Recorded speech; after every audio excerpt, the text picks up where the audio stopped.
Good morning, everyone. Welcome to City Hall and to our council chambers. This morning, I'd like to call this meeting to order first and foremost. This morning, our invocation will be led by Pastor James Miller with Bridge of Life Church. Shall we bow our heads? Most Heavenly Father, we come giving you thanks for this day, a precious gift from you of life. Let us not squander this life gift with hatred, deception, or bitterness, but help us to exhibit love, kindness towards all in every part of our city. Give our city leaders and council and staff selfless governance as they seek to serve the people of Corpus Christi. May every decision be made with careful consideration for all stakeholders in this city. It is in your loving name we ask. Amen. Amen. Thank you, Pastor. And our Pledge of Allegiance to the United States flag and to the Texas state flag will be led by Maddox Luetta. He's a 12th grader at Incarnate Word Academy, plays football and baseball, and is part of the inaugural 6-man football team. Go Angels. That's right. Please join me in the Pledge of Allegiance. I pledge allegiance to the flag of the United States of America and to the republic for which it stands, one nation, under God, indivisible, with liberty and justice for all. Please join me in honoring the Texas flag. I honor the Texas flag. I pledge allegiance to thee, Texas, one state, under God, one and indivisible. Thank you, Maddox, and good luck with your studies. Yeah. Ms. Huerta, would you please call the roll? Mayor Paulette Guajardo. Present. Council members Roland Barrera. Here. Sylvia Campos. Eric Cantu is not here yet. Gil Hernandez. Here. Kaylin Paxson is not here yet. Everett Roy. Present. Mark Scott. Here. Carolyn Vaughn. She's here, but I think she's just stepped away for a moment. City Manager Peter Zanoni. Present. City Attorney Miles Risley. Mayor and Council, a quorum of the Council, and the required charter officers are present to conduct the meeting. Thank you, Ms. Huerta. And before we begin today's meeting, I'd just like to take a moment to remind everyone that the council chambers is a place of public business, a forum for civic discussion, decision-making, and service to the people of Corpus Christi. It is not a stage for personal attacks, disruptions, or vulgarity. We will not tolerate violations of decorum. There have been repeated instances of individuals using profanity, shouting over others, and showing blatant disregard for the rules that govern our proceedings. I've allowed space for differing viewpoints and will continue to welcome respectful disagreement, but we will not allow this council or the public we serve to be disrespected. We're here to do the people's work, so let's proceed in that spirit. If you would like to speak on a specific agenda item during its discussion, we do not require you sign up beforehand. I will ask for public comment when the council considers the item. At that time, you may come up to the podium and speak. And at this time, I'll ask our City Attorney, Miles Risley, to please review the council meeting rules of decorum, which will be displayed on the television screens above.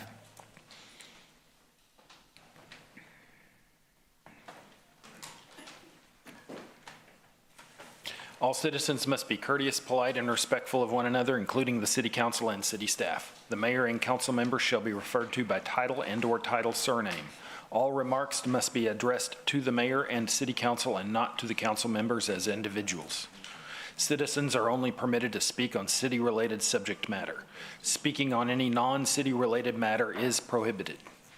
Loud, boisterous, profane, or obscene language or behavior is not allowed. Citizens must refrain from any disturbing noise, demonstration, or other act disrupting to the City Council business. Thank you, Mr. Risley.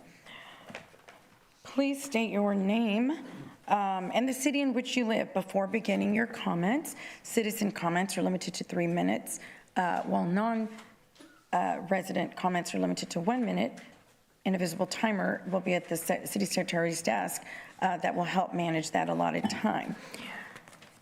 So at this time, I think we're going to move on to Section F, which is our board and committee appointments. Mayor, for the Ethics Commission, this was rescheduled from last week because we had a tie and we're missing, oh, there's Mr. Cantu. We're missing Ms. Paxson and Ms. Vaughn. So we do need, I think, everybody here to conduct that because of the tie last time. Okay. Unless So do you want to just come back to that later on in the meeting, once Ms. Paxson? Yeah, we can come back Arrives. to that. Yeah, Okay, thank you. thank you. Thank you for letting us know that. Okay, well, we still need both, correct?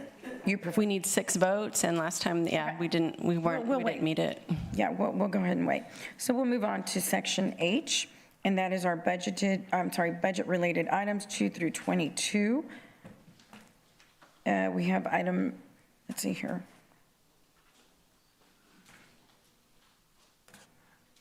So we're going through these, this is the second reading for all of these. Yes, this is the second reading. Right, okay. So the item number 2 is public hearing and second reading ordinance adopting the Corpus Christi operating budget for fiscal year 25-26, beginning October 1 of 2025.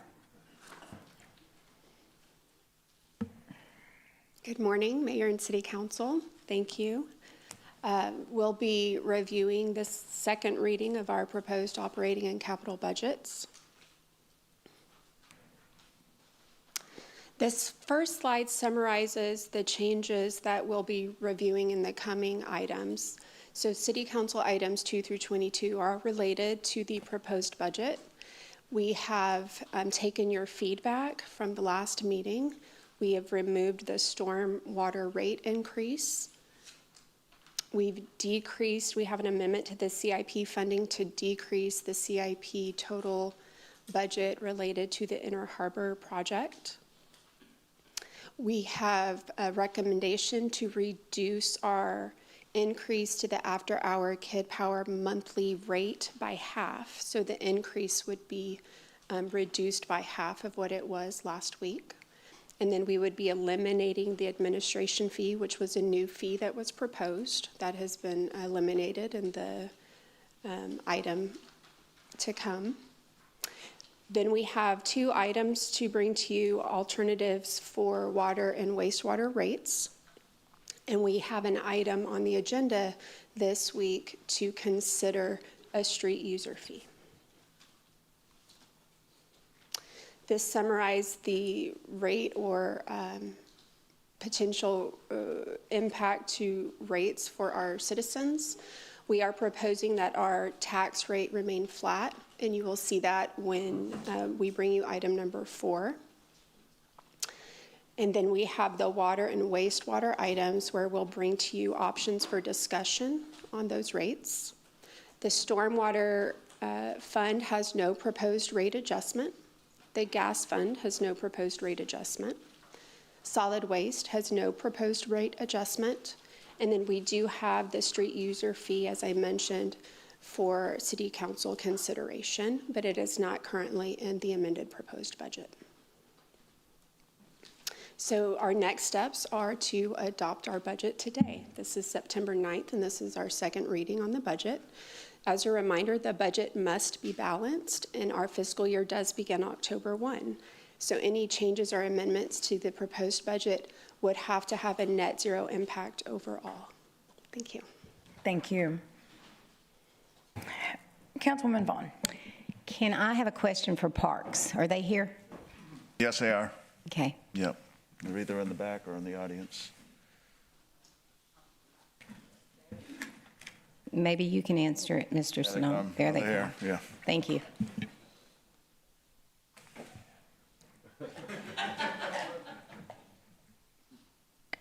Going on.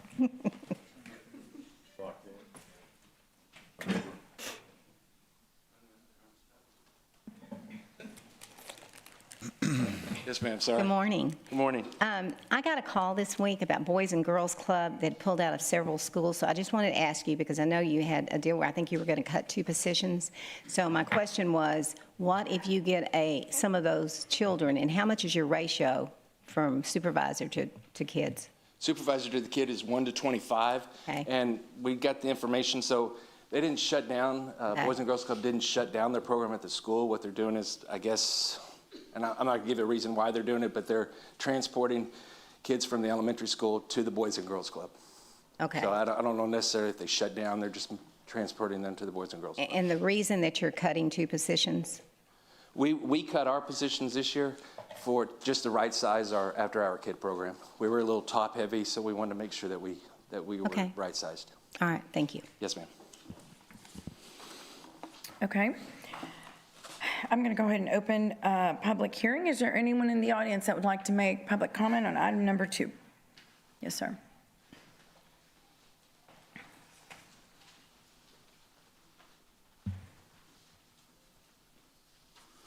Morning, Mayor and Council. Steve Klepper, Corpus Christi. I realize you're going to pass the budget today, just like you did last time. You're basically run out of time. And my issue is really the same as I've talked about before. A lack of transparency by the city manager and the city budget. Minimal transparency again on the road again. Now, what am I complaining about? One is that you follow an incremental budget. You're not budgeting, you don't have a service level budget. In fact, for the most part, you don't even identify the services, much less the levels of service. That should be key in your budgeting. With regard to the lack of transparency, I was really impressed. February, the budget director said, in February, city departments initiated a critical operational analysis to identify efficiencies and savings opportunities. It's a great thing. Great questions. Critically analyze operational for efficiencies. Are we charging appropriately for services? Are we operating efficiently? So I sent an email asking for that analysis or some evidence of it before the budget. The response was, it'll be in the budget. I said, I don't see it in the budget. The response was, it's in the numbers. Oh, yeah, right. So you ask the departments if they're efficient. Okay. Well, if they did such analysis, I think every one of you, would be interested in that analysis to see the basis. How did you define efficiency? How did you define service? How did you measure changes? So thank you. I just advocate more transparency. Thank you. Thank you, Mr. Klepper. Anyone else?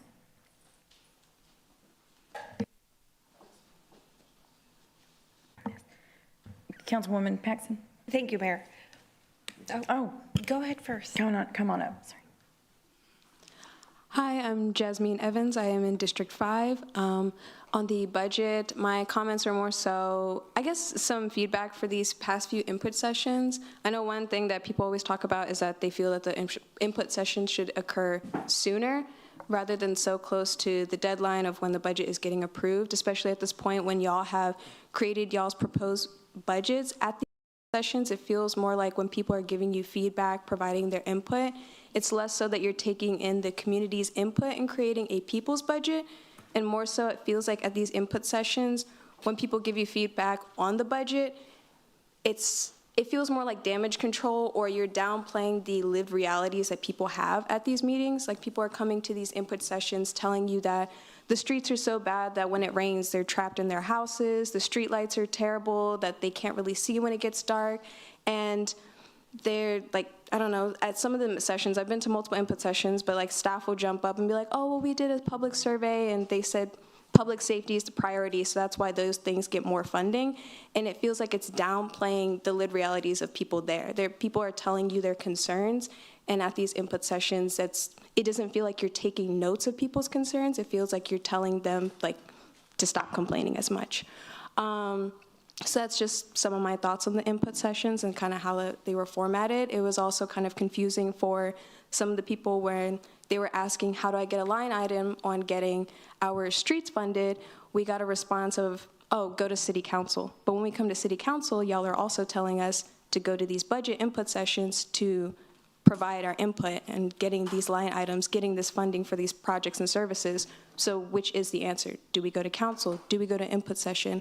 And why can't these occur sooner? So that's just my final thoughts. Thank you. Thank you. Councilwoman Paxson. Thank you, Mayor. Councilwoman, sorry, we're not done. I'm sorry. Mark Minster, Corpus Christi. Yeah, I just wanted to say that same issues with the budget input sessions. I didn't see how there would be a way for residents that are giving input for that to be actually implemented into the budget. I felt like it was repetitive, and I mean the no one asked for them to be a career fair setup. People just want to go and give input at these. And so you have a bunch of staff on overtime for like past normal hours, like 8 times that month. And like no one was going there for free bags, free pens and stuff. I mean, the point of those sessions are for community input. And I just feel more could have been done to actually get people in attendance, because it was a similar issue last year of not a lot of resident input.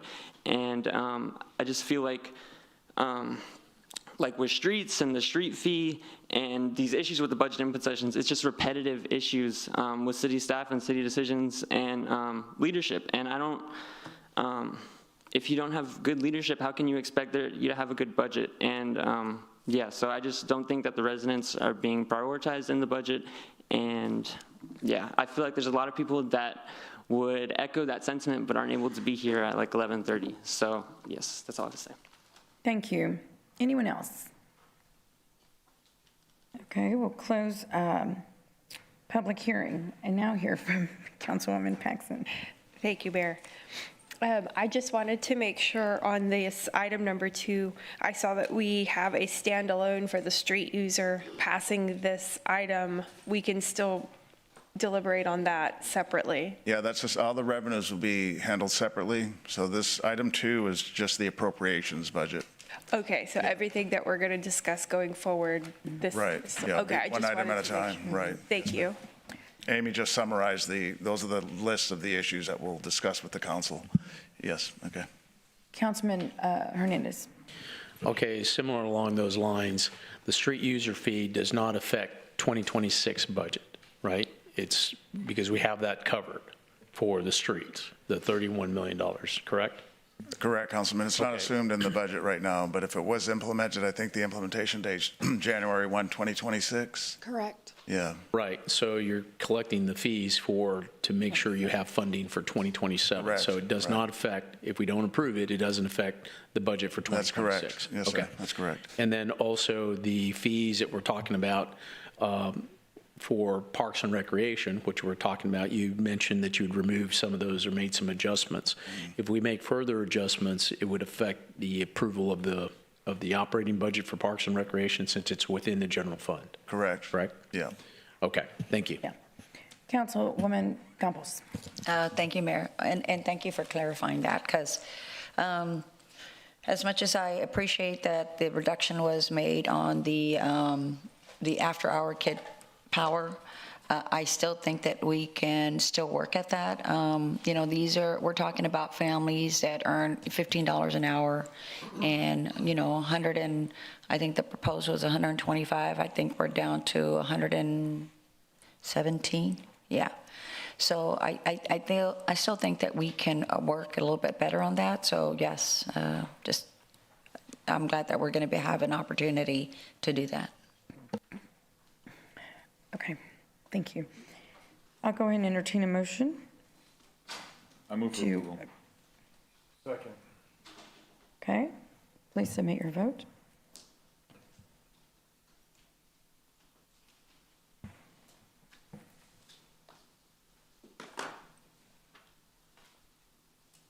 Okay, the motion carries. Item number 3 is public hearing and second reading ordinance adopting the Corpus Christi fiscal year 2025-2026 capital budget in the amount of $553,964,906 beginning October 1 of 2025. Thank you. We really only have one slide in this presentation, and it will demonstrate to you the change that we're bringing forward compared to last week within our harbor project removed from this CIP. So originally, when we met last week, we had 243 projects for a total of $764 million. With this amendment, the number of projects would be reduced to 242, with that decrease being reflected in the water department, and the total proposed CIP budget would be reduced to $554 million. Stand by for any questions. Okay. Any questions, comments? Okay, I'm going to go ahead and open a public hearing. Would anyone like to make public comment on item number 3? Okay, there being no one, we're closing public comment, and I will entertain a motion to approve the item. Okay, so Mayor, we need to amend right, we need to amend the ordinance to reflect removing the inner harbor. So the schedule of adjustments that's attached to the ordinance provides that information. So if we can make a motion to accept the schedule of adjustments. Do the motion. Which includes the reductions in revenue and expenditures for diesel. Okay. Okay, we have a motion and a second. Do you have a comment, Councilman Hernandez? No, it's just push a second. Oh, okay. Please submit your vote on that. On that one, can we do a voice vote? Oh, yes. On the amendment? All in favor, say aye. Aye. Any opposed, say no. The motion carries. Okay, and then we'll pass the ordinance as amended, and we can use the system for that if you like. Okay. Ready? I'll entertain a motion as amended. We have a motion and a second. Please submit your vote.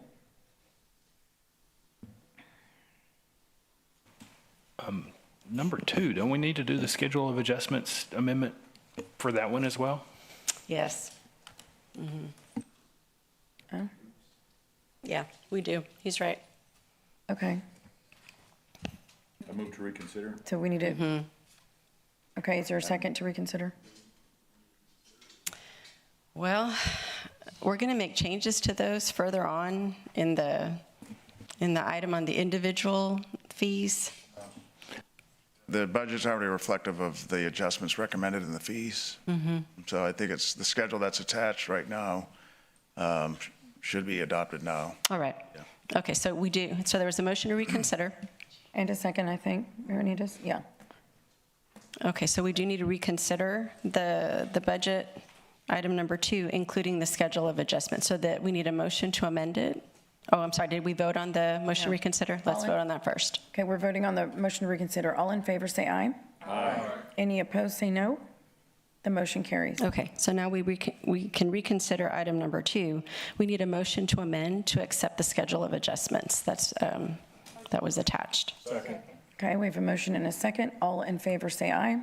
Aye. Any opposed, say no. The motion carries. Okay, and then we'll vote on that. We can do a voice vote on that. I'd appreciate it. And it's hard to go. On what? So we just did a motion to amend the proposed budget, and now we need to approve the proposed budget as amended, the operating budget. Okay. The proposed budget as amended. Second. We have a motion. We have a second. As amended. All in favor, say aye. Aye. Any opposed, say no. The motion carries. Thank you. Okay, thank you, Rebecca. So that puts us at item number 4.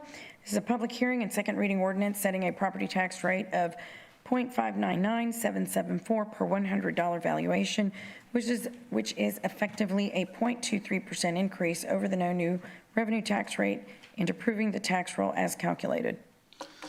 Thank you, Mayor. Good morning, everyone. Sergio Villasan, Director of Finance and Procurement. The staff is recommending to adopt the proposed tax rate of .599774 per $100 valuation. This tax rate is 0.23% above the no new revenue rate, and is well below the voter approval rate. Just a recap of how the tax rate is spent. About $95.7 million goes to general fund for maintenance and operations. $11.3 million will be allocated to residential streets. About $6.6 million will go to the tax increment financing zones, and $62 million goes to interest and sinking.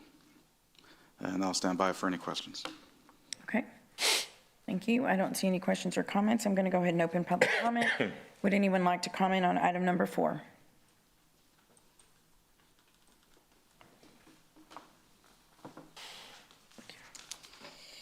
Rachel Caballero, D1, President of the Corpus Christi Taxpayers Association. Through the course of the last several years, this council, all considering the 3 new ones, 4, I guess, and have shown irresponsible spending with our tax dollars. So we see the state of the economy and the way that it is. Del Mar College has increased their tax rates. Nueces County is going to raise their tax rates tomorrow, and now you guys are raising your tax rates. With the SWIFT loan that was received several years ago, now there is questions about that. So time and time again, we're showing history here where there's incompetence, inability to maintain and manage a budget. And as far as we're concerned, we don't want to give you any more money because it is not being spent properly. It is being spent carelessly. We have no leadership within this organization at this time. And so as the Corpus Christi Taxpayers Association, we are against this tax raise. Thank you. Mark Minster, Corpus Christi. I was watching back the public comments from last year when the council approved industrial district agreements, and there was a comment about how residential homes and properties, they could go up, their valuations could go up 10 to 15% a year, and how that's like over like 15 years, they could go up like 100, 150% in their valuation of their homestead, and that impacts the amount of property taxes they pay. And in comparison with the rates and abatements and valuation decreases that other entities get and that residents don't have available to them, I just think it's unfair how our property tax is collected, and yeah, I think they've been spent irresponsibly by the city government. Thank you. Okay, I'm going to go ahead and close public hearing, and I'll entertain a motion. Mayor, I move that the property tax rate be increased by the adoption of a tax rate of .599774 per $100 evaluation, which is effectively a 0.23% increase in the tax rate. Okay, we have a motion. Second. And we have a second. Please submit your vote.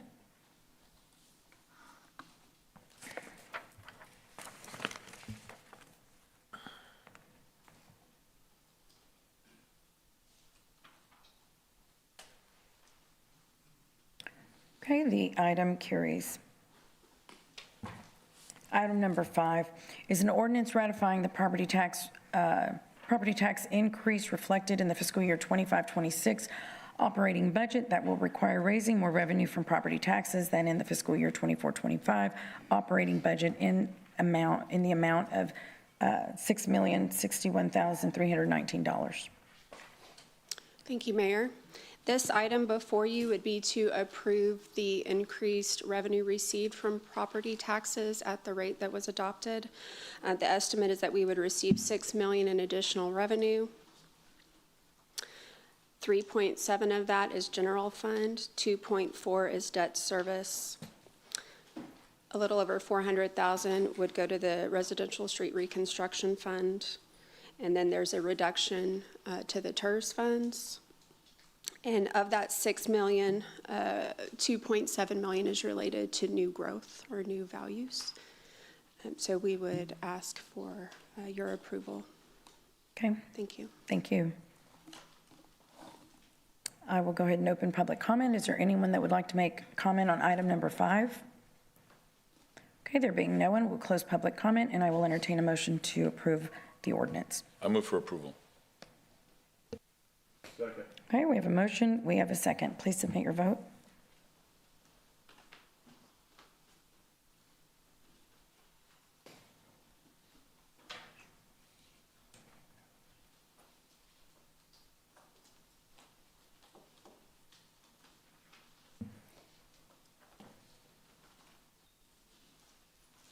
Okay, the motion carries. Item number 6 is an ordinance amending the Corpus Christi Code, Section 6-15, to update the daily boarding fees, commercial permit fees, first and second occurrence impound fees, species appropriate vaccination fees, adding a third occurrence impound fee, and amending Section 6-26 to add a legal presumption regarding rabies immunization effective October 1 of 25. Good afternoon, Mayor and Council. Kathleen Chapa, Director of Animal Care Services. I stand by for any questions. Okay, I don't see any questions. Would anyone like to make public comment on item number 6? There being no one, we'll close public comment, and I will, Councilman Cantu? Real quick, did anything change from the last proposal? No, sir. It's still the same? Thank you. Okay, I'll entertain a motion to approve the ordinance. Okay, we have a motion, we have a second. Please submit your vote.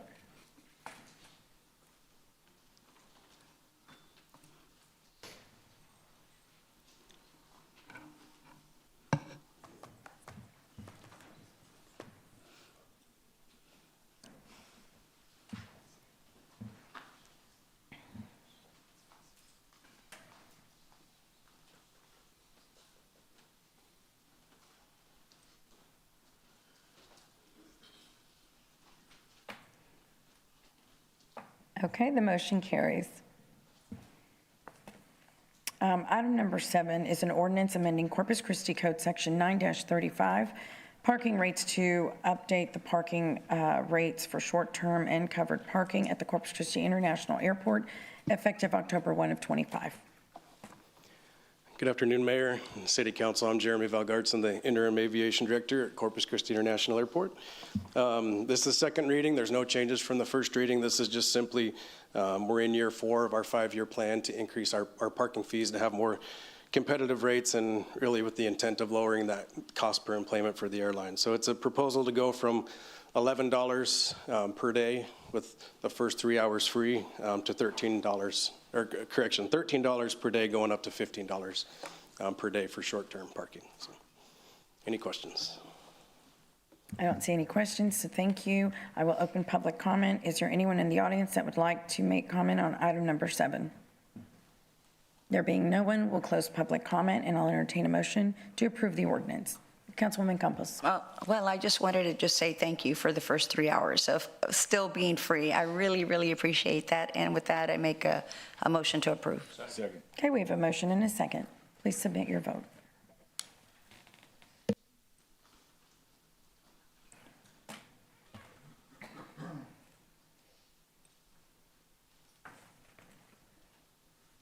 The motion carries. Item number 8 is a one-reading ordinance amending Corpus Christi Code Section 55-50 to update water rates effective January 1, 2026. Hello, Council. Nick Winkleman, Interim Chief Operating Officer, Corpus Christi Water. We do have a recap slide or a slide presentation for you. I do want to state that the staff recommendation remains consistent with the water rates that were proposed last Tuesday. So the recommendation has not changed.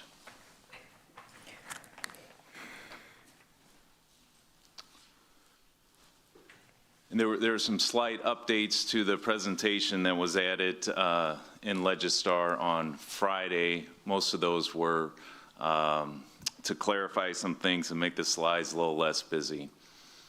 So first slide we have is the monthly residential water rate analysis. This shows the changes from starting in fiscal year 20 to our proposed rate in fiscal year 2026.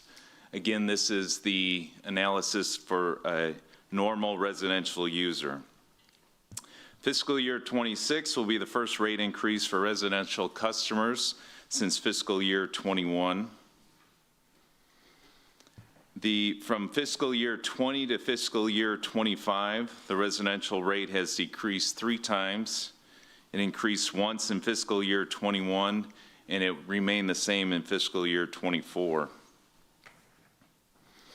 It's important to note that the stormwater fee was in the water rate in fiscal year 20, but if you exclude the stormwater fee from the fiscal year 20 baseline, the proposed rate reflects an 8% increase over fiscal year 20, or an average of 1.1% per year. By comparison, inflation over the same period was 24%. Monthly water rate analysis for our commercial users. This is an important slide because, as you can see, over the last 3 to 4 years, we've done a very good job of ensuring that all rates are more equitable. As you can see from this slide, the commercial rate has actually decreased over that time period. In fact, the monthly proposed rate for fiscal year 26 will be $151 lower than it was in fiscal year 20. That is based on our cost of service rate model to ensure that we are billing each customer classes appropriately. Next slide is it's a typical bill for our large volume users. As you can see, the volume of water is much greater than either of the previous classes. But again, if you look at our rate equity efforts, the monthly rate for fiscal year 26 is approximately $536,000 greater than it was for that same customer in fiscal year 20. If we look at the key drivers for fiscal year 26, what are the drivers for a rate increase? So as all of you know, we started pumping the Mary Roads pipeline at Schedule 4 on March 24th, 2025. That was an increase from 55 million gallons a day to what's pumping today at 72 million gallons a day. To do that, we are operating all of the pump stations along the pipeline, which has increased our electrical cost. We also secured a contract with Formosa in order to provide the city more available water from Lake Texana with an agreement with Formosa. That agreement had a 2,500 acre-feet take-or-pay amount, which we will take. We do plan to take this year. We will plan to start taking that in early December of this year. As you know, we do have adjustments to the rate due to the conservation efforts of both our residential, commercial, and large volume users. And it's important to note the inflationary cost pressures.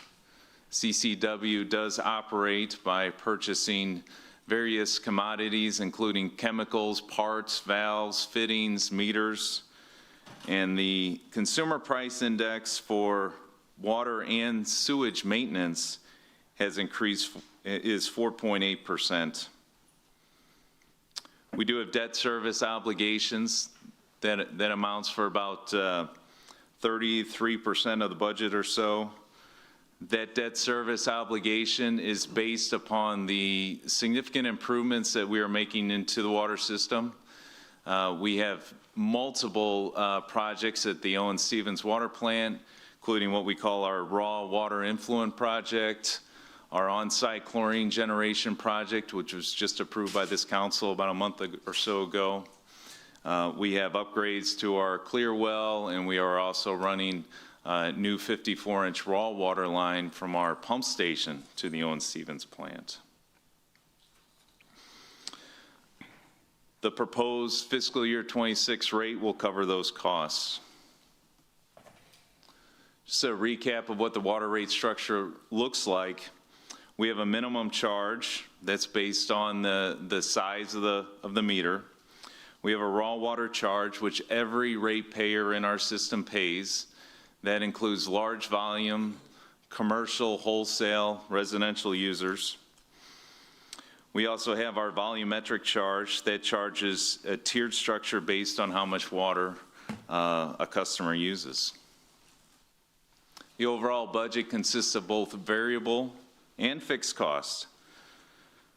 It's important to note that the fixed cost consists of things such as debt service. It includes things such as allocations to other departments, chemicals, fuel, electrical demand, and also our water purchase contracts. As a reminder, we have a contract with LNRA. That's how we purchase our water from Lake Texana. And then this year, of course, we added that Formosa contract. Variable costs, those consist of personnel. They consist of supplies and equipment, meters, valves, fittings, everything that our dedicated staff at CCW uses each and every day to fix water main breaks, to replace broken meters, to to address customers' concerns, includes fire hydrant flushing, water quality analysis, laboratory testing, and of course, the great staff at the Owen Stevens Water Treatment Plant. Again, staff's recommendation is what we call option 1. That's a proposed $4.78 rate increase to the residential customer. That's for using a volume of approximately 6,000 gallons a month. Per council request, we have provided a couple of other different options. These are not recommended. Option 2 would be a $4.08 rate increase to the residential customer.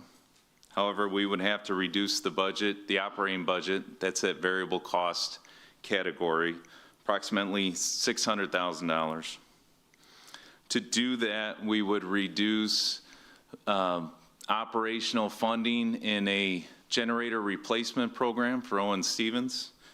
Owen Stevens currently has 4 backup generators, large generators to operate the plant. 3 of those generators are 24 years old. And our efforts are to start a program to replace each of those generators to improve our reliability. Option would be a rate increase of $3.28. Correspondingly, we'd have to reduce more money from that generator replacement program. That would be a reduction of $1.2 million. Option 4 is a $2.34 rate increase. We would need to reduce the budget $4.3 million. If that were the case, we would eliminate $2.1 million from that generator replacement program. We would eliminate a leak detection program that is needed to investigate our large transmission mains within the city as they are aging and are 60+ years old. We would reduce funding for spare parts and valves at our pumping stations. We would eliminate our fluoride program and reduce the purchases of new water meters for our residential customers. Again, I'll reiterate, staff recommendation is option 1 as proposed last week. I'll stand by for questions. Thank you, Nick. I have a question. So the council's been notified that this will affect our bond rating. So I'd like for us to get more advice or information on that. Right, well, our financial advisor is here, so. Oh. Yeah, let's have our financial advisor, who has been speaking directly with Moody's, and yesterday he spoke with Standard & Poor's, who had questions as well. So this is Victor Kyoger, our financial advisor. Victor. Thank you. Honorable Mayor, members of the council, Mr. Zanoni, thank you for having me here today. Regarding the rate structure, we talked in the past about how the rating agencies, they not only look at the amount of debt an entity has, whether that's utility system, but here let's just focus on utility system, so we'll focus on that. They look at other factors. They look at the rates you're setting, the reserves you have, the type of long-term planning you're doing, and then also a 4th category called management practices, and that's more to do with is the city willing to adjust the rates appropriately each year so that you have enough to cover the operating expenditures and provide the services you're doing, and also to invest in capital improvements for the utility system. I think and overall, it's not just like a one decision factor or anything like that that's going to increase or decrease the rating. They look at it comprehensively, and they look at trends. And so what they've noticed is that although in the past, like I told you before, the council would only adjust the rates every 2 years. In 2023, a change was made by that council to reconsider the annual rate adjustments on an annual basis. And so rating agencies like that because you're more frequently adjusting the rates if you need to, if you incur debt or you need to pursue a project. So it's not just one action that's going to impact it. It could potentially, it's a trend, and the rating agencies in my discussions with them have noticed that it's a little difficult to get there each year when you do have to make adjustments to your utility system rates. But again, just to reiterate, it's a comprehensive look. They're looking at trends in general, not just one particular action, but not approving the rates as proposed by management and the rate consultant would continue to send the message to the rating agencies who are kind of the eye for bond investors out there that the necessary adjustments aren't being made to continue to operate your system, to continue providing water and wastewater services. Also, keep in mind, too, that I've said this before, City of Corpus Christi utility system is very unique in that you're a regional water provider. Some cities don't have systems or just focus on their municipality boundaries. Because of that, you're touching 500,000 people. You're looking at wastewater decree through the EPA. So Corpus Christi is unique in that you're a regional provider. You also have an EPA consent decree that you're trying to keep up with and follow the federal court's order on doing the wastewater improvements. The third thing that you have that's unique is that you're looking for an additional water source, whether that's desal or whatever source, and that's up to you, but the investors and the rating agencies recognize this, so they recognize that in the next few years, it is a strong likelihood that you're gonna have to increase your debt issuances to support those unique capital investments that you have to make either by federal mandates or because you need to diversify your water portfolio and bring in an additional water supply considering we're in a drought situation. So that's kind of where we're at right now. I just wanted to kind of give you an overview that, you know, one action or another may or may not decrease it. They're looking at trends and the willingness that we have. So, and I'll just end with this real quick too. I've discussed kind of what they look at, these rating agencies, where they're at, and they compare you to other cities that are similar rated throughout the country. But it basically comes down to two tenets when it comes to ratings for a city or a utility system. The first one is the ability to pay. Do we have the economic resources and community and customers to be able to afford the rates that you're setting for your utility system? The second is the willingness to pay. The rating agencies, all three of them, have never indicated that you do not have the ability to pay for these capital expenditures and your operating expenses each year.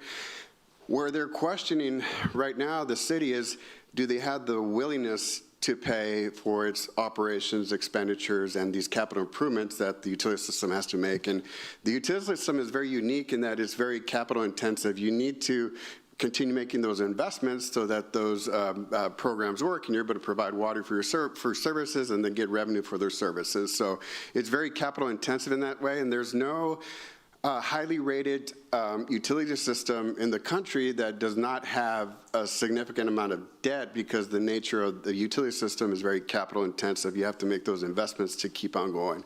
The rating agencies, they look at the long term. If you're not making those investments, they start getting worried because eventually you're going to have to make that investment, future council, future staff, and it's going to be a little bit pricier at that point. So again, it's an overall look. And I know a mouthful there, but I can't say exactly what's going to trigger it, but I guess not approving rate adjustments on an annual basis doesn't help when you're looking at rating agencies and how they perceive you, who bond investors are using them to see and get an independent look as to the city of Corpus Christi and their financials and creditworthiness.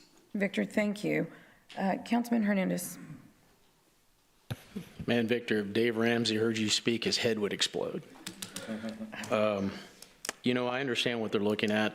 You know, obviously it's beneficial to them for us to continue to borrow. I think there still needs to be a balance, right? And there has to be some compromise. You can't just look at the wealthy end of the people in Corpus Christi. You have to look at the people that are living paycheck to paycheck.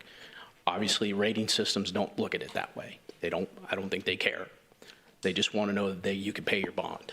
Now, our debt increased in the water department by $1.7 million, from $57 million to $58.7 million. Okay, so realistically, we have, the rest of it is operational increases. So we have a increase from the adopted budget from last year of $175.4 million to $183.3, let's just say 183.4 million. So, and only 1.7 of that is debt service. So I want to make sure that we, that we take into consideration not only our ability to pay, but for those who don't have the ability to pay. So I would recommend that we go with option 3. We are still putting money into the Owen Stevens treatment plant generator replacement, just not as much. And then we're taking out a fee that we are instituting that we have never had before, which was 75 cents on the volumetric rate for the first 2,000.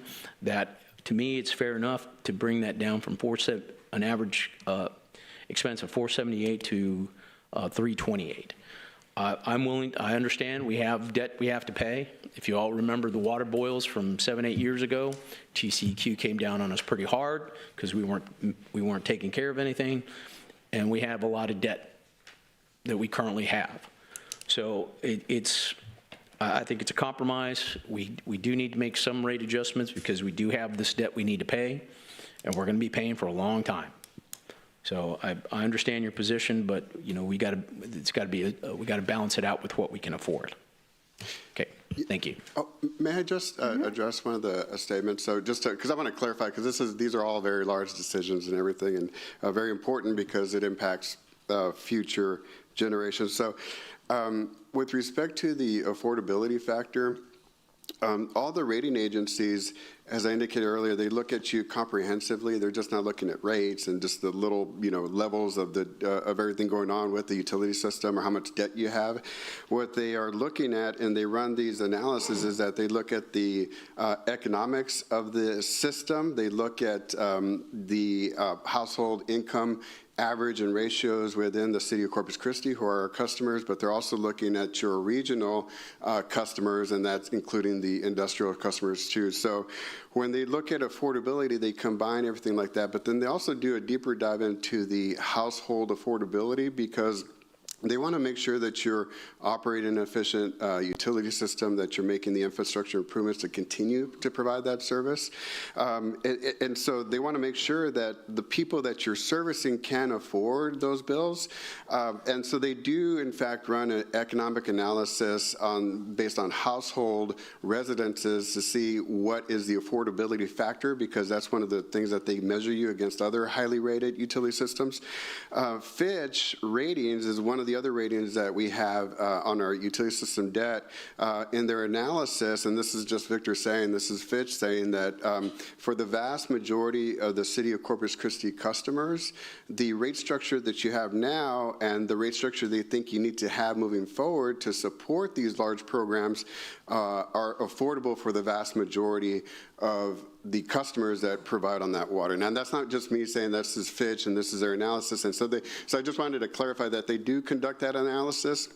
And not to say that I don't feel that people that can't make that payment or can't afford it, but when you look at the objectively based off of the economic data that they use, based off of their analysis, they believe that the majority can afford the services and even with rate adjustments moving forward. So I just wanted to clarify that because they do that analysis. I would say that the analysis is done based on the average of households. Is it the median? In looking at some of what we're trying to charge here and the increases that we have, obviously this is, there's number crunchers that happen somewhere outside of the city that, don't reflect, what, the people here actually are having experience. Yeah, so and then they're not looking at all the other things that people have to pay for. We have windstorm insurance here that I'm pretty sure they don't take into account. We have, there's a lot more expenses that are that we absorb because we live on the coast. Okay, I don't want to have an argument with you about all this, but it's like I said, I vote against a lot of increases on rates and stuff like that because it's just, we're nickel and diming people. When you look at it as an overall, because it's not just water rates, right? It's not just wastewater rates. We have solid waste. We have stormwater. We have gas. There's more things on that utility bill. When you get the utility bill, and you get a $200 utility bill, it's like, whoa. And then on top of that, you have electricity that keeps going up as well. So it's not just, you can't look at it in isolation. And I try not to. You always have to take a step back and see what we're charging people. And it's not just us, right? Our debt on a per capita basis is close to $9,000, over $9,000 per person. When you take in all the enterprise funds and everything that we're debt, and that's just the city. That doesn't include school districts. It doesn't include, the county or Del Mar or, hospital district. It doesn't take in all that in consideration. So you can't just look at what we're doing in isolation. And if we're doing that, it's a mistake. So I'll leave it at that. Thank you. Councilman Cantu. Thank you, Victor. The letter you guys sent out last week about the meeting with Moody's? Yes, sir. What sparked that letter, you think? Was it the vote about the utility rates? Yeah, so if you recall, I was a little bit more drowsy the last time you saw me. It was pretty late and Yes, sir. past my bedtime. So I did indicate there was a question about defeasance, but I want to take that opportunity to focus on the rate adjustments because, in my opinion, as your financial advisor, because I have fiduciary responsibility to you, to me, when I heard that was more of an immediate concern because I knew it was going to be an immediate concern to the bond rating agencies who rate us and also the bond investors. And I knew it was going to be a concern. To be honest, I didn't think it was going to be within 24 to 48 hour concern where Correct. We already had this annual review set up with Moody's for October 23rd before your meeting was set up. Yes, sir.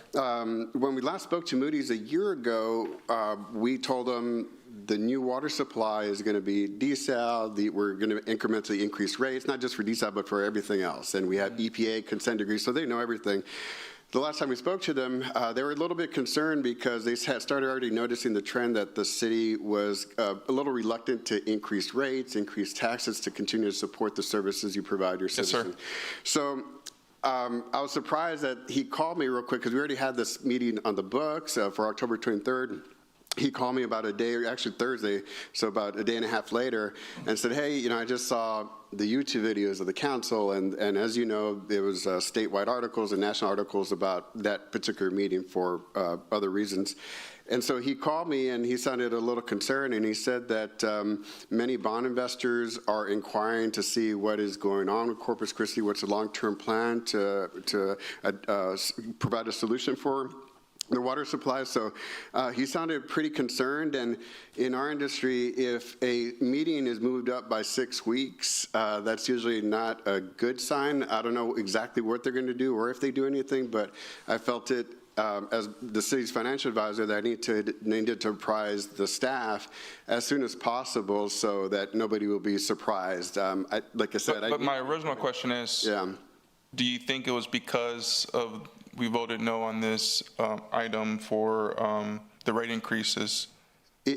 What triggered his call to me to accelerate the meeting on Tuesday, he saw it, he saw the newspaper articles, he looked on the video, he was concerned, he watched the whole video. About the rate increases? He was concerned about the rate increases and the fact that the desal project was terminated because it, and I've been here 2 years, but this project started 10 years ago, and even then, the city was telling... Back in 2019, we could have got this project done for 200-some million, but they voted no on it. Yeah, and so the previous FA at the time, previous staff, for the last 10 years, has been telling these rating agencies and bond investors that we're going to get this additional water source and speed desal.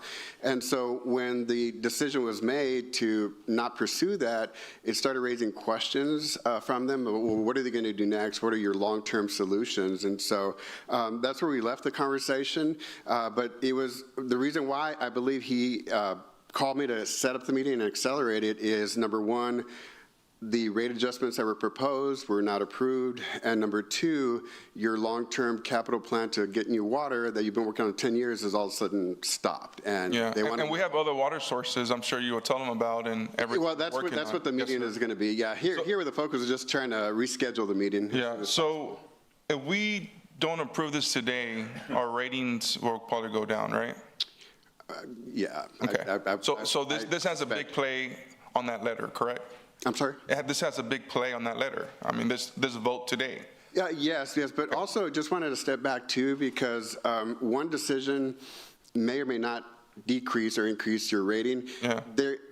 Let's just say you go ahead and approve the rate structure that's being recommended.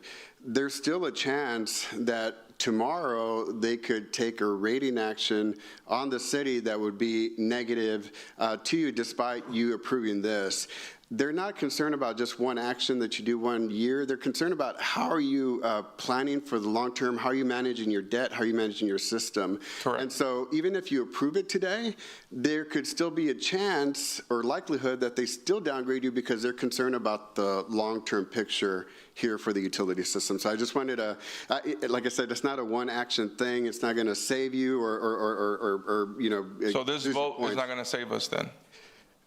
No. Well, I can't say that. I think it wouldn't hurt, let's just say that. But again, it's not just looking at this one decision on the fiscal year 2026 rate adjustment. It's looking at a trend and what your long-term plans are going to be. So I just want to get, it's not just one action. They look at a slew of things. So I'm hesitant to say, oh yeah, if you do this or that today, this is going to be the result, because I don't make those decisions. I could just tell you. So you really don't know what started it, more or less. No, we know. I think they've had some concerns. All the rating agencies that I've talked to, and then it's spurred other rating agencies to call me, like Standard & Poor's yesterday, to let me know, hey, we're going to have to set up a meeting to talk to see what the next step is. I think what triggered the acceleration of the Moody's meeting is not passing the rate adjustments last week, and also putting a stop to the new water supply that you're going to been working on for the last 10 years.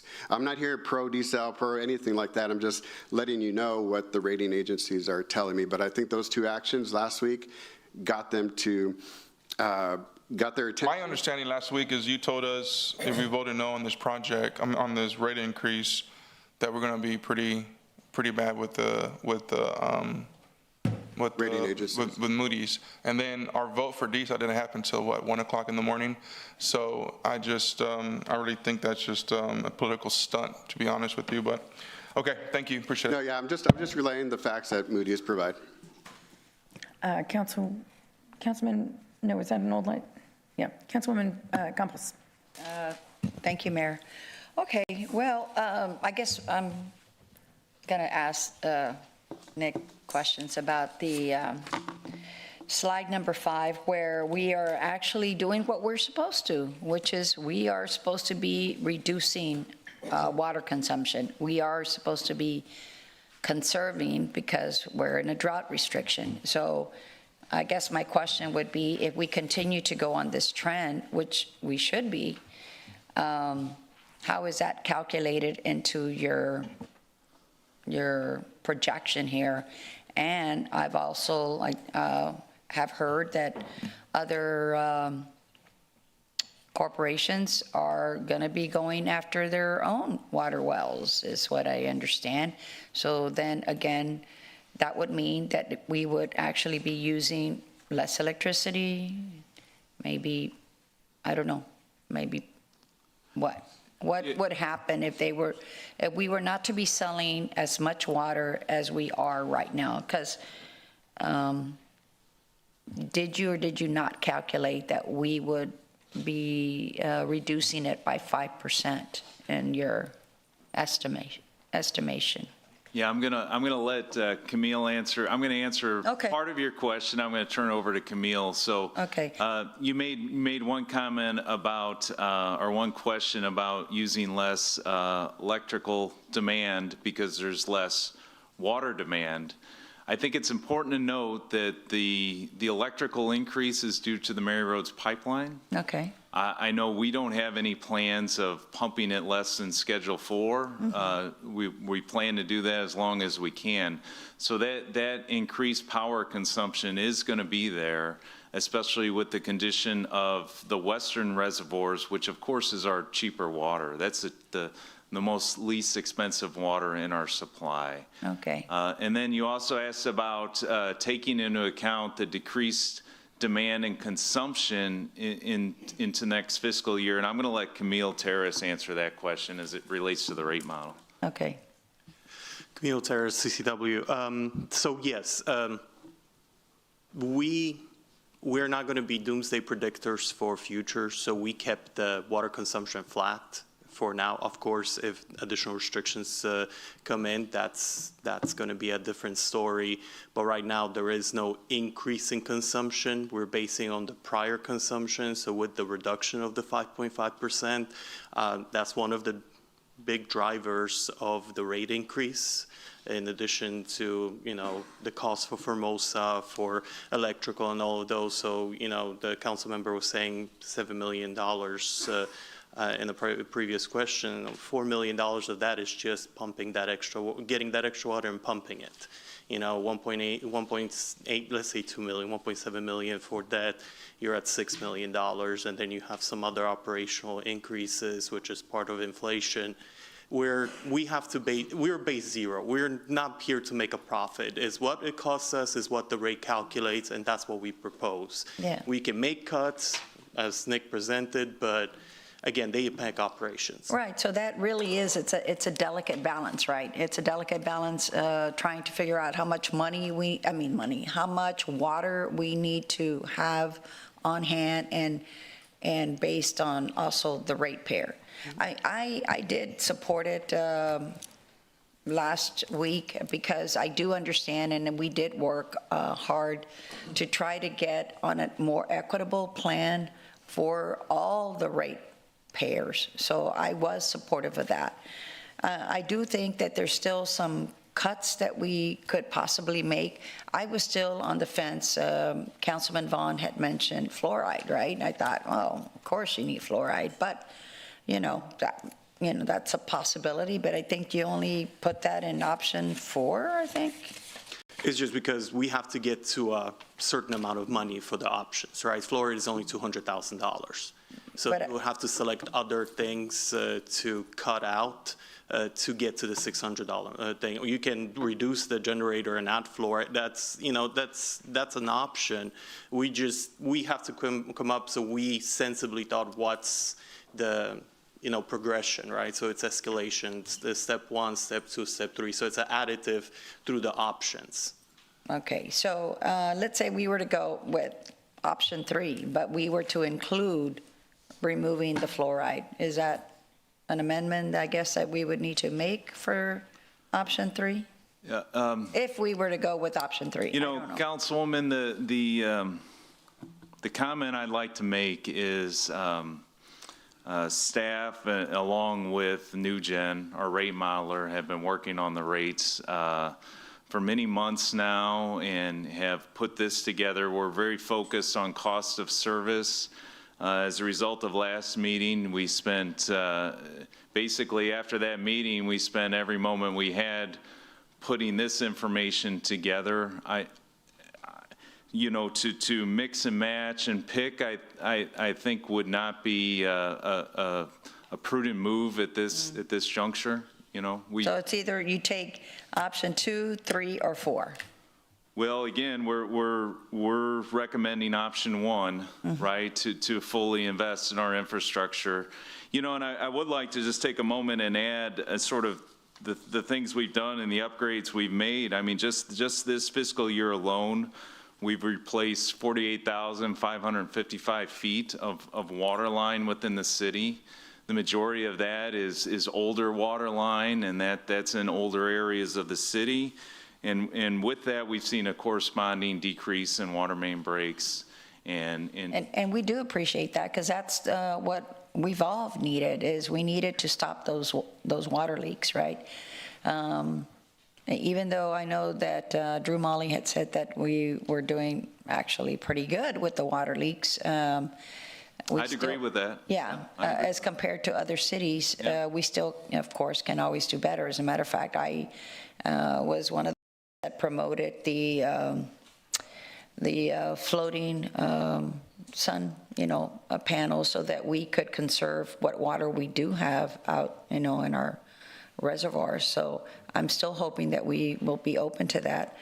But anyway, I just wanted to make sure that y'all were including the reduction of the conservation, because that's the other thing that we need to work on and approve is our conservation plan. And I'm looking forward to that, and I'm really actually looking forward to all ratepayers trying to see what we can do to conserve. So I just want to make sure that whatever plan we do decide to support, that is included as part of the scenario. So, okay, thank you. Thank you, Councilwoman. Councilwoman Vaughn. Victor, Nick, I'm going to need you too, so if you can stay, whatever you want to do. This is only take a second with him.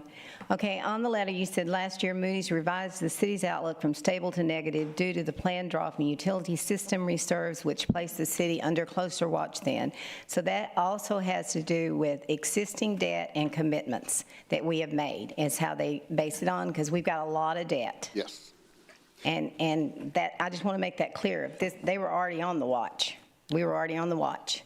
Yeah, and so that's correct. And it goes back to my comment regarding the trend that they've been noticing for the past few years, particularly past 2 years where, and not just on the utility system side, but also on the general fund side, where last year property values did not grow as much as, and really statewide as they were used to.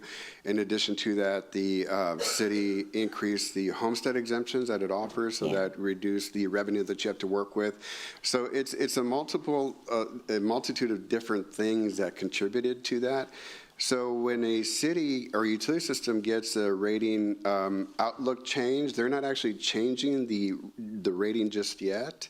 What they're doing is that they're telling the city and also the bond investors that they have some concerns based off of the trends that they're seeing, particularly the last 2 years, where revenue growth hasn't been in their eyes enough to make them feel comfortable, because there's nothing wrong with debt, so long as you're managing it well, because it's something that it really have to utilize, especially on the utility side, because it's so capital intensive. Those things cost quite a bit up front.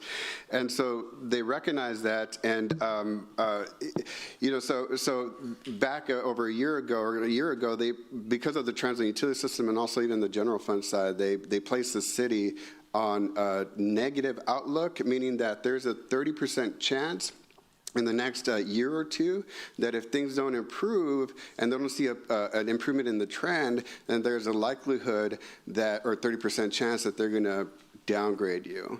And going back to Mr. Cantu's question earlier, why the gentleman at Moody's called me a lot quicker than I thought is because he did see that there's continuous trend about the rate adjustments, and so that was a concern, so I needed to let the city know as soon as possible. And I agree with you. There's nothing wrong with the debt as long as you can afford it. Yes. But when you get to the point you can't, you're in trouble, and that's why some people file bankruptcy. But when we add $1.2 billion to the debt we already have, which is a lot, that could get us in trouble as well. And we do have options for other water sources, so I'm hoping that they'll see that when Mr. Sinoni goes. Thank you. Nick, Oh, may I just add something, because I just want to relay information, because I told you I have fiduciary responsibility. I got to tell you the whole truth. And so when I spoke to the analyst at Moody's, and again, they haven't decided just yet, but they could even decide even before we go and visit with them. But the visit is still worthwhile because we need to let them know what our long-term plans are going to be. But he did indicate that with respect to the immediate short-term plans, their concern was the rate adjustment not being approved last week, so that's more on the immediate side. But they also look at this long-term side, and they saw that you were working on this plan for 10 years, and all of a sudden it stopped all of a sudden, so they got them concerned and got their bond investors concerned. What he indicated to me is it's not really the dollar amount of debt. Obviously, $1.2 billion, that's a lot of money. I mean, that is. But when you look at where your customer source is, the industrial, the residential, that you have a reach of 500,000 people, to them, what concerned them, and again, it's not in a report yet or anything, I'm just sharing you what he shared with me, is that their concern isn't so much about the project cost, even though it's a lot, and a lot more than what we thought initially. Their concern is that it was being worked on for 10 years, it'll stop all of a sudden, and now it's our job to go and tell them what the other plans are and see what they think about it. Got it. Yeah, Okay. so I just wanted to clarify that. Thank you. Nick, you said we had not had a rate increase since 2021 for residential, correct? Correct, for water. For water, okay, and that's good, that's good. So what is the life of those generators that you're saying, you said you have 4 backups and 3 are 24 years old, what's the life of them? Correct. When as a generator gets beyond that 20-year time frame, that's when where there's more investment in maintenance, and we've got more concerns on their reliability. Okay. I'm one up here that does not like to raise anything. I hate it. I don't like it. But in the last probably 10 years, the city started on a different track, because before that, leaders, Democrats and Republicans, they didn't do anything. That's why our roads look like they do. That's why our systems are all tore down. They did nothing. And if we don't continue to do the stuff that we've done at a good pace, I'm not saying do everything at one time, we're going to be back in the same spot. Now, we're going to have to pay the piper. That sounds terrible, but we have to move forward with the city. We cannot just let this go. The infrastructure, I don't like it, but I'm going to have to vote yes for it. And I know you're requesting one. Mr. Sononi, what is your thought on that? Yeah, we're requesting one that the $4.17, I believe, is necessary to run the business and to take care of the system, as you mentioned. 6 years ago when I started, we put a plan in place to replace what I call decades of neglect and collapsed infrastructure. And so it takes investment, and we're getting there. We had a 5-year plan we developed. I think we're in year 4. Yeah, 3 to 4. 3 or 4 this year. So that includes rebuilding the Owen Stevens water treatment plant. He's putting $30 million in line replacement, not $1 million like we used to be doing, to keep the system going. This is as I think as somebody said here, I think the financial advisor, it's a heavily intense infrastructure system, and it needs investment, needs upkeep. So. And I get that. And Sylvia, I will tell you that I didn't get some great emails on that fluoride, so I'm okay with fluoride. You had yeses and nos. It was pretty even, so some people really like it. But I don't want to do it, but I don't think we have any choice on some of this. I just don't, unless we want to go backwards on what y'all have done. And I know there's a fund for, it's like 80-something thousand that people that can't afford, and I think we need to make sure when the time comes, y'all start raising, because it doesn't start to January, correct? That fund should be active now. Oh, the rates would start in January, correct. But the fund is available now, the Utility Assistance Fund, and we need to continue to seed that or fund that through these coming months. Yeah, and make sure the public knows that. Thank you. Thank you. Councilman Barreto. Thank you, Mayor. Victor, what is it? Which ratings look at affordability of the public? Which rating companies look at affordability of the public? So there's 3 rating agencies that look at us. We've been working more directly with Standard & Poor's and Fitch for the transactions last 2 years. Fitch and Standard & Poor's put a heavier weight on affordability, and because of that, they do additional analysis, like I was visiting with Mr. Hernandez on. So S&P and Fitch, they really look more heavily on affordability and look deep into those figures to see if the rate structure you have now and the rate structure you need to continue the system is affordable for your customers. And so both of them at this point have indicated that they're affordable rate structure based off of their objective economic analysis. And then how do they do that? Well, they're looking at data that they get from the Federal Reserve and the census figures, and so there's economic data that is available through the various Federal Reserve bank systems, and so they have data systems there that they look at the how many people live here, what's the median income, what's their disposable income. So that's they maintain all those statistics, and they get that from a federal government source. And then, when we talked last, I guess the other thing is that we just need to ensure that, anytime we have a downgrade that leaves us, it puts us in a position where our debt or at least the cost of the debt is much more expensive, so there's less capital for the investments. And so I want to give kudos to Peter and his team over the last 5 years that our bond rating, our financial rating has improved 3 times. That's correct, Councilman. And to the savings of how much? 40 million? Well, each bond issuance, we calculate that, but I don't have that number today, but it's in the tens of millions, the savings with the increased rating. Yeah, so let's take an example of, I probably should have mentioned, I was going to say the water board interest cost subsidies. So the water board gets a AAA rating, that's the highest rating. We're 2 notches below that. The savings that they gave us was 70 basis points or 0.7%, and for $200 million, that's like $32 million of savings. So these ratings, that's why to us and our city clients and rating agencies, investors, that's why we rely so heavily on these credit ratings, because they're an independent body assigning that rating after they do their analysis. And so the lower the rating, just like our personal credit score, the lower that credit score is, the more costly that mortgage or car loan is going to cost me if I wanted to borrow that. Our concern, and you know, I'm a finance guy, so I'm a glass half empty guy. Our concern is that if the utility system, you know, is already being watched closely, and then there's a downgrade, you know, whether it's tomorrow or a year from now. Our concern is that it's going to start impacting also your general fund or general obligation debt, which is 1 notch higher at a AA category.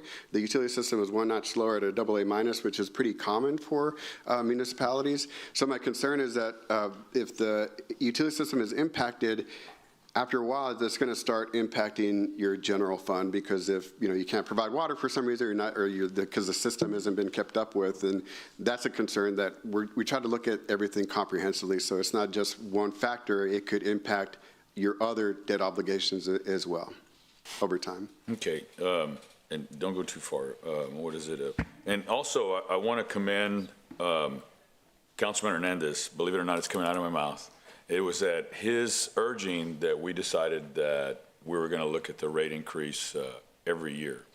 I mean, rate adjustments every year. Correct. Yeah. And so I have to give him kudos for that. I voted against it, so I want to make sure that I was wrong and Councilman Hernandez was right.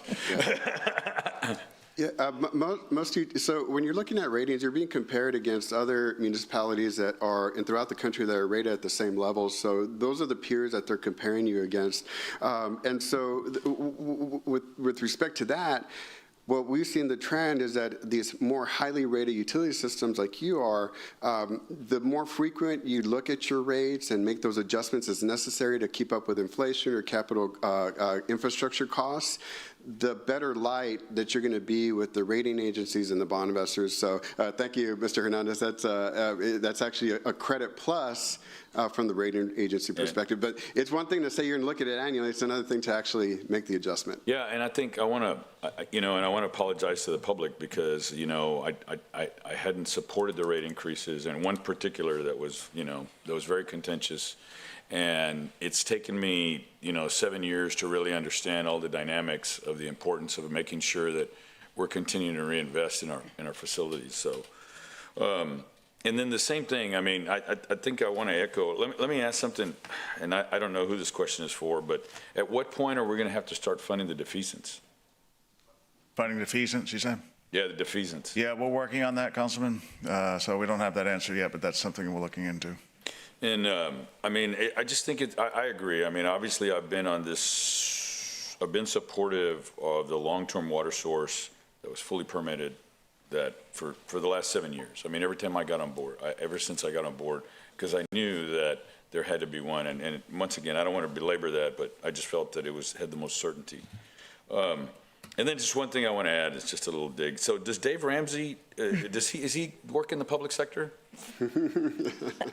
Does he run a utility system? I'm not going to talk bad about Dave Ramsey. I'm actually a disciple of Dave Ramsey. I love his stuff and helped me and my family out. And so, but personal finances and governmental finances are pretty different. And unfortunately for municipalities, a lot of times we get lumped in with the federal government who's actually issuing debt just to make payroll. Obviously, municipalities don't do that. The only time you issue debt is to pay for infrastructure and things that are going to buy assets and continue to provide those services. So unfortunately, we're reluctant to that, but it is very different from personal finances. If I wanted to buy a better car or something like that, then maybe I'll put in more hours, get a second job. I could have that control. Governments, because the state allows you certain caps and certain ratios to work with, you don't have that type of flexibility. Okay. And then obviously I support option 1. Thank you. Councilman Scott. Mayor, I think the most important thing for me to add is that it is noted that at 12:52 on September the 9th, Councilmember Barrera admitted he was wrong. Hello, Moody's. I assume you're watching today, and I hope you're having a good day, Moody's. I would relay that I think that if we'd have had maybe a little better conversation last week, we would have settled on a rate. So I don't want the thought to get out that we were just not going to raise the rates. And I think they got lost on 26, 35, and then it was a 15-hour day, and we all knew the big stuff was coming later. So I would just relay to anyone that's watching that's interested in our bond rating to note that I think we're going to pass a rate, and it's going to be an increase. My sense, looking at Fitch, they said that they think our current rate structure is affordable for the vast majority of customers. Standard & Poor's says it's considered low and affordable. And so I think our rate is in that range, and I may have decades ago, but I don't talk to rating agencies. But I want to relay a couple thoughts. One is I appreciate the feedback on fluoride. I'm fine with fluoride. I trust the pediatricians that reached out to me, the dentists, and the local medical society. I think it's important to reinvest in our infrastructure. I think you guys have been doing that. The fact that you said we've had several rate increases, bond rating increases is significant. I think you guys have put a wonderful plan together. I think you have your act together. I think this council is going to support an increase that's necessary to meet we're going to pay our bills, and we're going to reinvest in our infrastructure. And that's the message I would hope that we get to Moody's today. I am supportive of option 1.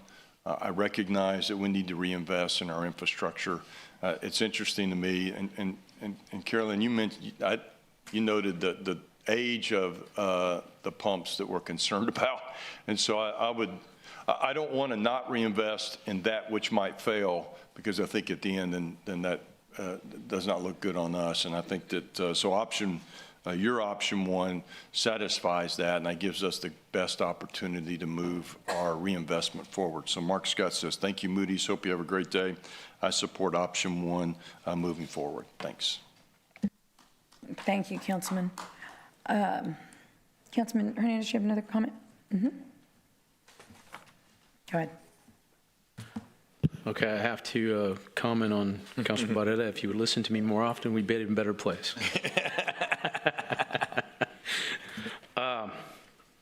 Okay, I'm a little frustrated on this because we have made many adjustments over the several years.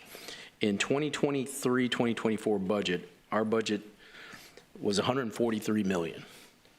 Your proposed budget for this year is $183 million. That's a $40 million increase over 2 years. Are we not spending money in our infrastructure, Victor? I mean, I'm trying to think of okay, are all the things that we've done count for nothing? All the improvements we made, all the things that we've done, are they just dirt? I mean, it's ridiculous for us to be here fighting over, this amount of on what we're doing here, because we saw the problems over the last 6 years since Peter's been here. We've invested, tens of millions of dollars in our system, both water and wastewater, and somehow with that doesn't count for anything. Right? I said that we need to make investments, but I wish we would be more efficient in our systems, right? We're building, warehouses for 3 times what they should cost, right? So it's a little bit of frustration on my part. I would support option 3, not option 1, and I will make a motion to amend to option 3. Thank you. Did you want to comment on, because agree. There has been a huge investment in our infrastructure. But I mean, I guess it's relative, right, to what is the infrastructure system, what is the cost, what is the consent decree that we have to abide by. So there are a lot of parameters, I think, that hold us to today. But I want to hear from y'all, because it's a very important comment. And even though, what'd you say, 40 million over the last 2 years? Okay, over the last 2 years, that's a huge number, but explain, please, explain to us how that number, fits into our system and the size, I guess, of our system, or the operating, I don't know. So I'll make some comments on operations, and I'll turn it over to Victor as our financial advisor. But yes, the investment has been significant. No one will deny that. And one thing that I want to point back to is the plan and the programs that we put together, like the city manager mentioned earlier. Those are not plans and programs that happen in a year's worth of time. There's a significant amount of distribution pipe in our system that we have to replace. The upgrades at Owen Stevens, they don't happen. Those aren't a typical CIP year-long construction project. Those are 3- and 4-year construction projects. And a lot of that has to do with the fact that we can't shut the plant down to make the improvements. We have to keep the plant running. We have to keep providing water to do it. It's sort of a good example to that is we have master flow meters on the MRP that we want to replace at Bloomington and Woodsboro. We can't do those because I can't shut the pipeline down for that. So it's a very complicated system. There's a lot going on. Yes, we've made tremendous improvements, and we're proud of that. We've seen improvements in our efficiency. We've seen improvements in decrease in our water main breaks, and we're very proud of that. I think the point is the flywheel is spinning. We don't want to stop now, because if we stop now, it gets harder to reinitiate it. And to share what Councilwoman Vaughn said is we do not want to step backwards. Right. And that I'll turn over to Victor. Well, and I'm going to add that a lot of people don't know about this consent decree. It was a lawsuit filed in 2021, correct? Yeah, so that's wastewater related, and on the wastewater rate presentation, we've got quite a bit of information on that. Right, and it was filed by the EPA because of the city's sanitary sewer overflows going into federal waters. And lots of phone calls coming in about manholes and disgusting water coming up, and this investment is going towards that decree, which is mandatory. Right, and that's part of the wastewater rate. That's correct, Mayor. Okay, well, I think, this is obviously not an easy vote. I agree with many of my colleagues that have spoken. It's a necessary one. We've been told our bond rating is at risk. We don't know whether this vote passes or not. As was mentioned, that can very well still happen, because that's dependent on not only these rates, but a history of things maybe. And so we understand that. But again, I think there comes a price with that as well. If a bond rating goes down, interest goes up. Is that correct? Yes, ma'am. And then we pay for that as well. That's everybody pays. So it is in our best interest to make sure that we understand if we don't act, the quality of our essential services for our residents is what's going to suffer. That's what's going to go down. And then we pay for that. So it's a difficult position, but I commend my colleagues. I'm sorry, yes. may I suggest my fellow Pasoans a question concern earlier? The rating agencies, they don't disregard the vast improvement that you've done with your capital expenditures and keeping your operating systems going. But let's kind of step back a little bit. The rating that we have on the utility system currently with all 3 rating agencies is a AA minus, which is just 3 notches below the highest level you could have. But the city was never, or wasn't always at that high credit level. At one time, it was in the single A category, and because of the actions you indicated, Mr. Hernandez, you started making infrastructure changes, you started doing rate improvements and adjustments.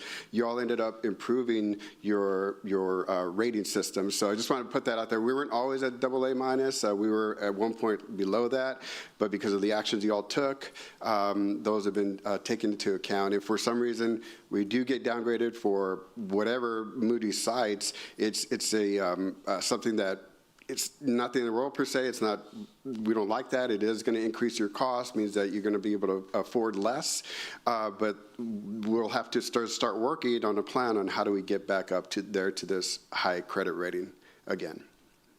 Thank you, Victor. Thank you, Victor. Councilwoman Paxton. Thank you, Mayor. So when I look at this slide 8 with the various options, option 3, which there's a motion here, this is showing only one, essentially one change, and that's that reduction in a savings, basically savings account to invest in another generator. Is that correct?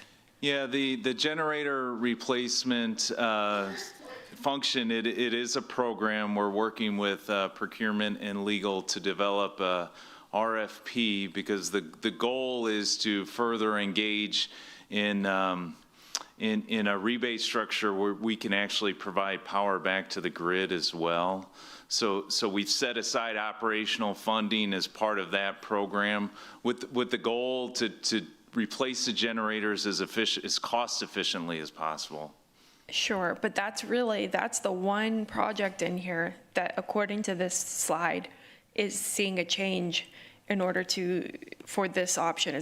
That's correct? That's what we've proposed. And yeah. that's a long-term planning project, right?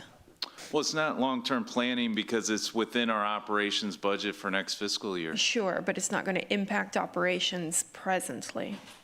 If a generator would fail, it would impact operations. What is the condition of the generator right now? So as I said, that we maintain and serve the generators. There's 4 at Owen Stevens. 3 of them are 24 years old. We maintain and service them. We did have an emergency repair. It was about 14 months or so ago on one of the generators.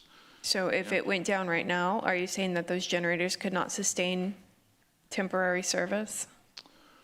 So if there's 2 feeds to Owen Stevens, right? So if electrical power feeds, so if we have a power failure, there's the generators, if they don't operate like they're designed, then what happens is we can't run the number of pumps needed to sustain the pressure within the system. And the generators that are there, that's my question. The generators that are there, are they presently sufficient as that emergency backup if necessary? You said there's 4 there. Yeah, they operate the plant. They operate the plant. That's correct. Yeah, Councilwoman, they work, but the risk level is much higher. They're 25 years old. The life expectancy is 20. So if we lose power for days and we have to run the generators, we only have 1 water treatment plant. If we had 2 or 3, it wouldn't be as much of an issue, but everything relies on Owen Stevens, the 7 counties. And so being that they're already 5 years past their useful life, do they work? Yes, they work. Is the risk higher that we could be in trouble because they might not work when we need them to work? The answer is yes. It's risk. There's just a higher level of risk. So this is not taking that fund completely out. This is a 50%, and that's so what this, 1.2 million. Yeah, so we'll do these. It'll take longer to replace them, and all 3 or 4 would be replaced simultaneously. That's sequentially, yeah. Sequentially, yeah. So it'll push out the replacement a year or 2. Yeah. Right, that's what, because we began working on this last year or the year before? Last year, yes, sir. Last year, we began working on a rebate program, as Nick called it, so we can buy them at an affordable price, and we put power into the grid. And so we'll still do this, but with this reduction, we'll do it in a few more years than what we had hoped to do. Yes, sir. Hope to do it. Okay. I agree with the sentiment here. I think you have a council that really does want to pass rates. And I hope that message is shared transparently with our rating agencies and the meetings that are to follow this. And I think Councilmember Scott said it very well when he said, I don't think that the temperature is to say absolutely no to evaluating and supporting rates. It was just to come back, because it was a first reading, to come back and look at some alternative options. For me, this is one item that we're going to evaluate today. And so this isn't the only rate that we're looking at. And so we have to be very mindful of the impact that it has on the community. And so my question is two things. One, we put this plan into place to evaluate rates every year, which was a positive. That was a plus. That was being very proactive. And then this letter that we received, it's referencing last year put us into a watch that went from stable to more negative. So that wasn't any activity that took place last week. So we did one action that made us a lot more strong in those, in the bond raters' perspectives, but yet still, because of something that took place, they downgraded us. So we took a really strong positive, and we still took a hit. And that didn't reflect necessarily anything from last week, because this was a previous action. Yes, ma'am. And so as I indicated earlier, it's not just one action that you take that's going to increase or decrease it. You could still approve option one, and you could still get a rating decrease because of what the trend that Moody's has been seeing. So when they placed the city on a negative outlook, they did not change the rating. They just said that over the next couple of years, there's a likelihood that we could reduce the rating and decrease it if the trends aren't improving.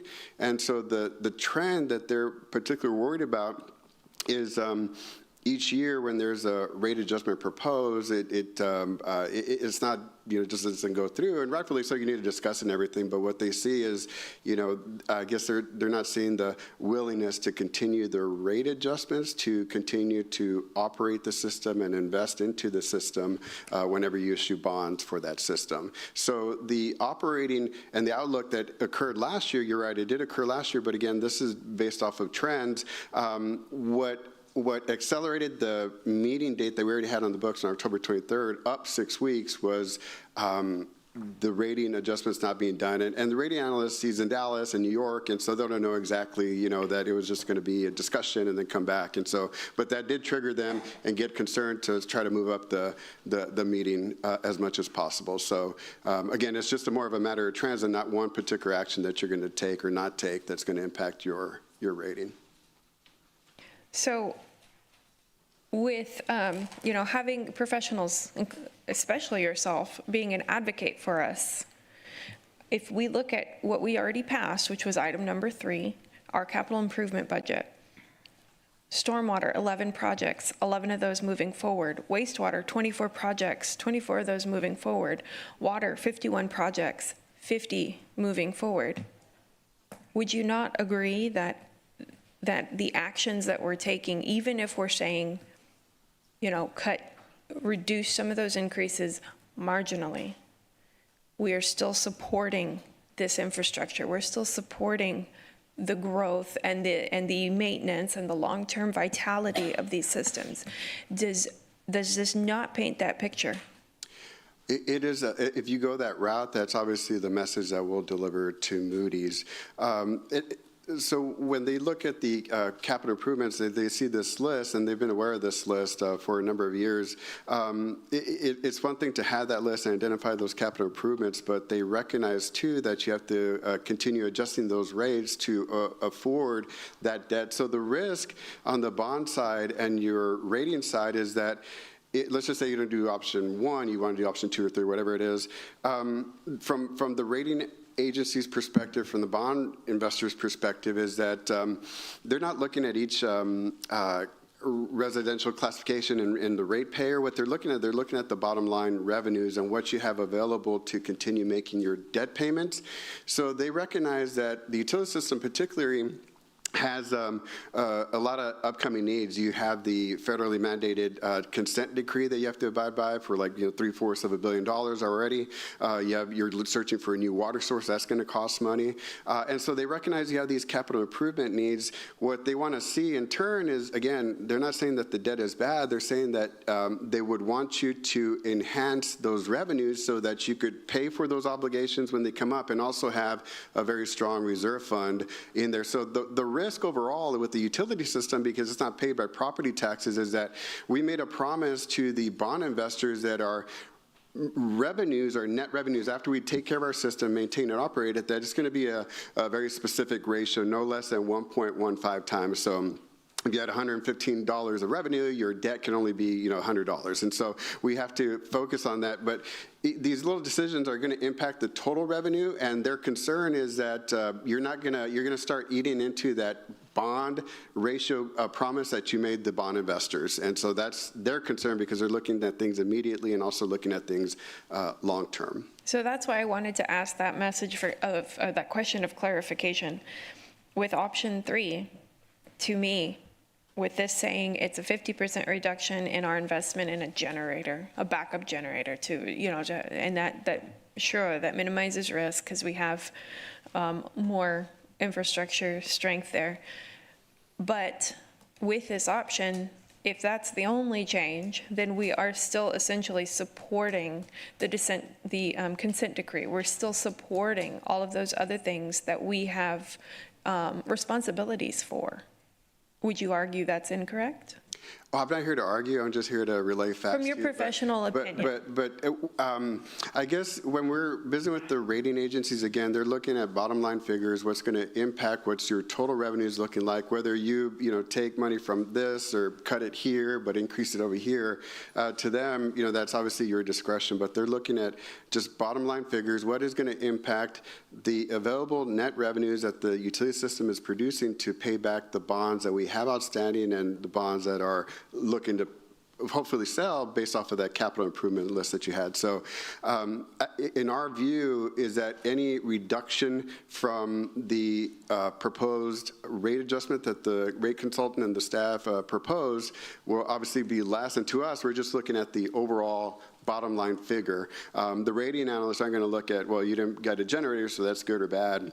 They're not going to look at it. What they're looking at, again, just bottom line overall financial performance of the utility system. And in their view, if you're reducing it for whatever reason or not, to them, they want to just see that you're adjusting it to take care of the operating needs and those capital improvement needs that you identified. So, we'll relay whatever message we need to with the rating agencies, but they're not looking at that in such a granular scale.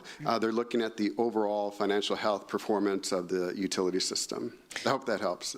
That helps. I just want to make sure that this messaging is still, you can position things in so many different ways. To me, even if option 3 prevails, this council and this city is moving forward with those commitments. This is in a hundreds of thousands of dollars of a CIP budget. This is $1.2 million. My last question, if this is year 4 out of a 5-year plan, and between yourself and maybe Peter, you can help with that. I understand that this is kind of closing along a 5-year plan, taking into consideration that we're trying to be incredibly cognizant of our rates. What can we do in the next 5-year plan to prevent kind of hitting this and keep those rates kind of trending low with meeting those needs? Because certainly the objective here is not to continually, it's to match our investments. It's to match what we need to do to minimize risk. That's the point of these bond agencies. Right, yeah, so the answer is what we have already been doing, and we did it in this budget, which is smooth out the investments or the infrastructure upgrades over a little bit longer period of time. So even in this budget, we moved some of the projects into the out years instead of doing them all in this fiscal year. And so that's the answer. It's seeing which ones are most critical, which capital investment, which replacement or upgrade or system infrastructure enhancement is most critical, and prioritizing and doing those first and putting the other ones off into the future a little bit. So we've done that already, that 5-year plan that we talked about. If you look at the original 5-year plan and where we are today, things have moved out a little bit to do just what you said, to minimize rate shock. But also we're cognizant of risk, and we're trying to minimize risk, so we're a reliable water provider for the region. Yeah. May I add on to that, Ms. Paxton? Regarding our previous conversation about, making budget adjustments here and there, and it's still the message that we're still increasing rates, but we're just maybe slowing down some of the other spending. I indicated to you earlier that the rating agencies, they look at the whole system and the net revenues, and they don't get very granular like that. And so the one thing, it takes me back to what Mr. Hernandez and I were talking about, affordability. Some people, it's not only this, but you have other rates too that you do to provide the services that you do to your constituents. Because of that, the rating agencies, the bond investors, they have a more objective lens when they're looking at ratings. As a rating agency and also as a bond investor. And so when I say that, they're looking at these financial ratios. And so what they noticed is that, yes, you do have a lot of capital improvement needs that are going to require some debt to be issued to take care of the consent decree and your new water supply. They recognize that, and they're not saying that that's bad or issuing debt for that is bad. What they're saying is that they would want to see those financial ratios that they look at on an objective basis to be a little bit healthier and a little bit in line with the other highly rated utility systems that you have. And so what that means is that if you're issuing debt, they want to see you generate a little bit more revenue so that you could pay that debt, operate your system, and also keep a reserve there for a rainy day. So that's the kind of the lens that they're looking at. I'm not here to argue. I'm just here to just let you know what the rating agencies and bond investors are looking at and what we look at when we're advising clients. And so, do I need to click this again and to go to my second time or something? Because I don't see anybody else's lights on. Yeah, well, you can go on. Just a second. Oh, you didn't have to. Thank you. I want to be fair. Everybody has 2 times. So, Peter, on option 1, it's 478. Correct. Yeah, and that's just for the residential customer. There's rate increases for the commercial and large volume accounts as well. Okay, Nick, perhaps you can, so that everyone can hear, under option 3, that green box up at the top where we're discussing volumetric changes potentially, what I'm seeing here is about $1.50 in the proposed rate changes between option 1 and option 3, what we're discussing. With that $1.50, I'm sorry if I asked for the wrong person, I apologize. It's all good. With that $1.50, the delta is that 1.5 million or 1.2 million. Yes, it's specifically for that tier. So it's the tier 1 of the residential rate, which we propose at 75 cents per 1,000 gallons for the first 2,000 gallons. So it's $1.50, which generates approximately $1.5 million based on the volume. Okay. So it's a volumetric. So it's like, it doesn't affect the raw water or anything. It's just that treated volumetric tier 1. And that, with option 3, that 75 is pulled out? Is that what It's you're 0. saying? Okay, it's 0. Yes, and then you lose the revenue that's associated with that. Okay, so it's $1.50 change, but there's also that initial 75 cents per 1,000. Well, it's $1, so it's 75 cents per 1,000 for the first 2,000 gallons. Mhm. So 75 cents times 2. So that's the $1.50. Gotcha, I see. The 3,000 gallons is the next tier. Okay.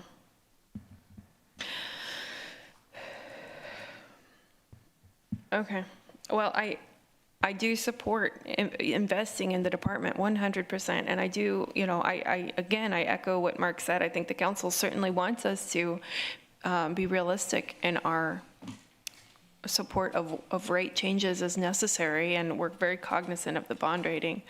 I'm just,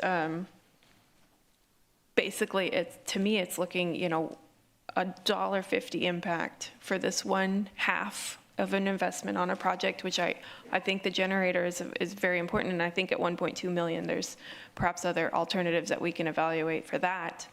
I know that 1.2 million is a good number, but when we're looking at a budget of this scale, there's other options, in my opinion. And I have to mention, so it's one $1.5 million for fiscal year 26. This replacement program is going to continue. So we're going to have to bump that number in 27 to the $2 million mark again. So that rate increase is going to come back. You have inflationary costs. As we stated, inflation doesn't go down unless something really traumatic happens to the economy.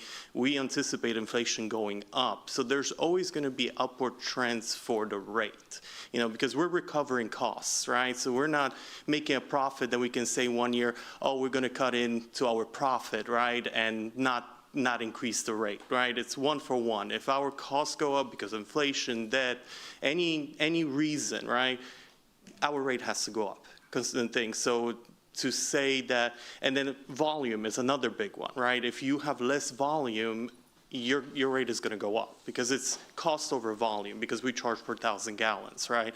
So because we had conservation, volume has dropped. So if volume recovers, potentially the rate will go down or stabilize for a year or something, but there's always upward pressure on the rates. I just want to make it clear because I'm not planning to go anywhere for the near future, so I want to make sure that that nobody can say that I have never said this. I appreciate that, and I know I skipped that when I first started talking, but I do appreciate this was clearly a lot of work between staff and our rate modeling group to prepare this in 1 week, and my hat is off to you.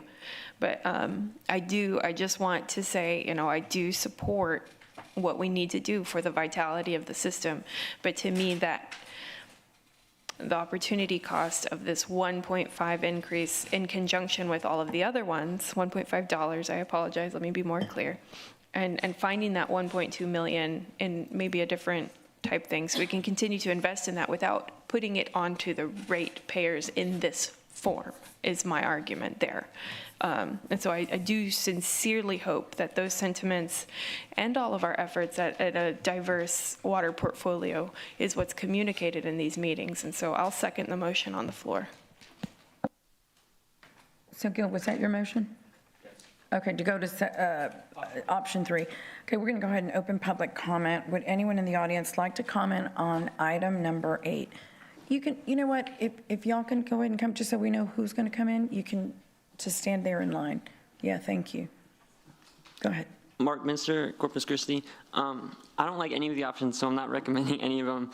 Also, I think that the presentation is bad because it doesn't say what the increases are for the large volume or other ones on this option slide. I think it's unfair to pull up these things that are listed and saying that we would lose them. The Owen Stevens treatment funding, the leak detection program, the new meter purchases. The totals of that is $4 million. And we're asking to prioritize residents, and you were looking at spending over $1 billion on a desalination plant, and there's no $4 million to make sure that our current infrastructure is good. That doesn't make any sense to me. That's at risk here. And yeah, the city should be working to just ensure that our current infrastructure is good before pursuing new options. So I don't think that the rate increase should depend on those things being cut or not. And yeah, there's things that residents, people are living paycheck to paycheck that the economic analysis isn't going to know about, like Councilman Hernandez was saying. And it just doesn't make sense to talk about cutting these things. And the bond rating, that doesn't impact everyday residents. And they were just saying that the amount of volume that's used impacts the cost. And there's a class of residents that just uses water for hygiene, sanitation, drinking, cooking, and there's a class of users that uses it for profit. And yeah, I just wish you could consider that.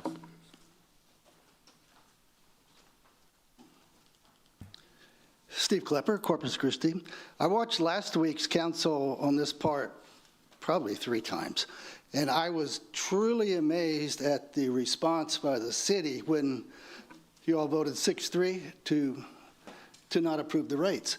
All of the discussion, it was nothing about operating efficiently. It was always the assumption by the city was that, well, we must be operating at the most optimal efficiency because that's the only way to make this hurdle is cut some programs. or make the water taste funny or look funny by cutting the chemical. Then it's your fault, council, if you do that.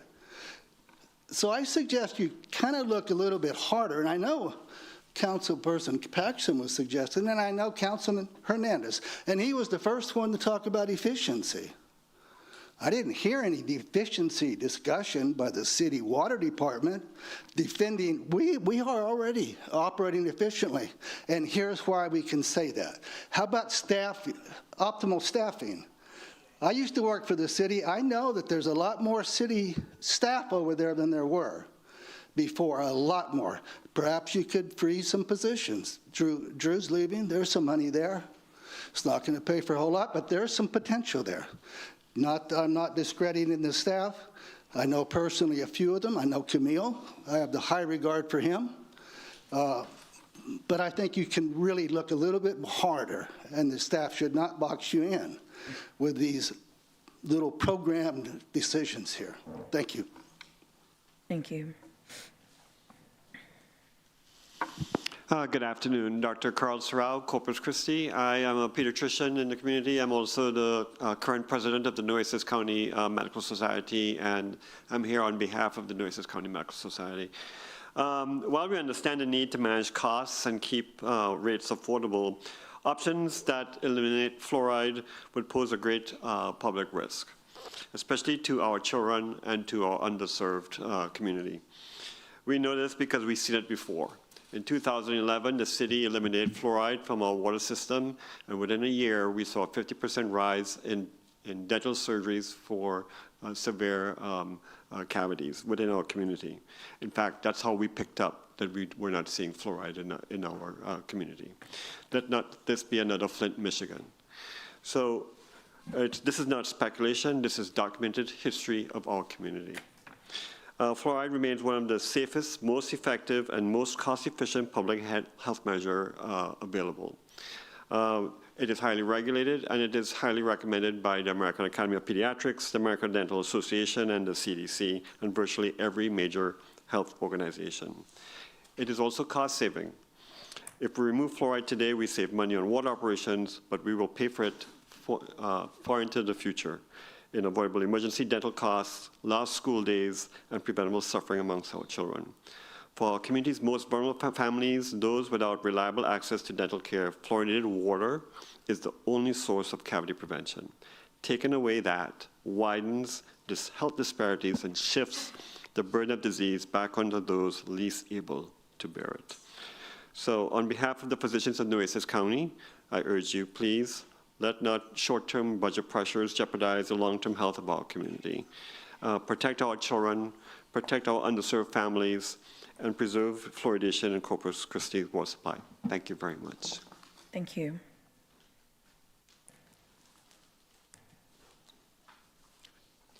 Hi, my name is Vanessa Gonzalez.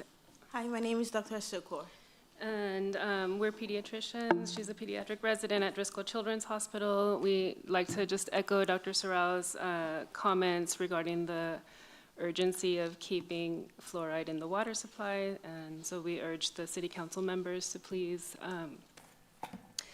not consider any option that would require removing it. Many people take for granted in our that community water fluoridation is a safe and well-accepted public health practice. When used at recommended levels, fluoride is safe and effective at preventing tooth decay, and it also provides benefits to our overall health. Extensive research has consistently demonstrated that optimal fluoridation poses no detectable risk of cancer or other serious health issues. It is cost-effective since it ensures easy access to cavity prevention across all socioeconomic groups, reducing disparities in oral health outcomes. Evidence does not support any detrimental effects on neurocognitive development at the currently recommended level. As a pediatrician and a spouse of a dentist, I've seen firsthand how poor oral health can cause pain, poor self-esteem, and impact children's performance in school and other activities. Medical professionals in our community know that poor oral health can lead to long-term health problems. I and many of my pediatric colleagues here in Corpus Christi, as well as the American Academy of Pediatrics, the CDC, the American Dental Association, all support the safety and efficacy of community water fluoridation. I urge our city council members to follow the science and keep fluoridating the water in our community according to the recommended standard.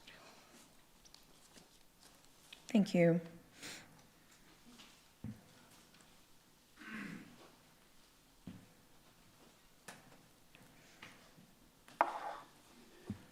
Hello, good afternoon. I'm Dr. Gonzalez. I am the president of the Nueces Valley Dental Society, which is the part of the local component of the Texas Dental Association.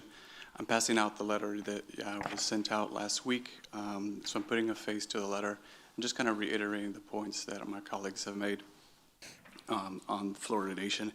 You guys have a very difficult task at hand, but this one item to consider to remove of $200,000 of savings is going to be detrimental to our population.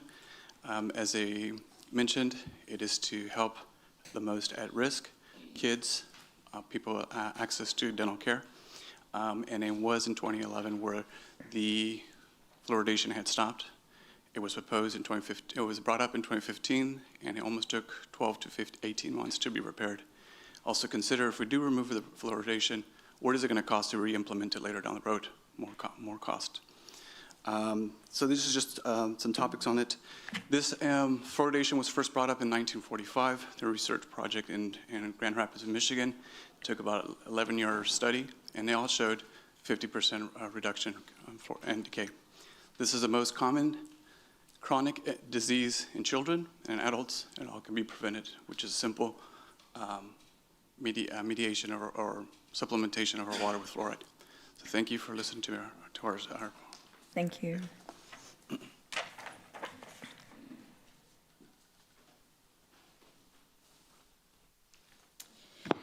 Rachel Caballero, D1. I'm sensing a MO with staff who I know puts in a lot of hours and stuff, but we also have to get away from the fear-mongering because it's becoming a virus here at City Hall.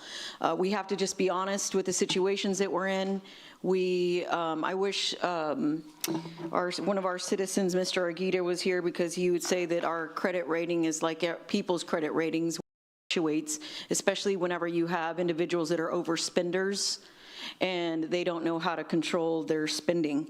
I handed you a letter that I spoke on last week at the very end of the meeting, just to remind you all that there are other alternatives and other possibilities, and that the Texas Water Development Board has changed the scope of work before. So as a council, we're gonna have to get away from being full-time negative individuals towards this community. Going to Austin, missing a city council meeting, and going to Austin to knock on doors to get places like the Texas Water Development Board, the Texas GLO, Governor Abbott's office to speak negatively to 5 council members that are supporting this community, the majority of this community to boot. The majority of this community is very ill-spended time and a waste of our tax dollars. So I would like to get away from full-time mayor being negative about a full-time against this community. Also, I don't appreciate council members going on the news in other cities and speaking negatively about this community whenever they were elected to represent us. That shows character, and it shows who you really are, and that you're against this community. So I'm gonna go ahead and support Councilman Hernandez and Councilwoman Paxton's option 3, because you've proven to be trustworthy. As far as the others that suggested option 1, stay tuned, because we know that you are not trustworthy. Thank you. Maggie Peacock, District 2. Yeah, also want to kind of talk about the fear-mongering and putting all the pressure on working-class residents. That's not fair. I also think all these different options, also, they just suck. It doesn't make sense to make so many cuts that make or break this budget. I'm also having a hard time understanding like y'all are talking a lot about the residential water rates. I'm still very unclear about what about the heavy industry and large volume water rates. So I'm a little confused on that. Also want to bring up the lawsuit that large volume water users brought up when they sued the city for raising rates. Why are we prioritizing corporations that have the ability to dispute water rates and not prioritizing the people living paycheck to paycheck? And so, yeah, that's it. Thank you. Jason Hale, Corpus Christi. Good afternoon, council members. I support investing in our infrastructure as long as everyone's paying their fair share and we're doing what we can to minimize the impact on those who are having a hard time paying their bills because everything's going up, right? I just wanted to talk on the $16 million shortfall due to a decline in water revenue from us using less water, which is also, that $16 million was some of the operating expenses for increasing pumping in Mary Roads. But I just wanted to point out that the target reduction for stage 2, which was the stage that we were in 2024, that target was 20%, but we reduced our water use by 5%, which, you know, conservation is hard, right? But just imagine what that shortfall would have been, you know, had we met that target reduction of 20%. And the reason I bring it up is because there's a strategy to resolve that, and that's through drought surcharge fees, which we passed earlier this year in the drought contingency plan. The idea being that you set the fees to offset the reduction, you know? And so that's something to keep in mind as we move forward. You know, stage 3, the target reduction is 30%. You know, I guess we'll be lucky if we get a 10% reduction in water sales. And yeah, I think it's important to encourage conservation because it delays the need for an additional water supply. And we all know those are super expensive, right? And plus, water rates are going up. So if people can conserve more water, then that would reduce their water bills. So with that in mind, I would like to see more conservation programs implemented by the city. And if the city's unable to do that, it would be great if we could get community stakeholders together and kind of come up with things on our own that the city isn't able to do since it's on a reduced budget and it's already doing so many other things.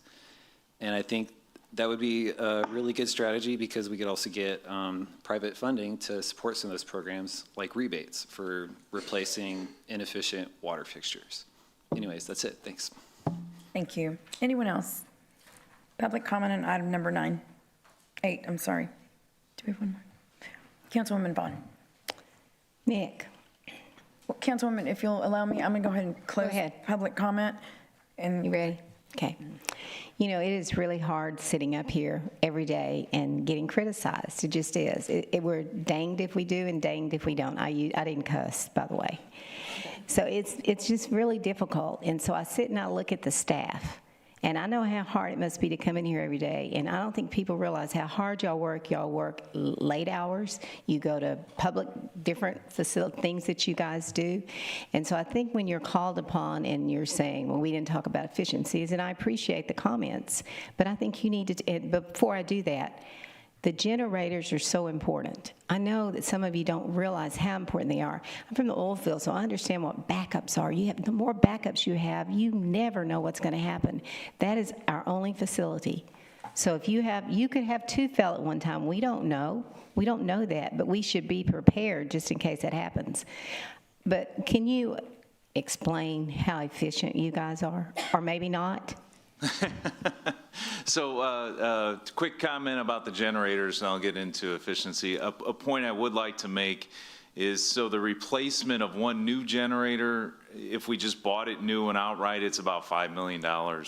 So if you're replacing 4 total, it's about $20 million. So the reason I say that is to bring up efficiency. So you know, our staff is, and we challenge them, I challenge them to be very cost focused and the staff that's here, they've heard me say it at many of our, what we call our all-hands meetings. Every employee of ours impacts the rate. And I tell them to their face, look, if your neighbor's telling you, why is the rate so high? You need to be able to answer that, because whatever you do every day is to impact the rate. Some of the things that we do to operate more efficiently is we use a combination of both Maximo and Power BI to track our metrics. And that is one reason why we are so good at how we, identify water main breaks. We have a staff of first responders that will identify if there is a water leak, if it's on the customer side, if it's on the city side. Is it involve a transmission main? Does it involve a smaller diameter service line?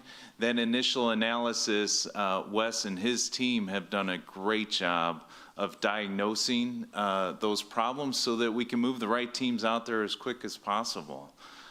Can we get more efficient? Yes. If anyone says you can't get more efficient, they're lying, because you can.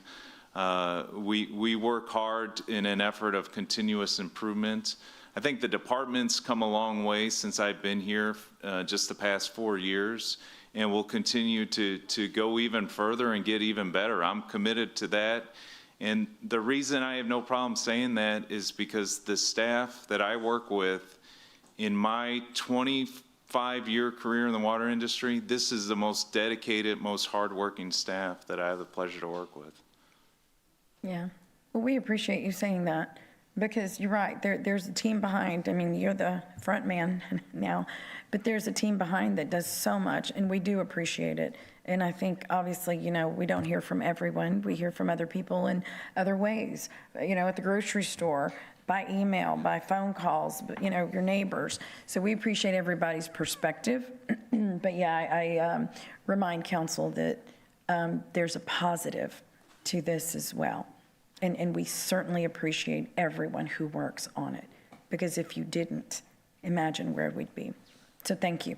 So with that, we've closed public comment, and I believe we have a motion. So to be clear, staff recommendation, which is considered option 1, is a $4.78 rate increase as proposed for the average residential customer, as well as a rate increase for commercial and large volume users effective January 1 of 26. Option 2, which is on the table, is a $3.28. It's option 3, Mayor. I'm sorry, option 3. Thank you. Option 3, which is on the table, is a $3.28 rate increase, therefore reducing the budget by $1.2 million. And the way that will happen is by a reduction in the Owen Stevens treatment plant generator replacement funding by 50%, which generates the $1.2 million. So that is what's on the table. I'm going to ask everyone to please submit their vote. 3.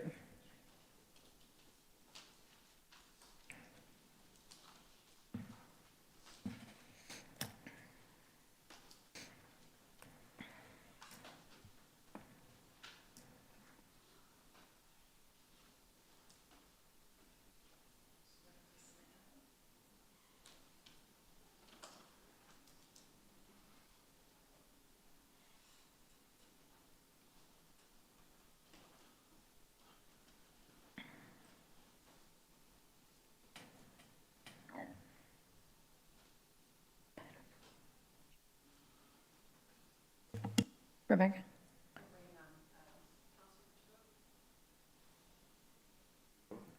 Councilwoman?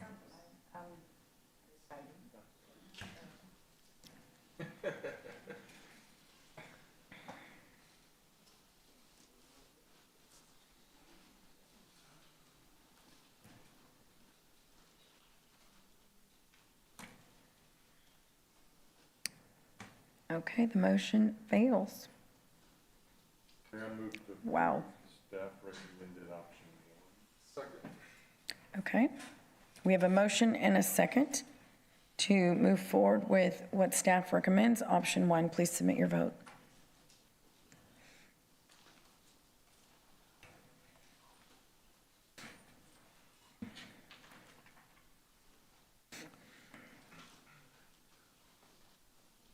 The motion carries. Okay, it is 1:49, but what I'd like to do is take items 9, 10, 11, and 12, unless anyone has any issue with those, and pass them as a group. I mean, council members? Motion to approve. Second. Okay, we have a motion and a second. Is there any public comment on items number 9, 10, 11, and 12? Item number 9 is regarding Sunset Beach RV Park, updating the fees. Item number 10 is updating water laboratory charges. Item number 11 is updating temporary construction water service charges. And 12 is an ordinance amending wastewater utility tap fees. Any public comment on any of those items? Okay, we'll close public comment. We have a motion and a second. Would you like us to do a voice vote, or you can do it? Okay. Items 9, 10, 11, and 12, we're going to vote on as a whole. Thank you. Yes.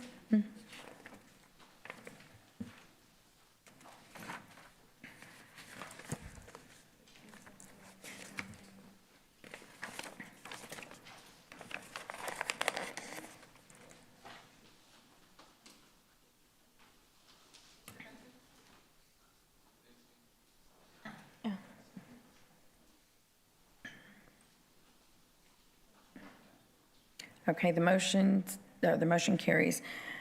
So that leaves us at item number 13. We're going to break for lunch. It's 1:51.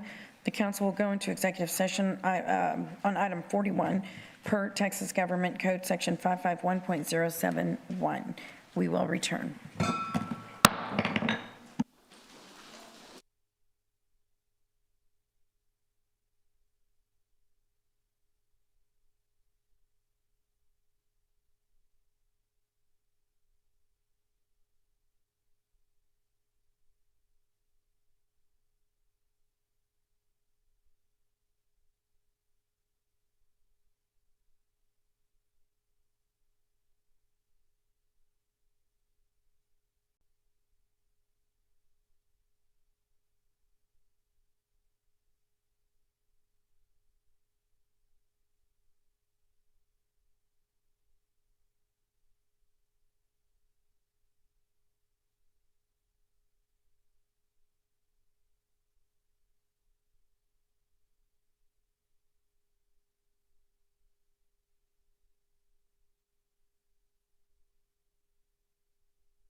Okay, we're going to go ahead and reconvene our meeting, and we left off on item number 13.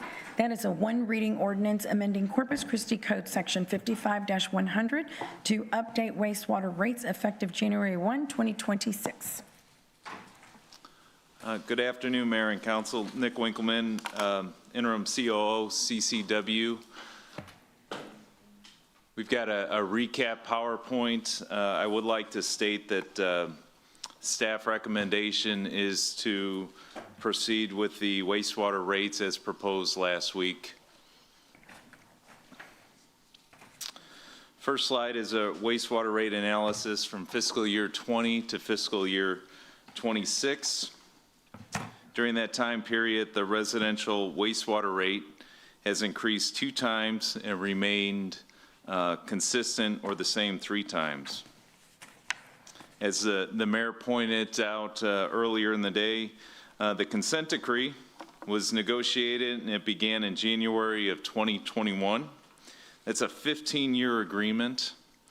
The agreement is with TCEQ, the EPA, and the Department of Justice. The consent decree identifies various metrics and system improvements that we are obligated to conduct to maintain our system and to provide a certain level of performance.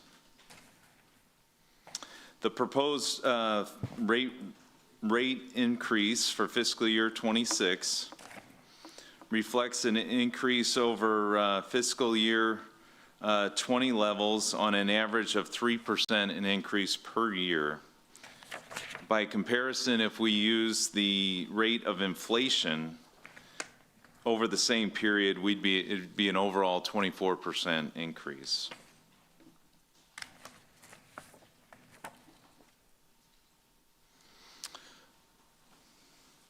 The next slide shows our commercial rate.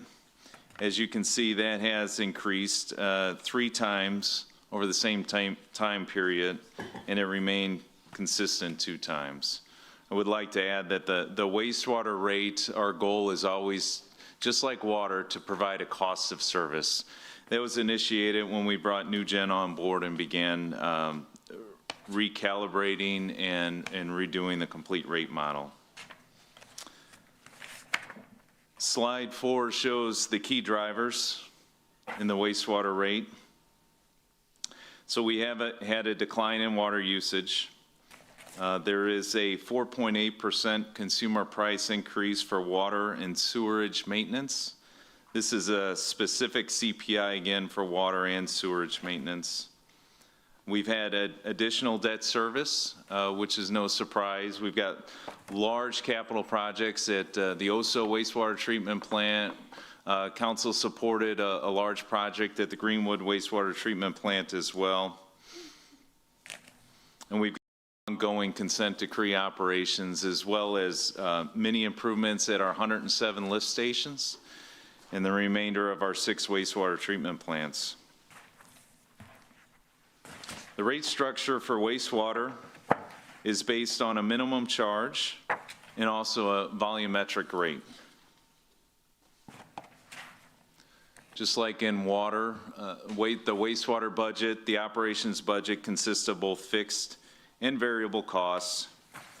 As you can see, the structure of those costs are the same. Fixed costs consist of interdepartmental allocations, chemicals, electricity, software, permits, and we also have, of course, debt service, which is $31.3 million for fiscal year 26. Variable costs consist of personnel and all of those parts and materials that allow us to maintain our service levels to our customers. One thing that and it came up during the water discussion is efficiencies. As we talked about, the consent decree is a significant driver in the wastewater rates. What CCW has done in the management and of the consent decree and also how we've achieved the required metrics, the repair metrics that we're supposed to, we've done a tremendous amount of work in-house. Since the consent decree was initiated by self-performing manhole rehabilitation, point repairs on the collection system, manhole repairs. We've estimated that we've saved approximately $30 million as opposed to hiring contractors to do that. So that's since 2021 when the consent decree started. Not included in that amount is the management of the consent decree program. Many municipalities have outside professional services manage the program. The program is managed in-house by the CCW engineering team. In terms of our rate scenarios, I'd like to reiterate that we are recommending option one, which was presented which was the original proposed amount. It's a $4.20 rate increase for the average residential customer. That would be effective January 1. The rate will cover the additional efforts of maintenance, as well as meeting the continued requirements of the consent decree. We have developed two other options. Option two would be a $3.95 rate increase, be a budget reduction of $460,000. In order to achieve that reduction, we would reduce the budget for maintenance items at all 6 wastewater treatment plants, totaling $460,000. And I think Wes had a really good slide during our budget workshop showing the effects of just how corrosive our environment is. He showed a number of slides with equipment that was only 10 years old, and I tell you what, it looked like it was about 35 years old. Option three is a $3.26 rate increase, be a budget reduction of $1.7 million. In order to achieve that, we would remove the major maintenance program enhancement program, which was 9 positions, and our Director of Wastewater, Wes, did a good job of explaining the need for that during our budget workshop. The majority of those positions are needed just to continue to maintain our 6 wastewater treatment plants, our 107 lift stations, and the number of lift stations continue to increase. Both of those enhancements are needed so that we can meet the requirements of the consent decree and avoid fines associated with the consent decree. Some of the other items I want to bring up is in fiscal year 25, we've replaced 67,345 feet of wastewater pipe in the collection system, It's primarily clay pipe that can crack and lead to SSOs. Also, since the initiation of the consent decree, we have cleaned and conducted a video survey of 11,266 miles of sewer pipe. And since the initiation of the consent decree, we have replaced 211,000 feet of collection system sewer pipe. All of these have led to improvement in the wastewater system. And I shared this with a number of council members previously, but in regards to sanitary sewer overflows, which was the primary reason why we ended up in a consent decree, 2008, we had 1,420 sanitary sewer overflows. 2025, and this is calendar year, we've got 28 sanitary sewer overflows. It's tremendous improvements in our wastewater system, and that has to do with both in-house crews, and we do use IDIQ crews a lot to replace pipe as well. So they are our partners. With that, I'd like to, again, staff is recommending option one, which is that $4.20 rate increase to residential customer, and I'll stand by for questions. Councilwoman Vaughn. Just a couple on the consent decree, because the public hears about that all the time. Yep. And so I appreciate you explaining the reasons that we had that. And when was that, and how long is it for? So the consent decree, the final agreement was signed in January of 2021. It's a 15-year agreement. Okay. And are you getting any penalties?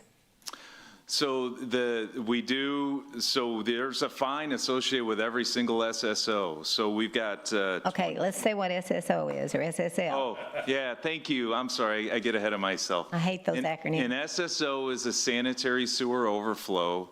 That is basically any time untreated wastewater is outside of the collection system. So when a manhole would overflow, if it's untreated wastewater, that's an SSO that we would, of course, clean up, address, but we would also report. If untreated wastewater, if there's an issue at a lift station and the pumps can't pump the wastewater, that wastewater will back up. It may back up through manhole overflowing, or it may back up and overcome the top of a wet well at a lift station. Have we had a lot of those in the last year, let's say? So in this calendar year, we've had 28. Wow. Okay.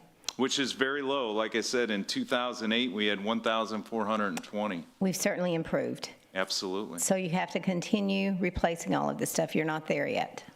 No, we are not there yet. I would like to say, so that the way the consent decree is set up, the beginning is very heavy on condition assessments. So those miles of pipe that we cleaned and inspected, that's very heavy in the beginning of the consent decree. Then as you move through the 15-year path, we have what we call capacity constraints within the system that are some more intense capital projects. A couple of professional service design contracts will be coming to council likely in October. One is for the Blucher Park area, where we have historically had a number of SSOs. And the other one is the Hewitt and Santa Fe area.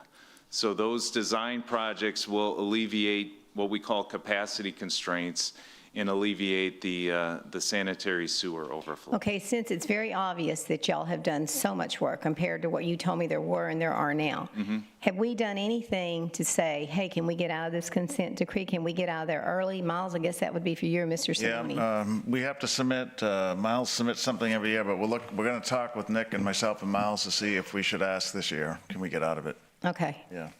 Right, Miles, annually, what are you submitting? Annually? Yeah, we've already have a potential letter that we're considering sending to request early release, and we think we've done a lot, and we've achieved a heck of a lot. 97% reduction in the sanitary sewer overflows. We have probably hit the point where we're in a diminishing returns for each expenditure. We're still needing to expend a lot of money to comply, but the liquidated damages take away from the amount of money that we can spend now to reduce these overflows. So we think that it would be appropriate to have an early release from this consent decree, and the new administration, the current administration, has been releasing cities from law enforcement related consent decrees. So this might be the year that it would be most appropriate to do that. Okay, thank you. Yeah, to answer your question, we submit an annual report that is due in June of every year for the previous calendar year, and that goes to all those entities, TCEQ, EPA, and the Department of Justice. Councilman Hernandez. Okay, again, can't support your recommendation one again. I would recommend item number 3, because this is the additional people that you wanted to add to what you already had. As a matter of fact, you're increasing your request from 260 personnel to 277, a full 17 individuals, correct? Yeah, so there's 2 requests. There's the additional positions for the maintenance, and then there's also the additional positions for the effluent at OSO. And I'm going to invite Wes Nebgen to come up and talk more specific about the need for those positions. Good afternoon, Wesley Nepkin, Director CCW. So yes, there are 2 separate decision packages before you. The first one is for the maintenance personnel that we feel is necessary to ensure that we do keep the investment that the city has made in the wastewater treatment plants, the hundreds of millions of dollars of investment, up and running as it was designed, let's say. I was able to show pictures in the budget workshop of some of the conditions that we're seeing at those plants on some of the new build out that we've done. So that's why we feel that's really important, because while it won't affect us immediately at this moment, it will affect us in the future with additional capital investment that just gets more and more expensive every year. As far as the other decision package, the personnel for the effluent, we're currently utilizing personnel that would be doing maintenance activities to supplement that program. It's not something that's sustainable at this point, because for every hour they're spending doing that, there's maintenance activities that they're not getting done. That's why we feel it's really important that we do have the appropriate staff to man that and to be able to, provide that service to those that are utilizing it. Okay, so a total of 17 additional people, some to manage wastewater system, and then 4 additional people to do more maintenance than what you're already doing. Yes. Okay, but it doesn't mean that you won't do any maintenance if you don't have those additional 9 people. Some of the maintenance we won't do because we have to, well, it could be years down the road. We have to prioritize our maintenance, as with anything. Right, and you have a 10% vacancy, right? Yes. Okay. You also increase your debt service from 21.2 million to 31.3 million. That's a $10 million, a little over $10.1 million increase in debt service. How are you making that up? Obviously that has to come out of operations. So where are you making that up from? So this is where I talked about it during the budget workshop. This is where last year you called the financial jiu-jitsu. The $6 million of that $10 million increase is coming for that stormwater legacy debt that now is in the wastewater rate. So you're already going from 21 to 27. And then the remaining is new debt sale that supports the $100 million project, the $200 million projects that also things. So that's just a new debt payment associated with the CIP. Okay, so the 31 million is all wastewater debt? Yes, absolutely. And because you paid some of the debt service from stormwater out of last year's budget because you only had 21 million, right, of wastewater debt. It was on the water side. It now is where it should be and will remain because the rate now recovers that $6 million. So now you've increased your debt service to 31% of your revenues of $101 million. And if you go by expenditures, 113, it's 27, almost 28% of your expenditures. And this is the same kind of thing that Victor talked about earlier about the more debt you have, the more you have to increase your rates in order to cover the debt, because you cannot not pay your debt. You can make adjustments on operations, but you can't make adjustments on your debt. So the more we go along this here, and Victor's not here, I guess, but how much is too much debt? That I cannot answer. It's right. It's always depends on the when I think about it, it's on the. So maybe this is a question for Peter. How much is too much? I think, Councilman, we're at the point where our 5-year plan is being implemented, and so you're going to begin to see the improvements reduce. Well, we just voted a $100 million project in Greenwood. Right, that's included in the 5-year plan. And it's going to be added on to our debt service in the next year. Right? Yeah. So, I mean, at some point, it's going to continue to squeeze our operational funds. Yes, sir. So one thing you have to realize with our debt is most of the projects we're doing now, especially the ones on the collection side, have not been determined by what CCW has decided to do. This is part of the consent decree. This was part of the hydraulic modeling that was done initially and part of the negotiations with the Department of Justice. So those projects, and Nick talked about 2 of the bigger ones that are coming up, are mandatory. They have to be done, and they are larger projects. We had a total of, it was around 76 to 79 capacity constraints. So your wastewater warehouse was part of your consent decree? The wastewater, no, that's not, but it's a savings. So, we're talking about, and that money has not been spent yet. But the wastewater warehouse does have savings in it when you look operationally. We're figuring, and the figures that we're showing, we can save up to about $1 million a year in efficiencies by consolidating everything into a single warehouse, which would pay for itself in about 8 years based on the current bids that we have. So, and that's not just water, that's also not just wastewater, that's water. Okay, so in your capital improvement plan, you for this coming year, budget year, is $109 million that you want to continue to spend on more projects. And I understand we have to do these in terms of how do we space these out, because like I said, you have to pay that back. And we have to have them done by year 15. Right. We have a deadline, and some of these projects are going to take 5, 6, 7, even longer years.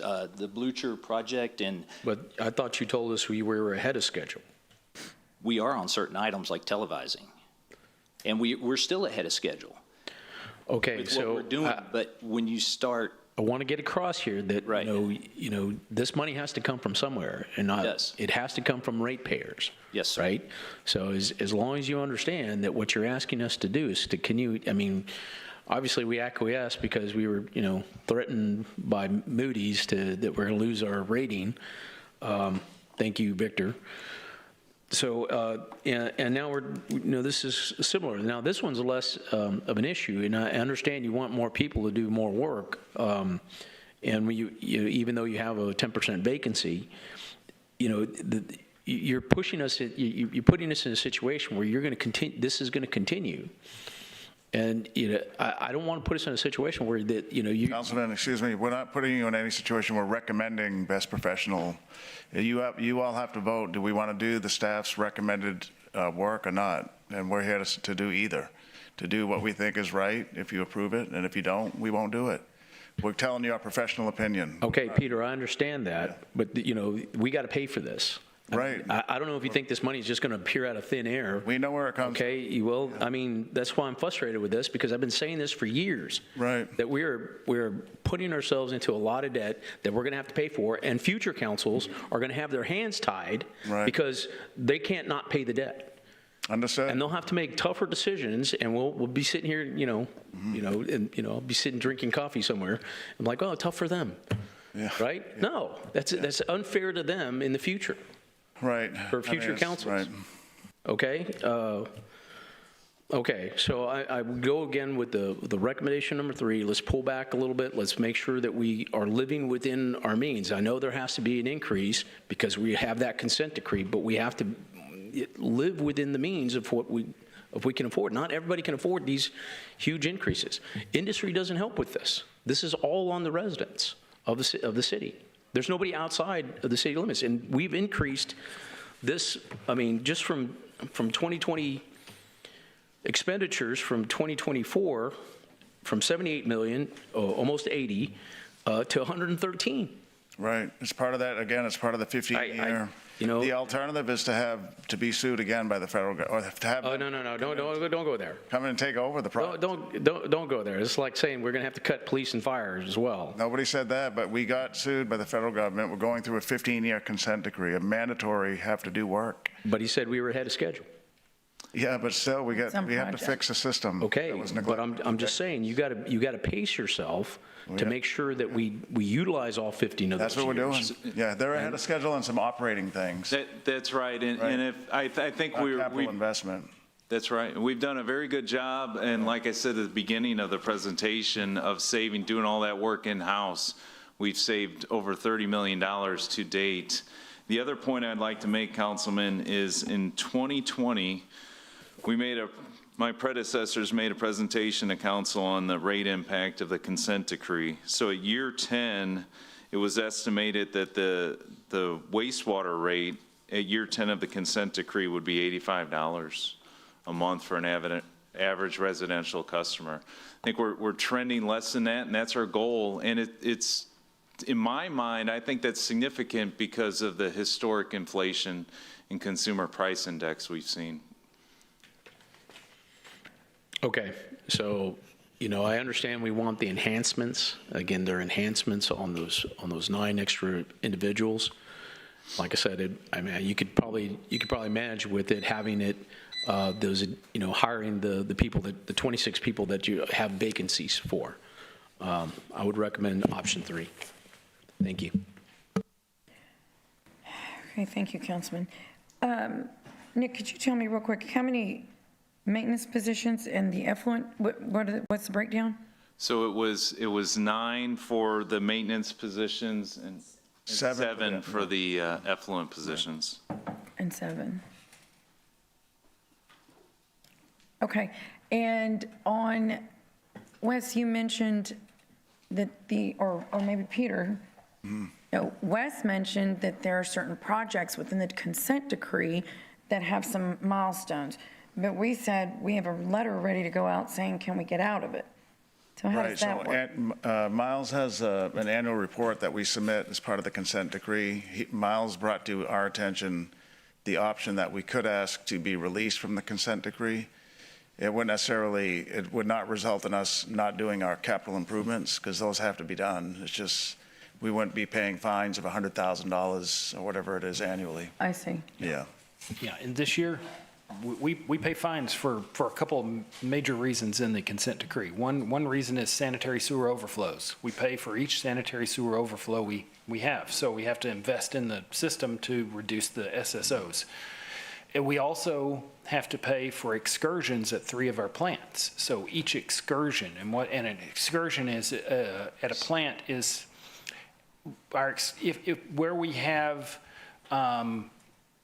where we are releasing treated wastewater into the river. If we have an exceedance, like we have an excessive amount of E. coli or enterococci in a particular wastewater sample, if we have an exceedance, then that exceedance is what's called an excursion. It exceeds TCEQ standards. For 3 of our wastewater treatment plants, we have to pay those liquidated damages, those penalties. And we're requesting this year to be released from all of the automatic penalties that we're hit with. So this is a very crucial year to show the EPA that we are funding our wastewater treatment program, because the EPA, through its consent decree, said we can't trust you to fund your program on your own, so we have to incentivize you to do so in the consent decree. So our recommendation is to fund our local staff to be able to provide for the compliance obligations of the consent decree, to minimize the number of sanitary sewer overflows on our own. Otherwise, we're going to have to pay the money to the EPA. So this is a crucial year that we need to show that we can support ourselves, our own wastewater plan, without having to be forced to do so by the feds. Right, okay, thank you. Did you have something? No, just that we still have to, Nick and myself need to meet with Miles. It's Miles's idea, but we haven't done that yet. Okay, but it's See, coming. is it appropriate, is it a good decision? We haven't recommended it yet. Right. Yeah. Okay, you're looking into it. Right. Thank you. Councilwoman Paxson. Thank you, Mayor. Thank you, guys. Between last week and this week, again, this amount of information is very helpful, and I know that it takes a lot of effort to put this forward in such a short amount of time. And that $30 million in savings, I definitely commend you for that. I know we've seen the last 5 years of rates, and that's a testament to this hard work, so thank you for that. On slide 7, where it's discussing the options, under option 3, are those enhancements exclusively new positions, or do those also include projects, is my first question. Those are positions, and then the funding for the maintenance program itself. So you've got more parts and materials as well. How much of this is funding for the projects? So this is operations budget and it's maintenance. Go ahead, Camille. So 1.5 million of that 2.3 is for parts, vehicles, and everything that is needed. 800,000 is for actual staff and recurring costs. So 800,000 is the staff. But of course, there's no point of having staff if you don't have the vehicles or the materials that they're going to be working with. So that's why we're cutting it all, because it's not a, it's either if we do the staff, we have to do the vehicles and the materials that they need to actually perform the work. Okay. And are these specifically related to the work that we have to do under the consent decree? Or these just are general improvements to maintenance and facilities? Yeah, so I appreciate that question, because one of the things I say commonly is the entire wastewater capital and operating budget is associated with the consent decree. So for the reasons that Miles mentioned earlier, both the sanitary sewer overflows and the excursions result in fines from the government, right? So maintaining the equipment, maintaining the plants, all of that is associated with preventing excursions and ensuring both the 6 wastewater treatment plants, the 107 lift stations, the complete collection system is operating effectively, so we don't deal with those things. And those things, I mean, are sanitary sewer overflows and any issues with plant excursions. And what is our track record right now for that? Or my understanding, based on the time spent working with you and your department, is that we have substantially controlled those types of excursions or leaks with our current, up to this point, the maintenance and ongoing work that's done. Yeah, so the same numbers that I talked about earlier, right? There's been substantial improvement, and we're very, very proud of that. It goes back to, we've got to continue to maintain our infrastructure. It's a large system, and I've got the number here. So we have 20,533 manholes in the system. We have 1,300 miles of wastewater lines in the system. So that's just in the collection system. That doesn't account the lift stations and the wastewater treatment plants. As you can understand, as upgrades are made and equipment is replaced, you've got to ensure that the maintenance programs go off as planned, so you're not deferring maintenance, which is a snowball effect, and that's where we were at before the consent decree started. Sure. And under the water, we talked about the 5-year plan. Is this part, forgive me, I'm sure it's here. Is this with this department, are we looking at it with the 15 years for the consent decree, or is this part of a shorter 5-year project, and where are we at on that timeline? Sure. So there's the 5-year capital plan, which includes upgrades to the significant upgrades to the wastewater treatment plants, like that $100 million project at Greenwood. The consent decree, like we were talking about earlier, early in the consent decree, it's focused on system assessment, cleaning, inspection, and then you start getting into those larger capital projects, which is all part of that plan. And like Wes alluded to earlier, we've got to ensure that we stay on that plan to get concluded within that 15-year time frame.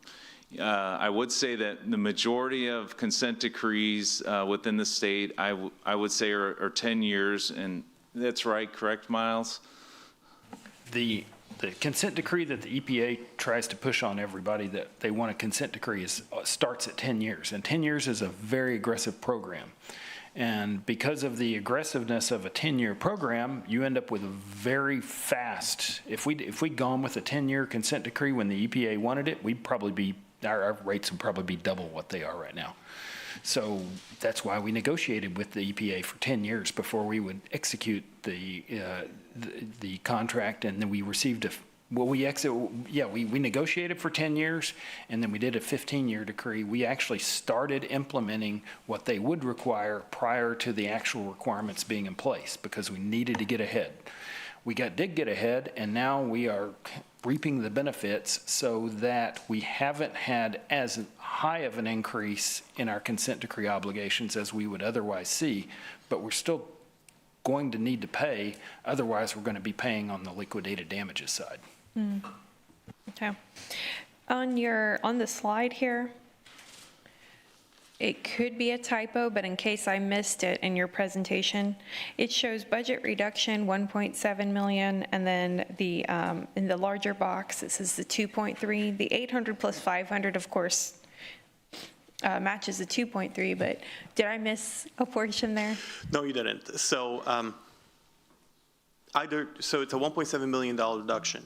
The only reduction we could have made to get to the 1.7 was a 2.3. I do want to mention that reduction is a 1-year pay down. It's not something, because these positions were not added and things like that. So this is budget. So basically you're paying down the rate for 1 year with this, and the costs are still going to be there. We're going to still have to come back with additional costs for maintenance. Yeah, excuse me, Camille. So the answer is that we would reduce the budget by 2.3 million, not 1.7. Yes, we will remove the whole decision package. There's just no point for having it. So the 1.7 we would have absorbed internally, and then the difference is what we would be adding on in surplus. Yes.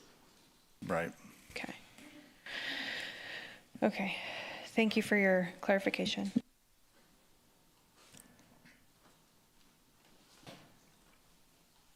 Councilwoman Vaughn.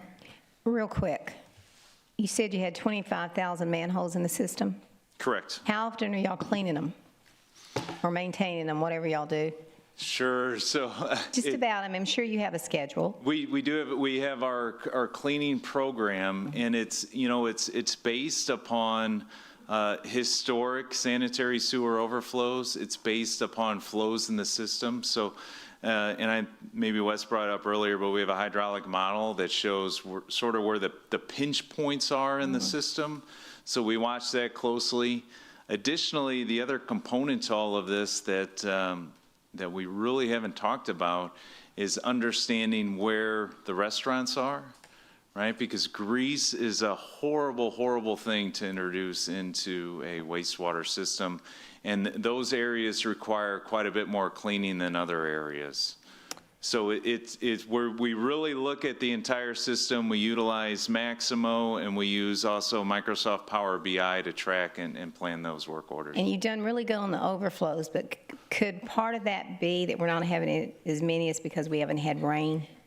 So I think that's an important point to make, but one of the reasons that we see an overflow because of rain is because we have cracked pipe, right? Okay. That clay pipe is cracked, and you get what's called I&I, or inflow infiltration, into your collection system. When you have that rainwater getting in the system, then you start seeing a lot of overflows. I would come back and say it's because it's certainly we need to consider rain, but it's because we've replaced such a large amount of pipe, that aging sewer pipe in our system. It's tightened up the system. Okay, and you've been efficient, right? Yeah, that's right. Thank you. Okay, I think that's all. Nick, thank you. I'm going to go ahead and open public comment. Would anyone like to make comment on item number 13? Okay, I'm closing public comment. Councilman Scott. So I communicate with humor, but I think we should avoid using the term financial jujitsu anymore. After this year, let's just, all right, we check that box. I'm sure Moody's and the rating agencies are watching. That's probably not a word they want, so we laugh, but we're not really doing that. My notes were, by the way, hello rating agencies, and hope to communicate that we're doing what we need to do. And I think we are. I think, by the way, it's a great presentation. I think your team did really well. I think the water guys did really well, and I think you convey that we have competent staff in charge of our utilities, and I think that goes a long way. My notes were, go along this year and then get out next year. I don't like raising rates, but I do recognize what you're saying is that let's show the rating, let's show the EPA that we're doing what we need to do, and then at the same time, let's work on a program to get out of the consent decree. I do think that I have personal issues about the consent decree. I think they were onerous for a long time. I think when the city of San Francisco sues the federal government, you know, that implies that maybe it went a little harder than they probably should have. So, but I do think we have the right people in place that will look favorably in helping us out. So that was my point, Mayor. I'm okay with option one. I do think it conveys to rating agencies that we're doing what we need to do. I think we have competent staff. I do like the idea of conversations moving forward with trying to remove ourselves from the consent decree ahead of schedule. Thank you. Thank you, Councilman. Okay, I'm going to go ahead and entertain a motion to approve. Move option one. Move for option one. Okay, to entertain the the motion Second. is written. We have a motion and a second for option one. Councilman Hernandez. I'd like to make a motion to amend that to option 3. Okay, and option 3 is a rate increase of $3.26 with a budget reduction of $1.7 million, which would include eliminating the 9 positions for the major maintenance program. That's what's on the table. Everyone, please submit your vote. She second. Yeah. Option, the amendment is option 3, yeah.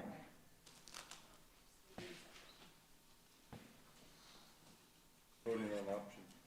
The amendment. The amendment first, yeah.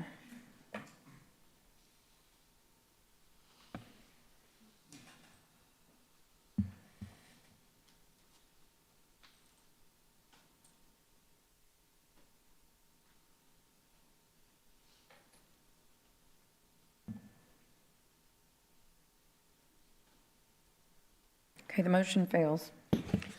Okay, so now we go back to, we've got the original amendment, which is the staff recommendation. Yeah. Please submit your votes. This is option one now, Mayor. Yes, the staff recommendation. Now we can tell it's not an election year. The motion carries. Okay, so we're going to move on to, let's see here, item number 14 is an ordinance amending Corpus Christi Code, Chapter 55, Article 19, regarding recycled reclaimed effluent water. Yes, Mayor, this is the second reading of the ordinance update that was approved last week. There are no changes to the ordinance. Okay. Councilwoman Paxson. Thank you, Mayor. I do want to say, I certainly recognize that the services that we're providing right now for effluent water collection and use are at a cost, you know, that doesn't come from nowhere. I think from the first introduction of the thought, my feeling was, you know, until we can allow the community to freely turn on taps, hoses, et cetera, I struggle with adding a fee to this because it's already a higher cost to attain. They have to go, they have to do all of those things. So that's my issue with this item. I think that if we were to continue the program, you know, perpetually, then there may be place for it down the line. I think that we've got some great feedback from community members who have really good ideas about the program. So I say that to say, I think down the line, you know, if we were back in a spot where people had the option to not need to go get tubs of water, sure, a fee would be very appropriate in my mind. And I apologize. I don't want you to think that I'm being difficult with CCW today. Please don't think that. But I just feel with the situation at hand where folks can't access their water freely that they should, this is a great service that we have to recognize we're offsetting a challenge situation, and that's just my philosophy on it. But thank you, Nick. And one thing I'd like to add, Councilwoman, so the ordinance is not, it includes a couple of different things. It includes the fee to residents picking up effluent water at OSO, but there's also an update to the existing ordinances. It was a lot of cleanup of the language, and we do sell effluent to other customers via, a purple pipe, a dedicated pipeline, and it ties that rate essentially to the raw water rate as well, which is a good thing. So I know this ordinance is a lot about the fee to the people who come to OSO to pick up effluent, but there are a couple of other things in there as well, and the majority of it is clean up to the ordinance. Okay. Councilman Barrera. Okay, so I obviously have been opposed to the fee for, for the effluent water rates. Now, but, the thing is that with, go ahead, I'm sorry. Sorry, Councilman. No, I guess the thing is that, so what would it take to, because it's $366,000, so, originally you recommended to us no fee. That's right. So had we gone back to that with no fee, where would that put us? So essentially what it would do is it would kick the costs down the road, right? We would further see that impact in the rate next fiscal year is what it would do, because we wouldn't be recovering the cost for that service if we didn't charge a fee for people to come and pick up the effluent. So essentially it would kick, those costs are still incurred, it would kick it down the road a bit. Okay, now, but are we, the staff that we're utilizing to be able to provide the service, we're taking them from someplace else, or? Yeah, I'm going to let Wes talk specifically. Yeah, Councilman, well, Wes, we recommended to add 7 positions, and those were funded with the rate structure. But when we first brought it to us, there wasn't a recommendation to add a fee. We had no fee, right? It was funded with the rates. So it's funded by all customers using wastewater. It was equal, it was a shared rate. Yeah, it's a shared rate that we're spreading out over 100,000 customers. Because, right. What did we just increase the water rates to? 42 to by $44? Right. So, versus $44 for 6,000 gallons versus 30 for 600. I just don't see how that math works when we were begging people to take it off our hands and we couldn't get that done. So I think, dare I say, it's like price gouging. Now they need the water, and so now we're going to charge them. That's a perspective. Maybe that's a little harsh because I know we wouldn't do that. But I think here we are. We've had a situation where people have gone to buy materials and equipment, and we're charging them almost the equivalent of what would be for 3,000 gallons of treated water. So I understand we were looking at it from a standpoint of funding the facility. So what are the alternatives? From a rate perspective, I'll have. Well, you said not next year. See, right now, so if we approve the ordinance, which I'm in favor of cleaning up the ordinance, then what does that do to the $366,000? So $366,000, so $468,000, that was option 1, reduction equated to a quarter. So if we're going to add $400,000 in costs that doesn't have a fee that recovers it, you're looking at a quarter increase on the rate. So would we have to go back to the other one? Or No, because this decision package was always funded for 1 year with reserves. So this was always okay, so it's funded with reserves. Yes, that's why we didn't include it as cuts or anything like that, because it was reserve funding for 1 year. That's why we never requested for the initial fee when we did the budget workshop. We got the direction to look into a fee, which works for us. We at the end of the day, we want to recover costs for everything we do. As I stated before, we want to be 1 for 1. Mm-hmm. If it costs us $1, we want to recover $1, right? So we were willing to do 1 more year, basically using a little bit of the reserves that we had, but in future years, there would be around a quarter per quarter, 25 cents for a regular residential. Well, I'm a lame duck, I'd support that. So. All right, thank you, Mayor. Councilwoman Vaughn. Okay, who wants this? How many days a week are y'all doing this? Oh, that's Wes. We're doing it 7 days a week. 7 days a week. So do we have to do it 7 days a week? I'm trying to be able to cut the cost so you don't have to charge for it. Right. Do you have to do it every day? We don't have to do it every day. That has been the sentiment, and that's been the ask from the public, Yeah. especially because a lot of people don't have the ability during the week to go Okay. get the water. So we made it available on the weekends as well. Okay, and that's very nice. And the other thing is, how y'all told me, I think, about 40 people come a day. Yes. Okay, are the 40 people that are coming, are they coming every day? Are you seeing the same people? Because I'm being told that by the time they get there, they have no water. And so if that is the case, that is not fair. I just want it to be fair and equitable to everybody, because everybody can't go, obviously, at certain times. And if they get there and they're too late because they couldn't stand in line for 2 hours, that's not their fault. Right. No, and it's not the same 40 people every day. There's actually a group of about 100 people that have permits that rotate throughout the week or two to get water. So there's more than just that 40 people, but there are 500 permit holders at this time that are signed up to get water. Unfortunately, we just don't have the volume to be able to hand out. Well, just a thought, so that everybody can come. Right. Why not do something with zip codes or something? Say, on this day, you have this zip code, these 2 zip codes, something just so everybody gets the opportunity, because I don't know that they are.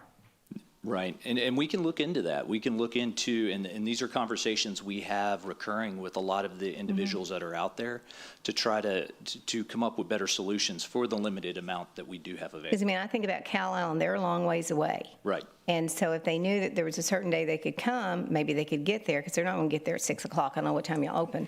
But there are other areas the same way. I just want to make sure everybody gets the opportunity to get it, not just certain ones that come in and get 3 or 4 totes. Is there a limit on how many you're giving out? Yes, we implemented a 600-gallon limit per permit holder. So in other words, that's per address. Is that per day? That's per day. Per day. Okay. Per address. Okay, I just want it to be fair, because I know there are some that's selling it, and if we're not charging for it, they shouldn't be selling it. Right. Well, when you say selling it, there are individuals who don't have the equipment, that don't have the ability to water the house themselves, so they hire someone to go get it, pick it up, and take it to their address. That person has to have a permit in their name, though, for their house. Gotcha. They can hire a driver of their choice to be able to deliver it. Okay, that's good. Okay, thank you. Yes. Okay, I'm going to go ahead and open public comment. Would anyone in the audience like to make comment on item number 14?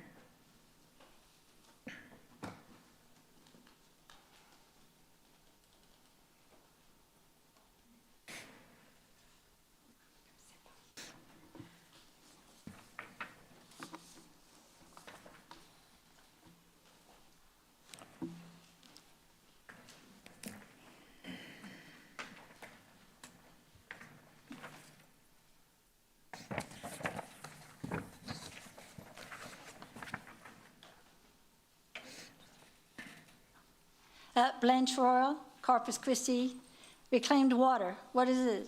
Treated wastewater that is currently being released into the Oso Bay from the Oso Wastewater Treatment Plant. Water that the residents of Corpus Christi have paid for through their personal use and paid again as wastewater. Why are we using reclaimed water for watering our lawns? It'd be so much easier and less expensive if we were turning on our irrigation systems or watering with hoses and sprinklers than driving to the treatment plant, waiting at times for hours, and then the arduous task of applying the water to our lawns. In addition, we have purchased IBC totes, trailers, pumps, hoses, and other accessories needed to water our lawns. We're complying with the Stage 3 restrictions. How do we get to Stage 3 water restrictions? Well, that is another topic. We are here today to address Ordinance 25-1383. In a nutshell, charging the residents fees for the reclaimed water, or as it is being presented as service, the fees of $15 per 300 gallons of reclaimed water and $30 per 301 to 600 gallons, with a maximum of 600 gallons per day, is needed to recover the cost of the service per a CCW budget workshop. When this ordinance was presented at the September 2 City Council meeting, why was the cost of the reclaimed water addressed? The cost being $75 a 1,000 gallons, the expense for the service being $366,825 a year, with trying to recoup 66% through the fees being collected by the users for this service. At $75, 1,000 gallons times 20 for the 20,000 gallons available daily equals $1,500. 1,500 times the 66% equals $990. Wow, the cost of 66 totes times $15 equals $990. It looks like it to me that they are trying to recover the cost of the reclaimed water that's being distributed to the residents. And I was under the impression that the city was trying to cover the cost of the employees operating the 2 fill stations at the Oso wastewater treatment plant. When the distribution program was started in February this year, it was being offered to the public free as a goodwill gesture since we were unable to water our lawns because of stage 3 water restrictions and a way to keep our grass from dying and maintaining the appearance and value of our property. It was also noted that the reclaimed water is water that would be released in the Oso anyways. I can't justify paying $15 a tote when my large yard requires 8 totes weekly during the summer months, $450 a month. I drive daily to the wastewater treatment plant, wait approximately 3.5 hours in the heat, and it takes about 45 minutes to supply the water, time to drive to and from the wastewater treatment plant, plus the cost of the fuel. This is work, a labor of love for my lawn. Have any of you participated in this program? We certainly appreciate the ability to have this water as an alternative and urge you to vote against. Thank you. Thank you, ma'am.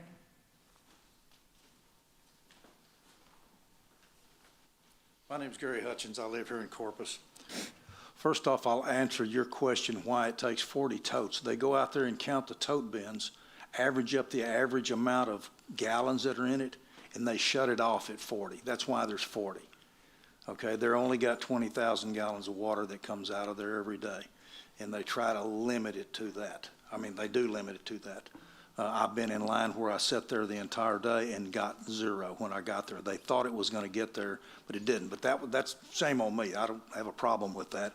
Just the luck of the draw that particular day. We need more of that water. I mean, there's 10 million gallons a day going into the Oso Bay, and we're out of water in this city. I don't understand why we're not trying to funnel that water to industrial customers or somebody else that can use it if they have to run tanker trucks over here and run it over the refineries. I'm sure there's a trucking company in this city that would take that opportunity and jump all over it. You know, there's a lot of options to this thing. Personally, I don't think charging everybody, could I afford the $15? Yeah, I can afford it. I can make 2 or 3. I live real close from there. If it's a rainy day, I've gone and got as many as 4. I can only carry about 200 gallons. So that 800 gallons would be about probably the size of this thing here, filled up, leveled up. So I can get that on my yard. So I'm lucky I live close by there, but there's a lot of people that don't. And there's people that are coming through there with 6 and 7 tote bins, 500 gallons apiece. They load that up. They're selling that water. I see them in my neighborhood selling it to my neighbors. I don't think that's particularly fair. I think in that little when we did the permits, it said there was no commercial things allowed on that. That's not what's happening here. So that needs to be addressed as time goes along. I'm grateful for the amount of water that we're able to get there, but it's just barely scratching the surface of the water that goes straight out of there into Oso Bay. And doesn't look like we're going to get, I got 2 inches of rain at my house, thank God, a couple of days ago. But it doesn't look like we're going to come out of this water shortage, barring a hurricane that just stomps us, you know, and that would be a hard way to get one, hard way to fill the lakes up. So this water that's going out of here, the effluent, needs to be looked at as a resource that we can all utilize. If we need to spend an extra few dollars and put some more tanks in out there and end up with 50,000 or 60,000 gallons a day, that's still a scratch in the bucket for the 10 million that goes in that bay. You know, and I'm a fishing fanatic. I don't want those fish messed with either. So there's a super balance there, but it's a resource that we need to look at in a lot of different ways that it could be utilized to help people in the city. Thank you. And I vote no against the charging for it. Thank you, sir. Hi, you have pictures for me? Who do I ask? Who do I ask for pictures? You ready? I'm Susan Upshaw. I'm in District 5. So much. I'm doing show and tell, so I'm waiting for show and tell. They're coming, okay. It's hot. It's going to continue to get hot. We're in possibly year 3 of an 8-year drought. These are pictures that I've taken going to and from our pickup, so I just thought I'd give you show and tell so you'd see what we see every day.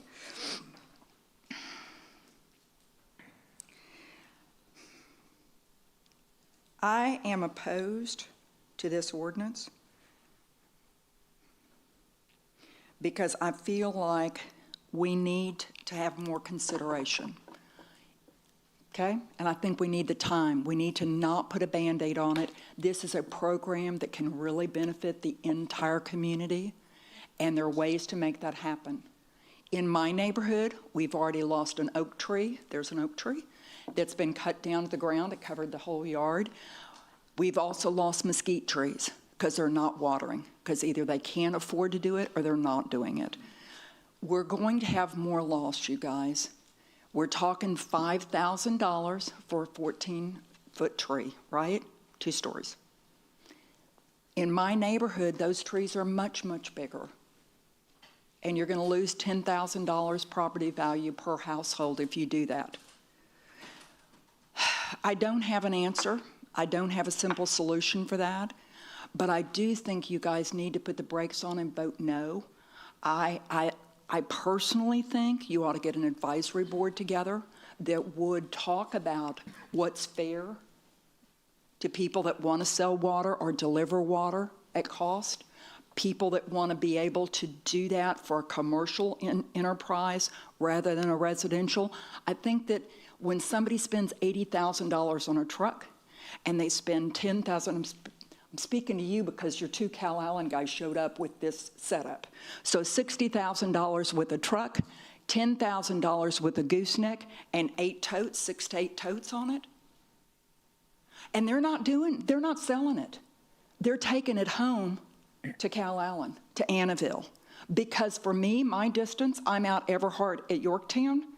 I'm an hour and 28 minutes round trip. Okay? So every time I go, I have to devote that much time. That doesn't count what I spend sitting in line. So I really think that you cannot Band-Aid this. I think that you need to vote no on it. You've got 500 permit holders that would probably give you their 2 cents worth as far as what works. The other thing I want to say, and I'm looking at my guys because I love my guys, I think you ought to charge for it that covers the cost. Ooh, don't shoot me. Okay. Thank you. Anyone else?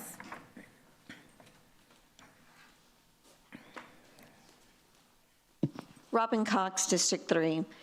I sit up here and I listen to all of them talk about watering their trees. And I understand trees are important. I understand the value. This reminds me of if any of y'all saw the anniversary of Jaws. So where they're coming, they're worried about the great white shark coming, and then there's a bunch of people going up, I'm worried about some Boy Scouts painting my fence.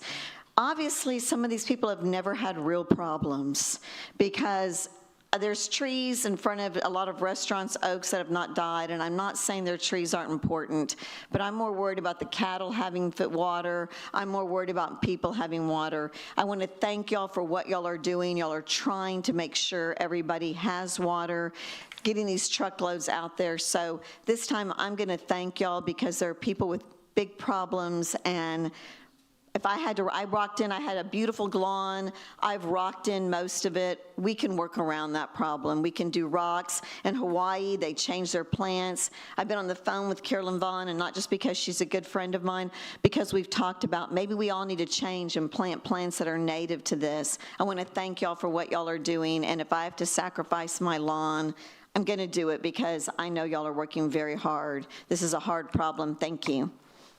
Thank you. Anyone else? Okay, I'm going to go ahead and close public comment on item number 14. Councilwoman Paxson. Thank you, Mayor. Real quick, on the uses of this water, it's sounding like, I'll just skip to the question. Is this, going through this language, is this water something that clearly is not safe to use for, animals or livestock or things like that, because it's saying keep it away from that essentially, and any crops that you don't have to peel to open. That's correct, yeah. So there's strict TCEQ guidelines on the use of effluent water. And what we've done is we've set up a system at OSO where we can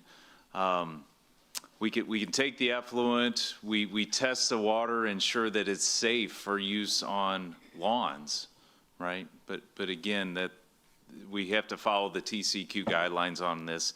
And that's why those permits, Wes referred to the individual permits, that's a TCEQ guideline as well. Okay, and so it also says in here that it can't be put into things like pools, hot tubs. No, we don't recommend that at all. No. On that. How do you really think? Be honest with it.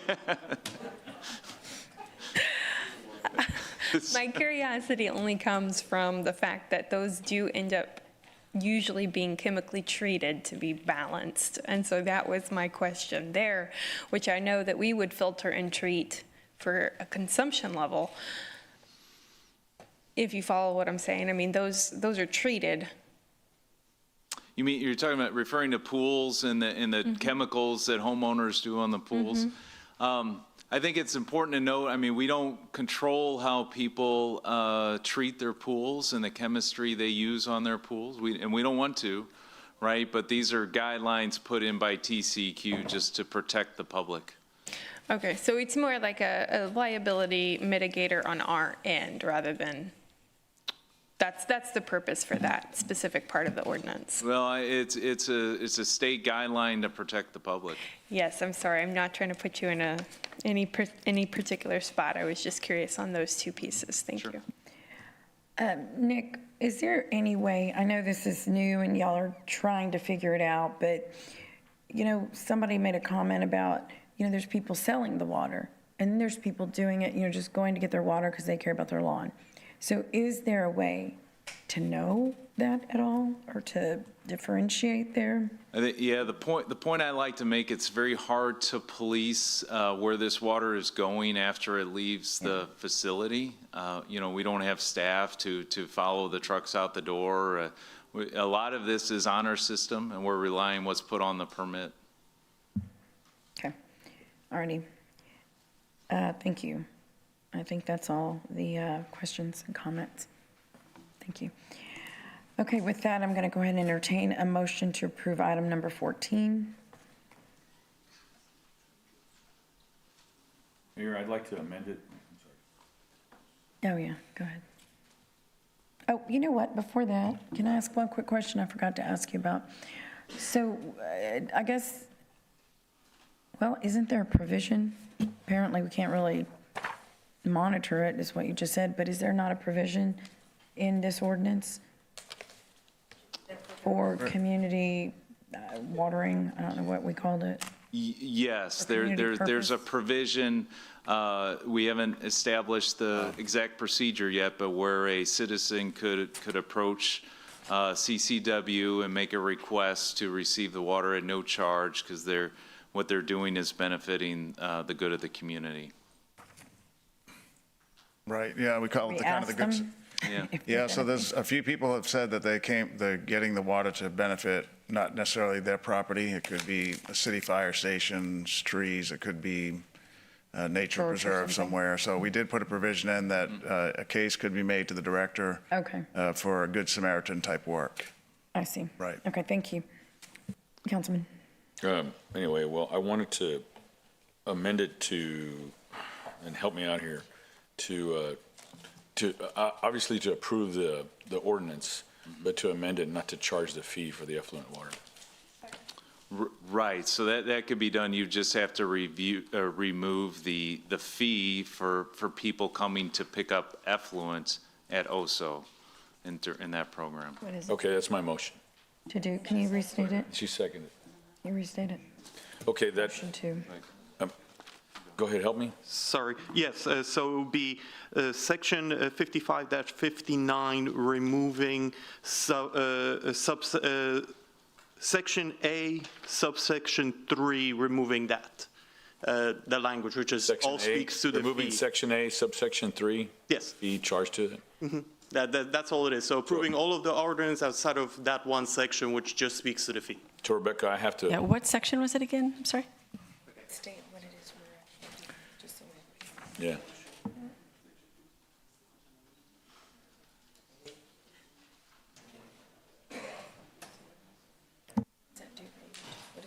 It pushes the fee to next year. They're going to take the money out of reserves. The three, yeah, for this year. next year, what, started? Yeah, they're going to take it out of reserves, yeah. Maybe. We'll have to decide then. I see. Oh, I'm sorry.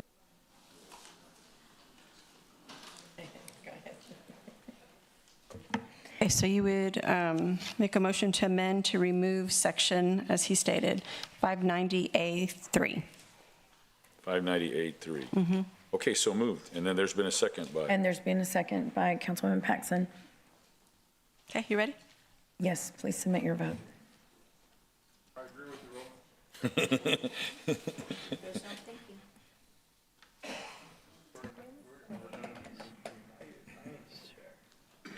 A lot of grain on that board. The motion carries. All right, so now I move to approve the motion as amended. As amended, that's right. Okay, please submit your vote.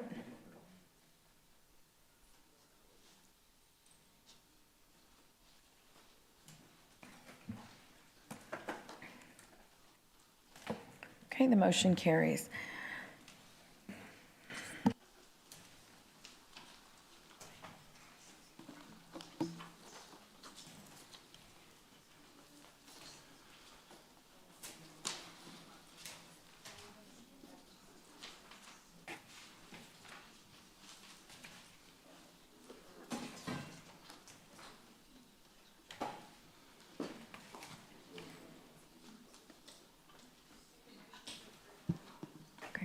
Let me read. Second. Okay.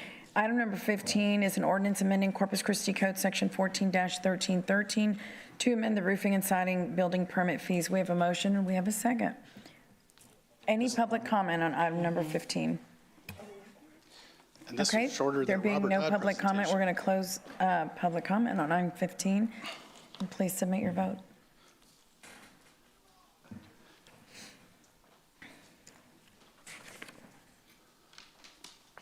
Okay, the motion carries.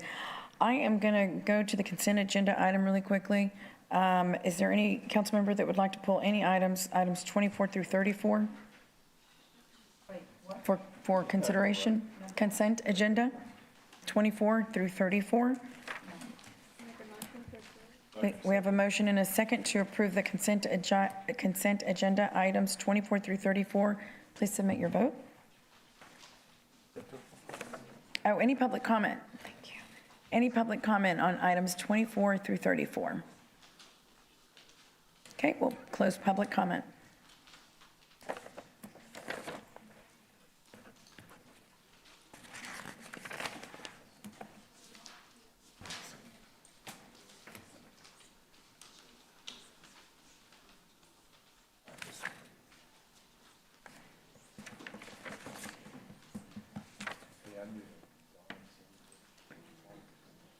Rebecca, you want us to just do a voice? It's for consent.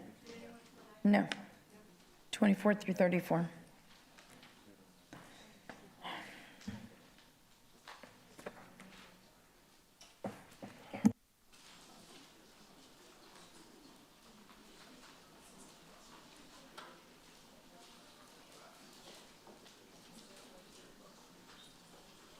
Okay, the motion carries.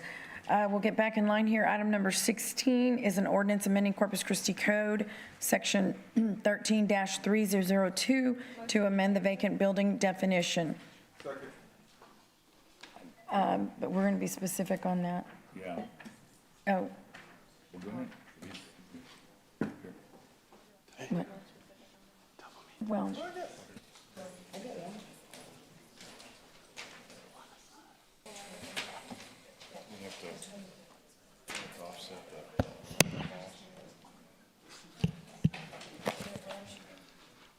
Make a motion to table item number 16 and return to visit it on the 23rd of September. Second. I got one question. If we table this item, are we going to be able to pass his budget? What we would recommend is we would have a corresponding reduction that would have equal value. How much was it? It's like 100-some thousand? It's about 400. About 420, so the alternate number 2 in the package you were just handed out, that cuts the current abatement budget and 2 officer positions. We'll revisit those with the budget amendment coming back on the 23rd. So I move to amend it, the motion to have that reduction in option 2 temporarily until we come back on the 23rd. Right.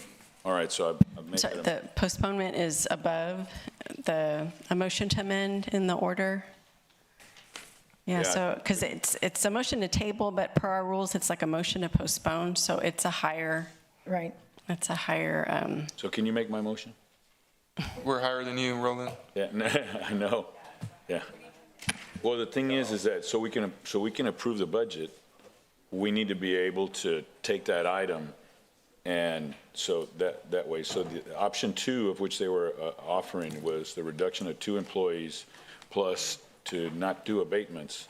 And so then and then they bring it back to us in 2 weeks, and then at that point, we can put it back in.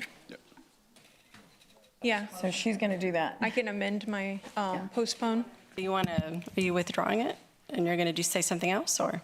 Amend the postponement, so we're going to accept option 2, and then revisit on the 23rd, so postpone until the 23rd. Until the 23rd? Yes. No, we're not, you can't. No, I don't understand.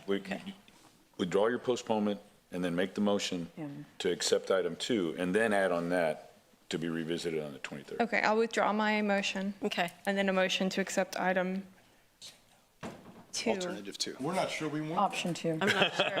I'm not sure. We already know, Mark. So. I'm just going to say no because it's him, so I'm ready to vote. See, that's why okay, accept alternative 2 and postpone. Okay, so. Go ahead. My apologies. So you're amending the motion to accept alternative number 2? Is that correct? Okay. Okay. And wait, do we have a second? Yes. Second. To September 23rd. September 23rd, we'll bring it. I don't understand. Okay, so we're amending it and bringing it back on the 23rd? Yes. Okay. Yeah. Yeah. I'm just trying to figure out how to. Okay, so we'll do. Councilwoman Bond. Okay, I had some calls from realtors on this one. They're wanting to give their input, so I hope that y'all will do that. They said they have some ideas. Correct. So are y'all going to do that? We've already set up a meeting for the 15th. Great. 2 p.m. Yeah. Council chambers. Did not know that. Okay, did you say that and I missed it? It'll be the 15th. Okay, but you didn't say it while I was sitting here, did you? Before and I No, missed it. I'm losing it if you did. We've been working on things, Okay. yes. Well, good. Yeah. That's good. Thank you. Yeah. Okay. If you're approving it, then you want to bring it back on the 23rd?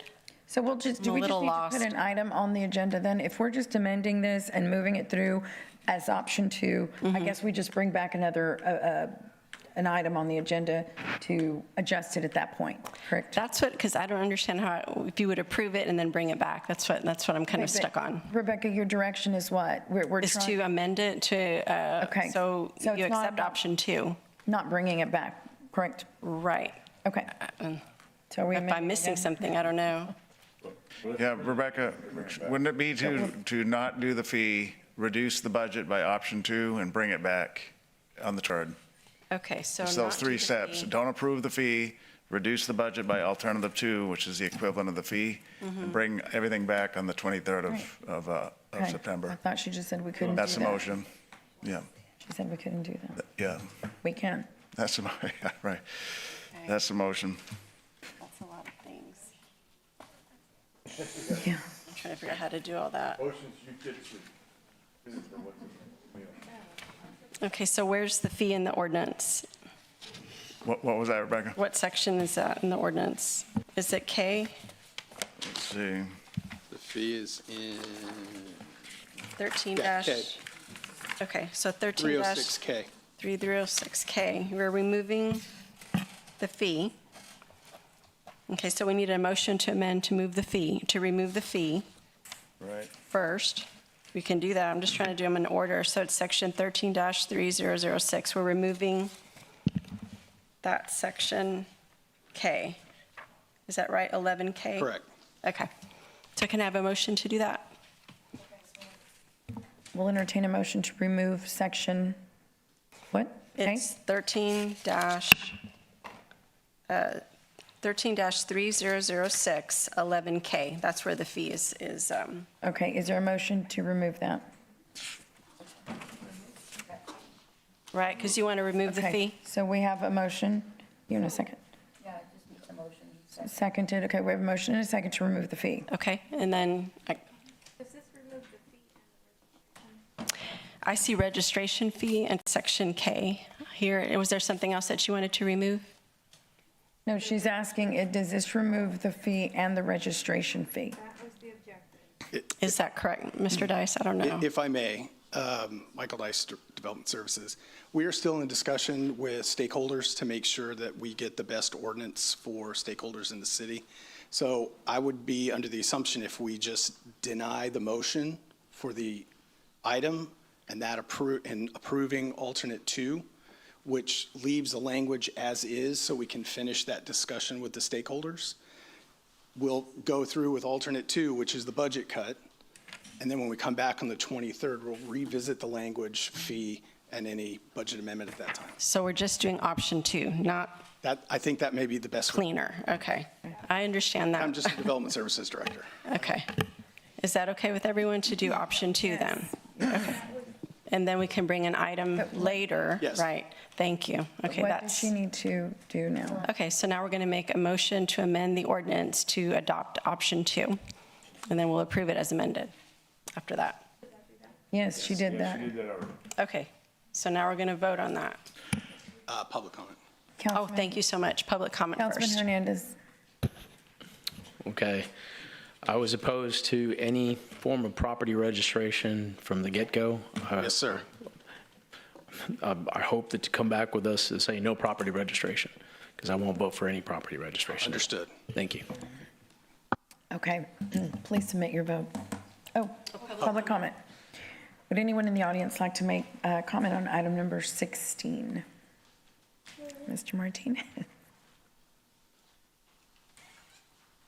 Good afternoon, Mayor, Council. I'm here on behalf of the real estate, Corpus Christi Association of Realtors, which is now Coastal Bend Association of Realtors. John Martinez, I live in District 2. Just want to let you guys know we have been working with staff the last couple of days, and we've made great progress. So we're going to meet with them again next Monday. We're going to bring in some more realtors that have more experience in the field and how these things can affect different stakeholders, as well as real estate attorneys that can look more broadly at the statute as a whole and its effect. And, you know, I think already we've had a lot of success cleaning it up, making it more clear, less vague. So thank you for giving us the additional time. It will be used well, and we will come back with something good for you. Thank you. Great, thank you, Mr. Martinez. Anyone else? Item number 16.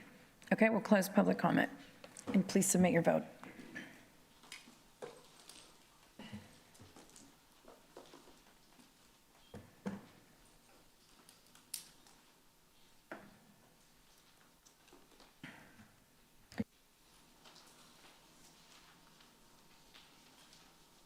Okay, the motion carries.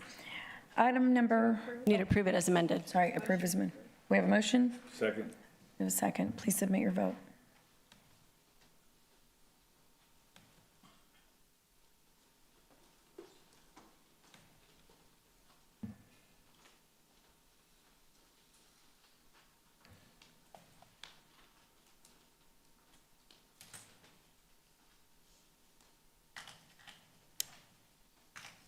Mr. Hernandez? Okay. The motion carries. Item number 17 is an ordinance amending Corpus Christi Code Section 18-2, outside city limits fire department response service fee, and updating the rate schedule for persons outside of the Corpus Christi city limits. Mayor, I'd like to move to approve items 17 and 18. Okay, we have a motion and a second. Would anyone like to make public comment on items 17 or 18? Item number 18 is an ordinance amending Corpus Christi Code Section 18-20, ambulance rates, and updating the adjustment of ambulance rates. Okay, there being no one, I'm closing public comment and asking everyone to please submit their vote.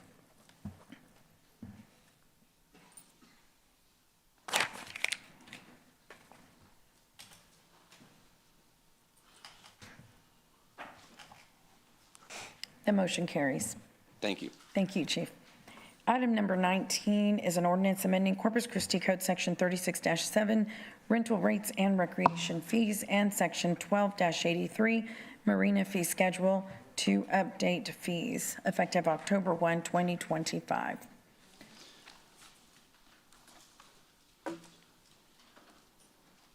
Thank you, Mayor. I'm Robert Dodd, the Director of Parks and Recreation. After feedback received from Council last week, we are bringing to you an amended proposed fee of $117 a month over the proposed fee of $125 a month. This will still allow us to continue to run a high-level after-school program. Well, thank you for bringing that back, first of all. We appreciate that. Councilwoman Campos. Thank you, Mayor. So how did you ended up being able to amend it to 117 from 125? What kind of actions did you We just looked at numbers. Again, anything that we, as far as adding fees, we're offsetting cost of materials, administrative fees, training fees that are required. So we got with our division and after our Kid Power and just worked through that process and did what we could. And there was also the information that was brought up. Whenever families are trying to apply for these programs, I've heard that there's a lot more families that need this, the aftercare.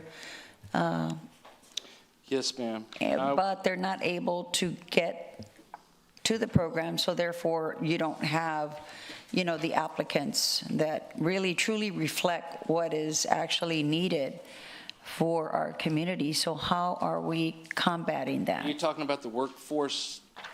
Getting no, just in general, that there are more families that need the After Kid Power program, but then aren't able to really access it because, they either aren't part of the Texas workforce or possibly because they just can't get to it, or yes, so how are we taking care of that? Applying for the tuition assistance under Texas workforce can be done online and within a matter of minutes. And again, Texas workforce advertises via their social media. They are at our after-school program. They will show up in That's not what I asked. I asked the families that are not part of Texas workforce, but still need assistance. Are you saying that they have to be part of the Texas work? No, I'm not saying that at all. They have the availability to apply to be in that program. If they're not accepted into that program, we offer a scholarship. Okay. So last year, after our Kid Power, I believe that we gave away, we in our city scholarship, there was only 6 of them. So those 6 must not have been able to, weren't taken in by workforce. Well, my point is that it's not just 6 families, that there are actually more, but I guess I'm not communicating this well enough. This program, this is what I'm looking at is people that actually take care of the kids, which is under the Parks and Rec Department, that earn $15 an hour to take care of the kids.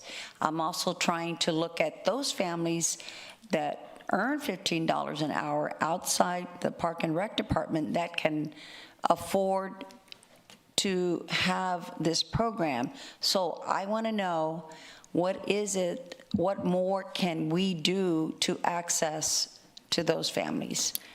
Do we do advertising? What is it that we do that say no child will be left behind? Right. Let's just. Parks and Rec is always social media. We're out there at the individual schools.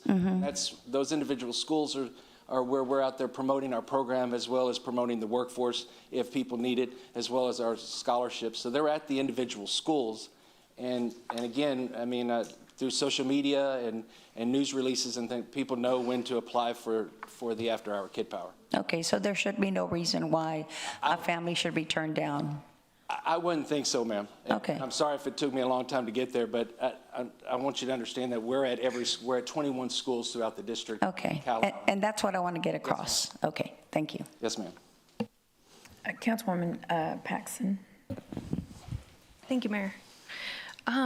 Robert, I was reviewing the packet, and I was kind of really taken aback. I had to actually go back and reference our minutes from the previous week, and I confirmed. I thought that what we were going to be evaluating this time around was the unanimously passed amendment, which was not to increase rates in latchkey and to remove the administration fees. And I don't see that that's reflected. I see changes, but I don't see that reflected. And my response to that is I wanted to come back with an alternative. I didn't know we were getting rid of these fees. So I feel like because that's not what was brought here, I don't know what a different course of action I would make other than to go back to what we talked about Tuesday, which was we unanimously asked to remove those increases and remove the admin fees and then vote on it today. So I'd almost say that we shouldn't take any further action because we haven't gotten to that point. well, the admin fees have been removed, and our second slide, if I can get to our second slide. I think there's still admin fees for the senior service rentals for... No, all admin fees have been On removed. slide 7, do we have a new presentation?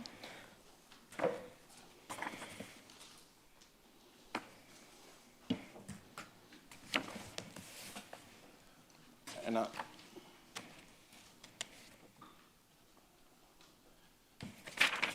there's the admin fee that was referred to in the after our Kid Power. Okay, so I had put administration fees, and we were, the dialogue, to go back and watch the dialogue was, I had scrolled through the slides with you and said, hey, I see a lot of these admin fees added. And so what we were asking for when the motion was made was to take those out and come back and rediscuss it. And I'm looking through the slides, and I'm looking for the admin fees. The admin fee is the only one I see is that. Referenced on slide 5. Yeah, you've removed the admin fee, Robert. So Councilwoman, the council can still do that as you can not have the fee increase. We would have to have a reduction in the parks budget then, since we won't be collecting that additional revenue.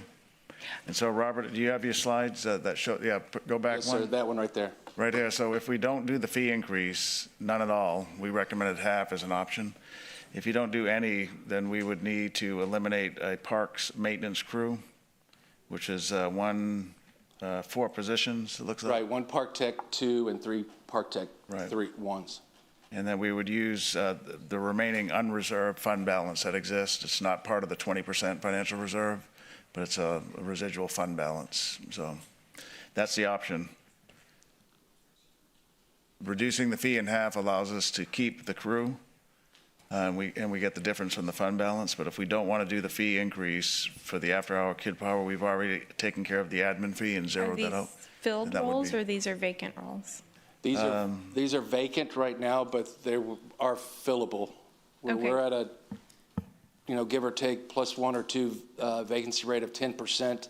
So these would be one of these ones that we just would, we would hope to fill, but if they're taken from us, we won't fill them. Sure, because I would think that we're discussing increases to revenue, so that wouldn't necessarily put us back on what we have right now as a complement. It could inhibit expanding, but not reducing current. So these would be vacant positions. Since the vacant, that's correct. They're vacant as of last week, yes, ma'am. Okay. Much like what we saw in the water presentations, I feel like that was kind of what I was hoping to see in the presentation today, because I don't see that in here. So for me, I would like to see the after-hour Kids Power, the latchkey, and those admin fees like were requested last week taken out. And if that means we don't add complements, then that's something, but I don't feel like that is what was essentially presented here. And that, so to me, if that was the motion we made last week, I'd like to move forward today to put the item to rest and vote on something determinately, but I don't see that in this. So I feel like I'm still stuck back last week where we were discussing originally. Yes, this is half, yes, it's a reduction, but I think that the flavor with a unanimous vote was to take that out. Because, I mean, Yeah, you can do that still, Councilwoman. So the motion would be to eliminate the monthly fee increase for the first child and each additional child, and to eliminate the administration fee.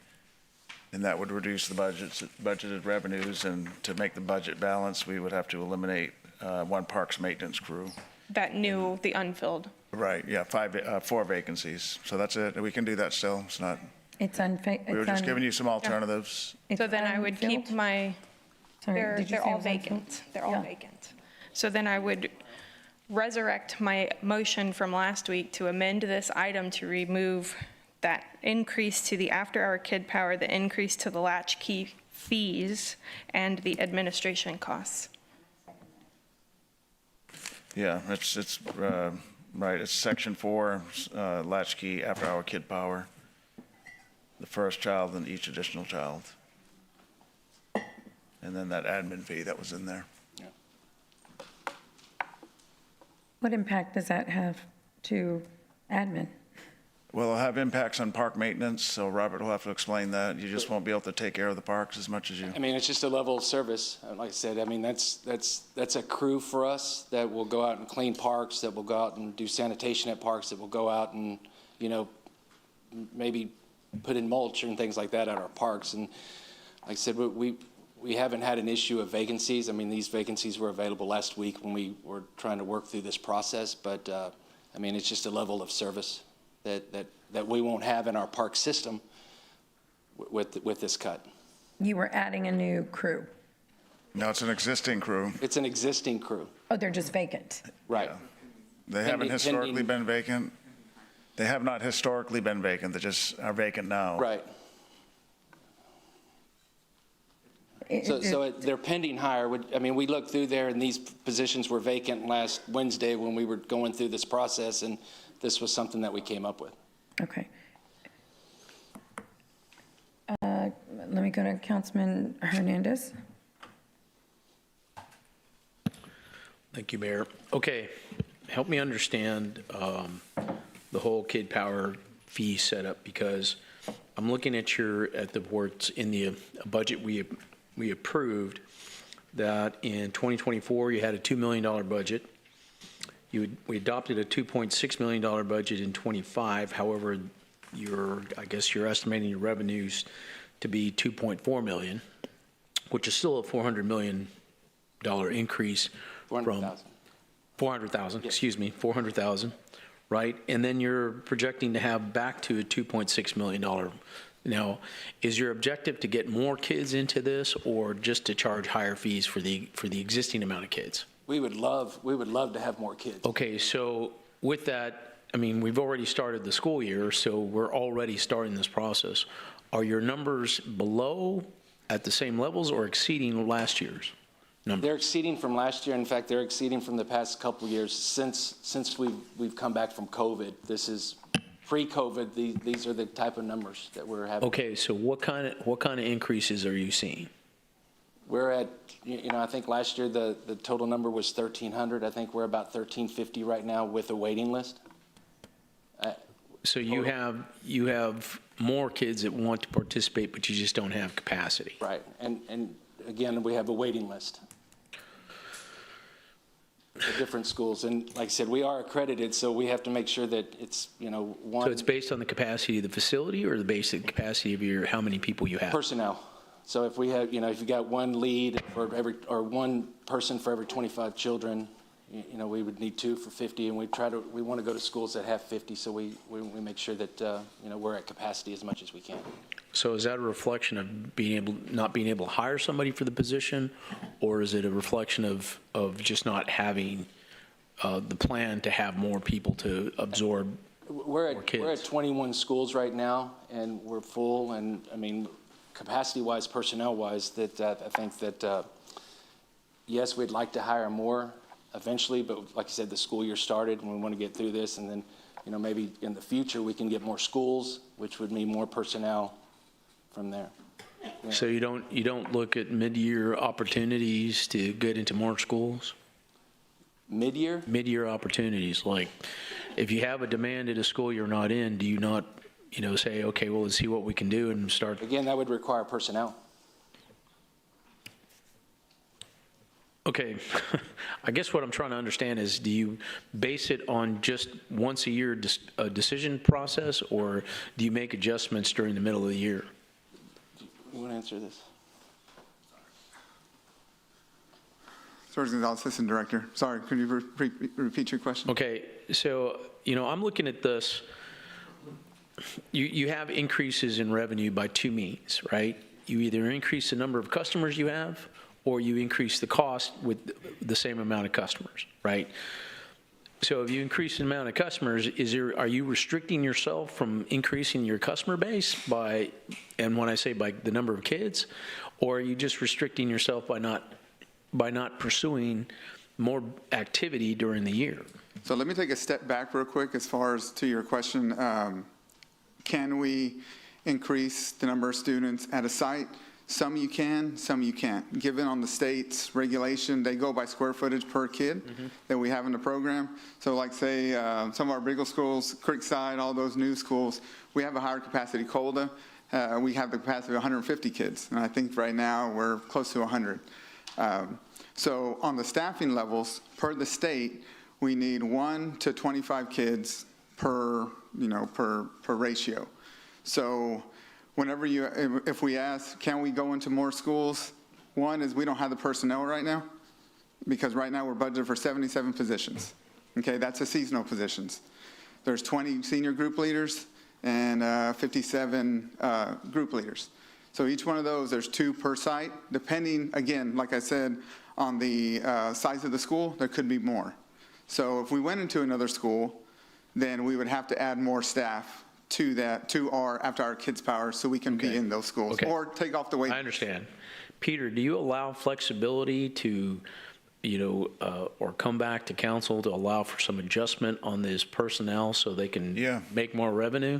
I mean, it seems like their hands are tied by what we're doing here with the budget, right? Is terms of like, okay, we've got this much FTEs and we're done.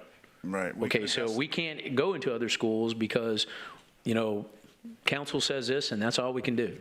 But if there's some flexibility to generate more revenue and bring this service to more families, like you said, you have a waiting list. It seems to me you should have some flexibility with how many people you should be able to hire for this particular program. And I don't know how that would look like in a budget. There is, Councilman. We can amend, the city council is the only one that can amend position counts, but you can amend it at any time. Okay, so that's what I'm saying. I'm saying don't restrict yourself. Come back to us if you have to. I think there should be some sort of administrative thing we could do to give you some flexibility for 5 people or so. But I'm just saying, I don't want to, restrict the revenue opportunity and then force them to increase increase the service fee, as opposed to increase the number of the kids they can service and not have to increase the fee. Right. Does that make sense? It is, with the exception that we look at all fees for cost recovery, and this fee hasn't been increased in how many years? 2018, I believe, sir. 2018, so about 9 years or 6, whatever that number of years is. So it's just this. I understand cost recovery, but part of the cost recovery, like I said, your revenue can come from 2 different sources. It can. It's either more kids, more money coming in, or you have right. Or you increase fees. I'd rather see if you could get more kids to be in part of the program and have some flexibility to expand your the amount of people you hire for, and these are what, hourly wages, Yes, sir. It's not like a huge, aspect that we're asking for a professional, engineer to do this, right? So I want to say, get some flexibility here so you can expand during the year. I don't know if you want to come back to us on an amendment for, 5 part-time positions, but I think you need some flexibility on that. Yeah, that's fine. We can do that. It's going to take some work with the school districts as well. They'll have to work with the All right. Fine. Yeah, we can come Do back. what you need and then come back, because I'd rather you keep your fees low and offer more services so you can regenerate that revenue. Yeah, no problem. We can look, we'll have them look at that. Okay? All right. Thanks. Councilman. Oh, and you never came back to me on the $600 setup fee at the We have that auditorium. answer, but. Okay. And Councilman, we got to be back into the schools, right? The schools that we're not in CCISD, and even, I think there's a couple in Cal Island, Boys and Girls Club is in there. I think Cal Island has a third party in some of their schools too, so the schools have to be available to us as well. So, just so you're aware. Yeah. We can't just go in and take the school or, so. Like I said, I've been asking for flexibility. And we need to break even as well. Yeah. So we're not, yes, I sir. got you. Okay, yes, sir. Councilman Cantu. Thank you. You want, go ahead, sir. We've been waiting for this one. All right.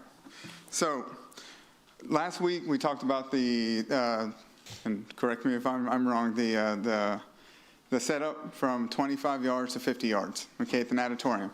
Now, we have 3 to 4 swim meets a year, meters, got it. 3 to 4 swim meets a year, usually in the summertime. Now, when these pools get set up, it's usually, we have on a great, perfect scenario, you have 8 staff helping out. That can be anywhere from 4, hopefully 4 hours with that many staff, sometimes 6. Now, the way this works is that if you haven't seen it, or I invite you to go one day at 8 o'clock whenever they go and convert it, it is a process. This process is taking out the 25-meter lanes and at the same time pulling the 50-meter lanes while rinsing them off. That's just step 1, right? Step 2 would be, because there's only 4 reels there at the natatorium, so every time you take out one, you're putting the 50-meter rope in, right? So on the staffing side, we'd always have our program manager there, aquatic supervisor, aquatics lead, our 2 mechanics just to help out in the water and pulling that bulkhead, and a couple of lifeguards. So the more hands you have, the more efficient, the quicker you can get it done. Now, with that, we're looking at $204 an hourly rate. That's just average of all those staff members. So if you look at the total, when I said 600, we're not collecting. When I looked at it and I talked to the staff, we didn't actually calculate all the staff in a perfect scenario, but we just calculated some. So really, your cost for converting that pool with all the staff to take 4 hours is around $1,300. That's how much staff time, that's what the cost it is, okay? Now, on the 4 staff side, all right, we have the program manager who's the supervisor, 2 aquatic supervisors, mechanics and lifeguard. Now we're looking at $165 an hour rate just to set it up. Okay, now, again, this setup is about pulling the bulkhead, moving the 3 diving boards that are there, removing the pool steps, stainless steel pool steps, again, and then placing other ropes out in the recreational pool just so they have a warm-up area. So sometimes, like I said, that can take 4 to 6 hours depending on the amount of staff.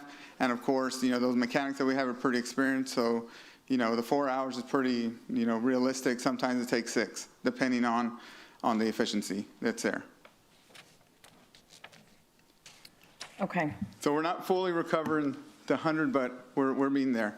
And we know that those guys bring in a lot of people, so, I think it's a process. Okay, thank you. It's kind of tedious too, as we push through those on the side, if it comes off of those tracks on the side and it goes in the water, we'd have to get a crane in there to get it out of the water. Okay. So it's a pretty in-depth process. Thank you, Robert. Yes. Is there any public comment? I'm going to open public comment for item number 19. Mayor, Oh, Councilman Cantu. Go ahead, you're on. quick question. Is there any way, Peter, that we could take the latchkey stuff off for now? Right, that's what we're planning on doing, no rate increase. Okay. And in exchange, would reduce positions out of the parks budget. Got it. Yes, Okay. sir. Okay, just making sure. Yeah. I don't support it, so thank you. 20. All righty, thank you. Any public comment on item number 19? Mark Minster, Corpus Christi. I just think it's frustrating to see losing staff for Parks and Rec and then talking about how there's understaffed for the after kid program and that there's a waiting list. And I would think for Parks and Rec that, we're not expecting that department to have to like turn a profit or be like a business. I would hope that would be something that our government could just fund because it's beneficial to people living here. And yeah, that's all I have to say. Thank you. Anyone else?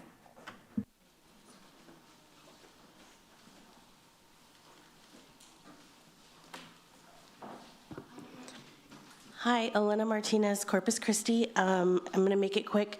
Just so you know, when you're talking about these fees, according to an article published earlier this year, in the state of Texas, on average, it costs $200,000 about to support a family of 4 for a year, and the average income for a single person in Texas is around $50,000. So even with 2 parents, that's half of what it costs to comfortably support a family of 4 that most of our citizens are making. And so when you're talking about latchkey, you're talking about people being able to afford to put food on their family's table. So I just want y'all to take that into consideration. Thank you. Thank you. Anyone else? Okay, I'm going to go ahead and close public comment on item number 19. Councilwoman Campos? I just wanted to, I had a question about the increase, the proposed on the Greenwood and Westcott. It went from 350 to 450. Why is that, Robert? Page 6. And I see HEB, also Collier, they remained the same, but for some reason, Greenwood and Westcott are going from 350 to 450. Why is that? They're bigger pools. They're bigger pools. Greenwood and Westcott are bigger pools than. But they haven't been open. I mean, I know that Greenwood hasn't been open. That's for a while. And that's the. And it's up and running now, and we're going to have a program there in a couple of weeks for that. So that means that you have to have additional staff to run those Right, 2 additional pools? staff, additional lifeguards at bigger pools. Yes, ma'am. Okay. You didn't, well, it wasn't clear. Okay, yes, ma'am. Okay, thank you. And I would just say, probably, like you said, the lifeguard, just because it's a bigger pool. Okay. Yes, ma'am. Okay, thank you. I'll entertain a motion to approve. We have a motion on the floor. Read the motion to amend, Mayor. Motion in a second. You did. Okay, thank you. So please submit your vote.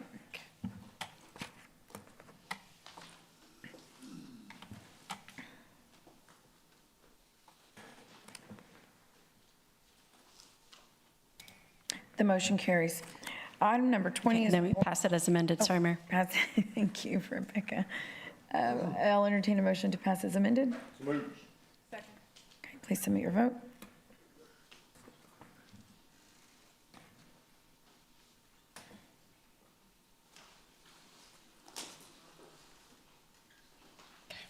The motion carries. Item 20 is an ordinance amending Chapter 40. Motion approved. You have a motion? Okay. But I'm going to read it just so the public knows. It's an ordinance amending Chapter 43 of the City Code of Ordinances to establish a training session fee schedule for the Corpus Christi Police Department for sessions held at the Academy. We have a motion and we have a second. Would anyone like to make public comment on item number 20? Okay, there being no one, we'll close public comment. Please submit your vote. I think we're okay, Chief Markle.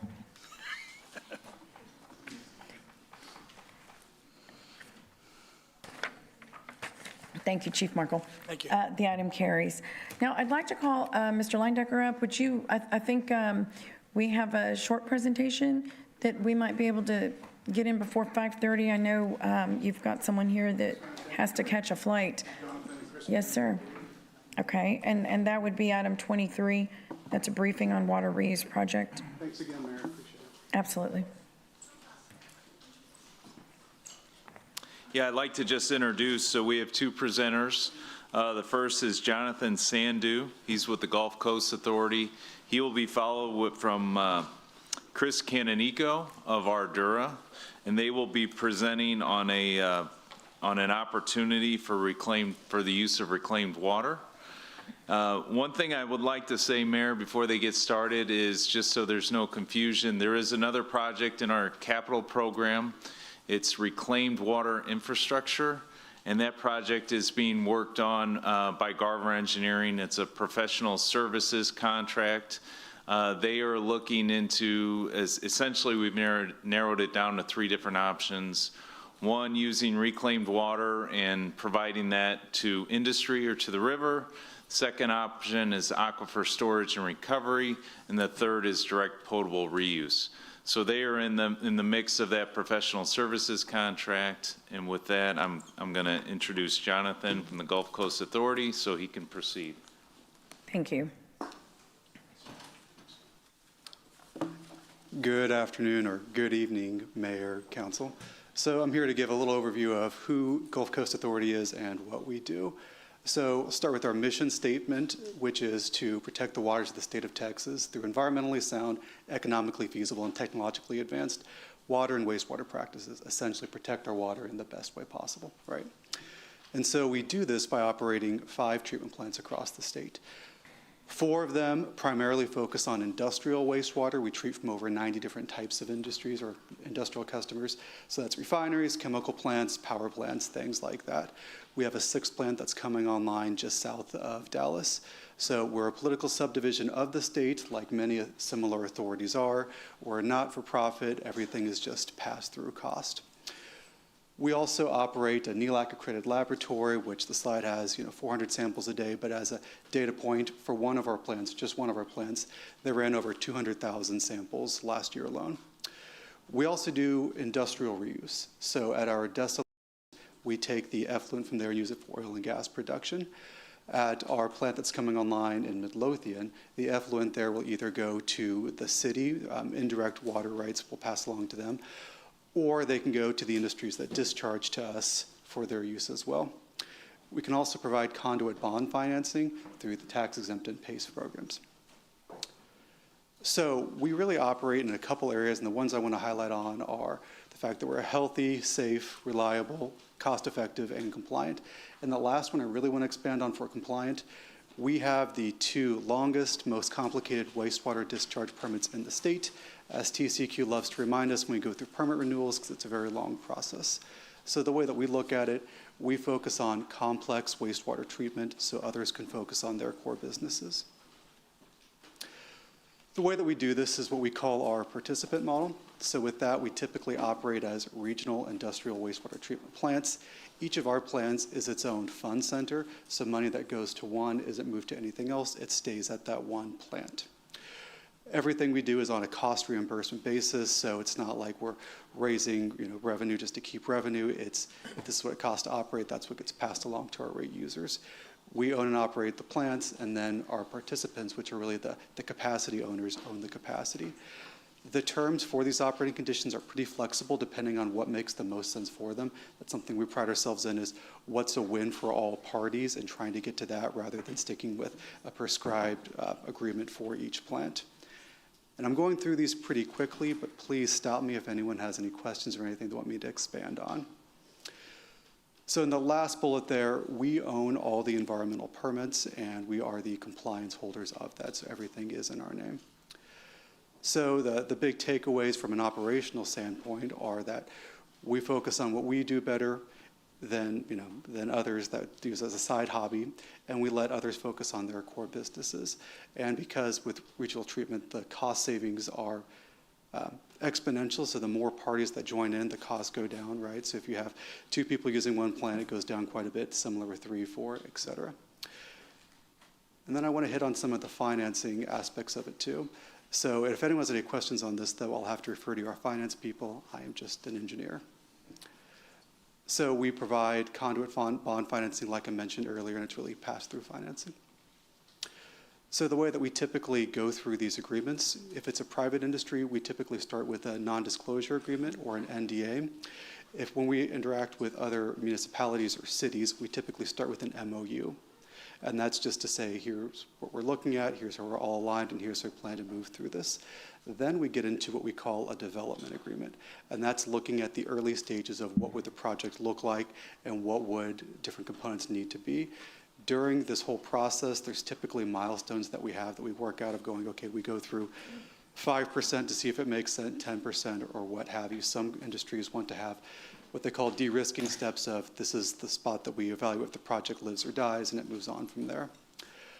When we move into the more on the operational side, we get to what we call the facility agreement, and that outlines the operating terms and conditions for the life of the facility, as well as how projects get executed, rates adjusted, things like that. And if conduit bond financing is pursued, we usually have a finance agreement that is issued as well. And I tried to keep it short, and these are the contacts we have. I'm the one at the very bottom, Jonathan Sandu. And with that, I'll open up for any questions. Thank you, Jonathan. None right now, but I think y'all have more, right? Yeah, okay. Mm-hmm.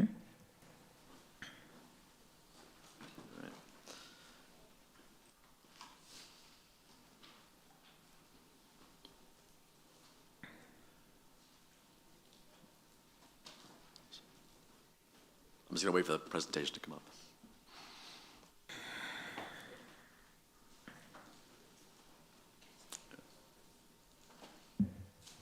All right, afternoon. My name is Chris Canonico. I'm a partner with Dan and Leindecker here at Ardura.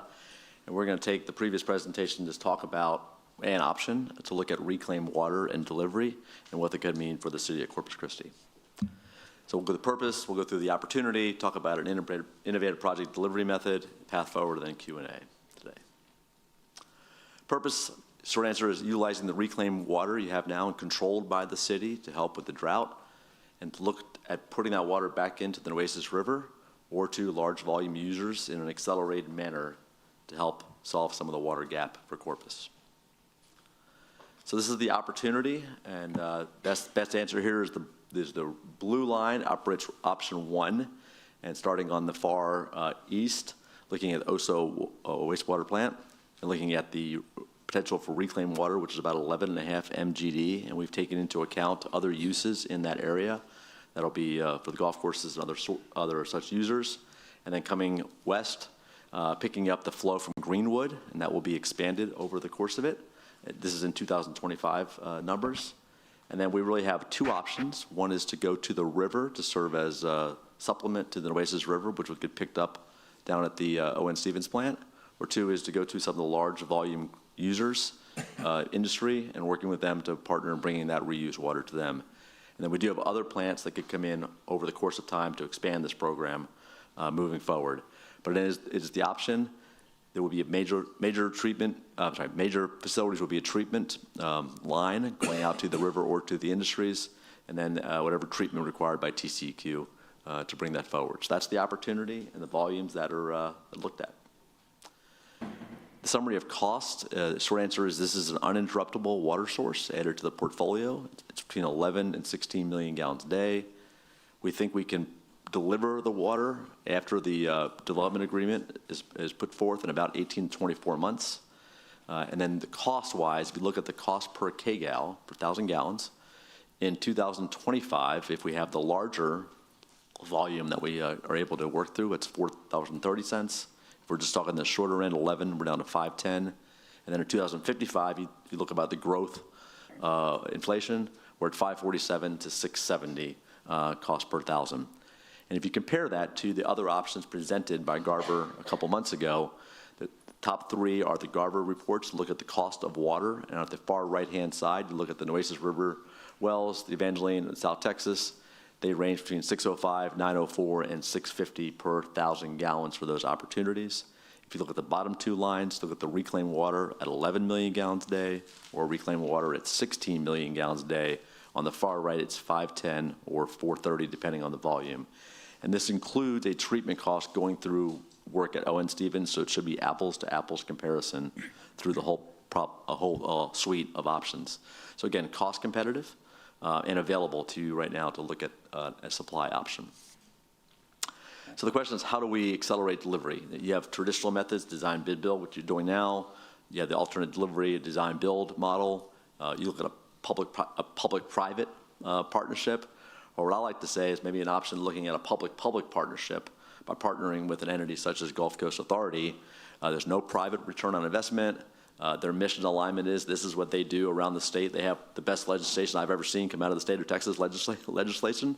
They can work on projects. They can really implement those things. They can do design, construct, operation, one or all three of those. They are flexible and really looks at a baseline development agreement, scope and schedule, everything's upfront and defined. and they are a good organization to work with, but it is a public, so there's no ROI, and they allow people to focus on mission-critical items for them, treatment and reuse, and for the city, other missions. So the steps, as Jonathan mentioned, would be an MOU to kind of start, is this doable? What are the red flags? How do we eliminate those? After an MOU phase, you can go into a development agreement to define the costs of all the pieces, look at conduit financing, which could be a very flexible financing opportunity for you all. And this is a similar structure to what they did the Mary Rose Pipeline on many years ago, how the Oasis River Authority held some of the work, and the Corpus Christi kind of paid that back over time. So we're trying to be innovative and flexible to give opportunities to move water into the area as quick as we can. So that's a summary of an opportunity. Again, this can go different places with brackish or other pieces of water, but we're here to answer any questions between myself, Dan, and Jonathan. Well, this is a great presentation and another tool. So thank you for bringing this forth. I know this is something that had been, or you'd been working on for quite some time, or the idea of it all, Dan. I do want to take questions, but it is 5:31. Now, are y'all, what is your time constraint, though, in terms of asking questions after?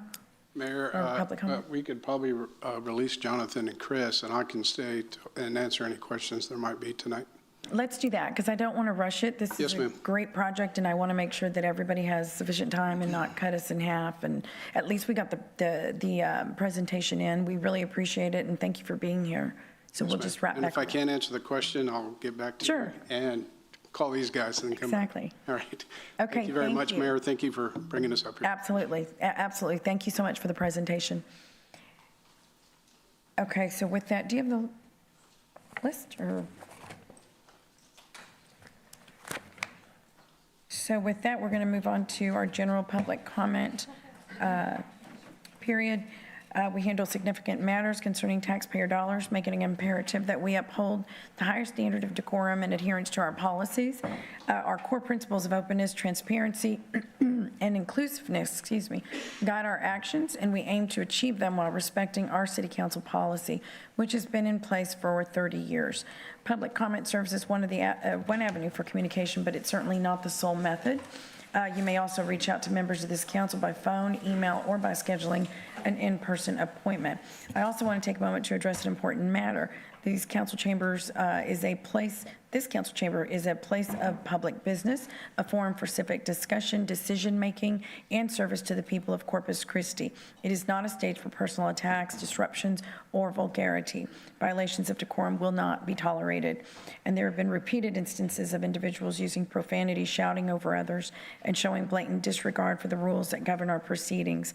I've allowed space for the differing viewpoints and will continue to welcome respectful disagreements. But I will not allow this council or the public we serve to be disrespected. Additionally, I want to reassure everyone that from time to time, council members may step away from the dais for brief periods. Please know that televisions and audio are available in the back, ensuring that members remain fully engaged and attentive to the discussion, even if they are not physically seated at the dais. I'll ask City Attorney Miles Risley to please review the council meeting rules of decorum, which will appear on the screens above us. All citizens must be courteous, polite, and respectful of one another, including the city council and city staff. The mayor and council members shall be referred to by title and/or title surname. All remarks must be addressed to the mayor and city council and not to the council members as individuals. Citizens are only permitted to speak on city-related subject matter. Speaking on any non-city-related matter is prohibited. Loud, boisterous, profane, or obscene language or behavior is not allowed. Citizens must refrain from any disturbing noise, demonstration, or other act disrupting to the city council business. Thank you, Mr. Risley. Please state your name and the city in which you live before beginning your comments. Citizen comments are limited to 3 minutes, while non-resident comments are limited to 1 minute. A visible timer positioned near the city secretary's desk will help manage the allotted time. Residents of Corpus Christi will be given priority in speaking over non-residents. And if you have a petition or any relevant information, please present it to the city secretary before speaking, and she will distribute it to us. With that, we have 36 public comment today, which does include WebEx and phone. And we'll start today with Patricia Anderson. And then we'll have Carrie Meyer, Brad Bartleson, Adam Rios, Eric Von Wade, Marilena Garza.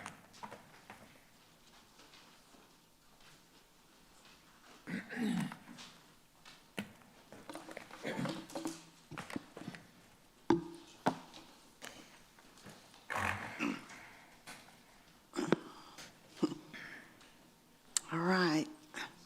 Gail Anderson, Corpus Christi. These are hard words that grieve me, but I pray you will take them to heart.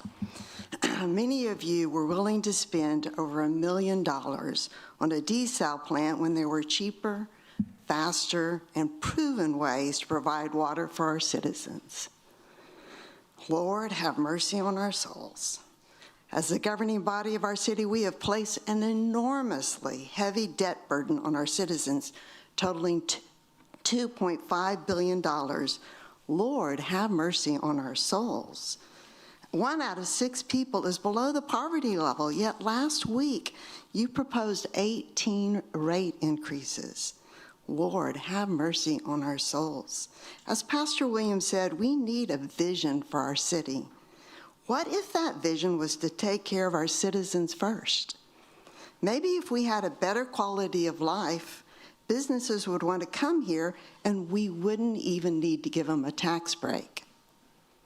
As the body of Christ, when part of the body is hurting, then the whole body feels it. I have a feeling when we take care of the least of these, the children, the elderly, the poor, and the minorities, it will bless the whole body. Some of you are thinking this needs to be church-led. You cannot have a group of churches call for a day of prayer and fasting because then it would be Baptist or evangelical or a Catholic initiative. It has to be called by the leaders, which is you. As Pastor Williams said, it was our leaders who called for prayer during the great wars and times of disaster. Once you set a date, the churches and the body of Christ will absolutely support your initiative. You are willing to spend $1.2 billion for a limited supply of water, but you were not willing to call for a day of prayer and fasting to our merciful Father who has an unlimited supply of water for his children? Lord, have mercy on our souls. We rarely vote as a united body, but I did notice on water issues you have voted unanimously. Well, this is a water issue. Our Lord promised if we humbled ourselves, turned from our wicked ways, he would heal our land. He is faithful, and he has always kept his promises. Why don't we take him up on his very generous offer? We're hurting. The land is hurting. Let's start afresh. Please come together, all 9 of you. Pick a date, and let's watch how the Lord moves. I bet it will be a day we will never, ever forget. And if I just have 1 second, September 9th, 1952, 173 years ago, is when Corpus Christi was incorporated. Thank you, Ms. Anderson. Carrie Meyer.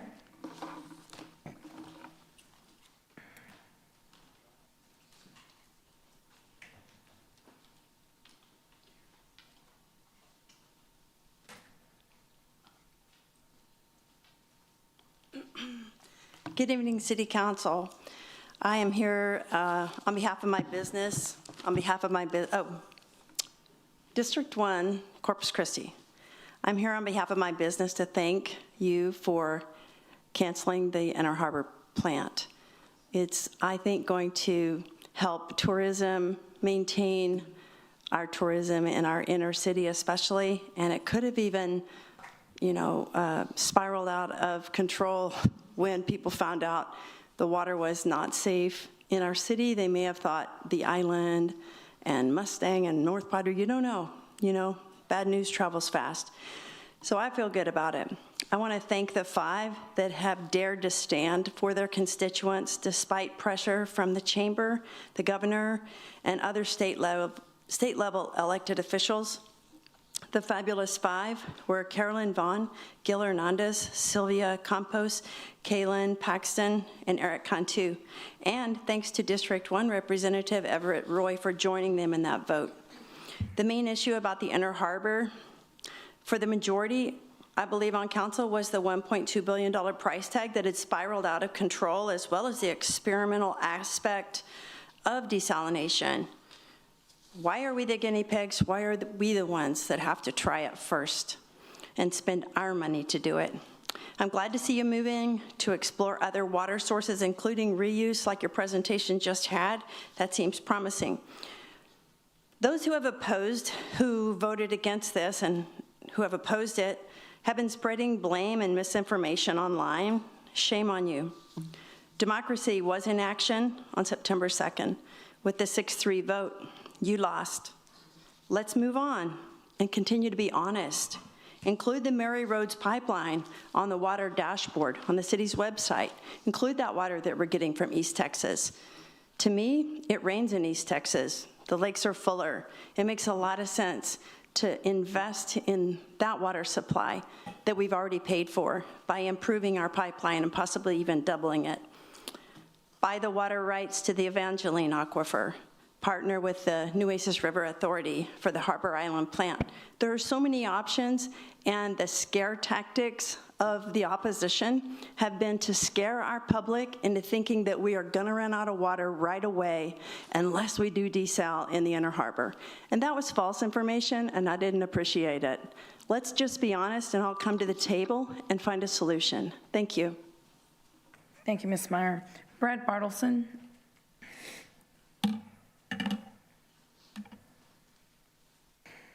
Good afternoon.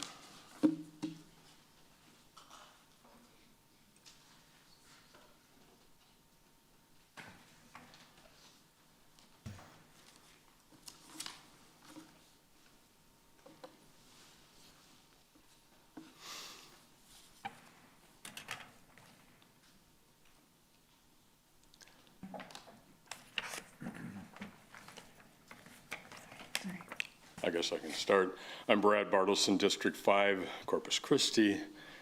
Reviewing lessons learned is valuable in avoiding reoccurrence. The Inner Harbor design issues included intake and effluent in close proximity, their placement in a dead leg, and in an area at high risk of contamination. The causes, signals, and prevention are shown here, summarized quickly as cost saving / profit enhancement. Incomplete modeling and reliance on a TCEQ blessing that was permitted and granted before the modeling. And we should question why the IH design proceeded when other similar projects were discarded or changed that were of lesser risk. Financially, the lessons learned is that very early on, competitive bid analysis would have provided a basis of common understanding and expectation during this process. That is, given the factors of Kiewit merely lifting and downsizing the design from Carlsbad of a lower labor rate here than California, far less piping, the bid should have been more like $600 million. CapEx and OpEx figures of merit prepared and communicated early in the process would have kept both parties properly steered. Securing voice of the people instead of one-way marketing of a single solution is a good way, proven way to get everybody on board. In this case, of this fiasco, the true public sentiment had been had only recently, and that through petitions that showed 3-1 against Inner Harbor, yet we stand some here not listening to that voice. Towards what do? I presented an 18 million gallon per day opportunity with peak capture and storage at Guadalupe River, a salt-free resource. Further investigation, I found that this is more like 65 million gallons a day at an estimated cost of $500 million or $8 million per MGD and out of the drought risk zone. This update is based now on the flow at Tivoli, Texas, further downstream of the prior investigation. There, the peak flow can be captured almost continuously. So parallel pipe would be added to the lower section of the Mary Roads pipeline, providing capacity increase, risk reduction, ability to move stored water between reservoirs. This last item is a repeated request to investigate and set right the sale of our water to the bit mining company Peak Mining, who you granted tax benefits on the basis of using no water. Instead of $10 million a year that they were to have paid, it's only $2,600. This is an act of negligence. A good example where we need leadership that looks out for the people. We should stop this water today. Thank you, Mr. Bartleson. Adam Rios.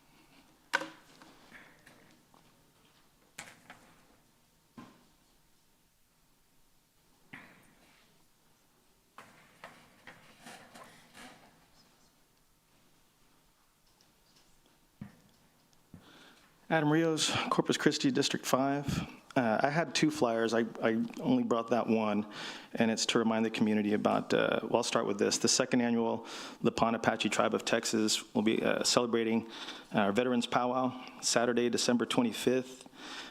Public admission is free.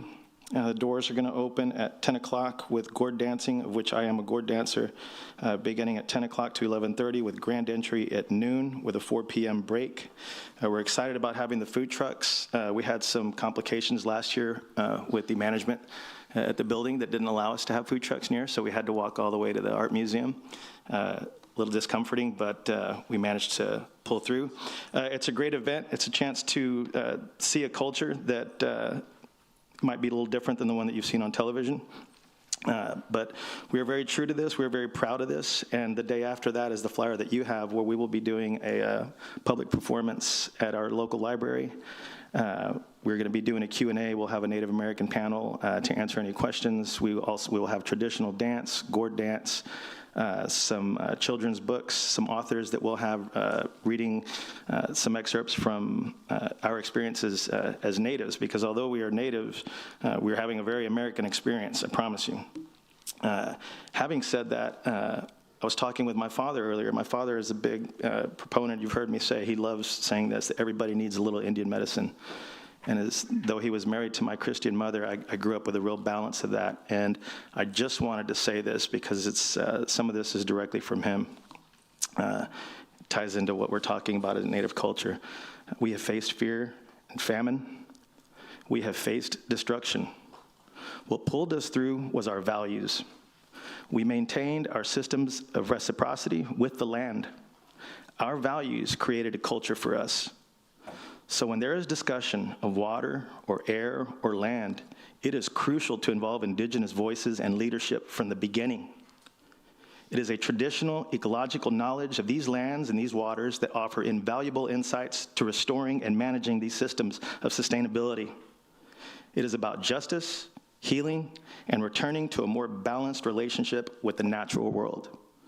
We don't live our lives hoping that one day we can come together in prayer. We live our lives spiritually every day, connected to what is around us and the community that is around us. I ask that you participate. Come check out the 2nd annual La Pond Apache Tribe of Texas. There'll be other tribes and cultures there. It'll be a great experience. And like my dad said, we could all use a little Indian medicine, so maybe we could all learn something from that day. Thank you.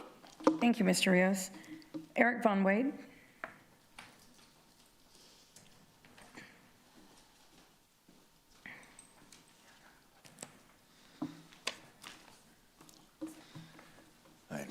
Eric Von Wade, District 2, and thank you all. I was going to start off with nothing but compliments, but for the love of everything holy, somebody fixed the prices on the snack machine. They are way off. So far, I've spent 75 cents more than I should have. And I'm thinking maybe we could make up some difference if we put more of those machines around, because I'm thinking my math is way bad. I just kept putting, it's a small thing, I know, but nobody's noticed that yet. I've got a number of things I want to talk to you about. One, I want to thank all the good work that all of you do. Whether we agree or not, I think this is the greatest city on planet Earth, and I appreciate everybody here. You've got strength on both sides. I've got lots of great help when it comes to organizing my thoughts and putting things together, and Love what you've done with the theme as well, so ¿cómo está? The things that I wanted to talk to you about, one, there was an article, I'm sure some of you have already commented about this in the San Antonio Express News, and although I know that we have made our decision when it comes to water and desal, we still need to work with the governor and the rest of the state. If we don't find a way to make amends, I believe that we will find ourselves in a serious situation when it comes to paying our bills in the future. And the governor and his friends have seen the rest of this state grow while we've been struggling with minimal growth or a small percentage loss. Corpus Christi is too big and too good for that. If we want to attract more jobs, we need to bring more business. The way we bring business is have a stable business plan. I'm for all water plans.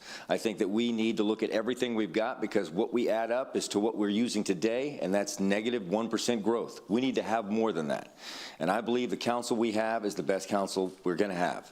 What you have right now is all the talent and the ability we need to move forward. I've got some ideas on how to save money. One, we have a lot of oil that we use in our city. We have our police, we have EMS. We put out bids every year for oil based on OEM, original equipment, okay? If we went to a 100% synthetic oil, there are grants that we can get for the city that can save us money, and we can see an extended drain interval. That means going twice or 3 times as long without having to get an oil change. These sorts of things can save us money and give us more reliable equipment, lowering our costs. It's something to look into. In addition to that, we auction off cars, boats, and so many other things that we try to get back from what's been confiscated. But yet we destroy firearms, which are a constitutionally protected item. There's no reason why we can't go through and have money being made with those as well. And I think that these are just some of the ideas that might bring us a little bit of money. It's not solving all of our problems, but when we begin to look at things like this, I think you can see significant savings with the oil issue alone, but we've got to change what we do for bid. And I think you guys have the capabilities and the probabilities to do it. I'm not going to say anything negative other than I know all of you have the talent to work together. I still want to see that high five at the end of council meeting, just like we do at the end of all the games we played when I was a kid, because it brings everybody together. And I still offer my services for that retreat if you want. I promise one thing we know for sure, Scotch whiskey needs water.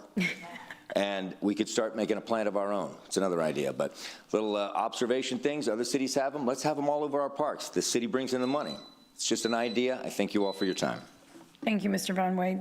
And I won't belittle you with just trivial things. Marilena Garza.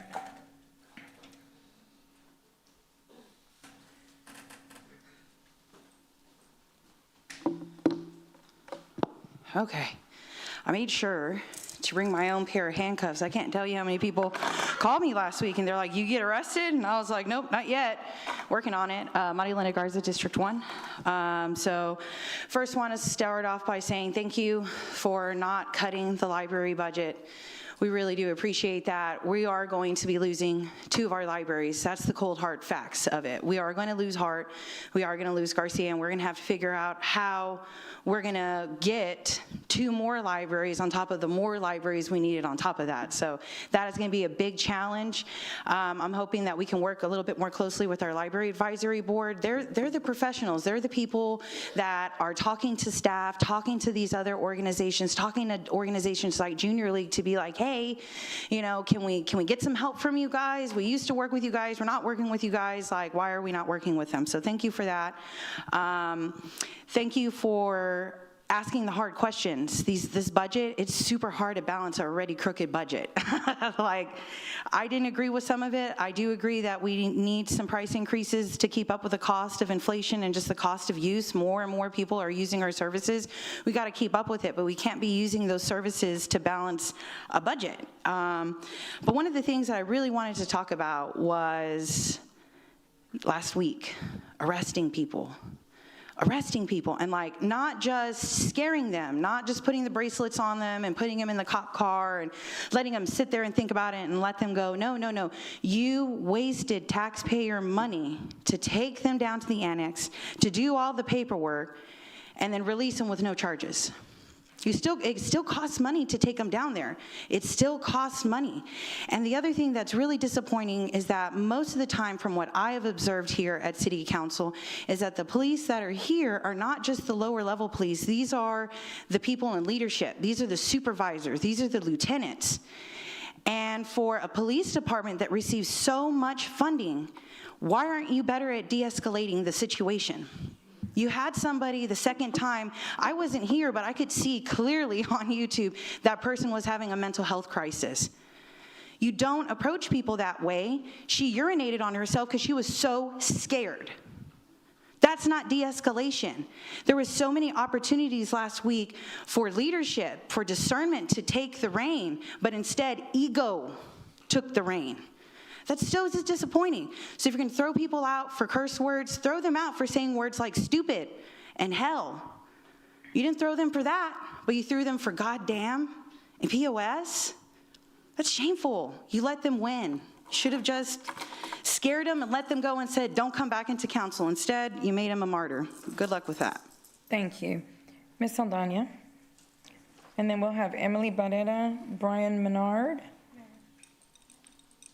Amanda Breland, and Susan Upshaw. Yes, Councilwoman Paxton. Thank you, Mayor. Just wanted to insert a statement of fact. I have talked to the city manager about the Hart Library, and we are trying to work with the school district for options to buy the land. Thank you. Did you have something, Councilman? Yeah. Councilman Hernandez. Yeah, I just want another statement of fact that we did have on the last bond a project for a new Garcia Library that I saw the issues we had with CCISD. So it's in the bond package for design right now. Will probably be in the next bond package for construction and move it away from the Caffey Middle School. Thanks. Thank you, Councilman. Ms. Saldana. Susie Saldana, Corpus Christi, Texas. I do too want to thank you for actually getting the problem solved on the water issue. And I'm saying this hopefully, okay? I do not want you to lose fact that we still have to plan for the long-range water, and we are eventually going to need desal. Hopefully not at the position that it was being recommended, but in other areas. Desal is going to be needed for the future in order for Corpus Christi to survive. But I do thank you for looking at other options to bring water to Corpus Christi. As far as the fiasco last week, I think one of the things we forget is that our officers are human, and they tried to dissolve the situation. And yes, there were some harsh things done, but sometimes when people don't settle down and the officer continues to tell you to do it, that's what happens. Don't condone it, but I accept the fact that sometimes our officers have to do what they do best, take care of the public. Thank you. Thank you, Ms. Saldana. Emily Barrera.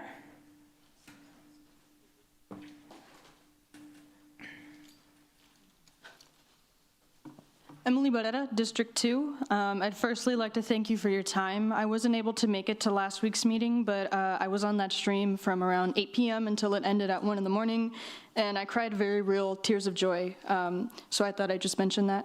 I'm here today to speak on the proposed operating budget for the upcoming fiscal year in hopes of providing some perspective. I am aware that a vote has already passed, but I believe that the proposed budget could be better adjusted to improve the quality of life for our residents.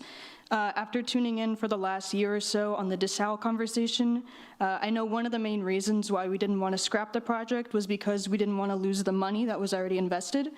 While everyone has their own opinion on whether or not it was smarter to cut our losses where we were, I think we can all agree that taking such a loss in the first place is harmful to people on both ends of the argument. To me, this seems like an example of an investment that shouldn't have happened in the first place. It would be devastating to make the mistake of spending even more of our money on our water towards infrastructure that doesn't directly benefit our people. We could use this as an opportunity to service the infrastructures that are already in place, like our hospitals or our schools. I understand that in regards to industrial spending, it's not a black and white picture, and that with what industry does bring to our city, it's not realistic, nor is it affordable to immediately rescind that. But I think it's also worth mentioning that there are other options to consider. That starts with prioritizing and vitalizing the neighborhoods that have already been unfairly impacted from these developments. Excuse me.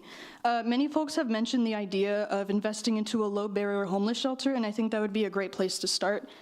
We can all acknowledge that our city has an issue regarding our homeless population, but we haven't established a legitimate solution that exists outside of just pushing these people around to different areas. I think back to about 10 years ago when my aunt and I had worked with our church to assemble a team of volunteers to prepare meals and feed the folks down at South Bluff Park. I remember the park having a gathering of about 30 to 40 people who were living under trees for shade and water. 10 years later, I met with my friend Eli McKay and her partner Christina at the same park, and I found that the area had been wiped out completely. Not only was the park empty, but the benches, tables, and shaded areas had been removed. Of course, I can understand the need to prioritize public safety and regulate the dangerous environments, but the unfortunate reality is that the relocating of homeless people provides a short-term solution that just pushes these people to different areas. If we're looking for realistic ways to prioritize public safety or drug usage, we have to think about what we can do to get these people off the streets in the first place. We can't expect these people to reintegrate into society if they're unable to get help for their mental or drug-related issues, and it's unrealistic to expect this issue to resolve itself from the individual choices a person makes to stop doing these things. The withdrawal process for some of the most common drugs in the street is incredibly dangerous and is virtually impossible for anyone to go through without food, water, shelter, or assistance. Some of the folks that struggle most with drug addiction come from environments where they've been exposed to these drugs at a young age. Thank you very much. Thank you, Ms. Barrera. Brian Menard? Brian Menard? Amanda Breland?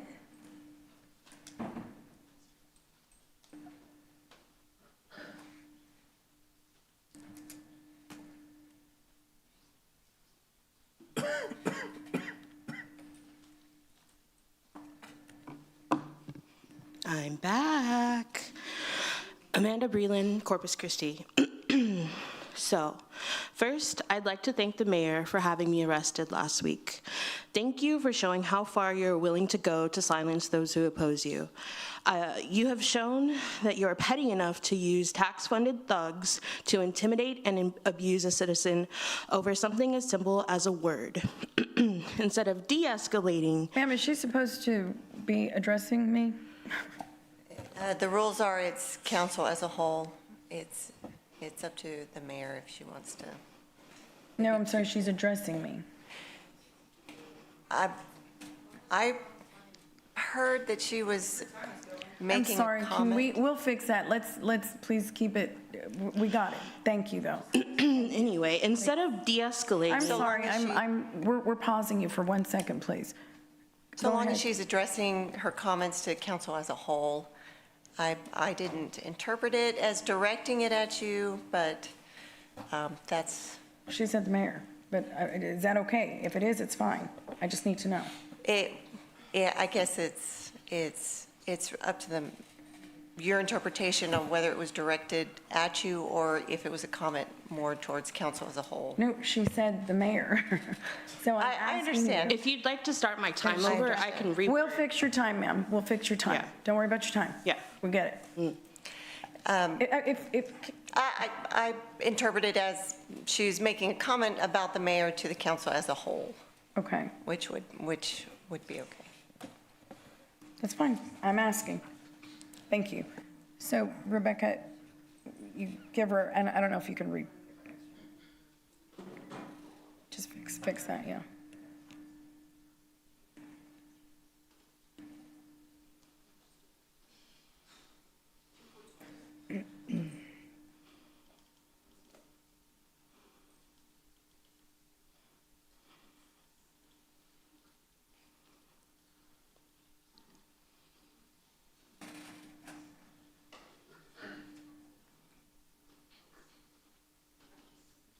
Go ahead. Okay. Instead of de-escalating, a decision was made to escalate things by violating my First Amendment right.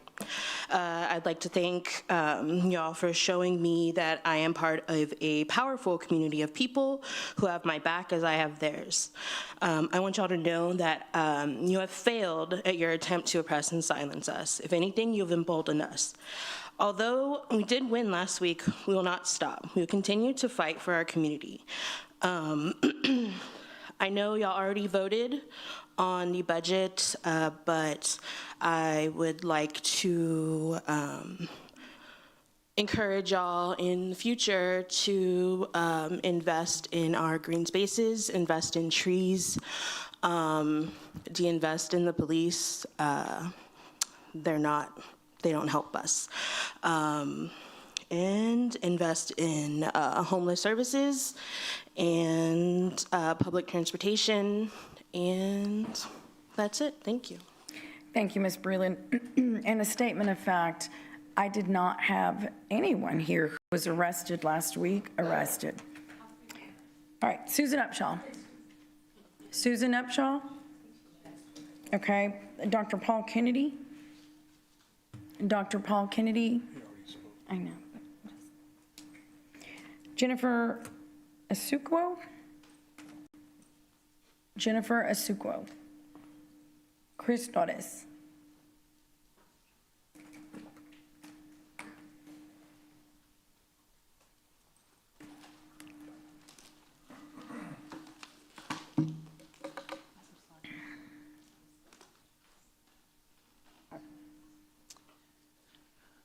Good afternoon. My name is Chris Torres. I live in Corpus Christi, Texas, and I work locally as a software engineer. I want to come up here today to propose an update to the public comment sign-up page. Now, you may be wondering, why does this page even need an update in the first place? Well, there's two main reasons. The first reason is that the current page is a little outdated and can be confusing to new users. And the second reason is that the old page does not have the accessibility sign-up options as the new proposed page does. So getting into the changes, here's a look at the current page design and my new proposed page design. Now, really quick, I just want to give a quick shout out to Padre Ale Madre for letting me use her picture of the skyline for my proposed page. I think it's a great picture of our city. Taking a look at the changes, there are three main changes I made to the closed page. The first and most obvious is the front end redesign. I want to keep the same feel as the current page, but update it with the new city seal, a picture of our skyline, and a more modern look. The second change is the public comment procedures and schedule. That's on the bottom left, and I think it will help inform new speakers and alleviate some of the confusion with getting onto the closed page. The third change is the section on the right showing the current time and a countdown to the next sign-up period, so it's easy to tell when you can sign up next. Moving on to the sign-up page, here's a quick look at the current page and my new proposed page. The most notable change on the sign-up page is the ability for people who unfortunately cannot make it to City Hall in person to sign up to connect to the meeting via WebEx. This would allow people the option to speak virtually on each agenda item. This could be accomplished by the city secretary or the mayor asking for WebEx users to virtually raise their hand during each agenda item speaking time in order to talk. Out of all of my changes that I'm proposing, this, in my opinion, is the most important one. I believe that people who cannot make it to City Hall in person for whatever reason should have the same opportunities to make their voices heard on each agenda item. Thank you for taking the time to listen to my presentation today. If any of y'all like the changes, please feel free to send it to the city IT team and whoever did the decorations. I think it came out really nice. Thank you. Have a good day. Thank you, Mr. Torres. Isabella Riza.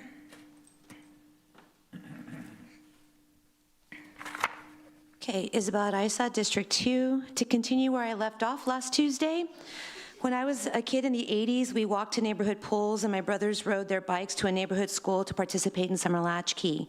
Today, there are 41 public elementary schools in Corpus Christi, but only 21 latchkey sites, and the waiting list is long. There are only 4 recreation centers in the city: Oso, Lindale, Oak Park, and Joe Garza. Combined, their max service capacity is 131 children, and I don't know how many actually are enrolled or even know that the program exists. The EPA used to have an interactive tool that allowed us to see demographics in communities. You could put a pin on a map and draw a radius around it and get important environmental, social, economic, and demographic characteristics. The Trump administration removed that, so all I can do is share with you aggregate data from the most recently available American Community Survey. There are 81,397 families in Corpus Christi. The median household income for families is $76,800 in 2023. Almost 12.5% of our families live off of less than $25,000 a year. Another 16% live off between $25,000 and less than $50,000 a year. That's nearly 3 in 10 families. From a news story in May, we learned that 30,000 families were on a waiting list for affordable housing. You're failing a huge sector of our community. I looked up the number of public pools we have. We have 6 functioning pools. 4 operate in the summer only, and just 2, the Auditorium and Collier, operate year-round. Greenwood Pool has been closed since at least summer 2024 and appears to be closed indefinitely. Meanwhile, you built a new pool for the far south side, and we have as many splash pads for families as we do dog parks. Budgets are moral documents, and your morality is showing. I find myself wondering when leadership decided to quit on our kids. The U.S. Census Quick Facts says that 29.8% of Corpus's population is under the age of 18. They can't vote, but they are going to be our future. They don't get to choose what economic bracket they are born into, but you are making choices that make their lives and their guardians' lives harder. Not just with the park and recreation fees, but the water fees and wastewater fees and the underfunding of our libraries and quality of life services. You all are doing that to them. You are making people have to fight for the basics, and then you have them arrested if you don't like the way they speak. Finally, I want to speak to my arrest at last week's City Council meeting. I was arrested for using a swear word after your attorney used his power to silence me. On Tuesday, I didn't have a car, so I literally walked over here from work, hoping I could get here in time to share with you what I knew and experienced. Because despite all of the horrible decisions, I still have hope and faith in democratic processes. Weaponizing procedures is authoritarian, anti-democratic, and violates people's constitutional rights. And yes, people outside our community are watching, and I want to tell you what they saw. We showed them that the impossible can become reality. If you dare to dream it and dare to speak it and are willing to work toward it, sometimes the impossible becomes reality. And though you can try to silence a person, you cannot stop a movement. Another world is possible. We are working toward that, and we're making it happen. Daniel Pena. Daniel, oh.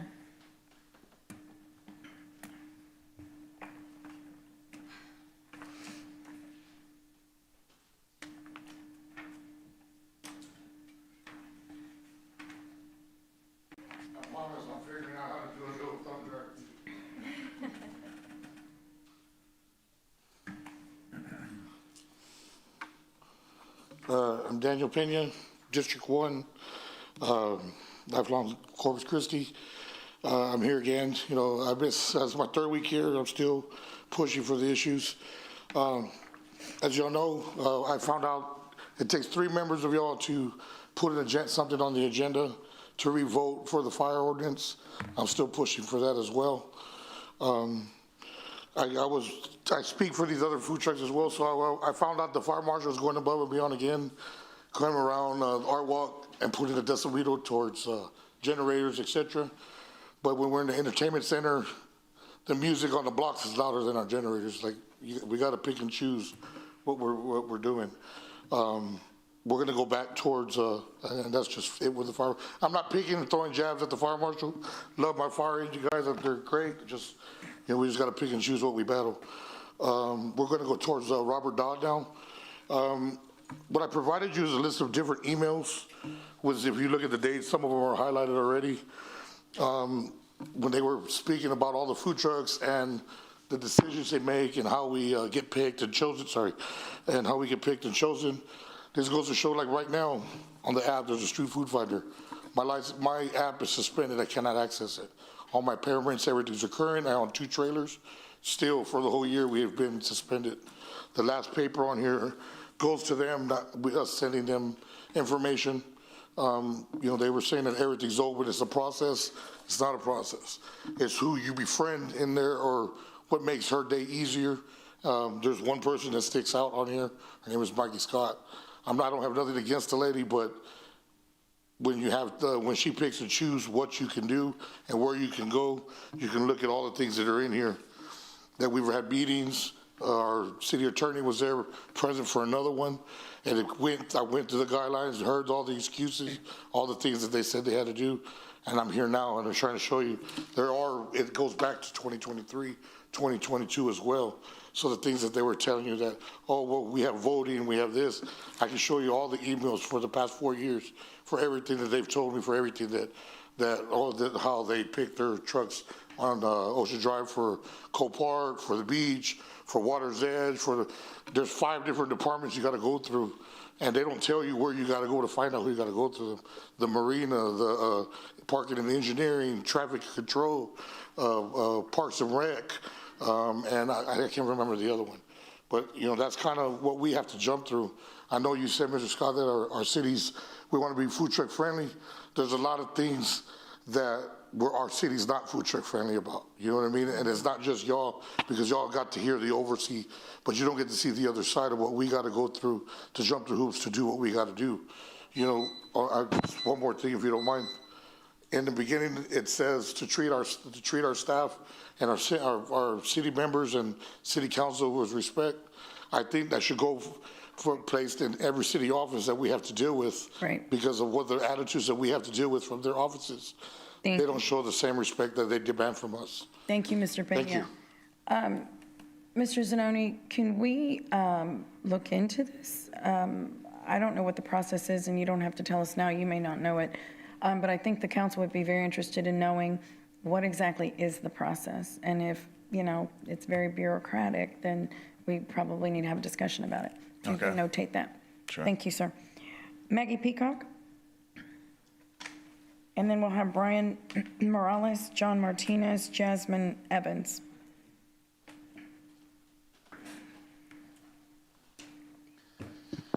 Alrighty. Maggie Peacock, District 2. First of all, I want to thank each of you up on the dais who voted against the Hillcrest desalination plant. So many community members reminded y'all that the power of the people will prevail. And even after over 10 years of organizing amongst manipulative propaganda against working class Corpus Christians and honestly repressive authoritarian behavior towards community members fighting to put people over profit, the people won. We know, however, that the fight is not over. Hillcrest is still bearing the brunt of fossil capitalism and environmental racism. Industry is still being favored over working class people living paycheck to paycheck, and heavy volume water users still need to curtail their water use to get us out of this manufactured water crisis. Lastly, I do want to talk about the budget. It is disappointing that it was already discussed and voted on this morning, and community members don't have any say on how the budget is created or prioritized. I believe the process for establishing the budget should be more accessible for community members and should embrace the imagination of community members who are living here. There's this concept of radical imagination that sees the world not as it is, but as it could be, a healthy planet that is just and equitable for all. Radical imagination does not blindly accept the status quo. It recognizes that the world can and should change. And how the world could be is not simply better, it's radically different. Radical imagination is the courage to envision a future that is completely unlike the world we have today. It is limitless. It doesn't react to or get discouraged by current realities that working class people are bearing. So how do we make this process a reality for community members here? The budget input sessions we have are not adequate. Myself and many others have spoken about the grievances of this many times before. Y'all aren't listening to residents. We should be able to create our own budget with our own money. That means no performative career fair style budget input sessions a week before it is presented to council with no time to adjust for community member concerns. So yeah, like I said, I know y'all discussed it, but we're going to continually fight for a budget that works for the people.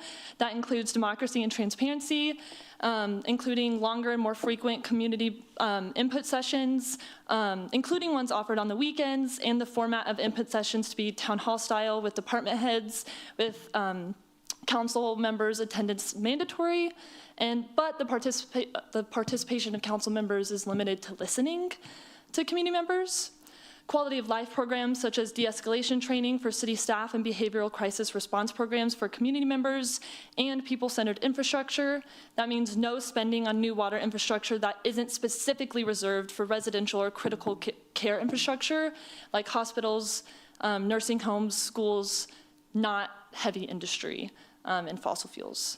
As Dr. Isabel Araiza says, budgets are moral documents, and the budget y'all have created for this next fiscal year sucks. It needs to be for the people. So yeah. Thank you, Ms. Peacock. Brian Morales, John Martinez. I think they spoke earlier. Jasmine Evans. Jasmine Evans. Robin Cox. And then we'll have Chloe Torres after that, Andrea Puyol, Jason Hale, Elena Martinez, and Laramie Fain. Hi, I'm Robin Cox, District 3. And after last week's meeting, I realized many of you were out to get your 5 minutes of fame. I'm here to speak about a few council members who sought outside the box and went to other cities to trash us. I won't mention names because I know we're not supposed to address one, but a certain council member said to Dallas News, this is really in its core a battle between industry pro-growth supporters and the group of environmentalists that just don't want to see the industrial community growth. Well, that's not true. But just because you're an environmentalist doesn't mean you want to see the city grow. Environmentalist means you want to protect the environment. What is wrong with that? If you're a doctor, should you not want to save cancer? It makes no sense. As people that are environmentalists, we drive cars, we take planes, we know all of that. I'm probably one of the most hardcore conservatives you know, but I still want to save the environment. And that being said, when you go to another city to trash us, when I was a kid, my dad used to always tell us, inside this house, you and your siblings can have it out. You can talk bad about each other, you can knock each other out, but you get to school, you have each other's backs. You say good things about each other. My ex-husband and I, nobody would have known we were getting a divorce because I put on a smiley face, and I may have tore him up at home. You people could take lesson from that. Do not go to others' newspapers and trash us. We're trying to get growth here. Not say how horrible we are. I love this city. I lived in New Braunfels, and I came back here because I love this. How many other cities can you go to a rodeo on Saturday and get your surfboard and go on Sunday? Not many. We have a vast multitude of cultures. So I'm going to give you a little schooling on how to do it. I thought of something I could say just sitting here nice about each one of you. Mark, you have the best hair I've ever seen. Kayleen, Sylvia, and Carolyn, these 3 women could be stranded on a ship. Okay, these are addressed at individual. Oh, it's fine. There are 3 women here who could be stranded on a ship, and one of them could navigate you, the other one would pray for you, and the other one would make sure everything's equally divided on. One of you here can accessorize well. 2 of you served in the military, and I really thank you for that. And one of you can stare at us straight in the face and smile and not really care about what you're saying, but you put on a face and make it look like you care. With that, I leave you. Please don't trash our city to other places. Thank you. Thank you, Ms. Cox. Oh, God. Chloe Torres.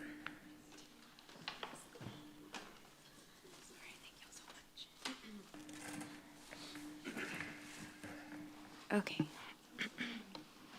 Okay, Chloe Torres, District 2. Thank you so much to those who voted no to the Inner Harbor project last week. Although it might not seem like it, it was to some, that was an exercise and a triumph for democracy. Although I do have to be honest that it was dismaying to hear that the cost was the primary motivating factor rather than out of concern and respect for Hillcrest residents. And I really think that that is indicative of the fact, the ugly truth that I think each week we as residents are trying to point out, that most of this council doesn't want to co-govern with residents, or at the very least doesn't want to try and build that muscle.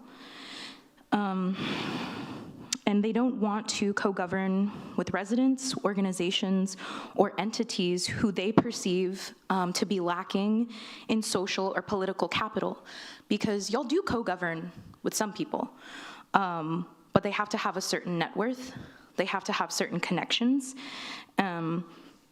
And so in an interview this week on Inside Texas Politics, Councilman Scott argued that the defeat of Inner Harbor reflected negatively on Corpus Christi. He also said that the city, quote unquote, brought industry to the table a decade ago to discuss desalination.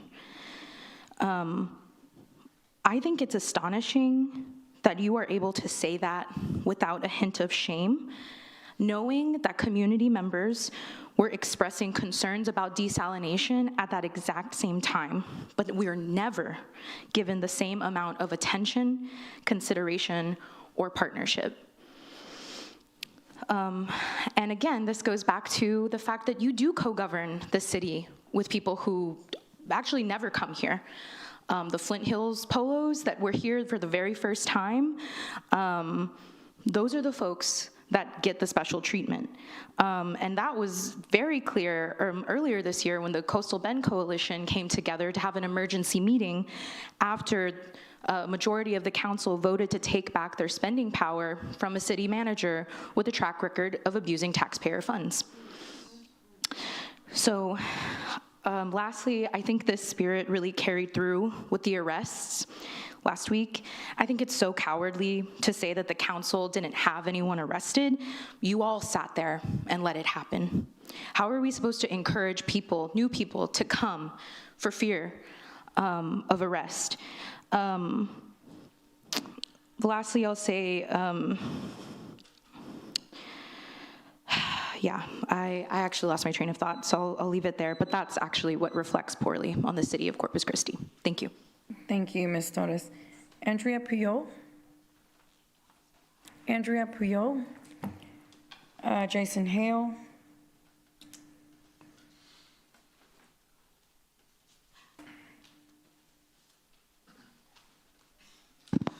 Jason Hale, Corpus Christi. Good afternoon, good evening, council members. I just wanted to thank the Sensational Six for their votes on the Inner Harbor last week.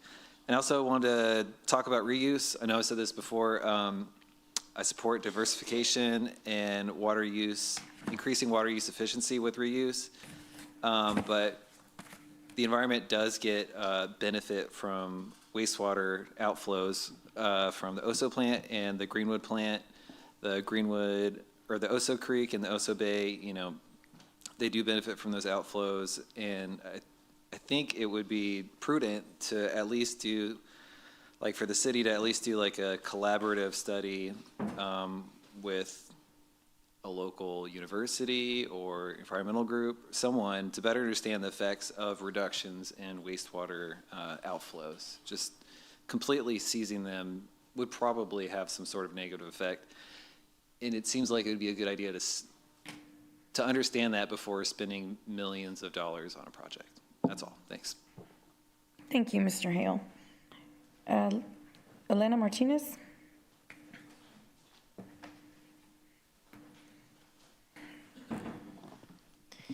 Good evening, Elena Martinez, Corpus Christi. I'm going to talk on a couple of things real short.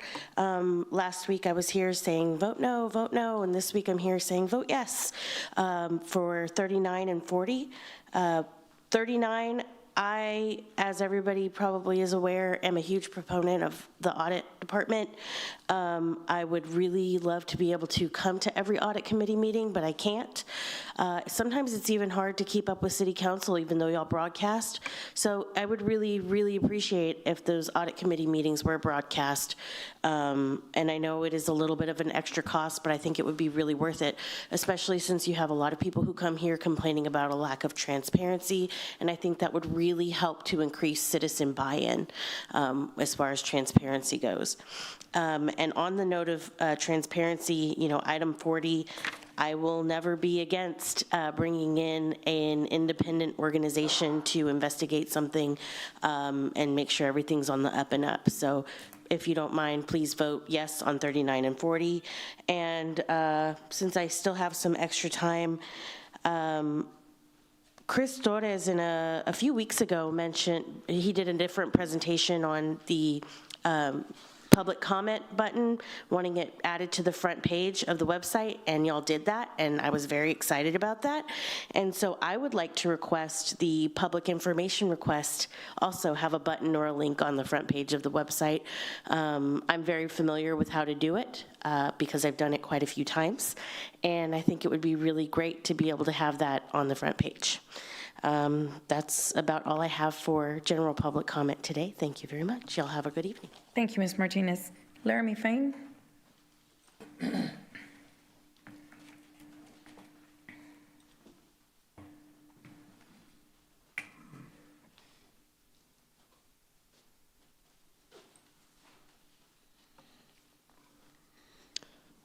Laramie Fain, Corpus Christi, Texas. I don't really have too much to say today. Just wanted to bring up something that I've noticed a couple of times now, wherein we as community members will identify an issue and work together to come up with solutions to that issue. We will bring them to y'all and then watch y'all adopt the language but not the policy. So I'm reminded of the drought contingency plan, wherein y'all held a listening session and Drew Molly kept parroting resident first approach. And then y'all proceeded to pass a plan that was not resident first. And to go to these budget input sessions this last round, which are better than the ones that y'all had last year. Kudos. They were better. But then to start hearing the people's budget being thrown around, which is again a platform that myself and many of my comrades have been working on earnestly and would like for y'all to engage with earnestly. But to hear that terminology be thrown around by some of y'all, and then for a budget to be passed that is not a people's budget or does not implement any of the suggestions or concerns that we had.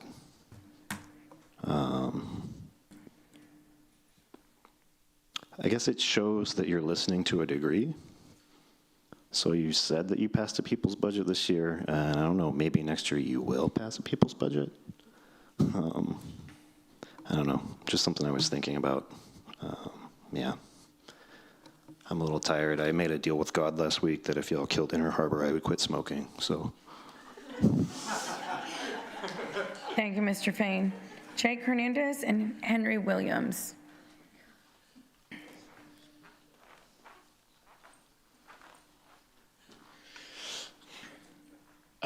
Jake Hernandez, City Council District 2.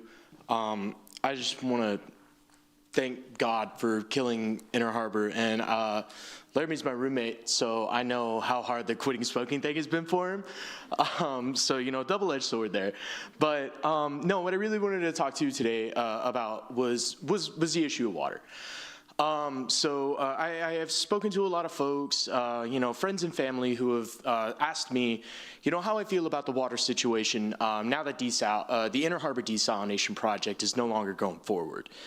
And I have a couple, you know, thoughts and reflections after the meeting last week, starting with something that my comrade Chloe said, which is, it was really disappointing to me because my whole comment was just to, you know, plead with you guys to you know, take the struggle of the people in Hillcrest seriously.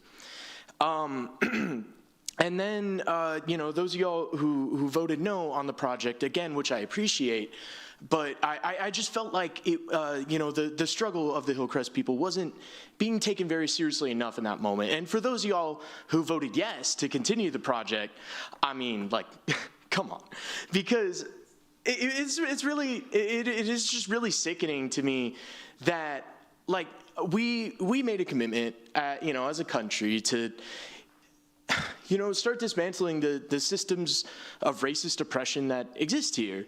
And, you know, to watch the system play out in a way that could have been terribly racist and terribly oppressive, and, you know, we were only very close to avoiding that, you know, that just fills me with grave concern.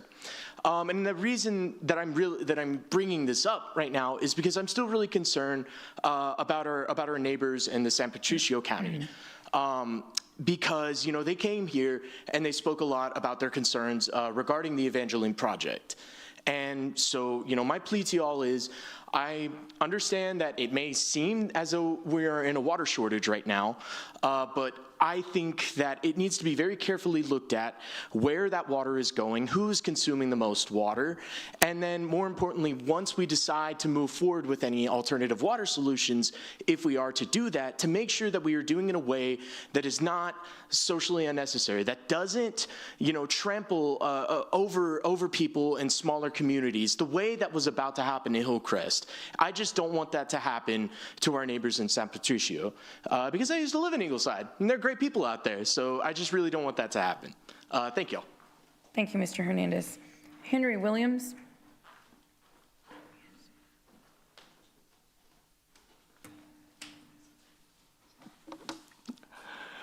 To the mayor,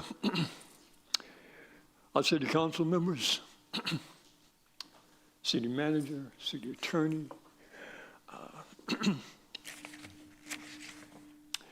and Mrs. Huerta.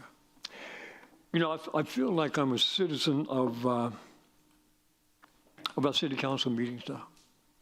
You know, I have, and it's an honor to Reverend Williams, can you state your name and city, please? Henry Williams. Thank you. District 1.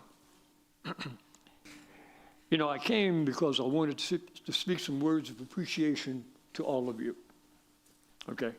You know, regardless of where you stood with regard to the Inner Harbor desalination, and of course, I'm a Hillcrest resident, and I was not in favor of the Inner Harbor desalination, okay? But what is more important is our relationship with each other, okay?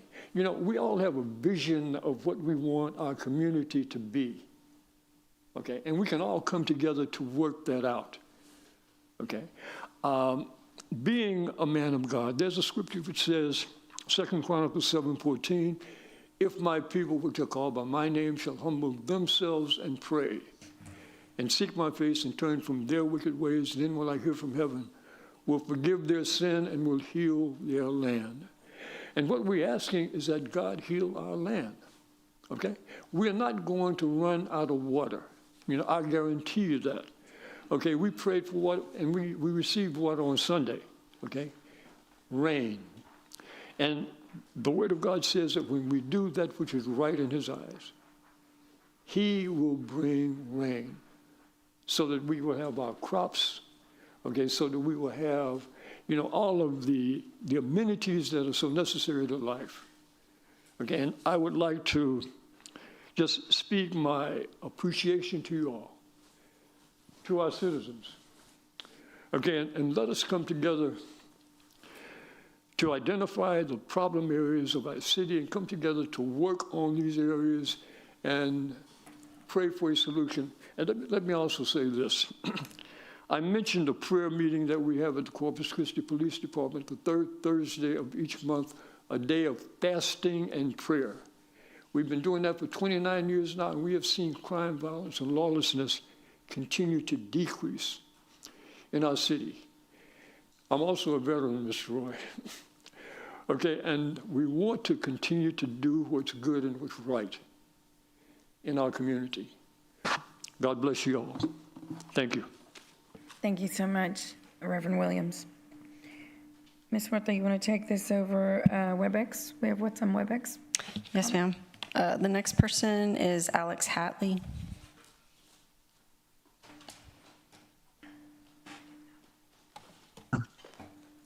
Hello? Yes. Okay. My name is Alex Hatley. I live in District 3. I wanted to kind of bring to everyone on the council's attention, the city mayor and the public, about the Hart Library. I was there when it was constructed, and I'm also the last branch manager at that facility. I retired in January, so I'm very familiar with the history of that. And that building was built, it's the only city library in all 6 of them that was paid for 100% for the design and the construction as a private donation from Ed Hart. He built that library as a memorial to his wife. And that's why it's called the Janet F. Hart Public Library. He then, after that building was built, donated the building for the Hart Institute on the University Island. And that building's named after him. And I think, you know, not having that library open to the public and not, you know, I understand the school issues. I worked with Flower Bluff ISD the whole 7 years that I was there on different aspects of their security. And in the end, it is our facility. And like I say, it was donated to the community. No city bonds, no city money was used to build that building. And in fact, half of the furnishings within that building, if you go in there and you look at the shelves, there are plaques for individuals, organizations, and families that donated that row of shelving so that it would be in there. So a lot of private money went into building that facility. Also, at the end of the construction, the McArdle family decided that they wanted to do a gallery at the Hart Library. And so a gallery was done, and it was named in honor of Noel McArdle. And so that was also privately funded. And I think it would be a shame to spend city money for another facility somewhere else. And I did look into that Texas Education Code that was in the press release that has been referenced. And there is a section of that code that says if you have an external entrance, that you cannot put a vestibule there. Thank you, Mr. Hatley. You can put Thank you very much for your comment. Your time is up. Okay, thank you. Thank you. Next is Amanda Guerra.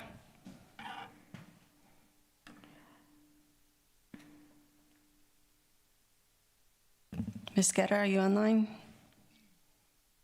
Okay, we'll move to Alberto Zertuche. Ms. Huerta, Yes, ma'am. if we could, I think Brian Mandel, he's here in person. Oh, yes, ma'am. So Okay, you want to do that now? Thank you very much for your comment. Your time is up. Okay, thank you. Thank you. Next is Amanda Guerra. Oh. Okay, go ahead and come on up, Brian. No, you're fine. Brian Mandel, District 5. Good evening, Mayor and Council. My name is Brian Mandel. I'm a developer, builder, realtor, and current Vice Chairman of Planning and Zoning Commission, a board that I sat on for the past 5 years. I'm here representing my father, Scott Mandel. He's on travel today, so I'm here to read this on his behalf. Item 38 is the Tax Increment Reinvestment Zone number 7, otherwise known as the London TERS. As a builder and developer in this community, it may seem odd that I would be opposed to a TERS, but I am, and for good reason. Chapter 311 of the tax code states that to qualify for a TERS, an area must be considered unproductive, underdeveloped, which is different than undeveloped, or blighted. Blighted is defined as an area ruined, spoiled, or in a severely deteriorated state, often characterized by physical decay, lack of growth, or decline in quality. Historical examples of this are downtown, North Beach, Barisi Village. By this criteria and examples given, London is far from being blighted. A request for a TERS must also show that a specific area could not be developed without public funds. The London area is the fastest growing area of our city, with over 400 homes being built every year, all without the use of public funds. In addition, over 600 acres of this area have already been rezoned and received preliminary, if not final, plat approval for medium-density residential, all without public funds. In my opinion, allocating public funds for this project would be an unequal distribution of the ad valorem tax burden. Our friends at the City of Austin recently went through this when the citizens sued the city for an illegal use of a TERS and lost. The city lost in court last year. In closing, I hope we can use our public funds in areas that need it the most. An area that is being developed at a rapid pace with private funding is not an area that needs public help. Rancho Vista, the Lakes, Kings Crossing were all at one point on the outskirts of town, and to my knowledge, did not need a TERS. I wholeheartedly believe that each one of you, as our trusted stewards, can find a better way to spend $122 million in tax revenue that will be generated. especially after sitting here all day today. Thank you so much for your time. You guys are awesome. Love you. Thank you, Mr. Mandel. Okay, so back to Albert Zartuche.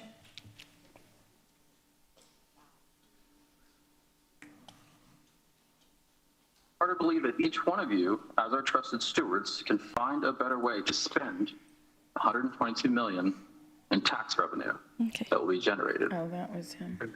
Especially after sitting here I'm not all sure day it's today. Thank you so much for your time. You guys are awesome. I don't think that's a person. That sounds like his recording. Okay, so back to Albert Zartuche. Yes, I'm here. That each one of you, All right, Mr. Zartuche, I think do you have it on TV or something? We hear. Okay, Can you hear thank me? you. Yes, now we can hear you. All right. My name is Albert Sartucci, District 3, veteran-owned operator of Hard Lives Bait and Tackle, Team Hard Life YouTube with 200,000 subscribers and growing. First off, I want to thank all those who listened to us and voted against the Inner Harbor desal plant and stood against all those who tried to levy their weight against you and our beloved city. I am pro-growth.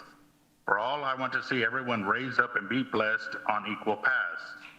However, now that we are paying attention to what is going on and what we are seeing, the crooked, underhanded table deals that are being made for big industry, putting our city taxpayers' money in dangerous hands rather than putting it to true growth of our city, such as infrastructure on our streets, our water supply, our water pipelines, our schools, libraries. But instead, we have guys for higher raises and pay for standing on city council. You know, if you're going to ask for a raise, to make sure everything that you are asking for is already said and done, like what I just stated, having the city, the water, and all of that fixed before you ask for a raise. That's like going to your boss and saying, hey, I know I haven't finished my job, but I need a raise. Sorry. Prove yourself worthy of having that position, one, and prove yourself worthy of asking for a raise, two. For the rest of us, we are keeping tabs.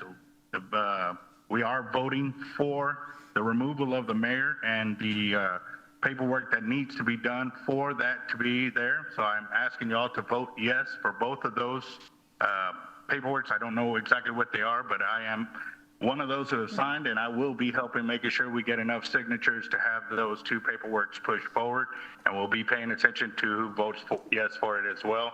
November is coming, and we are all on deck watching. Thank you very much.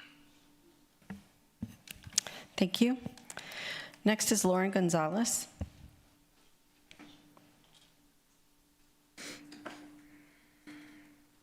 Lauren Gonzalez. Hi, yes, my name is, hi, can you hear me? Yes, we can. Hi, yes, my name is Lauren Gonzalez from Corpus Christi, Texas. I just wanted to take this time to thank those of you that had to vote and go through all the difficulty of last week's meeting. It was very difficult to watch. The tension was very high. I don't think that your jobs are easy. I don't think that they should be taken lightly. But I want to say that I've been a resident of Corpus Christi my whole life. My father was a fisherman in these waters. I grew up with him, leaving sun up, coming home sundown, tired and poured out and working an honest day's work. And,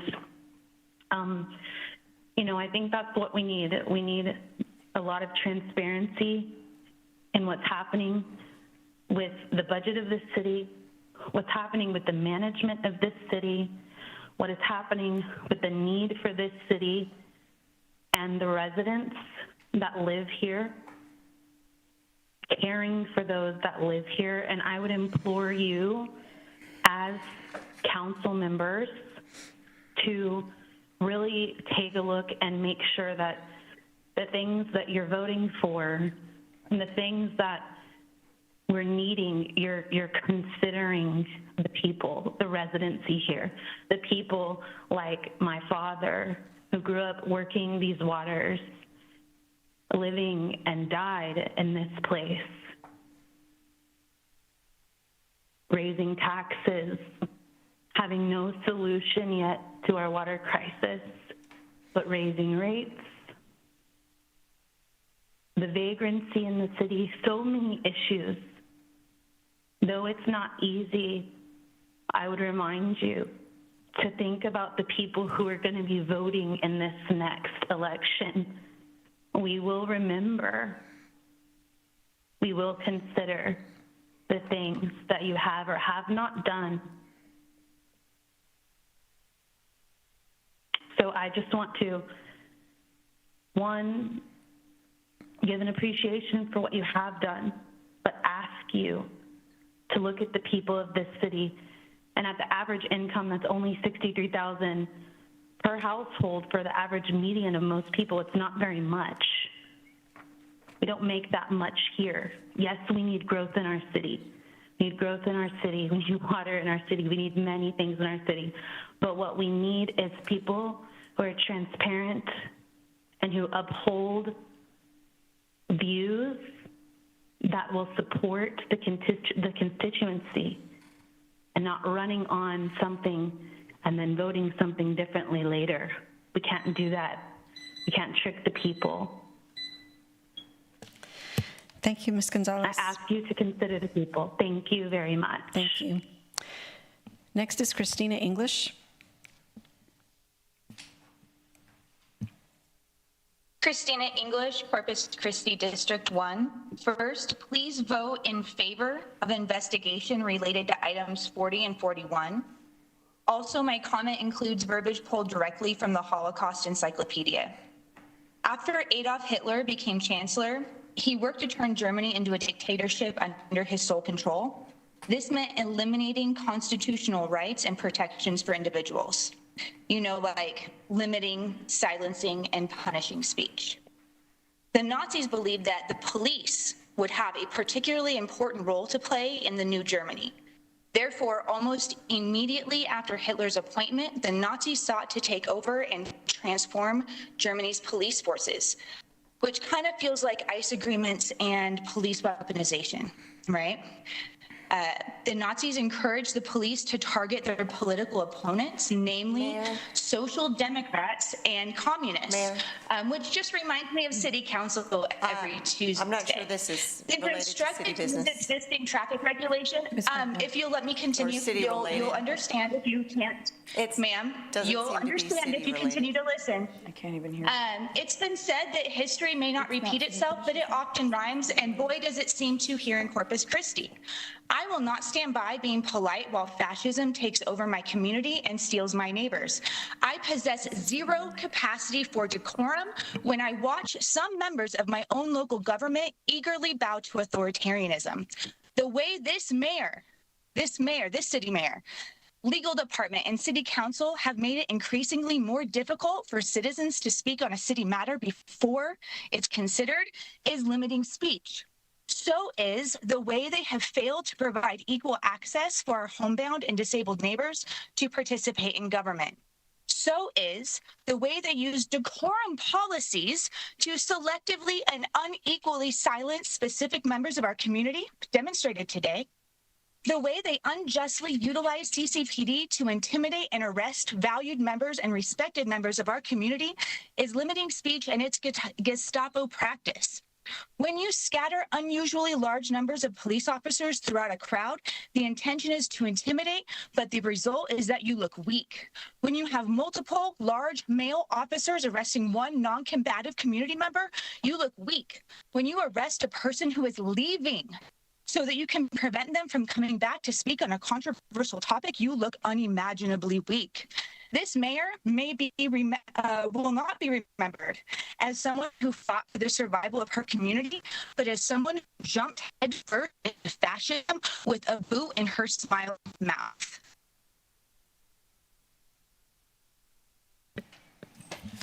Okay. Next is Eli McKay. Hi, can you hear me? Yes, we can. Great. My name is Eli McKay, and I live in beautiful uptown Corpus Christi, District 1. There is a lot of misinformation going around out there from wealthy people who had their special interests hurt by the desalination vote last week.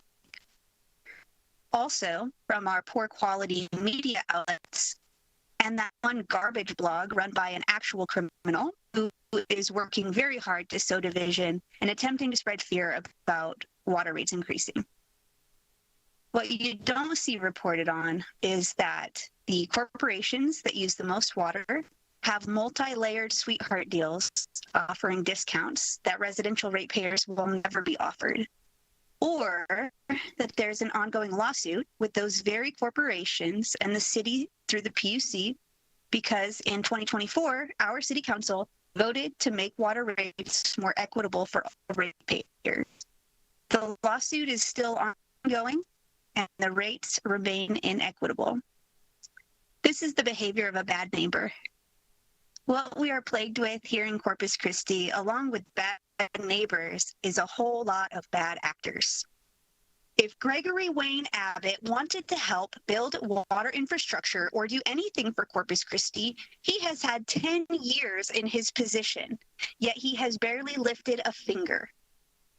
He is a complete failure as a governor to the people of the Coastal Bend and to all Texans. Some of y'all have also been in those seats for almost a decade. Instead of passing blame and being defensive, take ownership for your failures.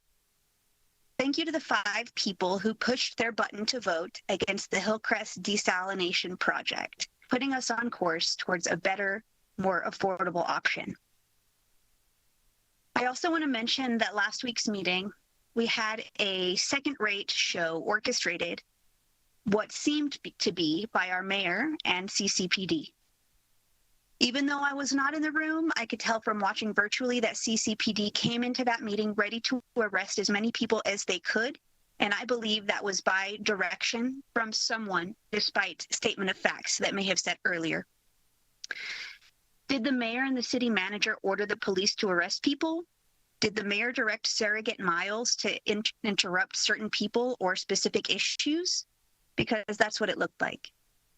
2 women of color were unnecessarily arrested for saying words dubbed as bad, while a white woman who was excessively boisterous and yelling in the chamber about the charges of effluent water program had no interaction with the police. Instead, she was coddled by our mayor and city manager.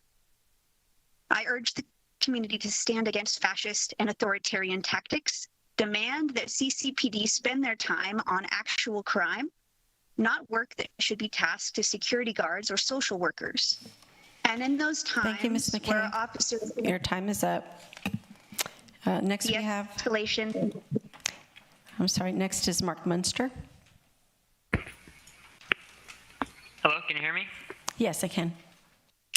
Okay, Mark Minster, Corpus Christi. Hello through the internet. Dear Council, pleased to see the vote last week. I'm glad that the facility will not be built in the Hillcrest neighborhood and continue a cycle of mistreatment to the people who live there. I am glad the city will not take on an additional high amount of debt to meet industrial water demand. I am glad that the brine will not be discharged into Corpus Christi and Nueces Bay. Special thanks to those who were faced with pressure and pushbacks and still voted no, when you were just trying to make a responsible decision. That shouldn't be normalized. When deciding the next steps in our water situation, please learn and see the mistakes that got us into the situation, and look at the full context to ensure equity, especially for the customer class using the small percentage of our water supply. Residents raised concerns for years, and so much effort and time would have been better directed had the city seriously considered resident concerns sooner. And also, we would have avoided the whole sunk cost scenario. We are in stage 3 drought now, and it shouldn't have gotten to this point, considering the water use that residents have. And also, I felt the arrests last week were completely inappropriate. I recall in prior months when the word bullcrap was deemed an allowable word by the mayor. And segue related to item 40, to ensure I didn't spread any misinformation, I went back and watched the February 20th, 2024 and April 23rd, 2024 meetings where the item was discussed. And I was concerned to see the city approve government funds that would go to a large development that was already going to be proceeding regardless. I was concerned to see the CCREDC suggest approval, and I have very serious concerns of council actions after seeing deposition videos that were made public. And also, I wanted to bring up the PUC lawsuit during the water rate discussion earlier, and to close the budget talk today was so frustrating. Seeing the council have to decide between increases in rates to residents and cutting staff or services was not ideal. Please completely change your process and completely rethink how the budget is created and resident input is considered. Peace out. Okay, that concludes? Yes, ma'am, that concludes public comment period. Okay, we're going to take a 10-minute recess, and we'll be back to item 21.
Okay, we're going to go ahead and reconvene our meeting and invite Mr. Linedecker. You can come back up and we can do question and answer on the presentation.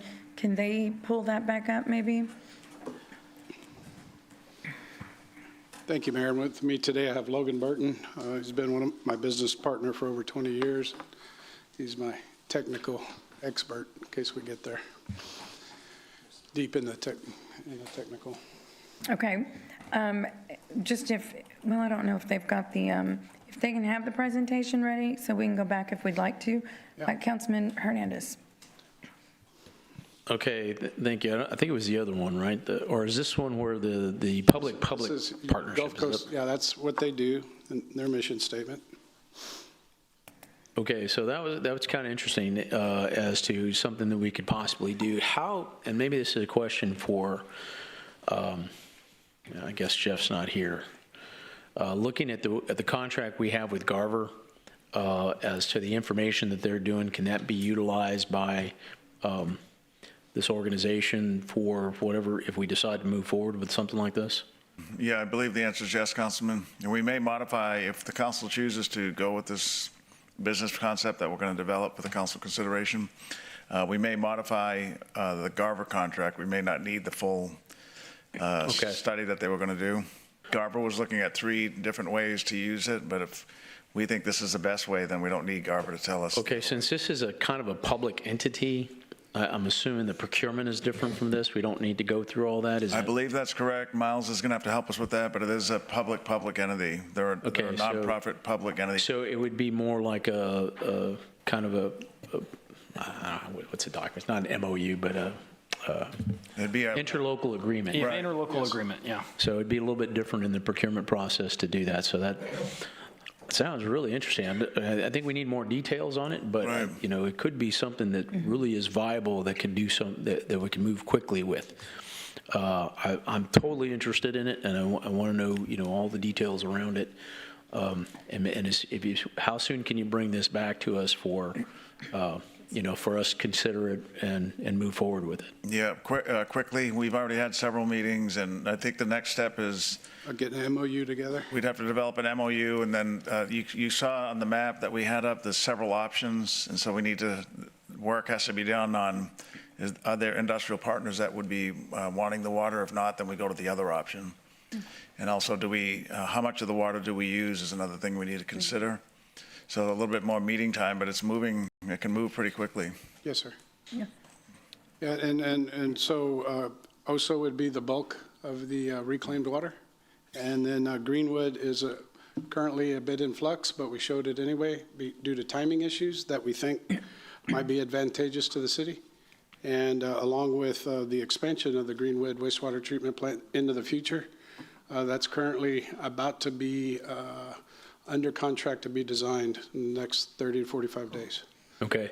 And I noticed that, you know, Broadway and Allison weren't being considered, but Allison is, you know, I guess in proximity to Flint Hills. It takes water directly from the Nueces River. I think that water coming out of Allison is actually a little bit better than the water coming out of the Nueces River, but I mean. Yes, sir. And that's something that could be looked at. And the reason we've excluded Broadway for now is because it has a higher chloride content. Okay. And that's why it's excluded currently. Okay. Appreciate it. Thank you. Thank you. Dan, just kind of quickly, could you summarize just for the public to know, because we broke in between the presentation and now, just what this project basically is? Sure. Would you want me to run through it real fast again, or just an overview? But let me go to the let me go. Let me go to the purpose. This project is right here. The purpose is to utilize reclaimed water that is owned and controlled by the city of Corpus Christi, and to deliver that water to the Nueces River as one option, or to large volume users in an accelerated manner. This would be a tool, another water tool to put in your water tool chest.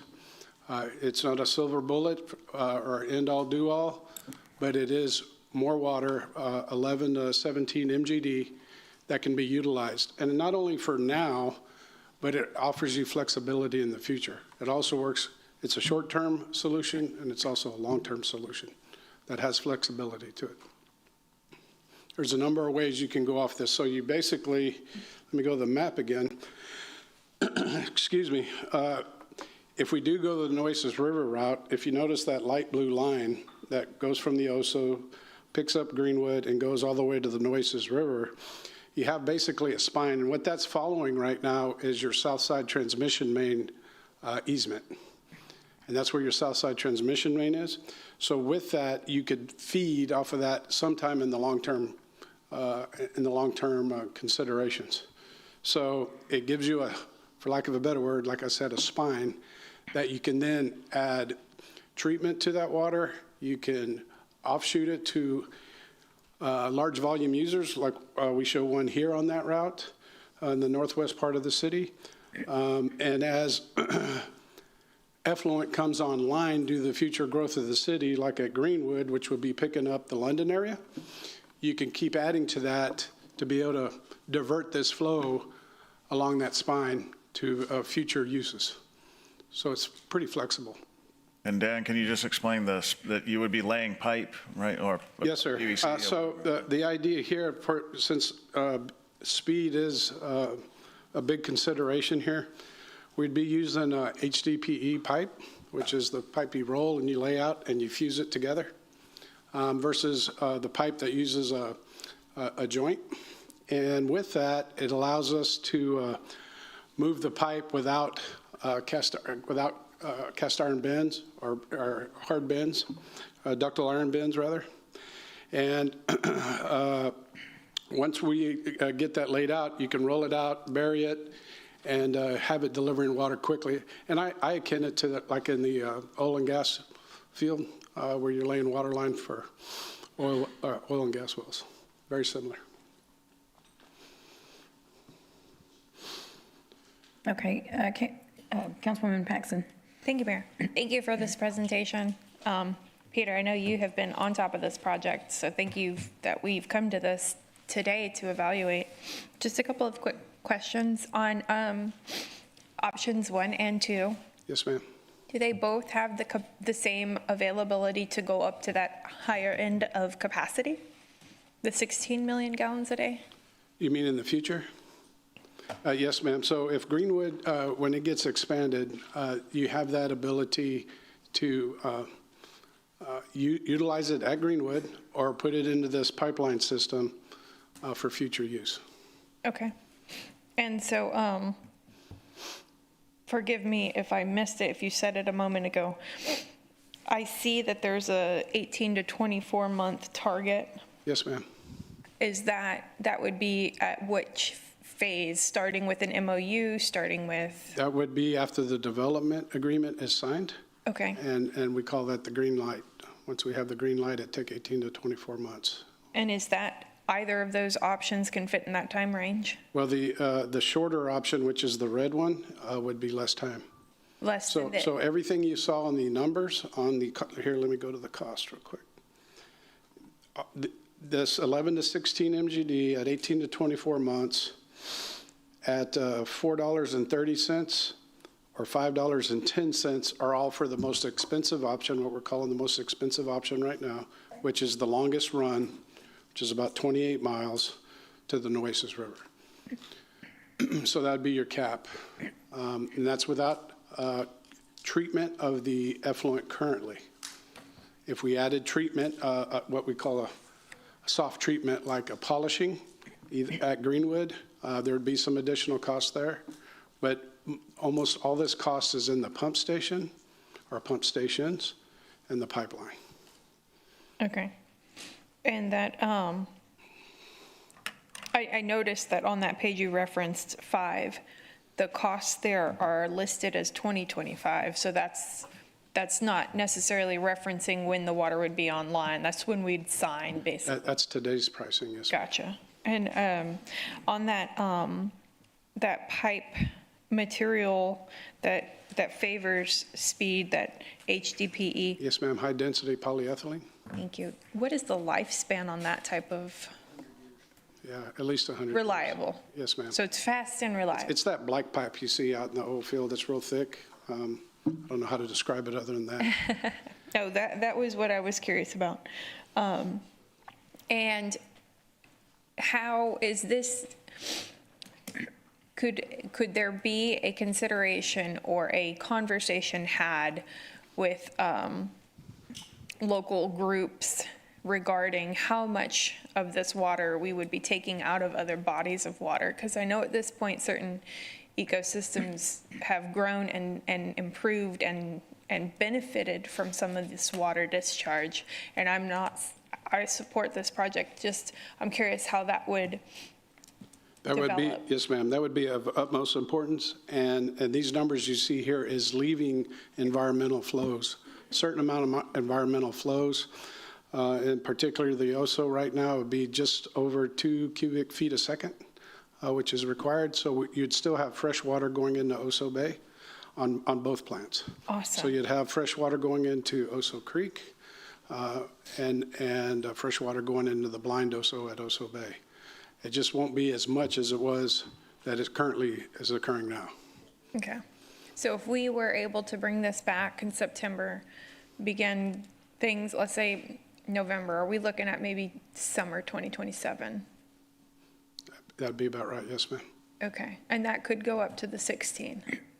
Yes, ma'am. So that's correct. Okay, thank you guys so much again for your presentation. Thank you. We appreciate the opportunity. Councilman Scott. Awesome. So can you put the map back up? Yes, sir. The one that, the pipe map. So is LVU, what's that? Large volume user. Got it. So that's just a facility out there, because you mentioned there was one in the map, and I didn't see the name. Okay, got It's that yellow one there in the northwest that says I think I about know 8 MGD. Yes, that's an existing facility that we Yes, would sir. try to negotiate with? Got it. And could you, never mind, I'll look at our partner. That's new. That's a new entity to me. That's awesome. It looks like they do this all over the state. It's just new. I'll look that up.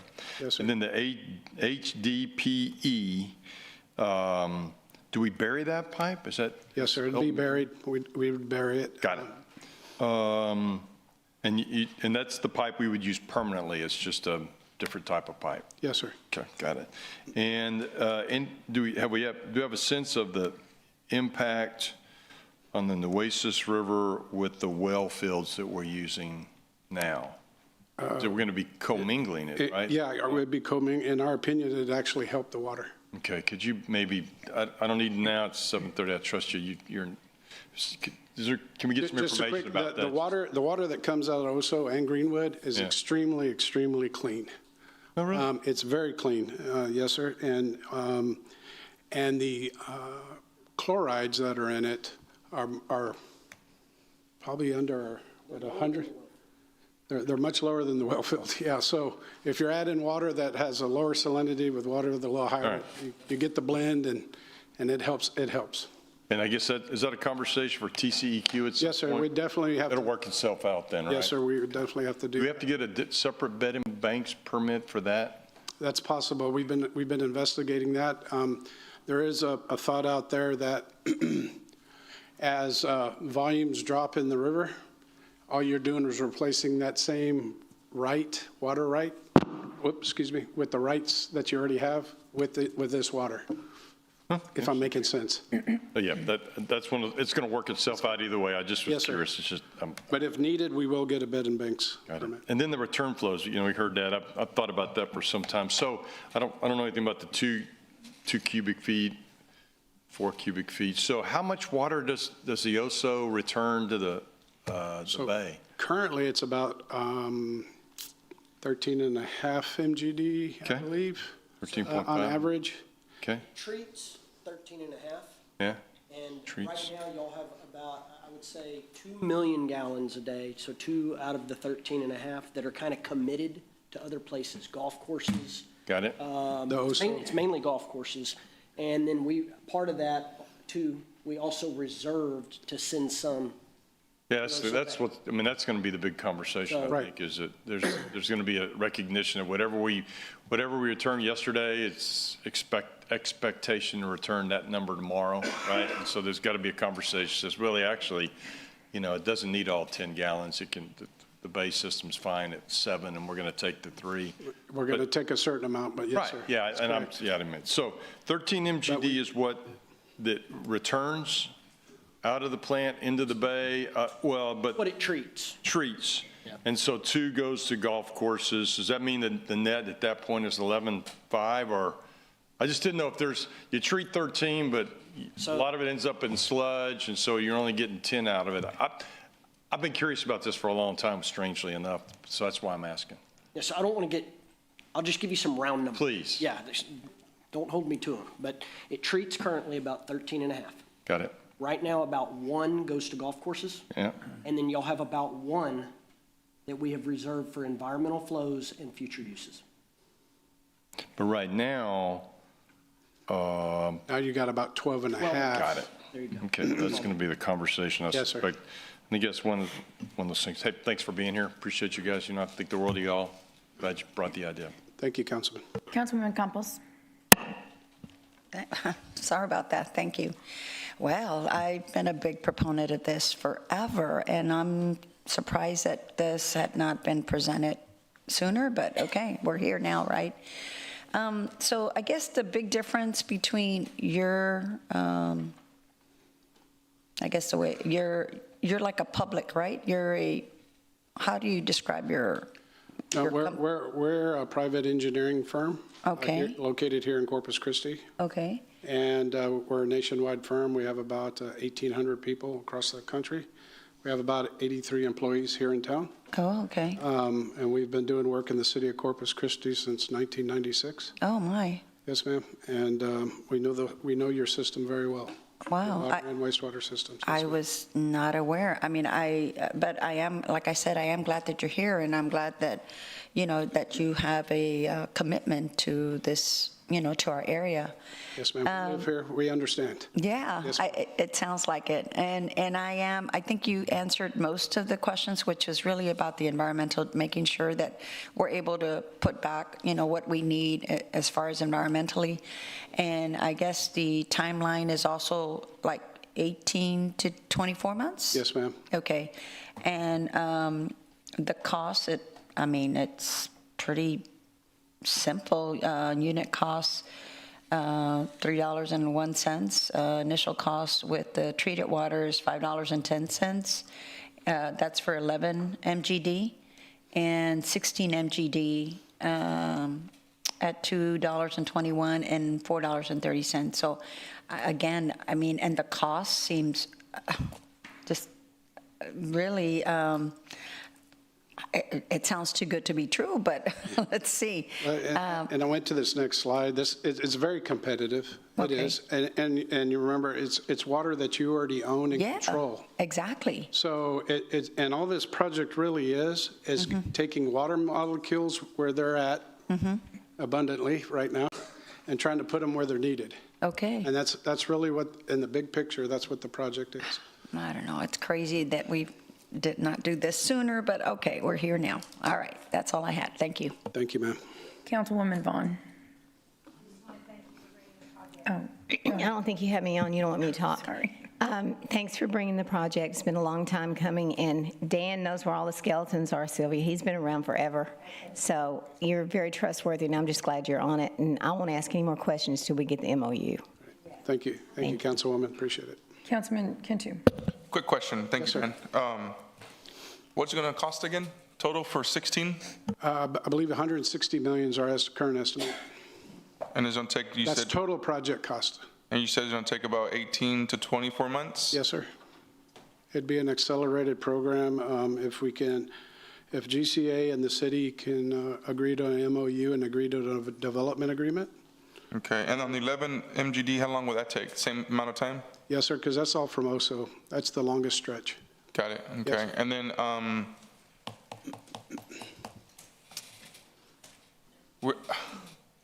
don't think the public will like to drink this water, but I'm sure the refiners would love to get it. So, but we could direct the pipe over there to the refineries and have them take it. It's flexible, and that's the current reason why it's in flux, so to speak. Yeah. But I just would like to remind the council and the public that we currently are already doing that. We have cities that are currently upstream on the Nueces River. And if you look at the city of Austin or people up and down the Trinity River as well, this is this is the normal way to do it. So that's why TCEQ is so harsh on municipalities and utilities about having clean water come from a water reclamation plant or wastewater treatment plant and go into the environment. It's very stringent. Yeah. Project, I mean, it's so cheap for 16 MGDs. It's amazing. So hopefully you guys should start tomorrow, Peter. Yeah. Okay. Sounds good. Thank you. Thank you, Councilman.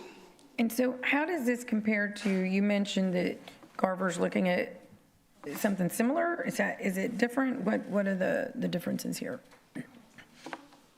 Yeah, at the beginning of this, I just wanted to clarify that there is a capital project and Garver's under contract. One of their aspects that they're looking into is something very similar. Of course, they are not exploring public relationship, and they're not exploring discussions with GCA. Right. Okay. So I imagine y'all would probably give us some sort of comparison of the two. I think that'd be I think that would be important to note. I would also like to add that we continue to talk with industry about utilizing our effluent water. Okay. Yeah. Okay, great. Councilwoman Campos. Thank you. And Dan, thank you again for mentioning about the upstream water that we are already using and have been using. So again, I just didn't want to I'm glad that Councilman Cantu mentioned it, but just to reassure the people that we have been drinking upstream water for I don't know how many years already. So this is going to be just as good and safe. And the other is, I just wanted to hear, because, when we were talking about Garver, y'all kept saying that it was going to take a year for the study or for the, what was it that y'all referred to? But that it was going to take a lot longer. It seems like this would be much more expedited. Why is that? Well, I think and Dan alluded to it, I think the answer is in the permitting and what is required and what isn't required. And I would think it's safe to say that currently neither Garver or Ardura understand the full requirements that TCEQ would place on this water. Okay. Yeah. All right. I think that's the answer. Thank you. Councilman Cantu. One last question, Dan. What's a time frame to get started if we decide to do this? Like, how long would it take to get permits, whatever we need to do? It's all inclusive in this 18 to 24 months. We'd be running everything in parallel. And one of the things with the current Garver contract, which is some of the modeling that they're asking, not modeling, the testing on sampling, on certain specific items, that could still continue and we could still be gathering that data for a permanent discharge permit. Kind of the four corners of this deal is to initially request a temporary discharge permit from TCEQ due to the situation that we're in. Mm-hmm. And while that is going on, is concurrently be asking for a permanent discharge permit if we are going to the Nueces River. If industry decides, or if the project turns out to be most of it all going to industry or all the LVUs, then it makes it pretty simple. There won't be a need for a discharge permit. You already have your effluent's already type 2, and it would be we would have to notify TCEQ, of course, of what we're doing with it. Yeah, and how much each one is taking, but it would be a much quicker and streamlined process. I think it'd be good to give it all to the refineries, in my opinion. Beneath the water, so 16 is a lot. I mean, how many refineries does that help with 16 million gallons a day? At least 2 to 3. 2 or 3? Yeah. Yeah. Mm-hmm. Okay. Alrighty. Thank you. Councilwoman Paxson. Thank you, Mayor. I just wanted to clarify the point about bringing back some information from the Garver study.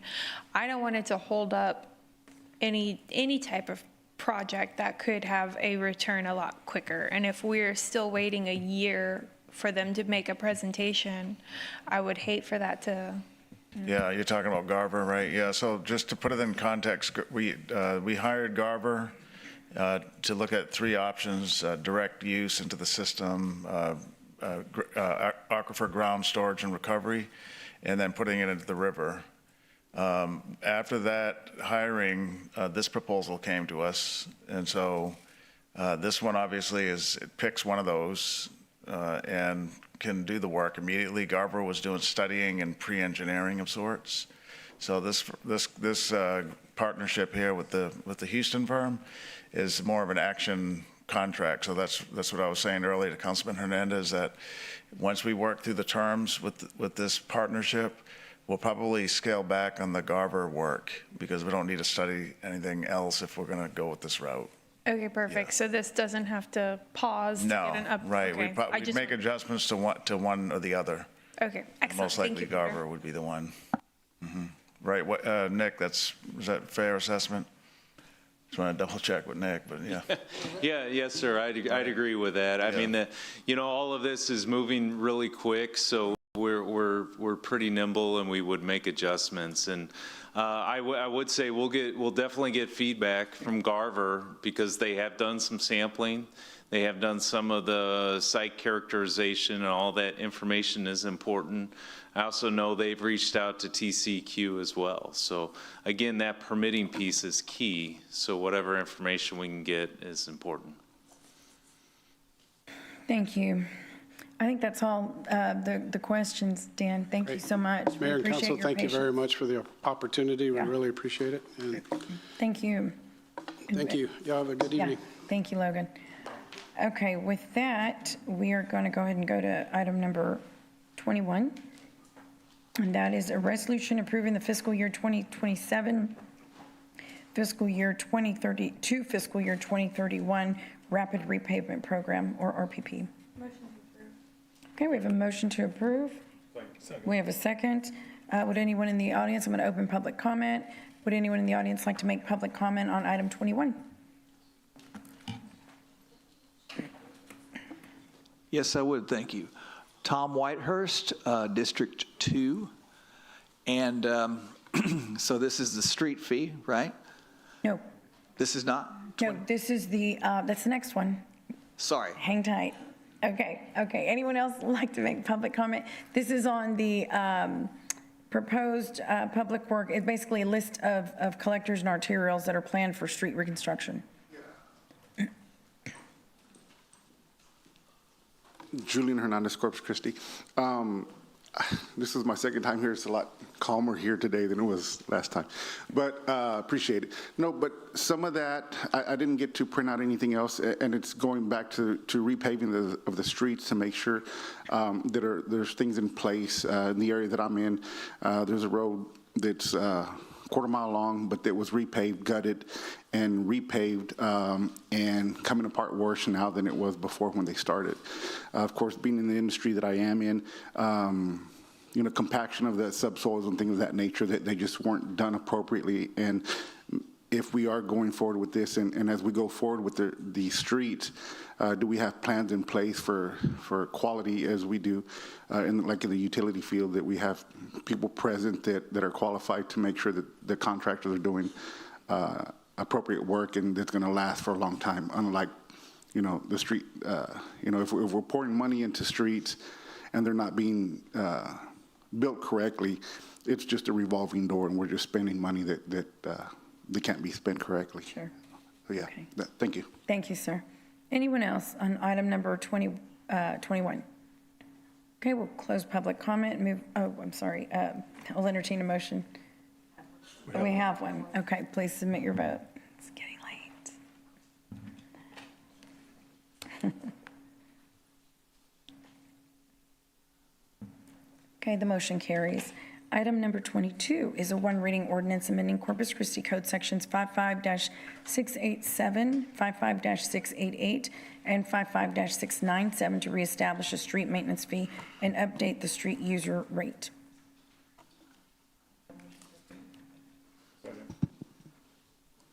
Okay. We have a motion and a second to approve. I'm sorry? Yeah. I was just letting everybody know. I'm excited. Here's Mayor Pro Tem and all. Go ahead. Okay, good evening, Mayor, Council. Ernie De La Garza, Interim Assistant City Manager, Director of Public Works. Last week's council meeting, we were asked to come back today, prepare a recommendation for the reestablishment of the street maintenance fee. Before you today is an ordinance reestablishing the street maintenance fee and to update the street user fee. Okay, so in 2012, the street improvement plan, which is now known as our infrastructure management plan, rebranded into the rapid pavement program to address the current and future conditions of city streets. In July 2013, the City Council adopted the street maintenance fee to help address the preventative maintenance program of the SIP and has continued today throughout our street preventative maintenance program. The fee previously generated roughly an estimated $12 million a fiscal year. And in December of 23, the fee was sunset. During my budget presentation in August, I mentioned that we had a funding shortfall in the amount of $15 million that would take place after, from in between the 26 and 27 fiscal year, which had shown you that graph, which would result in a reduction in the completion of centerline miles. And in order to maintain our current service delivery level, we calculated a proposed rate of $667, which generated an estimated $11 million from January to September, and then $15 million for the fiscal year of 27. And in conclusion, staff recommends the approval of the ordinance as presented, and I stand by for any questions. Councilman Hernandez. Okay, since I was unsuccessful in reducing some of the increases in the water and wastewater, this is just adding more cost to the utility bill. And there's people that cannot afford this, okay? There are no protections in the utility bill system, right? You don't get your property, if you're over 65 or disabled, your property taxes are capped, okay? That protection does not exist in the utility bill system. We have no protections for that. I think if if we need more funding for streets, it should not be through the utility bill.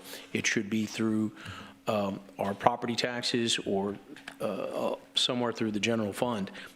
This is not the way to do this. I understand we did it as a temporary measure, 10-year point, and it was supposed to be replaced with the funding that we did through our policy. 1% of the general fund, 4 cents, actually should be 6 cents, but we only got 4 cents of that of the property tax. And then, 5% of the industrial districts, which increased this year because we increased the amount of money that we were getting from industrial districts. I think that should be the route to go. This is the wrong way to do it, and I won't be supporting it. Thank you. Yes, sir. Councilwoman Paxson. Thank you, Mayor. Along that line, I know last week we spoke at length about the utility assistance program, the application that we are partnering with 911, Mission 911. Yesterday evening, I saw some conversation from community members, and I actually kind of screenshot it just so I'd have a timestamp. And there was a little bit of a panic, if you will. People were saying, there's no help for our utility rates. The rates are going to go up on Tuesday, all of this. So I know that this program exists, and I know we talked about it a little bit on Tuesday, but my question is, what are we and what can we do to increase messaging on that? Because it's still, I think, such a new program, trying to get that word out there. Yeah, I don't know if Nick is here, but a couple things. One, for this first time that we had the money, Drew elected to have Mission 911 be the sponsor of it, if you will, but it really should be the city doing that. Mm-hmm. And so when somebody comes and calls us or comes to the front desk here to pay and they have issues, we should know about the program and we can quickly expedite it. So other cities do things like announcements through public service announcements. In your bill, there's announcements about these programs that can help you pay. The city can do that through social media, through advertisements.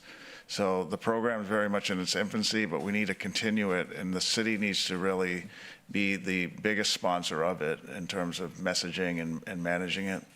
So right now, it was about 80,000 that seeded the program, and we need to begin immediately to keep that money coming in somehow through other donations or city monies. So we'll be working on that this fall and early spring. Maybe, did you say that it's already going out in the utility bills? I'm not sure if it is, but that's one of the things that we definitely need to do, because that's where the customer's getting their bill, and that would be a great place for this announcement to be, that there's funds available from Mission 911. And then do you know if it's already been on the platforms, the social media, the website, that kind of thing? We'll have to check on that too. Okay. Yeah. If we could do some kind of a concerted launch on that, I think it would be helpful, especially I think after today, there's going to be a lot of interest in finding that. Yeah, well, in fact, we'll get the council a report that describes the monies, if anything's been allocated yet or used yet, and then how are we communicating it. We'll get you that report. Thank you, Peter. Thank you, Ernie. Thank you. Councilman Cantu. Thank you, Mayor. You guys had this program back in the day, right? Yes, sir. And why did you guys stop doing it? Was it a council decision? Yes, sir. It's sunset, so it timed out. No, the council, we presented it in the last budget, and the council elected not to continue it. Got it. So this is for how many years? 10 years. 10 years. And is the commercial accounts the same price? The commercial accounts, is it the same price? No, of the it's the residential? same rate, but it's just calculated based on square foot. So, but it'll be the same rate for both the resident and the non-resident. So a home will pay a certain price and a convenience store will pay a different price? Based on the square footage, yes, sir. Okay. And this doesn't take care of sidewalks, just streets? No, we usually use it on the arterial system, but it does pay for ADA ramps. We have to be compliant for any kind of upgrades to the street, and we have to update ADA ramps and anything that's tied to them, so mainly the crossings at the intersections. I got a question. So I've been getting a lot of phone calls about sidewalks. And I went to look at some sidewalks, and it's pretty bad. In other words, if you're walking on the sidewalk and you don't pay attention, you're going to fall. You're going to trip. Is that something that you guys will fix if it needs to be fixed because of the liability, or how does that work? Yeah, if so if the sidewalk's really bad? Right, so by ordinance, the sidewalk upkeep is on the abutting landowner. So if it's a city park, then the answer is yes. But if it's private property, then the answer is no. So in front of a residence, that sidewalk is private property? Yes, sir. Oh, wow. Okay. All right. And then the alleyways, will this take care of the alleyways, like in Crestmont area and stuff like that? There are alleys up there? Yeah, we've had a program before you came on board. We had a budget initiative to work on alleys. Right now, all of our funds have been going only to city streets, and nothing more has been going to the alleys. We used up, I believe it was $800,000 on the budget initiative, and we did do some alley work, but that money ran out. And so right now, we're prioritizing, close to 300 miles of, residential street on the RSRP side, and then about 120 miles of arterials on the arterial side, and then 100 miles on the collectors. And usually the collectors kind of double as residential kind of streets because they usually have homes abutting them. But we do have a lot of collector streets that are in disrepair. Okay, thank you. Yes, sir. Councilwoman Vaughn. I think it's really hard to when you take something away, to bring it back, because this worked a long time ago, and then they chose not to do it. For me, we raised wastewater today. We raised water rates today. There were so many things raised. We are nickel and diming them to death. As for me, I'm not going to support it for those reasons, and the fact that it was taken away. If they should have kept it, and it wouldn't have mattered to the public if they were going to keep it. So thank you. Yes, ma'am. Councilman Scott. How many miles? Oh, sorry, go ahead. How many miles does 11 and $15 million a year get us in street maintenance? So on the arterial network, you're looking at about 8, and the reason it's approximation is because if we work on Staples, that's 5 lanes. If we work on Oso Parkway, that's 2 lanes. So it's by surface area. but it does go towards, those type streets. Our in-house resources are being used in the residential network. The reason we use contractors is because they bring the traffic control that's needed to work in those environments. And so it's a little bit more, I guess, more risk for our employees if they end up on the arterial system. We have to have barricade companies help us out. Yeah, I'm disappointed. I thought the system worked. I thought people supported it. Not sure. I get why it was eliminated because we had high fund balances that we don't have now. My concern is that we're not going to maintain the streets like we want to. To me, it's like kicking the can down the road. But I certainly understand also that we're raising rates elsewhere. So I get both sides of that. I'm willing to re-implement it because I think it does.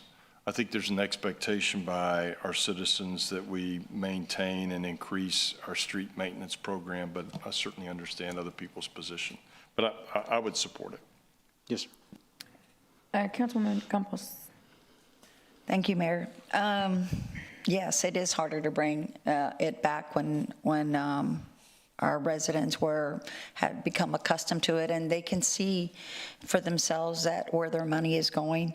I am hoping that you will change your mind. I'm just trying to get the correct language, but I believe we're still dealing with the current governor's request to lower the property tax revenue from the 3.5. I don't know if it's going down to or failed? Did it fail? Okay, well, that's good. But I was looking that down the pipe saying, here we are again, the governor's tying our hands. So I still feel that it is one way to guarantee that our residents, yes, I do, I can certainly sympathize with our residents and how, how much we have increased some of the rates here.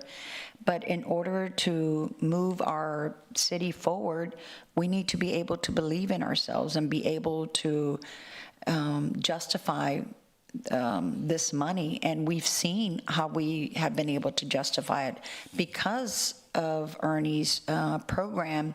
We've been able to actually do more with what we had. So I'm a big supporter of this. I was also hoping that we could do something about the sidewalks.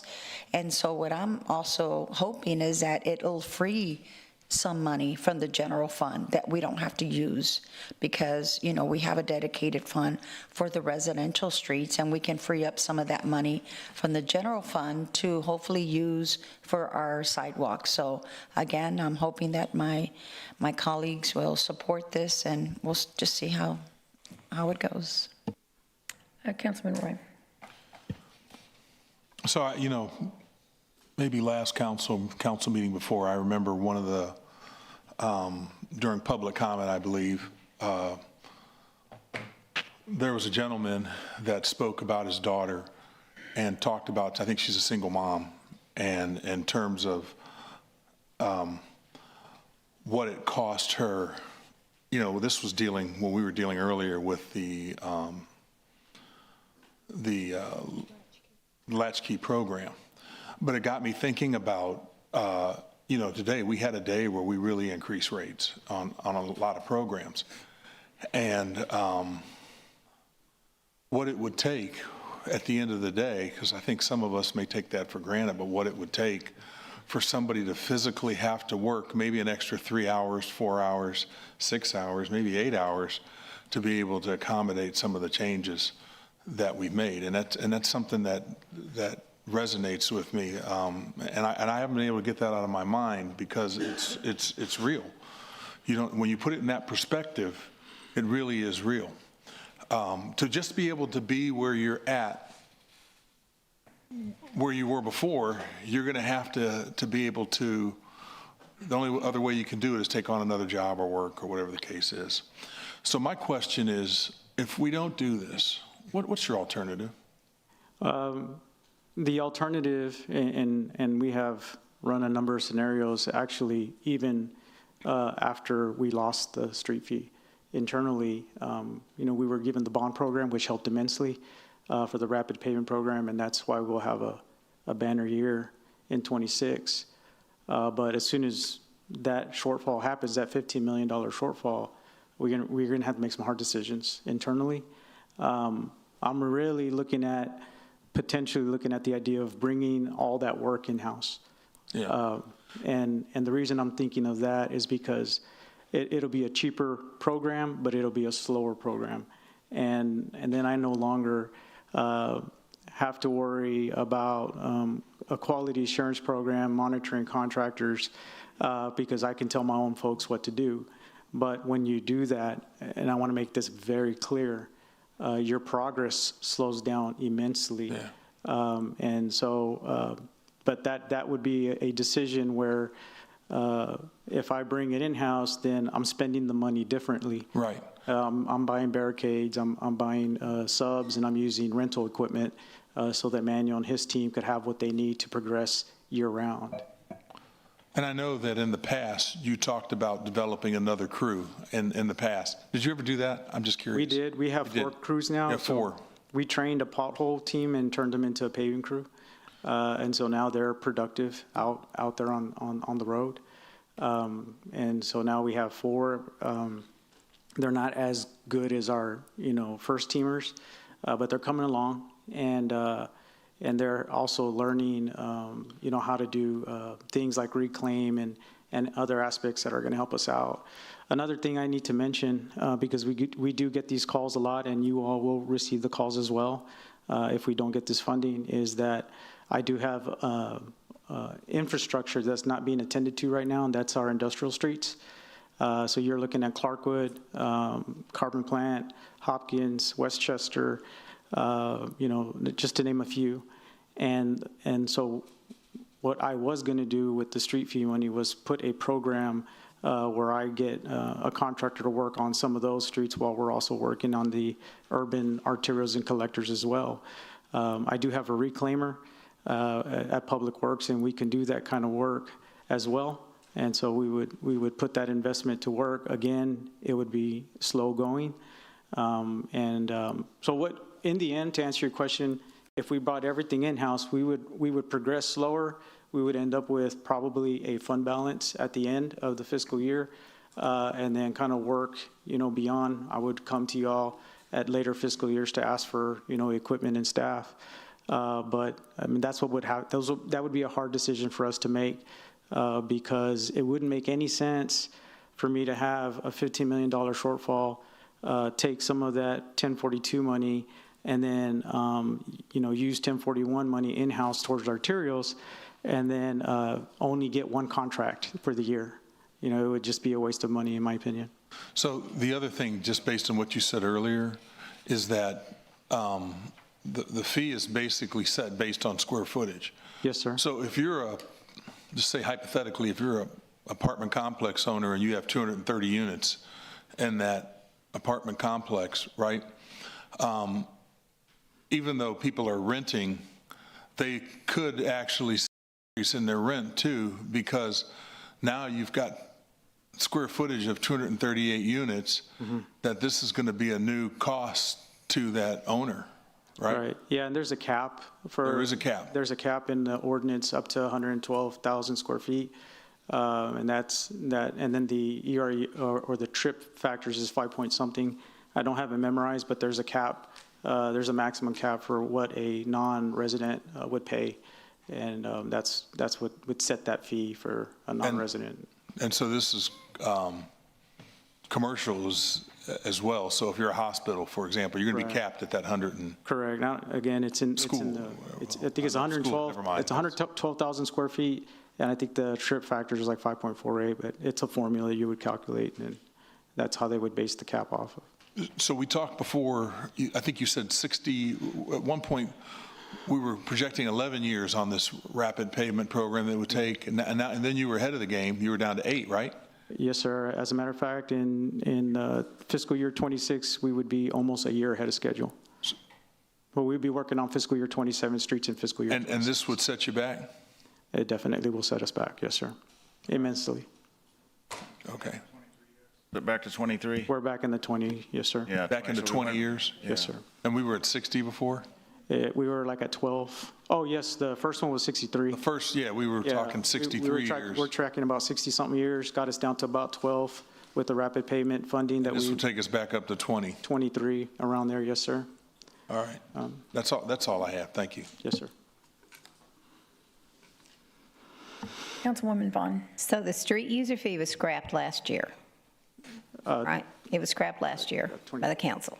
So did you have some money that you finished the year out with? That's what I'm using right now, yes, ma'am. Okay. So knowing that we didn't have the street user fee, as big a budget as we passed, why did we not budget something in there? Did you budget something for that? Did I budget? Something to maintain the streets?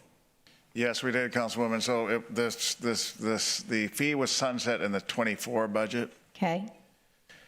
In the 25 budget, I was able to, and we were able to recommend to council one-time funding to backfill the street user fee. Okay. That included things like we had a project to resurface the entire City Hall parking lot that's in bad shape.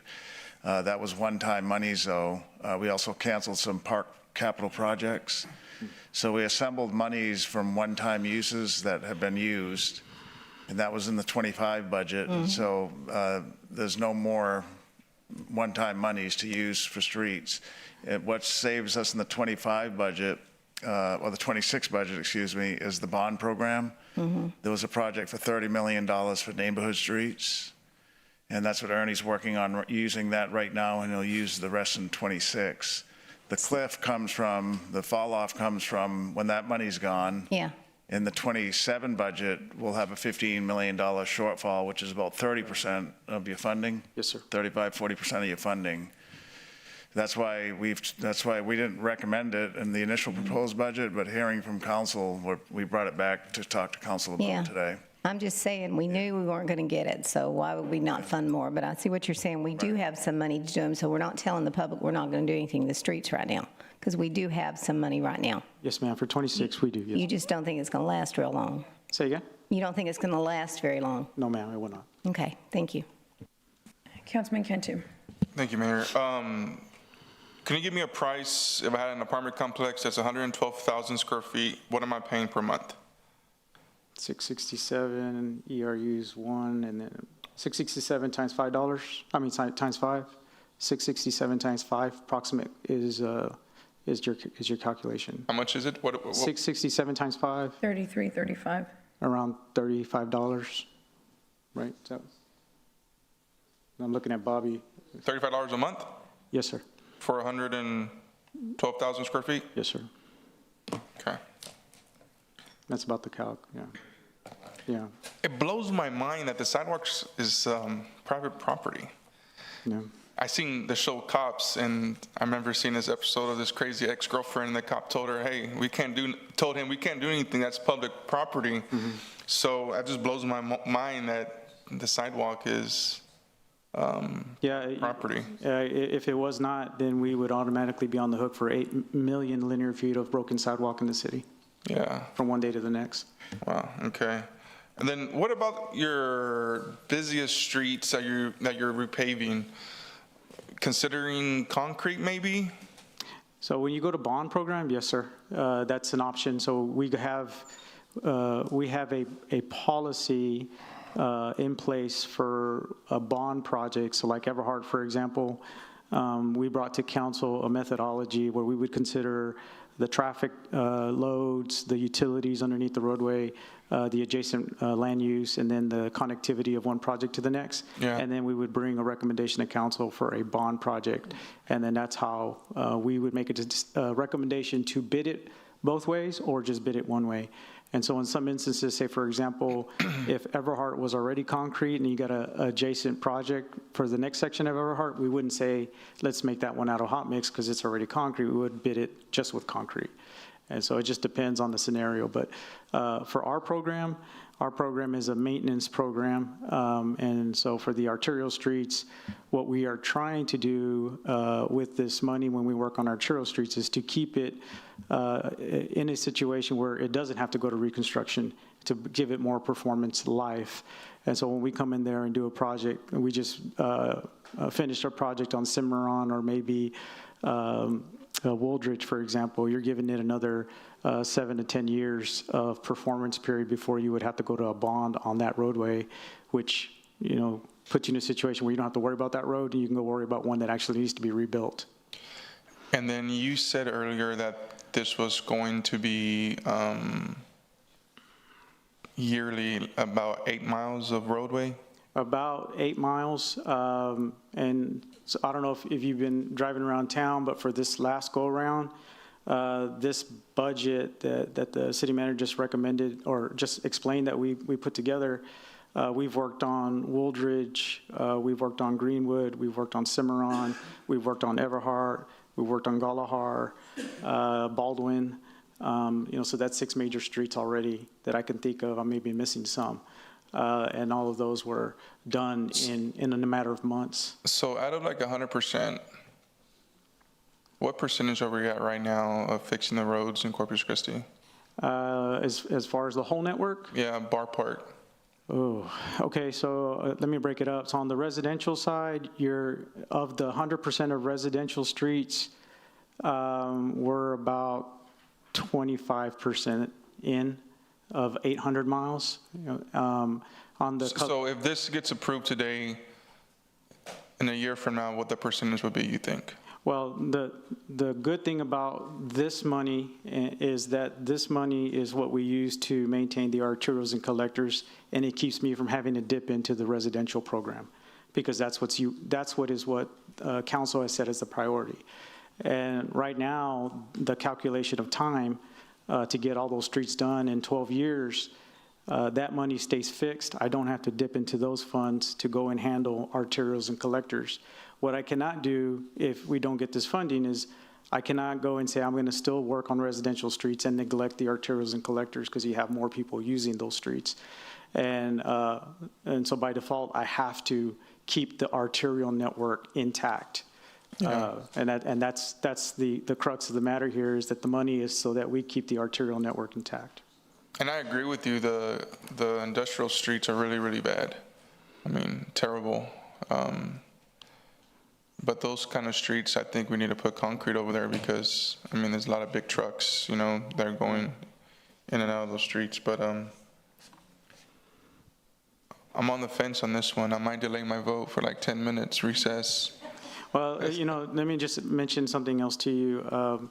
Before I was asked to work as interim, I had asked my previous assistant city manager, and I explained to him about the state of affairs in the industrial streets. So you have what's called structurally deficient, and then you have functionally obsolete. Mm-hmm. So when you're structurally deficient, that's like most of the roads in Corpus, right? They structurally have failed, but we're still using them. They still work as a road. They traverse traffic okay. When you're functionally obsolete, you can't traverse the road without having to stop and really work around. A lot of our industrial streets are in that condition.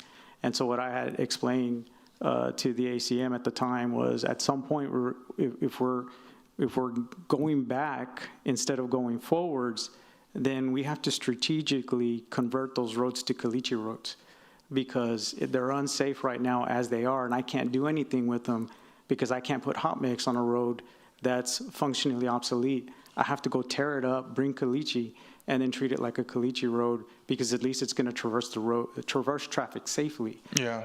And that's the state of our affairs as a city. We've had neglected network roads that they haven't been touched in years. Yeah. Well, I appreciate you guys, all your hard work and your team. I seen them working, filling those potholes up and doing the best they can with what they got. So I appreciate it. Thank you. Yes, sir. Councilman Hernandez. Okay, I just want to make sure we understand that your 26 street fund is budgeted and it's not affected by this. 26 is good to go. 26 is not affected by this. Okay, so What I had mentioned is that this is something that we need to go to the voters with getting that additional 2 cents. We didn't do it this time, even though our rate only went up by 0.23 cents. And I don't have any problems going to voters and asking them, say, hey, do you want to add 2 cents or 4 cents to the street fee in order to pay for it? Again, there are protections within the property tax rate. Now, our voter-approved tax rate is what, 64 cents, 66 cents? I think so, yeah, 64 cents. Okay, so we're at 59 cents? Okay, this is something I think we should take to the voters and say, hey, this is our 66. It's 66 cents, right. So this is something I think we need to take to the voters to get them to approve and say, hey, this is what we think we need. We need $15 million more so we can have this work in this direction. We should go to the voters for it. This is not giving them, I know we're approving this with, and they're not getting a say in this because it's going on the utility bill. Sure. And we're not giving them the chance to say, we agree with this. Like we did before when we did the 2 + 2 + 2, which we never got that other 2, but you see what I'm saying? This is an opportunity for us to have the voters participate, and that's really the intent of what the state legislature is trying to do, is to not have us work around the public and get their approval to raise their taxes, right? Ultimately, that's really what the state legislature is trying to do. And so if you go above 3.5%, you got to go to a referendum to get the approval to do it. Well, I don't know. I would say it's like funding, public safety. If you go to the voter, they more than likely approve it. Everyone wants to support our police department and our fire department. I feel this is the same thing. And if we go to the voter, I think they'll say yes. But we got to give them that opportunity. We can't just go around their back and say, hey, we're taking money from you. Yes, sir. So I think what you need to do is, and we have time. 26 is fully paid for next year. We can have this, if we start this process, when we start the budget process, knowing that we want to get this additional funding for streets, and we'll let the voter decide. That's where I want to go. That's why I can't support this. This is, not really being transparent with the community. Yes, sir. Thank you. Thank you, Councilman. Well, I agree completely. I think that the street fee was sunsetted. I don't support adding it back because when something is done with the intent to be sunsetted, that's transparency. That's what the residents know. That's what was told to them 10 years ago. So that's my take. But I'm going to defend a little bit. I'm going to defend the council that allowed it to be sunsetted. Because, Peter, you've had a year and 8 months, and whoever. And I'm not trying to play whatever, Monday morning quarterback or whatever it's called, whatever that saying is. But none of this was told to us when we were considering sunsetting. None of this. Now, you may have said something, now, and granted, maybe we weren't done, right, making changes and whatnot. But there was a point where we were done. And I would imagine you guys have to get together and go, okay. And you did, because we spoke. And before that happened, I said, are you sure we can do this? That's $12 million. And you said yes. And maybe that changed. Obviously, it changed. Yeah, what happened, Mayor, is at the same time, the council doubled the senior homestead exemption. But a year and 8 months has gone by, Peter. And again, I am not, we're all on the same team. I don't believe in the Monday morning quarterback stuff. Right. But I have to defend our council. That's fine. The council from that let it sunset. Because in a year and 8 months, no one, y'all had plenty of time to say, I see the fire, and we're walking right into it. So, council. We did. That's why we put it in the bond program. Here's what's coming, right? But all of this that we're talking about, y'all knew it. I mean, you knew after everything was said and done, the budget was passed. We should have gotten something to say, we got some serious decisions to make, so y'all better start thinking about this. That's what we did. This street fee right now, you know, coming forward. Anyway, we're all on the same team. But again, I think we had a year and 8 months to say, you know, right now, I don't see a clear, well, here's how we're going to do it. We're going to fall behind. We're going to do that. It's all very, very negative. And that might be the case or not, you know, or we piece it together and we figure it out. And it may take a little bit more time, right? Because like you're talking about bringing it in-house, maybe doing bonds and some of the things. What are you going to say? No, the in-house thing is really not a solution. It's a workaround that doesn't address the issue. Okay. Yeah, bringing it in-house is not. Yeah. But we did, Mayor. So the first year, we advised that this would be a problem, and we were able to, in the budget last year, use those one-time resources. Another choice we recommended is, with your help, is the bond program, $30 million. We've been saying we're going to get to this point where we're going to run out of one-time uses, and we're saying it again for 27 is when we're going to get there. 26, we're okay, but in 27, there's a huge drop-off coming. Right.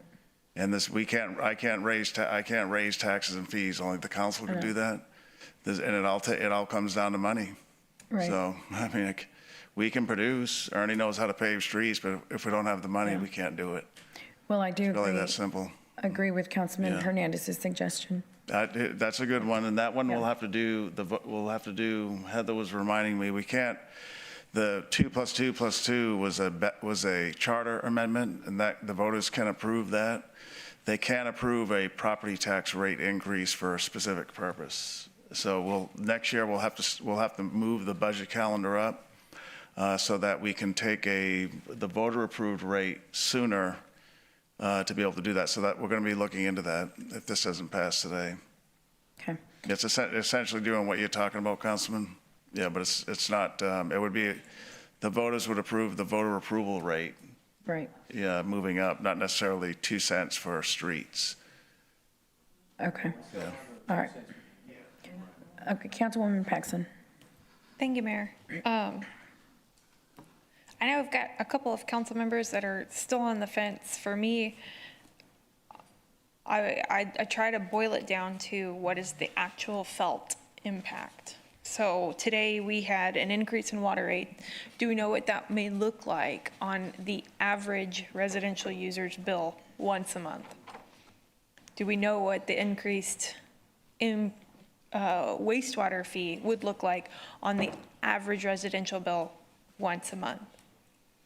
Now we add on this additional fee, and I understand, I mean, we want to fix the streets 100%.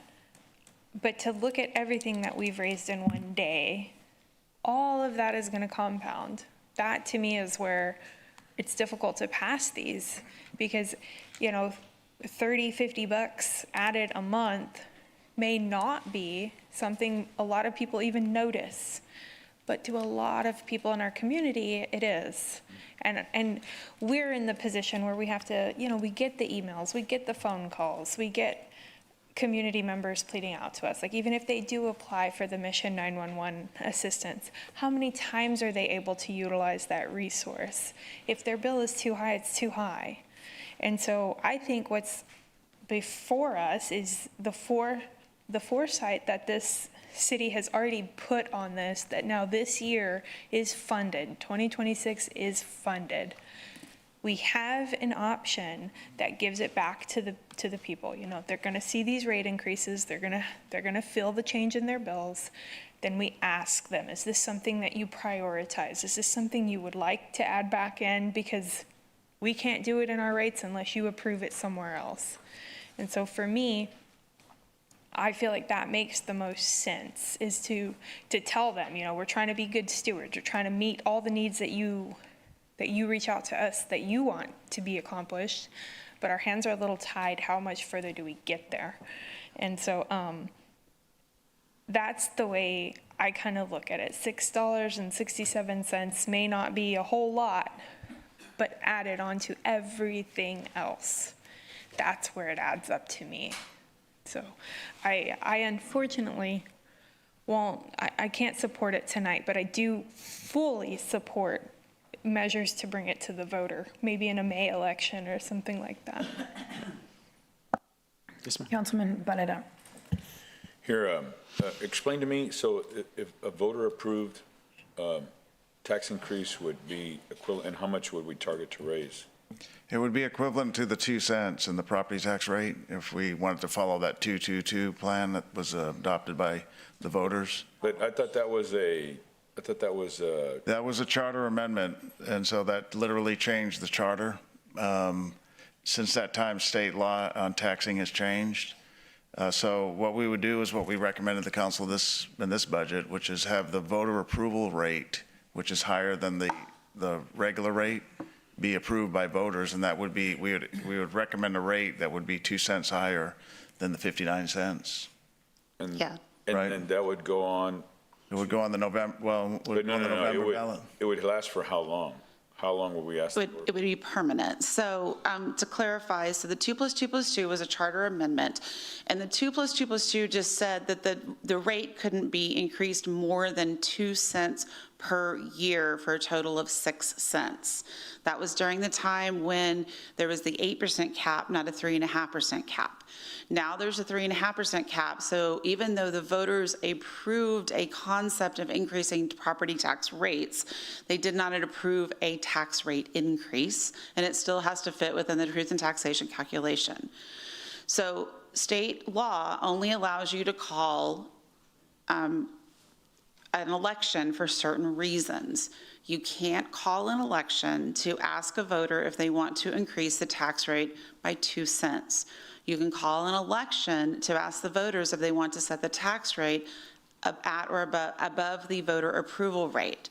So this year, if we wanted to raise the tax rate 2 cents, we would have gone from 59 cents to 61 cents. That would not have triggered a voter approval election. To trigger an election, we would have had to set that tax rate above 66 cents. So it's not as easy as just saying we want to ask them if they want to increase it by 2 cents. It can only take it to the voters, ask them if they want to increase the tax rate if it's above the voter approval rate. So it can't be funding specific? No, it can't. Okay. And can I just, Councilman, nor can you just do a 2 cent increase based on today's No, exactly. taxation? Yeah, exactly. So You'd have to go to 66 plus. it would have to be within the voter approval rate, exactly. It had to exceed the voter approval rate because that would trigger taking it to the voters. So right now, City Council could increase it by 2 cents. It's underneath the voter approval rate. But to trigger an election, it has to be above the voter approval rate. That's what triggers the election. And what would generate $11 million? What, 1 cent is about 2 4 cents? cents? 4 cents? 4 cents. He's awake, everybody's awake. So we have about $30 billion taxable value. So 1 cent is about $3 million per assessment. Of course, that's still split up between debt service and maintenance and operations. So it's about a 4 cent increase to get to that 12 million. And if you're doing that now, if you compare it to the average home value of 212, you're adding about $133 to the taxpayer's bill. Versus about $70. Yeah, whatever the monthly fee is times 12, 60, $70. So there's a cost difference depending on and the higher your home value, of course, the more you're going to put in on those 4 cents. Man, I was almost at the point where I was going to say Gil was right twice in 7 years. All right, thank you very much. That's good intel, good information. Okay, thank you, Heather. I'm going to go ahead and open public comment on item number 22. Come on down.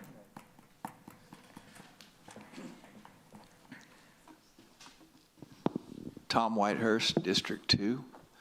Among the many reasons that I don't run for public office is what I'm about to say, and that is that I'm very much for this fee. And it's something that I would vote for. I mean, it's up to y'all, not me. Every one of you ran promising to take care of the streets. I mean, you always do that. That is like job one, okay? And you don't need to go to the voters to get permission to go up on a fee that we know is going to be for the streets. I mean, the reason I like it, I don't like having to pay, and it's going to hit me more than most people because I pay 4 water bills, okay? But this is, I've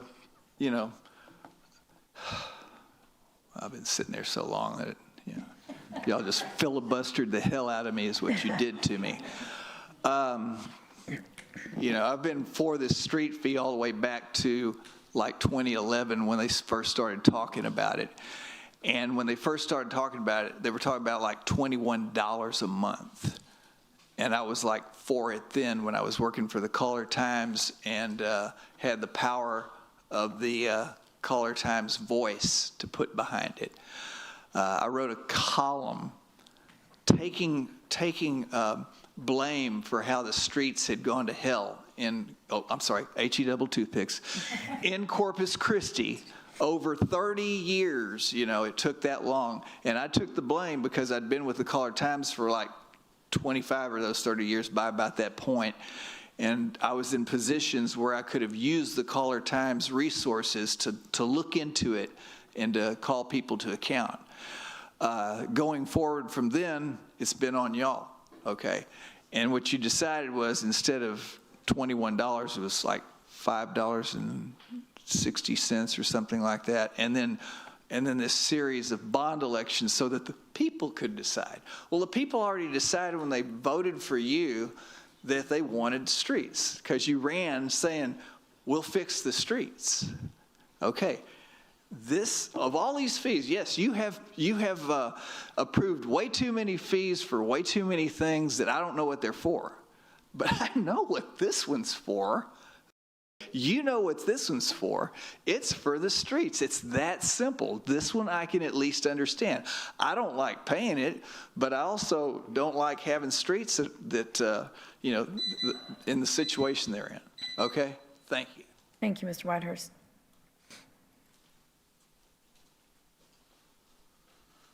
Steve Klepper, Corpus Christi. I agree with the mayor and Mr. Hernandez. Roland, I think you might have to say he was right twice in whatever many years. What I was thinking about is the transparency again, which is what I always talk about. Back in the late 80s, so I don't know if all of you know, stormwater was part of streets department, and they were facing a crisis and how are we going to save money out of the general fund, and so it was moved to the water department. And strangely enough, you paid it through your water volume charge, which you all know now, but people didn't know then. I know it because one of my first assignments when I was working here was looking at utility rates, and I picked up that CH2ML Lotus spreadsheet and saw stormwater built in the water volume rates. Anyway, so just a matter of public transparency, honesty, and really and truly, I think street maintenance should be out of property taxes, like you said, but put it to the voter and be transparent, and there's a very good comment to the mayor. Thank you very much. Thank you, sir.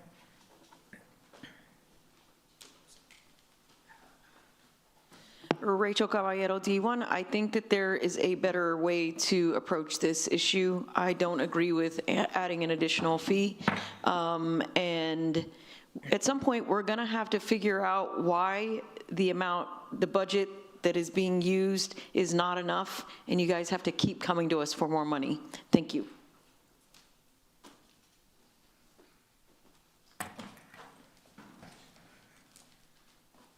Julian Hernandez, Corpus Christi. Try not to get emotional here, but thank you for the council members that remember that speech, because I talked to my daughters today. It's one of the only reasons that I started coming to here because of them, not for me. I paid $1 utility bill just the other day, and I was going to try to figure out what program it was. Not that I can't, because like I said, I'm blessed to be allowed to do that. But But at any rate, I did take down a couple of notes. As it was mentioned by the gentleman that I just followed up, that transparency, I think one council member mentioned, sometimes I've seen, as I started following, that we come to this with the expectation that the taxpayers are just gonna, with an open checkbook and not ask the taxpayers, we just need more money. My mom didn't have it, so for me to get it, so I had to figure out a different way. And it's, if I wanted to ride a bike, well, I sold cans to pay for bicycle tires. But it was figuring out a different way because, she was taxed out. Questions I have was, as I mentioned, I actually brought that picture the last time that I was here. Like I said earlier, a road that was less than 3 months old. What kind of warranty are we asking on these contractors that are building these roads? Are we going back up behind them and following, hey, look, hey, this is forming potholes. Do we have a warranty contract with them? What's the vetting system that these contractors are they known for it? What other roads are we checking, other roads that they've worked on before? Where are we finding these contractors? Are a couple of things that I would be asking. I don't know if those questions are asked.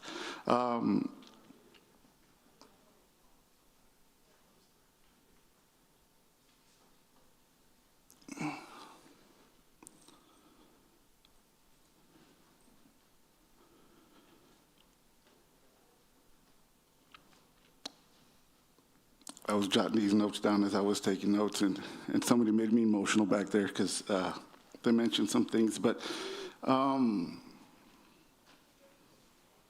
did want to mention on the sidewalks. I know the city had an initiative to anybody that was parked on the sidewalks that would get a ticket, and those that parked on the road where private property would also get a ticket or fine from the city. So when the comment was made that they're private property, then how can we get a ticket if we're parked not on the sidewalk but adjacent to the sidewalk and on the street? So thank you. Thank you, sir. Anyone else? Okay, I'm gonna, are you speaking? Yeah, okay. I have John Bell, District 4, and I have the greatest, utmost respect for each of you for the long hours and all that you go through. I just, as a real estate lawyer, I've got to correct one minor thing. Councilmember Cantu was exactly correct. The sidewalk is on public property. The property line is about 6 inches to a foot inside the sidewalk toward the house. Under city ordinance, the sidewalks must be privately maintained by the adjacent property owner. It's in the city code 49, section 34, and it's been around since I was a young city attorney in 1979. I recall it, having to explain it to people. But so both concepts are correct. They have to be privately maintained by the property owner, but they are public property. And otherwise, God bless you all. Thank you. Okay, we're going to go ahead and close public comment on item number 22. And I will entertain a motion. We have one, Mayor. There's a motion and second. We have a motion and second. So please submit your vote.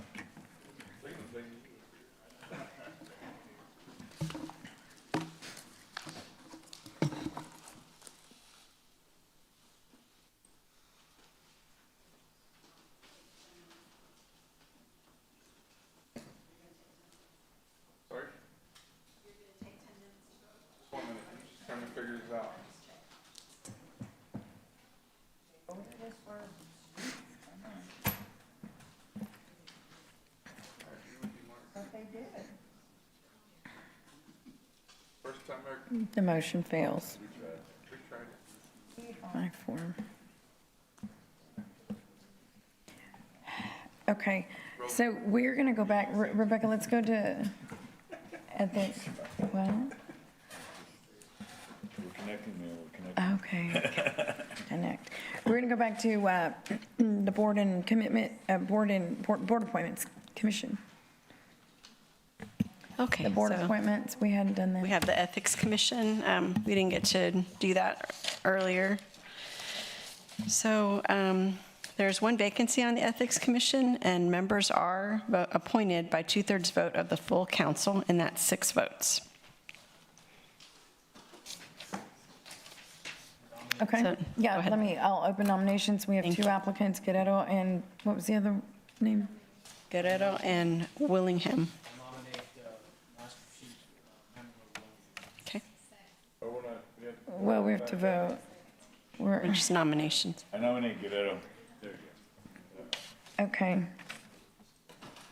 So we will start with Councilwoman Vaughn. You said Willingham.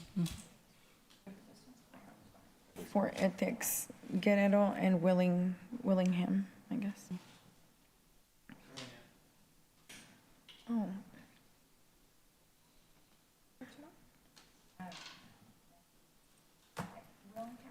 Yeah, Guerrero or Willingham. Guerrero. Guerrero.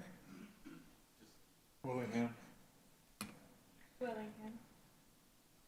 Guerrero. Oh, wow, we still don't have 6 votes.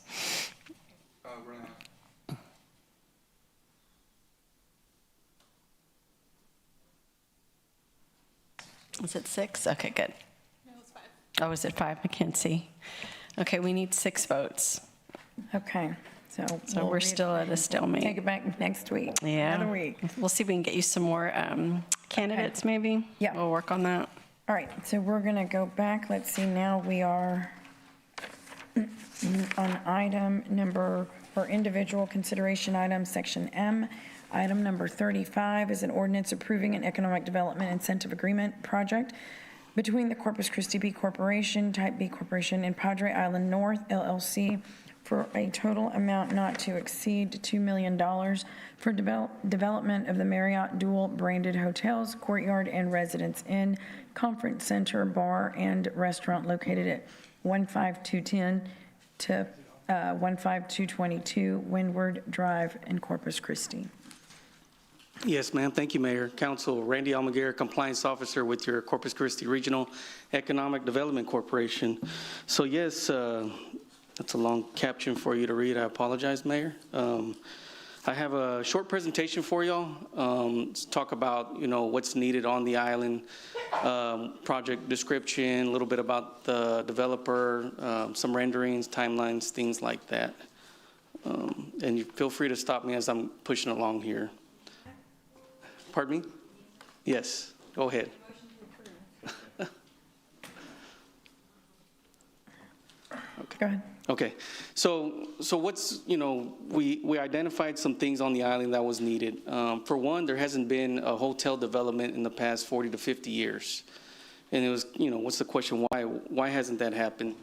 So you had we had someone come up to us back in April timeframe, fast forward to where we're at today, but, this is would be a dual branded hotel by Marriott, Courtyard, and Residence Inn extended stay. But they're also adding amenities in there that's not on the island as well. So you talk about, what's not there, a conference center. It's almost 9,200 square feet. What can that host? All different kinds of things. You're talking about workshops, you have, budget, during budget season, you can host up to 500 people there in District 4 kind of thing. Even with your budget workshops, if you're wanting to go out there, you have views of the Gulf. Private events, things like that, destination weddings. This is a destination type resort that this would be. Quinceañeras, retirement parties, things of that nature. So, it's a diverse conference center that this could be utilized for. Let me see here, sorry about that. So I talked about the conference center, other things that'll be there is they'll have a restaurant and bar as well.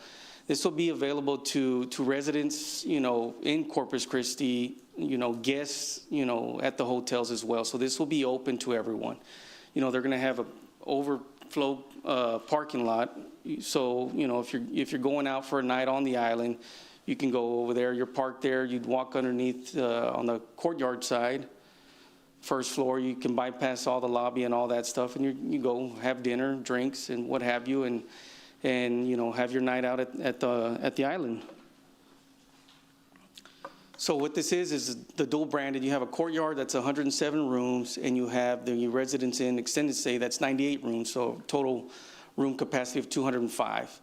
Again, I mentioned that conference center, outdoor area, the restaurant and bar. And then what that CapEx looks like, jobs, average salary, so $34 million. The developer's going to create 73 jobs, and with the average salary of $30,000. If you're able to look at the agreement, this will be an up to $2 million payment over 5 years. So that first year, C of O would need to be obtained, submitted, that first year, 65 jobs, and they would scale up.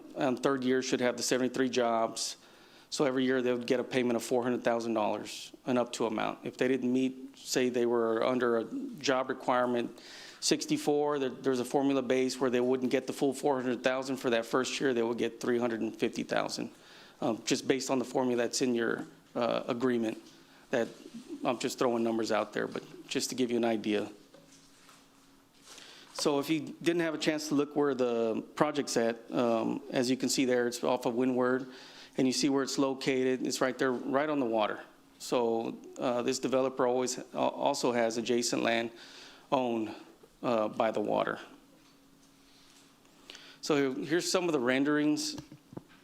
We have that street view from Windward when you're looking at it. So to your right, you'll see that courtyard. To your left, that residence inn. In the center, you have your lobby, conference center, that community space area. And then here from the water view, again, as you can see on now your left side, you have your courtyard. You can see that it's 6 levels high, and that first floor would be that restaurant area. And then kind of in the center, you got your pool. And on that second story, you also have 2 presidential suites as well. So he's looking to get started third quarter of this year. It's going to take him about 2 years. It's put in there in the agreement as well. You have a developer who has a proven track record of doing hotels. So he understands the dynamics, the challenges, the obstacles that go along with doing a development like this big. Right now we've identified tariffs, talking about the other hotel. Tariffs is an issue right now. So that's put in there when you're talking about the completion timeline. So he's looking FY 28 timeframe, I believe, or 29. So here's an aerial shot. Here's a better view of what those presidential suites would look like in the center there. I believe this concludes my presentation, if you have any questions for me. Councilman Scott. I like the project. I thought for years we're missing a market. An old friend of mine years ago said there's blue water and red water. Red water is when you got the same project, the same project as other places in Texas, so you compete on price. The thing we have in Corpus Christi is the island, and a new hotel with convention space. That's the key. I think is going to be dynamic, because I think we're going to get smaller boutique conventions that want to come to the island. Mom's going to go to her dinner, reunion, and dad's going to take the kids to the beach, and then they're going to go shopping. I mean, I think whereas a lot of our conventions were competing on dollars, and so it's $100. I'm making that up, but it's $100 a night. Whereas on the island, we'll be able to recruit, higher end hotel conventions, which means more hot money, more sales tax revenue. So I've wanted something like this for a long time, and I'm excited it's happening. Councilman Barrera. Here, explain to me the formula and the payout one more time. It's, let me see, I got it right here.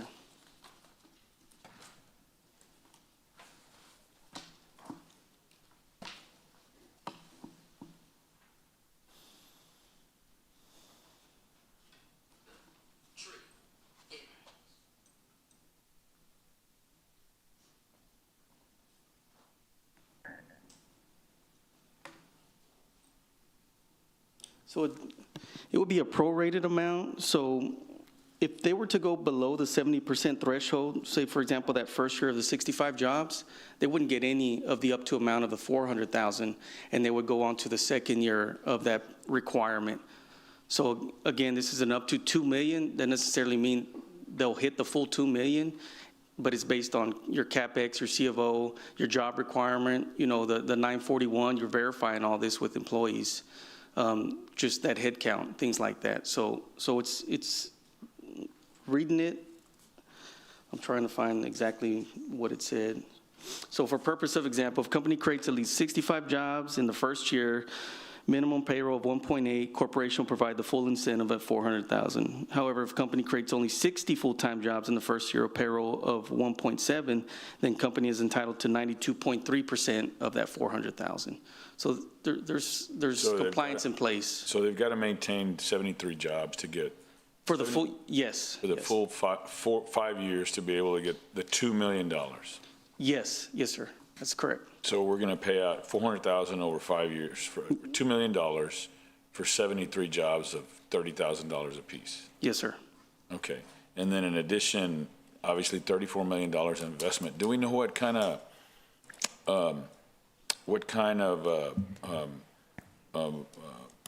what the revenue is from that property right now without the $34 million in development? Going to the city? Yes. I mean, it's minimal. It's all green space right now. There's nothing. I mean. Okay. So so we'll have the investment of the 34 million. So we don't know what the property's valued at? Right now, I don't have that on me. I mean, it's not something I can just. Now I voted in unanimous support for the recommendation that the EDC made. Remind me, how much was the EDC recommendation? Yes, Councilman, so that is correct. Actually, both councilman and mayor on my EDC board. So we generate an impact report based on a 5-year payback that's in our Type B guidelines for approving incentives. So we punch in jobs, CapEx, you know, permitting fees, everything you can think of, and it generates an impact report. Well, it generated a 5-year impact report at 1.25 million. Historically, I don't know if anyone got any of the email timeline, but historically, the EDC board has always stuck by the recommendation of the impact report. Now, not to say, you know, it goes to Type B if a developer is requesting a different amount. We take that impact report and we also let them know what the developer is recommending. So fast forward to the Type B, it got presented at the 1.25 recommendation, but there was an amendment made on the floor to support the $2 million developer request. And what was the reason behind them supporting $2 million versus the one and a quarter? They thought this was a catalyst for the island. You know, as Councilman Scott mentioned, something that hasn't been there. There's no conference center there. You know, it was something, that appetite for the island and what it could possibly do. So you're telling me that the Type B board voted for $2 million because it's a catalyst for the island? Yes. So they want $2 million for a project that's going to be a catalyst for the island. I just want to say that again. Okay, and then at that point, but at the RDC, what I want to say, I supported, it was supported unanimously. The recommendation was 1.25. So Type B, what is it? And you made the presentation, Type B? Yes, sir. Okay. So, and then, so what is the EDC's recommendation?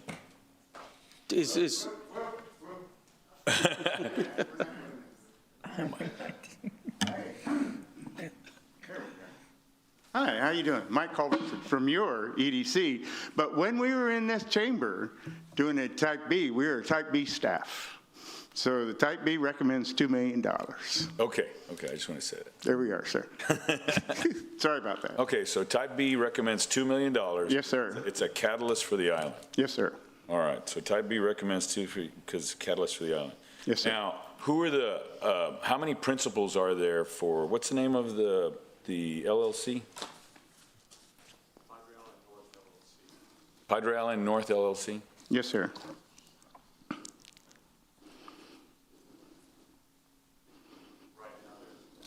There's one? Okay. And, I'm not going to go there. Everybody knows. Okay, thank you. Yes, sir. I'm sorry. Councilwoman That was Paxton. a policy. Thank you, Mayor. Roland, you must not get out to the island much. Is that what it is? No, you must not get out to the island much, huh? I was there for a couple of volleyball games. Oh, yeah. Well, My there's, granddaughter plays was playing on the island? on the Padre Island, volleyball, okay. No, this is a great project, something that's really important. I think that you guys kind of hit the nail on the head, but I'd love to see continue to be embraced and really communicated is that investment on the seawall. It's a unique structure. You know, you're dealing with a lot of different property owners, so trying to develop that and match their vision with also maintaining that, that's been something that's been a focus in recent years, very recent. And so what this does, and similar properties that we're seeing being invested on the seawall, is they're taking it into their business plan and into their designs to provide those public-facing, public access amenities. So to me, that's one of the key things, and the conference space, that really sets this property apart, because this is investing in something that is really a huge thing to the city. I mean, 90% of travelers come for the beach, and the beach is the Padre Island beach. And so that capitalizing on that thought process is these public access pieces. You know, everybody out there is looking for public pools. Everybody out there is looking for public seating areas, reading areas, lit areas. This helps us provide that. So I appreciate it. It was a great presentation. It's going to be a great project. Can't wait to watch it continue to unfold. Thank you, Councilman Councilwoman. Hernandez. Thank you, Mayor. Is this property inside the TERS number 2 boundaries? I believe so, yes. Did they receive any TERS funding? No, TERS 2 only does public infrastructure, I believe. So they didn't receive any TERS funding whatsoever? No, we had actually told them to go to TERS 2 first, because that's the process with our Type B guidelines, because there is a TERS, and they were turned away for that reason. It's only for public infrastructure projects. There's no development components in that TERS project and financing plan. Okay, so they did not receive any TERS funding, okay. What was the REDC's recommendation for funding? To our board, to the CCRDC board, was 1.25. 1.25. Okay, and then you have, then the Type B.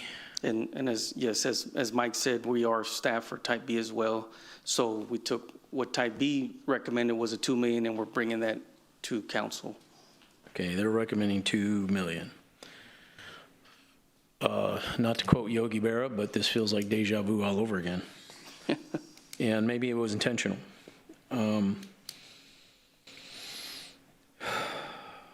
Is there any FEMA flood map or, you know? No, we don't have any, you know, altered documents or anything like that? No? Okay.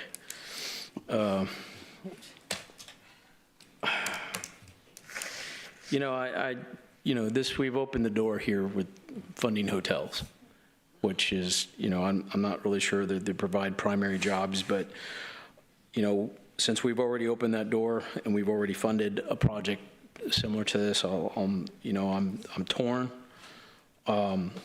because of that, but I'm not going to treat people differently. So I'm going to hold my nose and say yes. Thank you.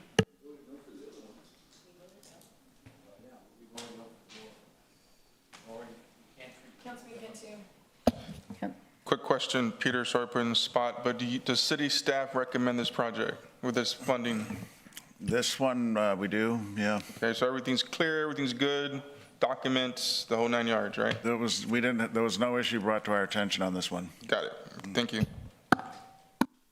Okay, thank you. I'm going to go ahead and open public comment. Is there anyone that would like to comment on item number 35?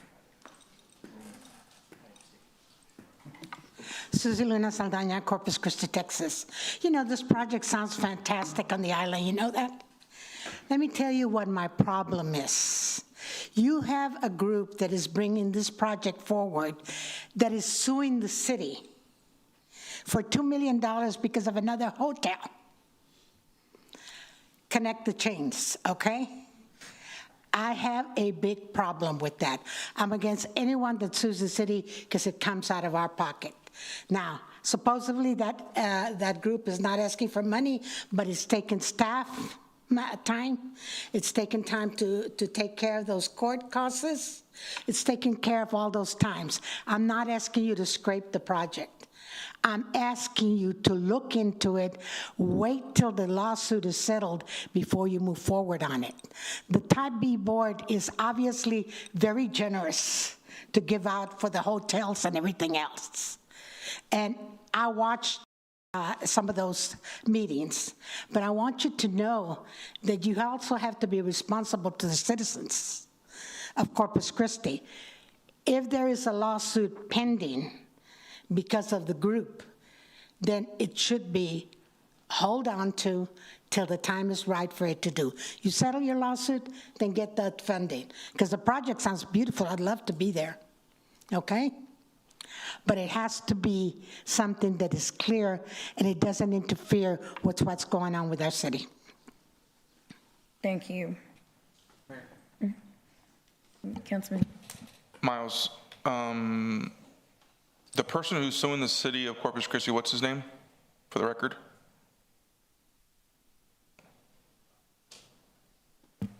Actually, now there's multiple persons that are involved in the lawsuit, but Ajit David, I believe is his name. So the LLC for the island project, who owns that LLC? Only one owner, correct? Correct. Thank you. Are they partners, Miles? No, I have not been presented with information indicating a partnership, but I can't. Okay. I haven't Just curious. received information either way. All right. Rachel Caballero, D1. Mr. Culbertson, do you feel like you were put under political pressure to approve this project? I want to make one thing clear with these hotels that are being built on the water, on the coast. The Texas Open Beaches Act requires that all community members be given access, and under no circumstances will the front of the beaches ever be privatized, or the coast for that matter. So I just want to confirm that here. Thank you. Thank you. Yes, sir. Hi, good evening. My name is Stephen Krebs. I'm retired from Hilton here earlier this year. So I've known this developer and this owner for probably the last 10 years. What city are you with, sir? I'm non-resident. You're non-resident. Yep. So I better talk fast, right? So in my history with this ownership group, they've done great things for the community. They've done a lot of fundraising for charities and nonprofits, and they're really committed to the community with, they've already got a lot of jobs here. They've got 10 different hotels within Corpus Christi. A lot of employees that they have on the market. They've contributed with the tax, sales tax, hotel tax. So they're good community partners in terms of running really good businesses and being good community partners. And this project, would I like to have it be a Hilton? Sure, but it's a Marriott, and it's going to be a really good project. You can market the conference center not only through the state, but through the Marriott marketing engine, and to draw this to a destination for meetings within Texas and drawing groups from outside Texas. This is going to be a great project to bring into your area. Thank you. Thank you, sir. Oh, yes, sir. Come on. Julian Hernandez, Corpus Christi. I love Marriott, just to make that note. But I guess the only thing I wanted to mention is those 72 jobs are $14.50 an hour. Yeah, I see him shaking his head. So that's what he equates to. So those are other people that are going to pay taxes with 8 hours a day. Just keeping that in mind and keeping it in perspective. The other thing with, I don't know, like I said, in the industry that I was in, building on on sand is a little bit different than, say, building on somewhere that's not, whether it's protected wetlands and things of that nature. So I don't know if that was factored into it or looked into as far as, you know, the project being out there. Thank you. Thank you, sir. Okay, I'm going to go ahead and close public comment. Oh, Councilwoman Vaughn. I'm having a real struggle with this one because I do have the same concerns that Susie does, believe it or not, because that concerns me. I'm hoping there is no connection, and my assumption is that Mr. Bell must be their attorney, or he would not know what he just said and said there wasn't. Yes, Councilwoman. So the application. Is that correct? Yes. When that application came in, it was vetted by the EDC staff. It was confirmed by city legal, and then, of course, we have the consultant here who's on behalf of Raju, who couldn't make it. He had prior engagement. Well, with what has transpired in the past, and I wasn't here, I'm a little skeptical. Not calling you a liar, but I'm just a little skeptical, just a little concerned until that's taken care of. But I think what we have done is we have pitted these hotels against each other. That is not a good thing. And having a lawsuit against the city, I don't like it. But I understand if the things that he's saying, you know, I'm not going to say who's wrong and who's right, but this concerns me. This is a really good project, and I see that. But I think in the future, we're going to have to look at this, and how many hotels are we going to continue to do? This is a lot of money. Thank you. Councilman Barrera. Here, you know, a person from the community brought up a good point. Is the public going to be able to drive on this beach? Yes, it's public access. So it's still going to be public. It's only built so far to the beach line where they can go. You know, I just want to, obviously I had a little bit of theater there earlier, but I just wanted to make, you know, a couple of things. I mean, number one, you know, and I always said, just back, same thing, going back to the convention center arena thing, I want to have good partners. You know, that's the whole thing. As the individual, good partner. You know, and I want to support this project because I think it's a great project for the island. What is it? I think it's a great project for the island. I want to support Councilmember Paxton's initiatives, and this is a good one for it. What is it? So I think it's, but once again, with a partner, the individual that owned this actively, actively campaigned against us expanding our convention center. You know, and that makes it difficult for me. You know, to open up a convention center type of, you know, hotel. So that's a little problematic. You know, I understand there's a relationship with the individual. Maybe they're not in business to this together. It's just we want to have good partners. And then we're back to the same thing. And Gil Hernandez is right 3 times today. So is that, you know, here we are. We had, and you know, I tell you what, the STRs during the summer, I mean, man, they're packed out there. There's a waiting list. I mean, you get a weekend and you're going to spend, for a small one, you know, minimum $500.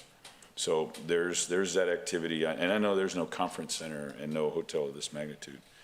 I guess that's really my whole concern is, number one, I guess it's important to me, you know, I think about it. When I was in high school, I pretty much lived at the beach. I had a Toyota 4x4, you know, and so my middle name was Stuck, by the way. You know, and so, yeah, my middle name was Stuck because I spent too much time driving where I shouldn't have been. Anyway, so I just, that's really my challenge is that if we're going to invest $2 million after the recommendation has only been made for 1.25, you know, and they have the nerve to ask, then they have to be good partners, you know, and, you know, and in essence, you know, that's enough. Okay, thank you very much.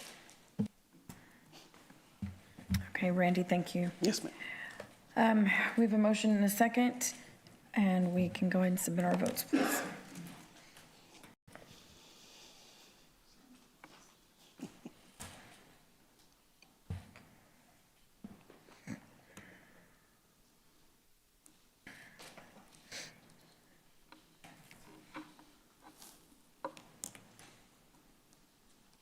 The motion carries.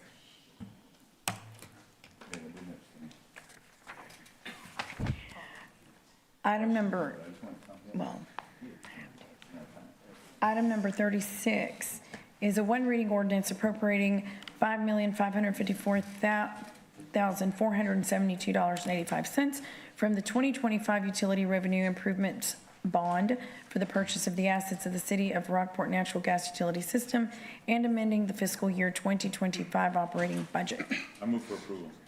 Second. Okay, we have a motion and a second. Is there any, I'll open public comment. Is there anyone in the audience that'd like to make comment on item number 36?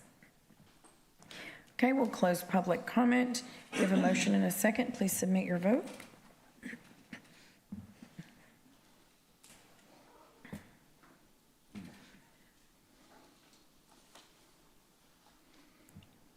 The motion carries. Item number 37 is a resolution authorizing a franchise agreement with the City of Rockport for a period of 20 years for the right, privilege, and franchise to operate the gas distribution utility system for a franchise fee of 10% of monthly meter charges. I move for approval. Okay, we have a motion and a second. I'll open public comment. Is there anyone that in the audience that would like to make public comment on item number 37? There being no one, we'll close public comment. Please submit your vote.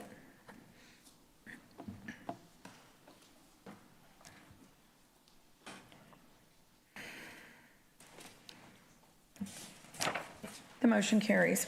Item number 38 is an ordinance of the City Council of City of Corpus Christi, Texas, designating a contiguous geographic area within the corporate limits of the city as a reinvestment zone pursuant to Chapter 311 of the Texas Tax Code, to be known as Reinvestment Zone Number 7. Good evening. Heather Hurlbers, the city manager. So wait for the presentation to come up. So the item we have before you tonight is the creation, or the first reading of the ordinance to create a tax increment financing zone in the London area. So just a refresher on what a tax increment financing zone is. So they are created to attract new development where there are deficiencies. And those deficiencies can be unproductive land, underdeveloped land, or blighted land. And what the zone does is that it helps take those increments that are being or new property tax that is being generated within the zone and reinvest it back into the zone. The taxing entity set a dollar amount or a percentage of the taxes created that will be reinvested back into the zone. And excluding tax revenues that are in place before the creation of the zone are excluded from the zone. And so looking at the vision of TERS number 7 is that this will allow for master planning of the area that helps promote smart growth within the London area. The funding from the TERS can be reinvested back into the zone to enhance parks, trails, public safety, and additional and necessary infrastructure. This development will create a new tax base that is not currently there and help support the new development, along with allowing for targeted infrastructure to catalyze and support growth within the area. So this is generally where the zone is. It falls between Highway 286, Oso Creek, Staples, and then Weber on the far side. So this is the map of the zone. The zone currently is strictly undeveloped land. Any area that has been developed is excluded from the zone, along with areas that are all outside the city limits. There may be little tiny teensy parcels, as you can see where the streets and stuff are. Those are within the city limits, but the land in the area is not, anything is developed or is not within the city limits. So why in this area? There's been a lot of conversation about why would we create a TERS within this area. One is this area within the zone is primarily undeveloped agricultural land outside the city limits. The area lacks infrastructure to support development, including roads, stormwater, water, and wastewater. A lot of the development that is happening in the area are larger lots on septic. And they do not have the quality streets and stormwater and things along those lines that need to support that development. Along with the fact that this is somewhat in a donut, and the fact that there is development happening to the east and to the west of it, but it's not happening in this area in between those existing development areas.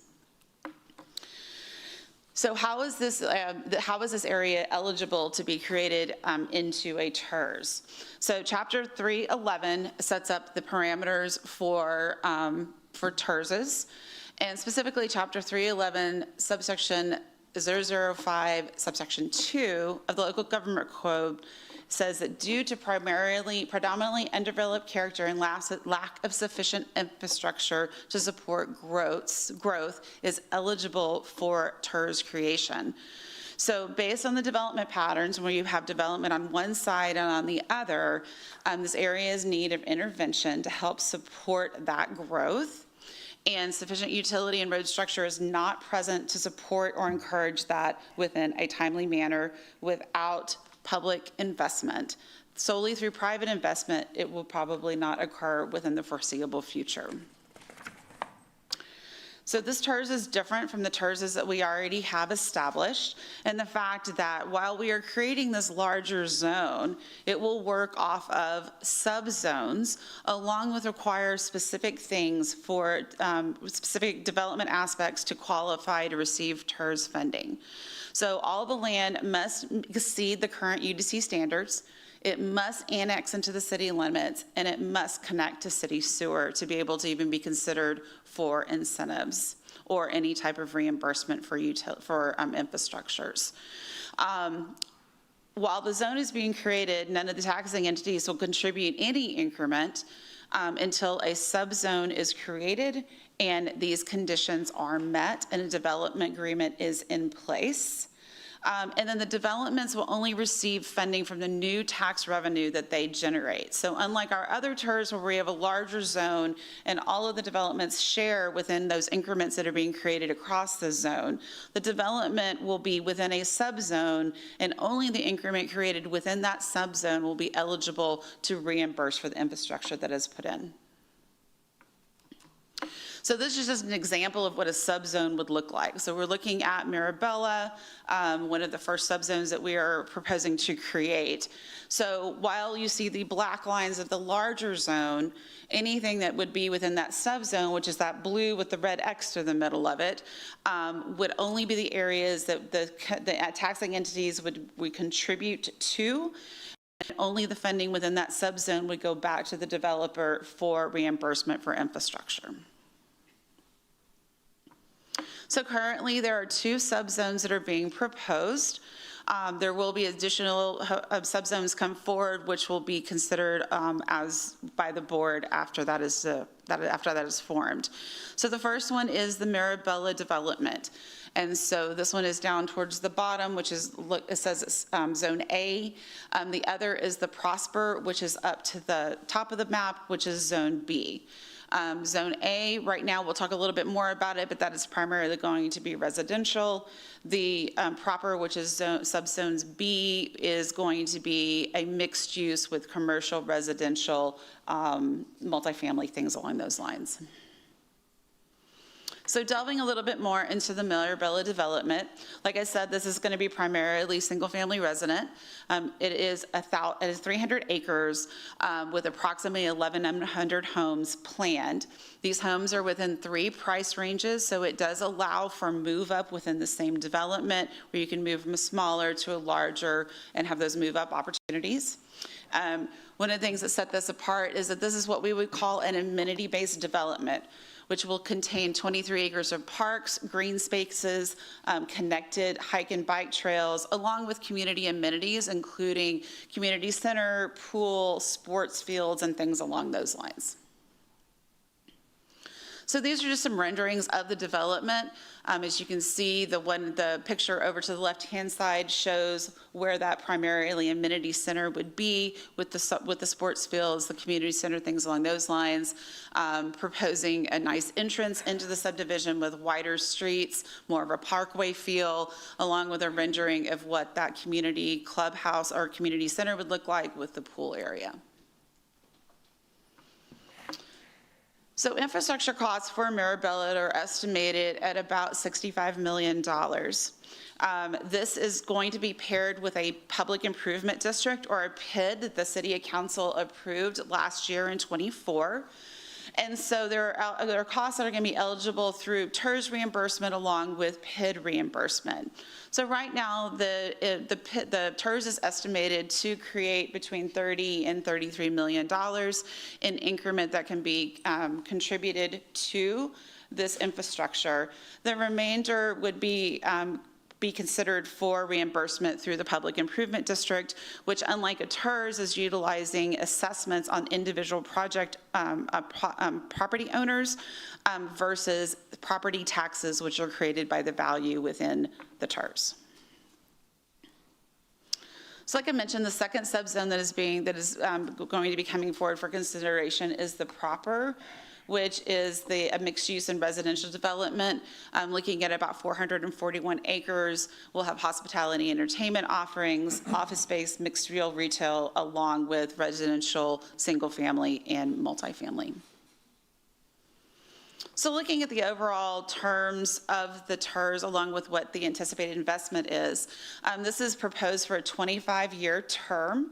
The reason for 25 years is that because we'll be having these, hopefully, multiple subzones coming forward for consideration within the area, this would allow a developer to still receive a 20-year payback for reimbursement within that 25-year term.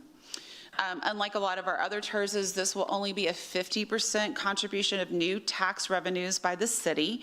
We'll talk a little bit more about the other taxing entities, but the city would be contributing 50% of the tax increment. So for every dollar of growth, 50% of that, 50 cents of that would come back to the city to help cover services provided within the area, and then 50 cents would go back to the developer for reimbursement of the infrastructure. And like I said previously, the increment contribution is only within those approved sub-zones. And so it's not the full zone, but just those smaller portions that are designated as the subzones. Over the 25-year life, depending on anticipated, not only the subzones that are proposed, but other, looking at what else can be accommodated and built within the area, an estimated of $2 to $3 billion in estimated new taxable revenue over the 25 years, which would create about $140 million in estimated new tax revenue. So looking at the participation, so Nueces County has indicated that they are willing to participate for 20 years at a 45% tax contribution amount. Del Mar College, we have been have in discussions with them. Per their financial policy, they can only commit to 10 years at a time, and so we're still looking at what theirs would be. Now, one of the things I did bring forward to City Council for consideration was some of the terms for the interlocal agreement with the county. They had brought forward some requests, and so one of the things that would be included is that they asked for basically kind of a veto authority, which would include that any item that goes to the TERS board would then need to go to the Commissioner's Court, and if Del Mar does participate, then it would need to go to the Board of Regents before it would come to City Council for approval. Within that, if either one of those boards do not approve whatever the development agreement or the change to the project and financing plan, it would not come to City Council. That was one of their requirements that we had discussed with City Council for their participation. So looking at the board composition, this board will be a little bit different than what our other TERS boards are, and the fact that it would not have 100% of City Council on it. The city would have 7 positions on the board. Nueces County would have 5 positions on the board. Del Mar would have 2 positions on the board if they choose to participate. And then there would be a community or development representative on there. The community or development representative is not unique to this board. We do have community representatives on our North Beach board along with our downtown TERS board. The chair for the board will be appointed by City Council, and one of the things that Nueces County requested is that they be able to appoint the vice chair. So then looking at next steps, like I said, this is the first reading of this ordinance. It does require 2 readings. We would not bring this back for second reading until we have the interlocal agreement from either the county or Del Mar, because we want to ensure there's another taxing entity that is participating. After that, after one of those interlocal agreements is approved by those individual boards, then it would come forward for approval by City Council at the same time that we do the second reading. We would then receive applications for TERS board members. The TERS board members would be appointed, and then the TERS board would approve the project and financing plan. That project and financing plan would then need to go to the other taxing entities for approval by their boards before it comes to City Council. And then the developer agreement for the first subzone, which would be the Marabella, would be approved by the TERS board. It would need to go to the other taxing entities for approval and then come to City Council for approval. So that does conclude my presentation, and I am available for any questions. Well, thank you, Heather. I don't see any questions. Anybody have any questions, comments? Okay. We have a motion and a second, but let me go ahead and open public comment.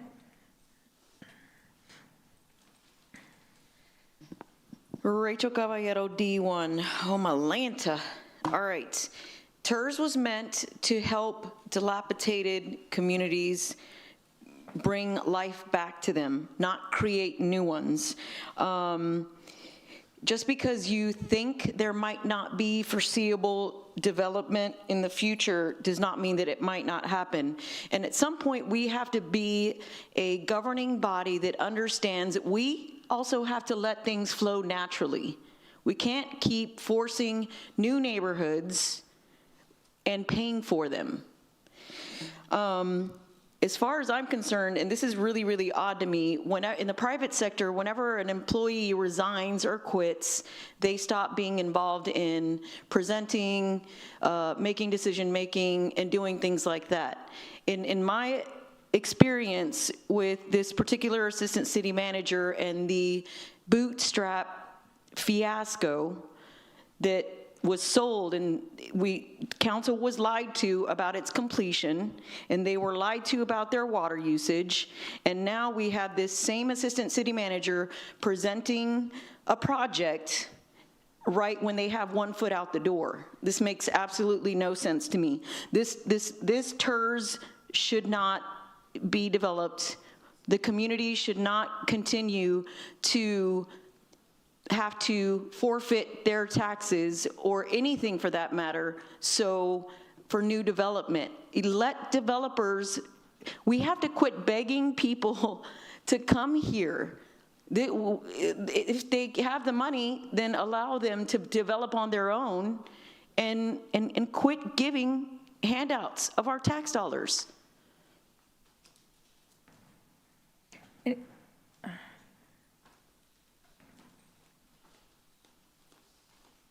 Robin Cox, District 3.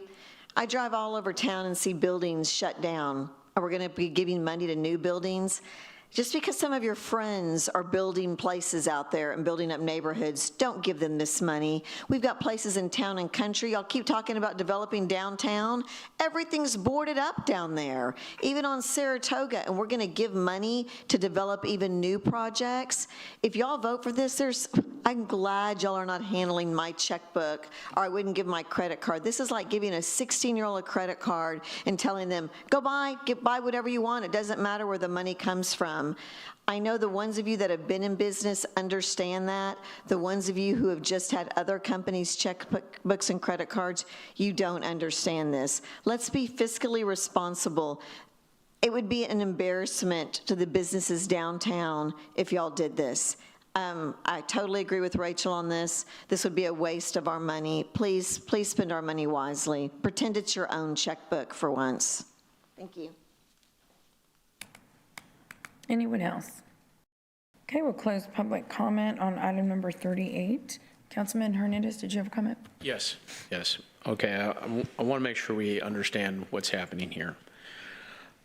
These are properties that are currently outside the city limits. Correct? So we are not making any money at all from this property as a city. There's no tax revenue coming into the city from this property because it's outside of the city limits. That is correct. So the terms of the TERS are only 50%. So whatever development happens, only 50% is reimbursed. The 50% is what they annex into that then comes into the coffers of the city. That is correct. But since the infrastructure is being paid for out of the TERS and possibly a PID, or the PID, they're separate from that. So we would actually gain revenue, not lose revenue. Is that correct? That is correct. And so the revenue that is being used to reimburse for the infrastructure comes from the development that occurs. It doesn't come from anything that's already existing. It doesn't come from any other part of town. It only comes from the revenue that is being produced by the development within the TERS. Okay, so I just want to make sure I understood that correctly. Okay, so they would still have to pay for plat fees and acreage fees and all that, correct? Everything that they would, yes, because they would be developing within the city limits. Okay, so because they're being funded through the TERS, the 50% on the TERS and the PID, they would not be eligible for trust funds, correct? That is correct. Okay, so not only do we get 50% of something we got nothing of, but we'd also have money going into the trust funds as well. Is that correct? I believe so, yes. Okay. So there's one other reason here, and normally that would be probably okay, but there's another reason here. Since the state has tied our hands on annexation, we cannot unilaterally annex anymore. So if there is any development out here, it could be just a development that is out in the county that we would never see any revenue from, but still they would enjoy the services of the city. Is that correct? That is correct. Okay, if it wasn't for, and if that was the case, they would not use our wastewater system. There would be a low density development, and then we'd have septic systems out there. Is that kind of the direction we were going? So we want to incentivize a little more density, use of our wastewater system so they can pay into the wastewater system, and we don't want the environmental issues associated with septic systems. That is correct. Okay, I understand the sentiment of trying to incentivize development, but this benefits us in a lot of ways as a city, both in tax revenue, trust fund revenue, revenue going into the wastewater system, as well as being able to add to the density as opposed to having these acre and half acre lots being developed. So I understand it's not.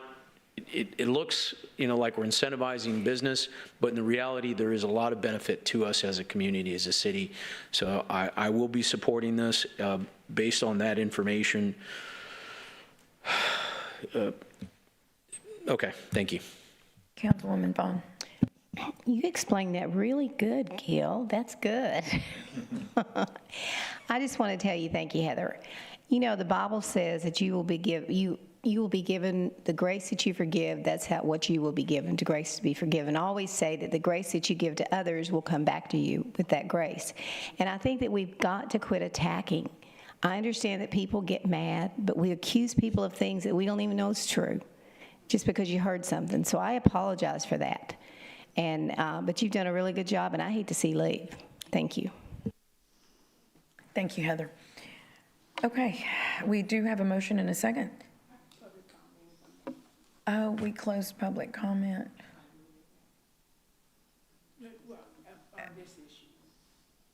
Right. All right, thank you, ma'am. I'm sorry, who motioned? I did. And Gil seconded, okay. Roland and Gil. Okay, please submit your vote.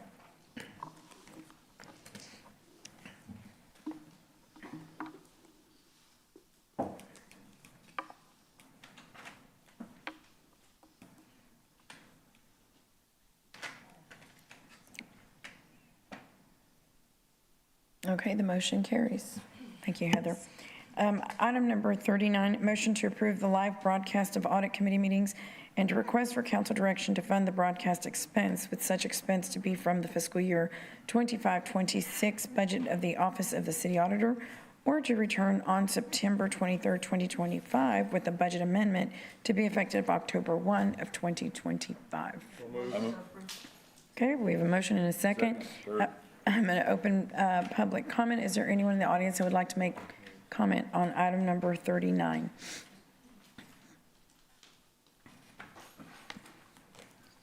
Rachel Caballero, D1. This is a good step in the right direction for transparency, and I would actually like to suggest that the Ethics Committee meetings also be added. Thank you. Thank you. Mr. Klepper?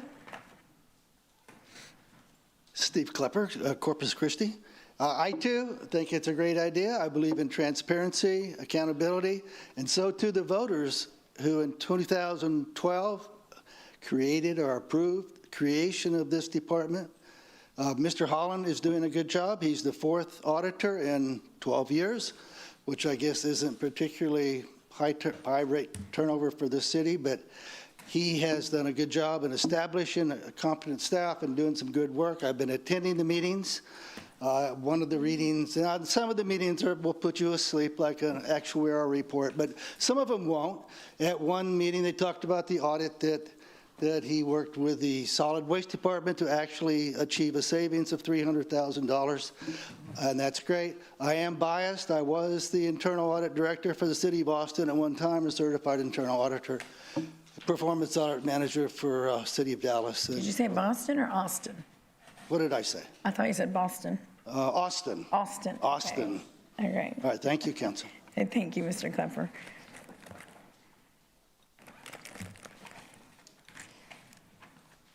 Susie Luna Saldana, I think this is a terrific idea. It helps me from having to go back and look for them because I can watch them while they're happening. So again, it's good transparency. Thank you. Anyone else? Okay, we'll close public comment, and I will entertain, we have a motion in a second. Oh, Councilwoman Paxton. Thank you, Mayor.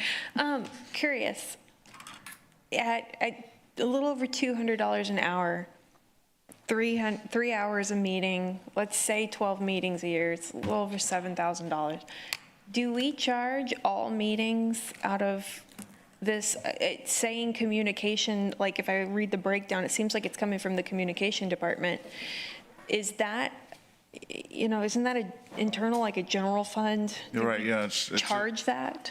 That's correct, yeah. So the staff's funded out of the general fund. I think the memo just tells us how much it would cost, but the staff are paid, they're already budgeted and paid, so there's not another $7,000 we need to broadcast it. It's just saying that's what the value is. Okay, Yeah. okay. I was like, I didn't see that on our budget for audit, and I was Yeah, like, is no. that going to be added to it? Because that's No. surely an internal. Yeah, no, the staff are already here, and so, yeah.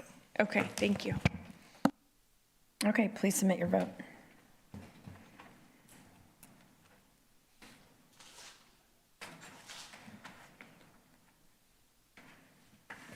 Okay, the motion carries.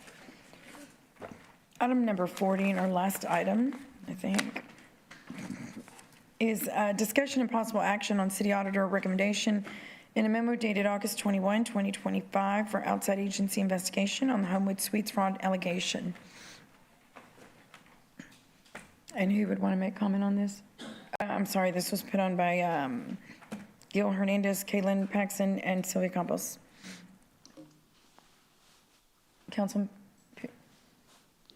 so what, I know, but y'all need to go ahead and speak up. Okay. The city auditor put out a memo saying that he believed that there was a likelihood of fraud occurring and recommended specifically for outside investigation. And, in terms of, and I understand we also have a lawsuit in this aspect, but I don't want to seem like we're putting this shoving this under the rug sort of thing. And I'd rather be proactive than reactive. And George, if you wouldn't mind saying a few, kind of what your position is and how you came to this conclusion. Good evening, Mayor and City Council. As part of Ordinance 12.5, it's my responsibility to investigate fraud, waste, and abuse allegations. I have the fortune of having a staff member who's actually a certified fraud examiner, And as I rebuild the department, Amir's contributed significantly to that effort with extensive fraud experience, and he led this investigation. So he's going to be talking shortly about and walking through the process that was used for his investigation, the timeline for his determination. To Mr. Hernandez's point, or Councilmember Hernandez's point, a reasonable basis for possible fraud, including forgery, and his recommendation for outside external counsel to investigate further. With that, I'm going to hand over to Amir Hussain. Thank you. Good evening, Mayor and Council member. When this allegation came to the office, we started immediately the investigation on this allegation. So we have here the presentation, and I will be happy to walk you through this presentation.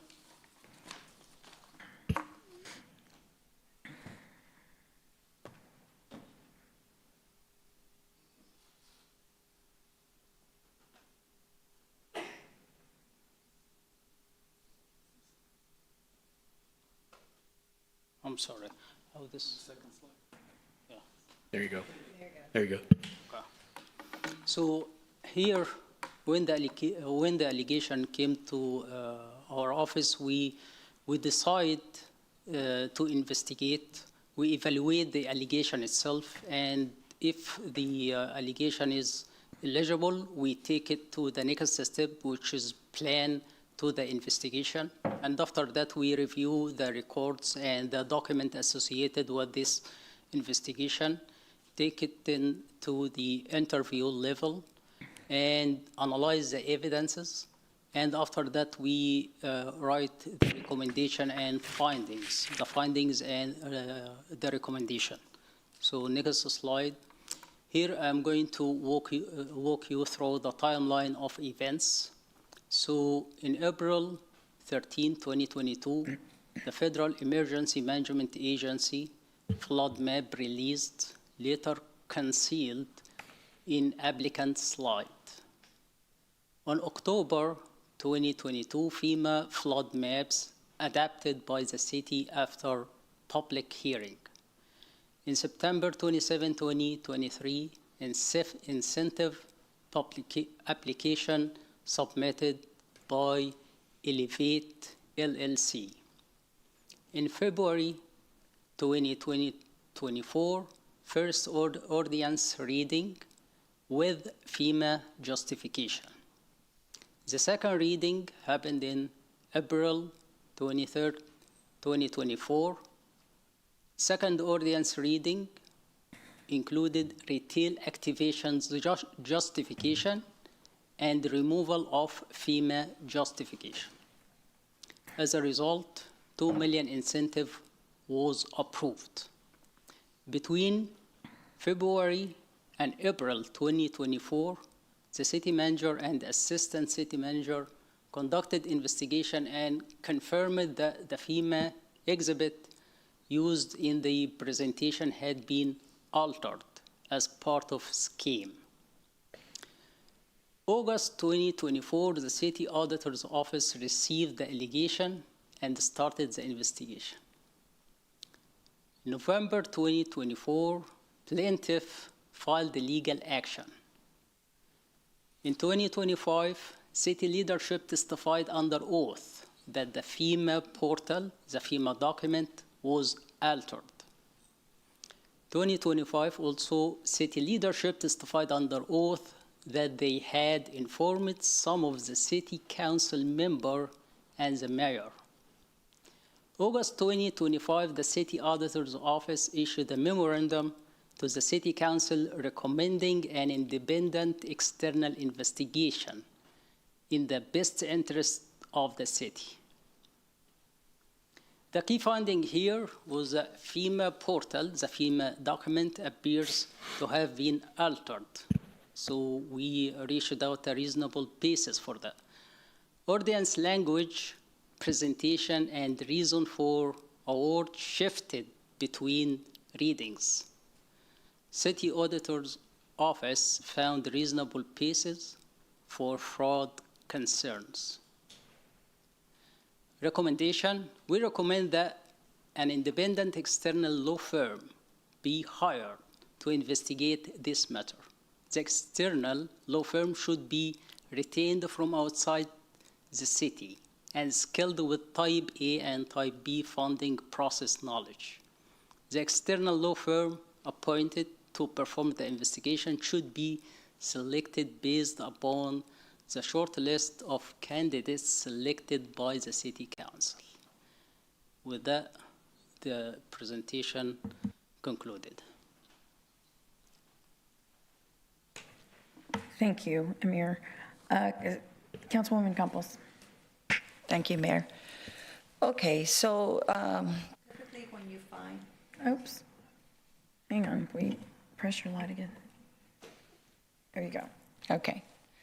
So typically when you find fraud, what is it that you normally do? What do you normally do? Do you normally recommend an external investigation, or what is your normal process? I think it depends on the type of fraud that we're talking about.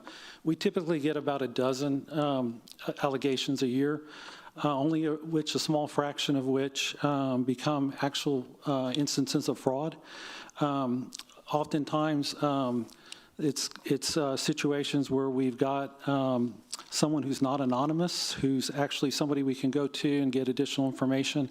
In those cases, we can complete those investigations. Sometimes they have complete documentation, they have pictures, they have things that allow us to make a complete and accurate determination, and therefore we don't need to go to outside counsel in those situations. So what was the situation in this case? I think this is a level of expertise and just capacity. For one thing, we've had an individual that's been frozen in our role. It's an auditor position, frozen since the beginning of the year. And also, we don't have the capacity or the ability to ask for information through what they call the subpoena process. A lot of other cities, like the city of Austin and other cities, have the ability to subpoena documentation. We don't have that capability. So that would be... Okay, so that would be one of the reasons why you're recommending that it be done by an external investigation that is firm? Correct, yes. Okay, and what about the process of actually reporting it to the law enforcement or a law enforcement agency? Yes, that's also an obligation we have. When we see fraud, we want to make sure that there's follow-up, so we do follow up with law enforcement. And was this case recommended? Yes, it was, yes. It was, you did file a complaint with the law agency, or? Yes, we, the three of us, actually, Amir, myself, and Samantha Chapa, met with investigators. It's correct. Do you want to let us know who the investigators are, or do you want to? Well, at this point, I think prefer not to? Yeah, if it's an ongoing investigation, I don't want to impair their investigation. So by disclosing who they are, it may impair them. Well, we did discuss this earlier, and I wasn't sure why you were not part of that discussion in our executive discussion. Were you aware that? We were waiting in the actual waiting room. You were waiting for us to bring you? Okay. Well, I'm going to wait to see what my other colleagues members have to say. Councilwoman Vaughn. How are you doing? You It's waited past all my day. bedtime. I know. Yes. Were you invited to the executive session? No formal invitation was extended to me, but we were waiting in the event that we may be needed. You just saw it on the agenda? Yes, ma'am. Okay. You said in there that y'all did interviews. Who did y'all interview? Numerous people, especially the alleged person that's making the allegations. We extended several interviews to that individual.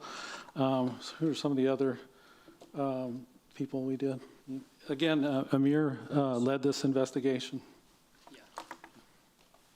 So basically, we met with individuals for consultation, and also we met with the plaintiff. So you met with Ajit? Yeah. Okay, and that's it? Did you meet with any of the people that had been accused? Accused? Accused of altering the document? Yeah. Yes, we saw their testimony that was made under oath, and we leveraged that for the purposes of our review. Okay. Here's my concern. I don't understand why y'all can't tell us what law enforcement y'all reported to and ask. It would, I don't know how that would impede their investigation. We certainly can, but it's not typical that we would, give that information out. But yes, we'd be glad to, if you think it's that necessary. Did we go to the chief of police? Did we No, go we to the did not. FBI? Did we go to the Texas Rangers? Yes. It was the FBI. Okay, and did the FBI look at the evidence or what y'all had? Yes, ma'am. We showed them the videotapes, of testimony. We showed them other documentation and evidence that we had as well. And? Yeah, the altered document, yes. And what was there? It's still under review. They don't, to my knowledge, and I don't know if law enforcement's here, but they don't typically would tell you if they're doing an investigation. Okay. What was the deciding factor that you thought there was fraud? The thing that made you say, okay, we've got to bring this forward, because I don't want to accuse anybody of anything unless I've got lots of evidence, and I see you're wanting to have an investigation. I get that. But I just want to make sure in my mind that you feel like you've got the things that you need, because I'm looking at this and I'm not sure. Well, that's the reasonableness that we're looking at this, and the fact that we've seen where the document has changed over time, we can be glad to do that at a future council meeting. Okay. And did you base it a lot off of the videos that you saw? Is that what you're basing a lot off of? A lot of it was where it was sworn testimony that people said that there was activity that was fraudulent. I mean, they're actually coming forth and saying that altered documents had occurred. I mean, it was pretty evident. Okay, and have you talked to the lawyer, Doug Ellison? Did I talk to them? No. No, you haven't had a conversation Not with him? not lately, that's for sure. No, I talked to him a year ago or so, because he represented me in a case. Okay, thank you. Yes, thank you. Councilmember Bonetta. So, Miles, this is an ongoing civil suit, right? Yes, the civil suit of Ajit David versus the city of Corpus Christi versus Mayor Paulette Guajardo and versus Elevate QOF LLC. Elevate QOF just joined within the last month. They intervened in the case. Okay, so, and you're saying that you obtained this information from the depositions? We obtained some of the information we used for investigation based on... You said you saw Yes. testimony, so did you see the transcripts, or did you see... Both. You saw the transcripts, and how did you acquire that information? A lot of that information was provided by the alleged person.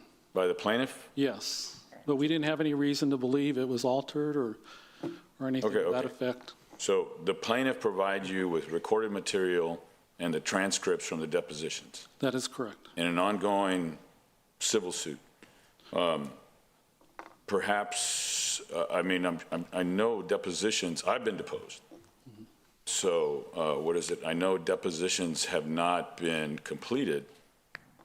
Perhaps, I'm kind of curious as to why we've got an ongoing civil suit and we're making a decision before all the facts have been released based on, because you've only looked at depositions from the plaintiff that the plaintiff provided for you. Have you seen any depositions that have been provided by the other parties? Again, we're suggesting that outside legal counsel look at this. We have enough when we determined to be reasonable. So no, basis. you have not seen that? Have I seen you other? You haven't requested any other depositions from the other parties? From my knowledge, I don't know, did you, just? You have not, okay.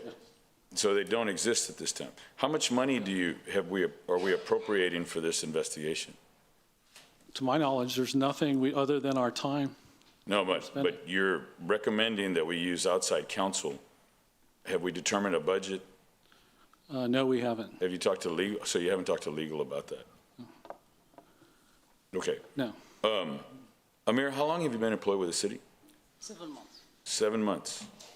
So the the fraud was brought to you, I saw in your notes here, I don't have a copy of it, was August of 24. Yes, but again, we're understaffed. We are doing a lot of other investigations too. We're doing audit work, as you all know. So we don't get to them right away, typically. So there's a lead time. Amir, when were you first made aware of this? Sorry, say it again. When were you first made aware of this complaint when did you first get involved with this investigation? Since I started working here. In January? In February. In February. Yeah. Okay, so you started working in this in February. Yes. So when did you obtain the depositions? Recently.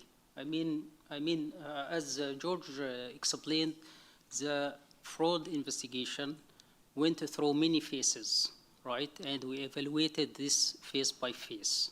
So since I started working with the city, I was aware about the investigation, and we started this investigation from there. And you made as a certified fraud investigator. Yes, sir. Now, do you feel a crime has been committed? The document was altered. Okay, so do you feel that there was a crime that was committed? Again, the document was altered, so we stick with the findings. The findings are clear.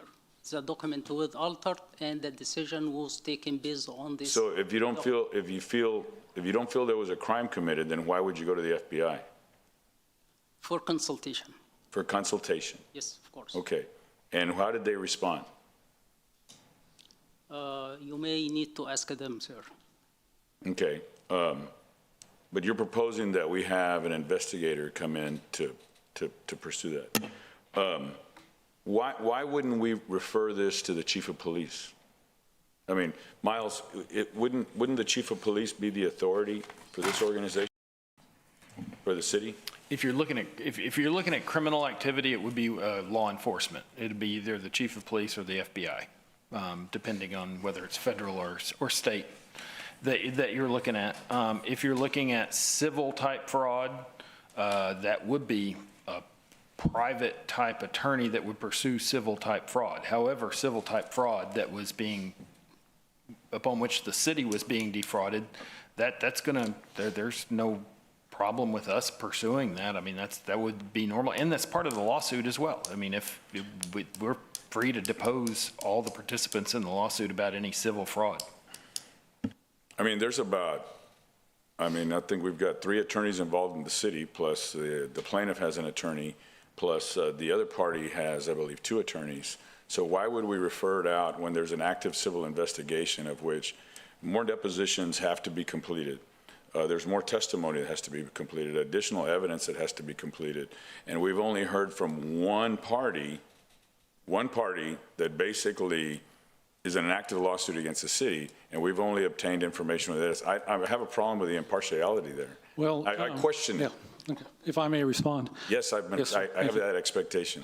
Yes, it is a federal document that we're talking about, a FEMA document, so we think naturally the FBI would be involved in that situation, potentially. The other note, it's not just one plaintiff. The city has sworn testimony that says in leadership that there was altering of a document, so it's pervasive. It's not just coming from one individual. So that's the reason why we. So do you feel that a crime has been committed? I can't make that determination. That's why we're making the external. And I'm just kind of curious why we wouldn't go to the chief of police. We have in other situations that had warranted that for like a departmental situation, not a third party.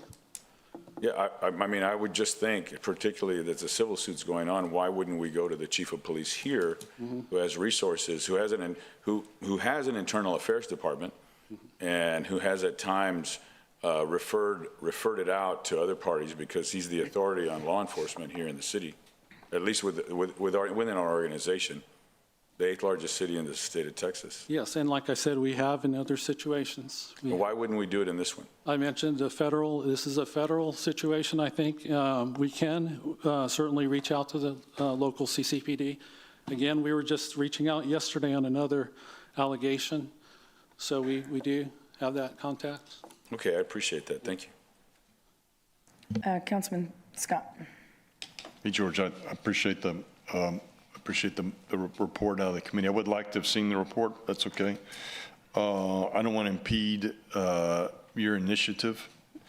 It does seem to me that the proper disposition of this is to both the chief of police and the FBI, and then they run their course on their investigations. But my only if there is the civil fraud. And is this a civil fraud issue or is it a criminal fraud issue? I barely know the difference. So I didn't know if that would be a question for you or for Miles. I mean, I'll ask you. Okay. I can't make that determination. I'll defer that to the city attorney. Okay. Miles, based on, have you seen this report? I've only seen the one-page summary report that's been released to the public. Okay. So do you believe this is a potential civil fraud issue, or is it a potential criminal fraud issue, or is it both, or is it neither? Or do you have enough information to answer that? The determination of whether an item is fraud depends on the first and foremost on the intent, or it depends on the intent of the person proffering the document, and it also depends on the materiality. So fraud has to be intentional and material. And it also depends on the entity that receives the document knowing, consider it like materiality, considering it to be material, but also not having knowledge otherwise. So if you... you know what I'm really thinking? It's 10:08 and I don't understand what you just said. I'm so sorry. I apologize. I'm saying merely an altered document in and of itself does not prove fraud, but it is some evidence that there might be a fraud that could be occurring. It just simply doesn't prove it in and of itself.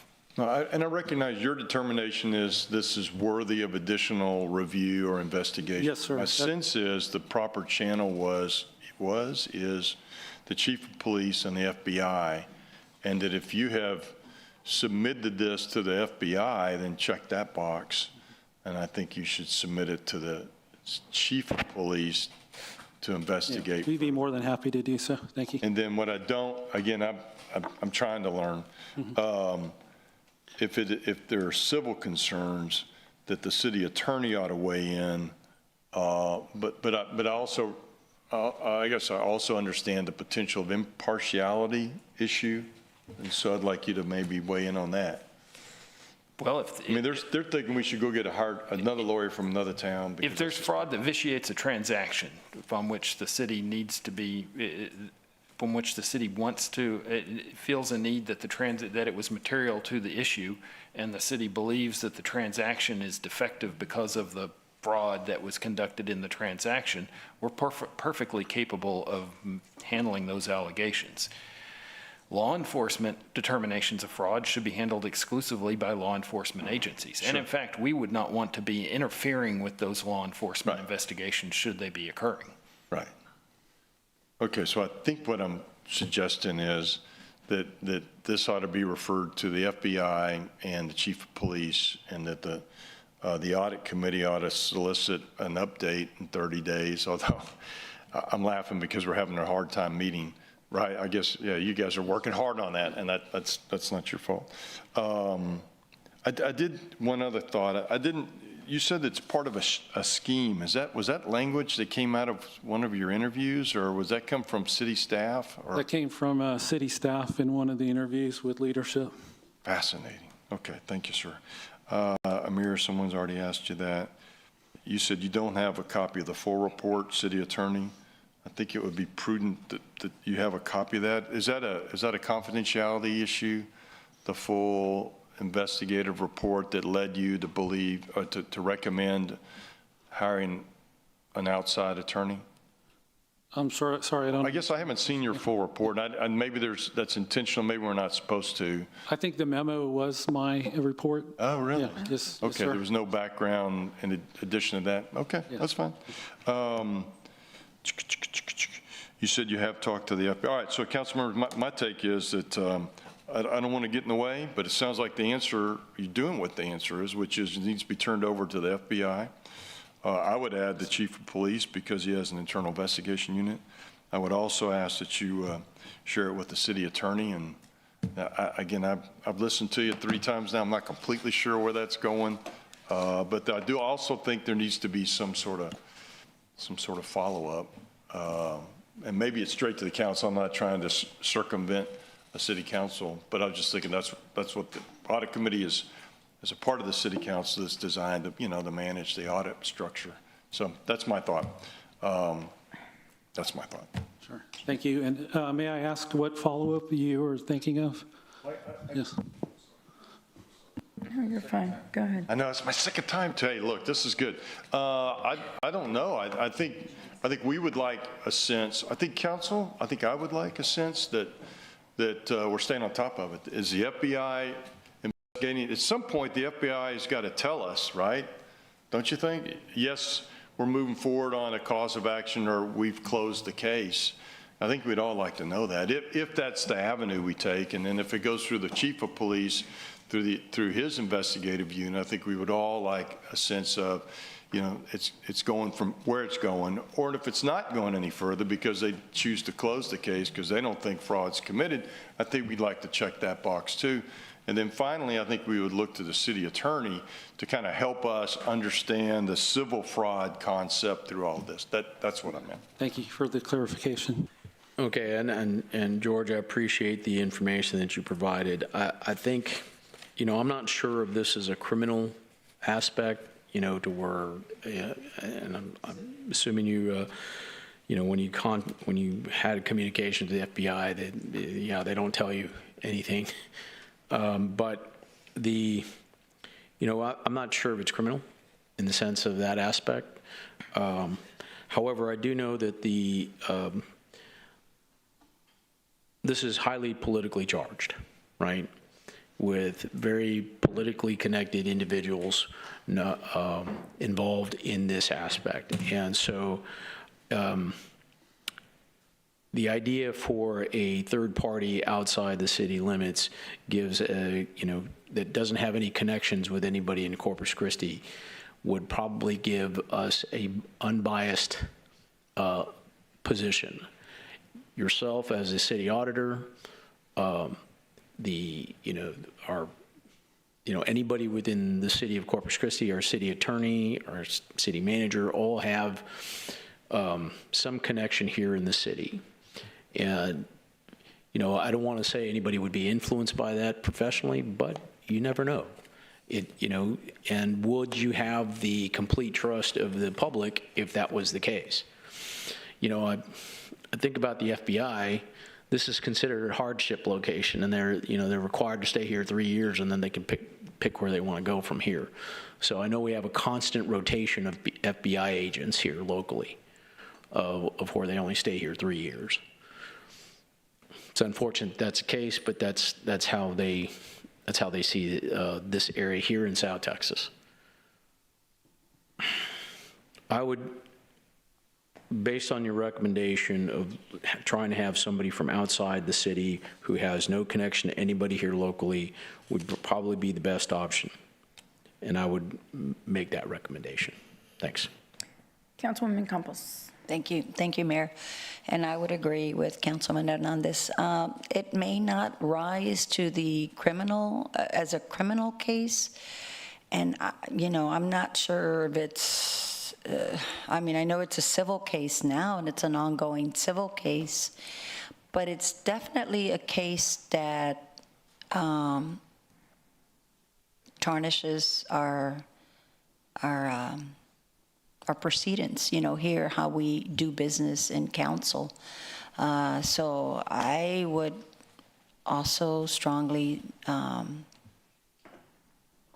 recommend that we do use an external investigation, because,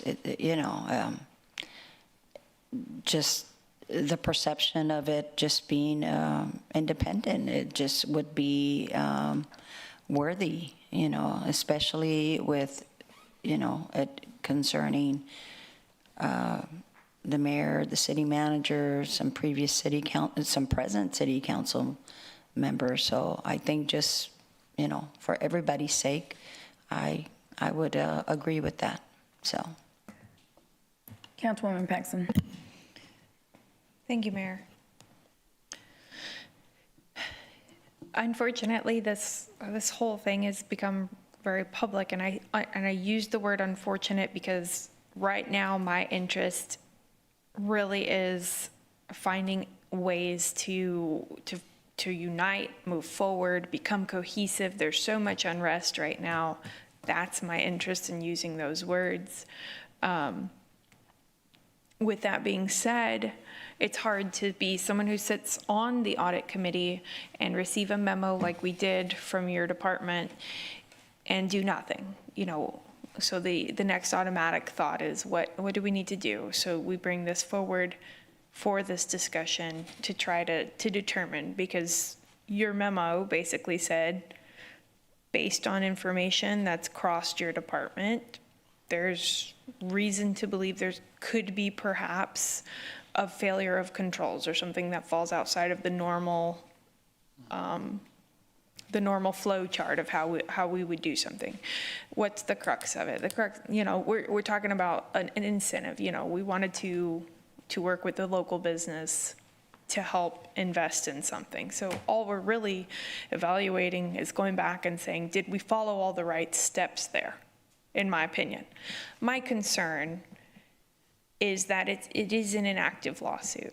And what I don't ever want to do, and what I don't believe in doing, is presiding from this dais on things that have not reached a conclusion.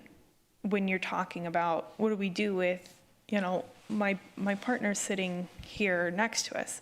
To me, this needs to go through the appropriate channels. And you see me in audit committee, and I'm a big proponent of following the correct protocols, making sure we follow the right steps. And so I hear what my colleagues are saying about an external set of eyes. My question is, where does that fit right now? Because this is actively, plaintiff versus city. And now we're calling for this other portion to be added in. I understand and I sympathize, and I said it earlier today, I don't want to put anyone that wears the name badge Corpus Christi in a position where they're basically in a bad position, whether that's by optics or by asking them to preside over something that could put them in a feeling of a bad spot. I don't like that. I want us all to be a team. That's what we should be. And so that, for me, is why they're warranted having this discussion. I'm not sure what the next step is, honestly. There's been some recommendations here. I don't know what the next appropriate step is right now. Maybe legal can give us some kind of direction. But at the end of the day, I want us to follow the best protocol and make sure that individuals or organizations who have the authority to preside do. That's what I'm interested in, protecting the city and protecting us as a team. So, thank you. Thank you, Councilwoman. Councilman Cantu? Thank you, Mayor. This is what bothers me about this, about you guys doing the investigation.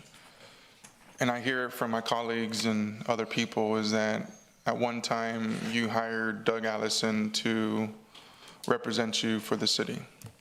And that's fine. I have no problem with that. But what also bothers me is that he is also the plaintiff's attorney, right? So my colleagues see a conflict of interest type of deal, and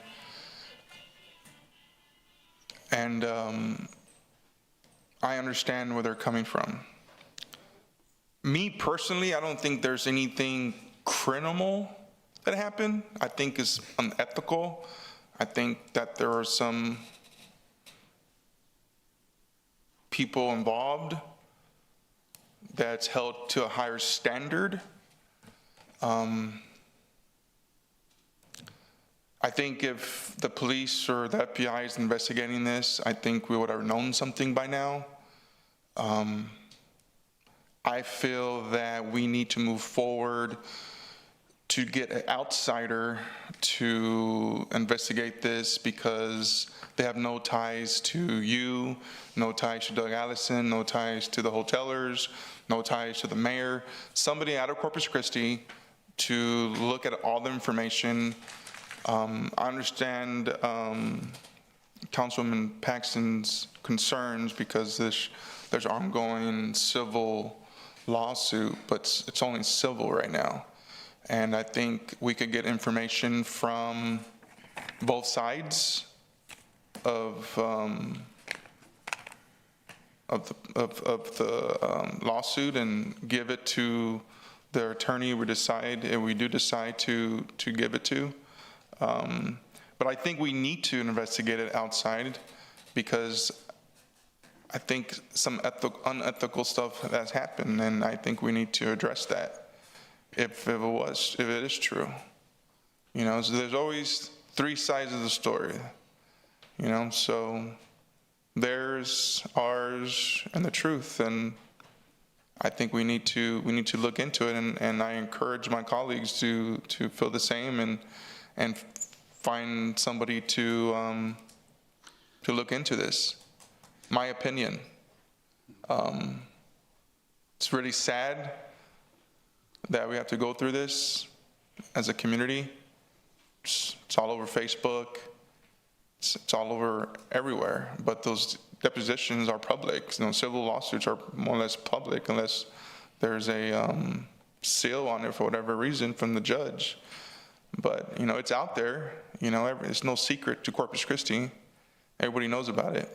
So that's where I stand with it. I think we needed to give it to an outsider who has no interest of Corpus Christi, somebody in Dallas, you know, somebody Dallas, Houston, somewhere that has no connections with Corpus Christi, because Corpus Christi is very small. Everybody knows everybody. And this is very political, and I just think that we need to do that. Thank you. Councilman Bonetta. You know, well, the reason it's political is because the plaintiff has made it that way. I mean, during the time when he disclosed that the item was altered, he made it very political. He threatened council members. He raised his voice to me. And now he went to the press several times. He recorded a conversation with Peter without his knowledge and then gave it to the press, you know. And now the plaintiff is the one that came to you and made the complaint, and the plaintiff has been the one that's provided the majority of the evidence that you have. So, you know, I think, you know, from one side, you know, it could be perceived that, you know, this is part of a witch hunt because the plaintiff has tried to litigate it in the press, hence providing the depositions to the press. And now they provide the information to you. And I don't know, I think my deposition was 3 hours long. Peter's 5 or 6 hours? 6 hours? 6 hours, Heather's, I don't know. I'm assuming it was longer than 3 hours. Did you review each one of the did you review all the depositions? Yes. You looked at every minute of every deposition?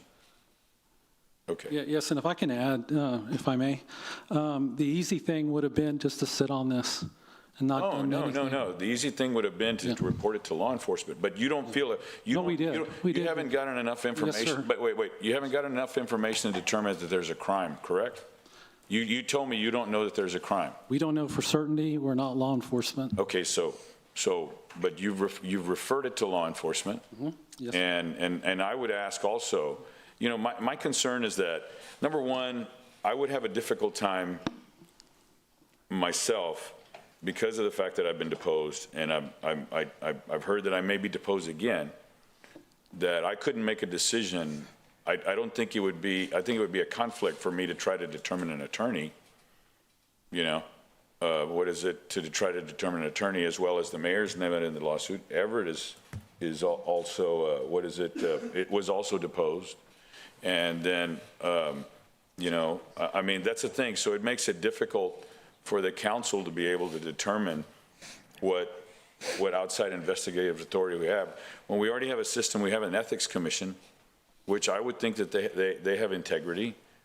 And I hold our police department at the highest of integrity within the nation. So I don't know why we would go, or why we would question the integrity of the ethics commission or the police chief or the police, the renowned police department that we have. And I'm sorry, I must have missed something. No one's questioning the integrity of any other organization. That's my thing. I think that this idea that there is, that we should use something outside that is non-conflicting, that when we have people with integrity here within our organization, and I would recommend that you provide that. I wouldn't want you to sit on it. Had someone come to me and I had maybe the inkling that there was a crime, then I would contact the police chief. And I would hope that you turn all that information over so they can make that determination, because like you said, they have access that you don't. Yes, and again, we work with them. We've worked with them in the past. We have an investigation that was recent. Just yesterday, we reached out to them. So we do. Will you provide this information to him? Oh, no, this was on another investigation. No, will you do it now? Oh, absolutely. I think I committed to that earlier. Thank you very much. Yes. I just wanted to confirm that. But you just have the suspicion that you don't know that either there's been a violation of ethics. All you know that is a document has been altered. Correct? You've determined that a document was altered. I'm sorry. I just wanted to repeat that. My apologies for interrupting. No, we determined that a document has been altered. We also determined, based on testimony that was given under oath, that there was altered documentation. But that's in the deposition. Yes. You didn't have anybody take the oath, did you? Take an oath, did you? No, we're not able to do that. We're not law enforcement. Yes. Okay, so, all right. That's all I just wanted to determine. You don't know that there's a crime. You don't know that there's been an ethics violation, and we have the ability to be able to use that internally within our city, because we have an ethics commission and we have law enforcement, of which the chief of police is the authority for the city of Corpus Christi. So, and you've already committed to being able to turn this information over to the police chief. Thank you very much. Yes, I'll share the information that we have with the police chief. Thank you very much. Councilman Cantu. Thank you, Mayor. Roland, I don't want to fight with you. I promise. It's too late for that, but yeah, it's too late to fight. But you screamed loud every day to trust staff. Trust them. They don't trust staff. Or staffs in all those depositions saying it happened. I mean, it makes no sense. And you're named in it, Councilman Beda. I mean, of course you're gonna say what you're saying, and I get it. I'm named in it. I'm a party of the lawsuit. They said that you knew about the fraud, that you knew about the altered documents. I don't know of any fraud, sir. I can't determine that. I'm not qualified to determine it. Yeah. Okay. I'm not qualified to determine fraud. So I'm law enforcement. I have the floor. So I just blows my mind. But any elected official that gets accused or something, it's always going to be a witch hunt. It's political motivated, blah, blah, blah, blah. It is what it is, and I I think it's a screwed up deal. I think all of it's just messed up. But like I said, I don't know if I can make a motion to have an outside attorney's office look into the allegations of this, but I don't know what I need to do, what I need to say, but that's my motion. I want to get this to an outside attorney. Second. Thanks. Councilman Roy. You know, first of all, I know that all of us up here were elected officials. And part of the job is that we have to maintain our ethics. And, you know, yes, I was deposed because I was on council at the time when this took place. And so I've had the plaintiff attorneys ask me a series of questions, just like I know that I'll be deposed again. And defense ask me a series of their questions also, and it's my job to be able to hopefully tell them what I know and tell the truth. So that's just part of the job. I'm not looking at this as far as saying, you know, that I am, I guess that my thing is I'm impartial. I mean, I'm listening to this. I don't think, here's my only problem with you, and I'll be just honest, is that, yeah, Doug Allison was your attorney. You had a relationship with him. He basically, and you took information from one side. You took information from the plaintiff, and that's the only thing you did, because that plaintiff had the ability to ask only the questions they thought would be in their favor. And now, soon, as Miles said, you're going to have the ability, they're going to have the defense ask their questions. So there is 2 or 3 sides, like Eric said. But I'm not worried about any of that. You have to go through the process. At the end of the day, we have to go through this process and get to the bottom of it, because the people deserve to know if there was something that was inappropriately done, that we're going to get to the bottom of it and find out. And if it was it purposeful? I don't know. You know, sometimes even if it's not purposeful, you're still bound by the law, and you have to suffer the consequences if you did something that was wrong. So I'm not worried about that. I am going to recuse myself, though, if we have to make a vote on this, because I'm in the middle of it. I mean, I have to, and so I'm not going to decide either way, because either way, I don't want to get involved in this investigation. I welcome whether you go to the Texas Rangers, or whether you go to the chief of police, or whether you go to, who was the other one, the FBI? Yes, sir. Or whether you go to the, you know, in my business, in the mortgage industry, when we have fraud, it actually falls under the postal inspector. I don't know if you knew that or not, because fraud usually is perpetrated through email, it's perpetrated through the mail, or it's perpetrated through through fax machines, when they had fax machines. And so the postal inspector and the Secret Service are the ones that investigate bank fraud. And so let the process go through the process, and I welcome that. But at the end of the day, the people deserve to understand what happened and know what happened, and hopefully at the end of the day, if it wasn't intentional, we could use this as a learning experience. But I do caution you in terms of the fact that you are involved in this, and I actually think if you're going to do the ethical thing, you should recuse yourself also, because you shouldn't have been a part of this in the first place, because you had a relationship with that attorney, and you should have turned it over to your staff and stayed out of it. And that's just my opinion. Right, and we've done that with Amir Hussein, who's leading the investigation. But Amir also works for you. So maybe at the end of the day, and again, whatever this council wants to do, if they use an outside agency, a non-biased outside agency, that's fine too. Whatever you guys want to do, it doesn't matter to me. Thank you. Yeah. Thank you, Councilman. Mr. Holland, or either of you, how do you come and say you've done an investigation when you've only spoken and seen one side of it? Amir, you led this investigation, but we felt that there was overwhelming evidence based on just testimony that was provided. So you agree, based on one side, because the defense has not deposed? Yes, but if you listen, well, I'm sure everyone here's listened to the testimony, and it was pretty overwhelming in terms of what was being conveyed. And then we did more than that. We actually looked at the documentation, we tested it, we performed our own tests to see how that would work. And Mr. Holland, yes. you're admitting to us that you Yes. only have looked at one side, but you are coming here and saying, we're the judge and jury on this case. No, ma'am. Sir, a case is not cut in half. That's why we're suggesting outside counsel look at Okay, this. because but we you don't- didn't go to law enforcement, which is weird.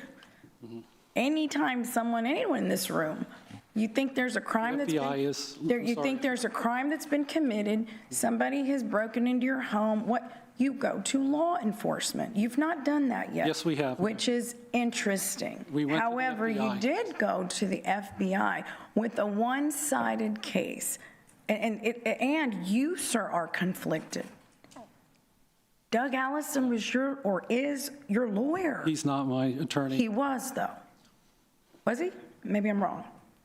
Yes, in the past, yes. In the past, he was your lawyer. Okay. And you didn't speak to people, you read depositions, or maybe you did both, right? Is that right? We did speak to people. And looked at, no, it's okay, they're yes or no questions. I'm just kind of flabbergasted.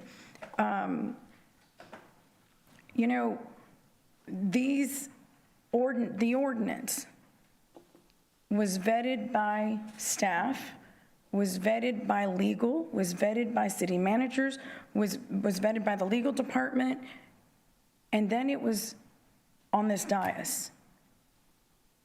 So if everyone is saying this was a forged illegal document, there's a lot of people who crossed the line. Because the 9 people here depend on the process that happens. Did y'all talk to anybody on that? About the vetting of this ordinance? We saw testimony. No. Did you talk to anyone about how the item was vetted before it came to the dais? Because it was, and that was already told to us. So I just want to make a statement of fact here, right? When allegation comes to us, we have 2 options: to take the allegation and investigate it and evaluate it and raise our voice and our concern, or disregard this allegation. So we evaluated this investigation, we ran the investigation independently, and we came to this conclusion. Right, based on everything y'all just admitted to, which is it was one-sided. So it's just wrong. I'm sorry, and he's conflicted. But that said, Miles, I'd like to ask you, what is your opinion on doing and starting this whole nother investigation while there is litigation, which essentially is an actually there's 4 investigations because there are 4 attorneys involved. Yeah, I actually think it's a little odd to do an investigation in the middle of a lawsuit. But keep in mind, every attorney who handles a case does an investigation, does a determination of what the case looks like, does a determination of all the evidence that's been provided. If city council really wants to deal with this and is uncomfortable with the local representation, it's no problem to hire a litigation attorney who handles municipal cases from Austin. I know those persons, but that would be not just an investigator, it'd be an attorney who'd handle the city side in the case and report to the city council, so the city council would be able to talk to that attorney But I would about the say case. you would need to hire them because people are conflicted on this dais, whether they realize it or not. They are conflicted. The charter provides that we select the attorney, but I know quite a few excellent trial attorneys who do municipal cases in Austin, Texas. They aren't connected to the city in any way. It's a costly thing. We do our own litigation for a reason generally when we can. So I'm willing to bring that attorney to the council. It will be a council decision because the budget for that kind of matter, you're taking a case. You've got discovery, probably half a dozen depositions, interrogatories, potential amendments of pleadings, and then the jury trial. I think this case is going to go to trial. So it's going to be substantial, but we get the budget from them. Yeah, well, I think we need to look into that because there are fundraisers, there are people that sponsored fundraisers, there are meetings that have taken place, lots of conflict up on this dais. Councilwoman Vaughn. George, you guys are in a very difficult position. I think you're trying to do your job, and you're doing what an auditor does. You saw something that you thought was wrong. Now, I don't know that I've got all the evidence. I'm not going to accuse anybody up here of anything, because I don't think you should ever do that. But I would say this, everybody here is conflicted, even Miles, the lawyer sitting over there, and I think Miles is fair, but I think everybody's conflicted. And Everett, I appreciate the fact that you said you'd recuse yourself. That's what you do if you're accused of something or you're in part of the lawsuit. That's what you do. So that was stand up. But everybody's conflicted. And I want to take up for the plaintiff just a minute here.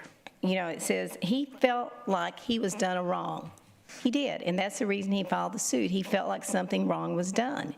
And I think he was called a liar. I get it, because that's how I felt over this desal. That's kind of how we were treated. You know, because sometimes when you don't get your way, you just get mad and you start accusing and spreading all kind of crap. And that's what we've gone through. And so we've got to be careful how this goes. I get why you wouldn't want to share it with the attorney, the city attorney. I understand that. I wouldn't have done that either. I would have been concerned. I'm glad that you took it to the FBI. I think that was a start. I'd like to hear what they said if they thought it should go any further, because I don't know if a crime was committed. It could just have been unethical. But I think anybody that looks at the document can tell it was altered.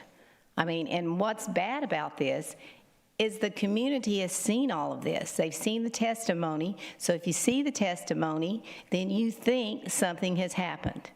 I mean, anybody with a right mind would think something was happening if you heard it, because staff said it. And it shouldn't have gone to the agenda. I don't think it should have gone to the agenda. I think they should have vetted it some more. Anyway, I think what y'all based your stuff on was the interviews that you saw. And I think that's what the public's seen. And I think that we have to do due diligence because the public has seen all of it. And we don't want them to think, they're going to just continue to say, well, something happened. You're going to have some on each side. So we've got to figure out how we do this. Do we let the police chief handle it? Do we get an outside investigator? I don't know. But I always look to the fact that you first take it to law enforcement. I just think that should be done. And you said you would do that. And I appreciate that. And just to be clear, FBI is law enforcement, but we will take it to CCPD as well. Thank you. And I also trust Chief Markle, you know, so I think maybe that might be a start. If y'all want to turn it over to an investigator, I mean, I'll look at it, but I don't know that anything has, I don't know if anything has been done. I don't think any of us know that yet, because we haven't heard both sides. We've only heard one, and in a court of law, you always have both sides. So this is really hard, but it's going to be political, and I don't want it to be to get out there like this. I mean, we just go from one thing to another. We've got to get this together. But I don't think you should be maligned. I mean, I think you are doing what you think is right. Would I like more information? Yes, because you haven't sold me yet on why you brought it. I'm being honest. So, but our job is to do due diligence. And I would love for it to have gone to the audit board first, is what I would like to have seen it done, and then brought to the council. But thank you. Okay. Lastly, I'm going to say again that this ordinance was brought before the legal department and staff, and it was approved to move forward. So I just want that on record, and it is their duty to ensure that all documents that go before any city council are vetted and in fact legal. So that said, there is a motion and a second. What is it for?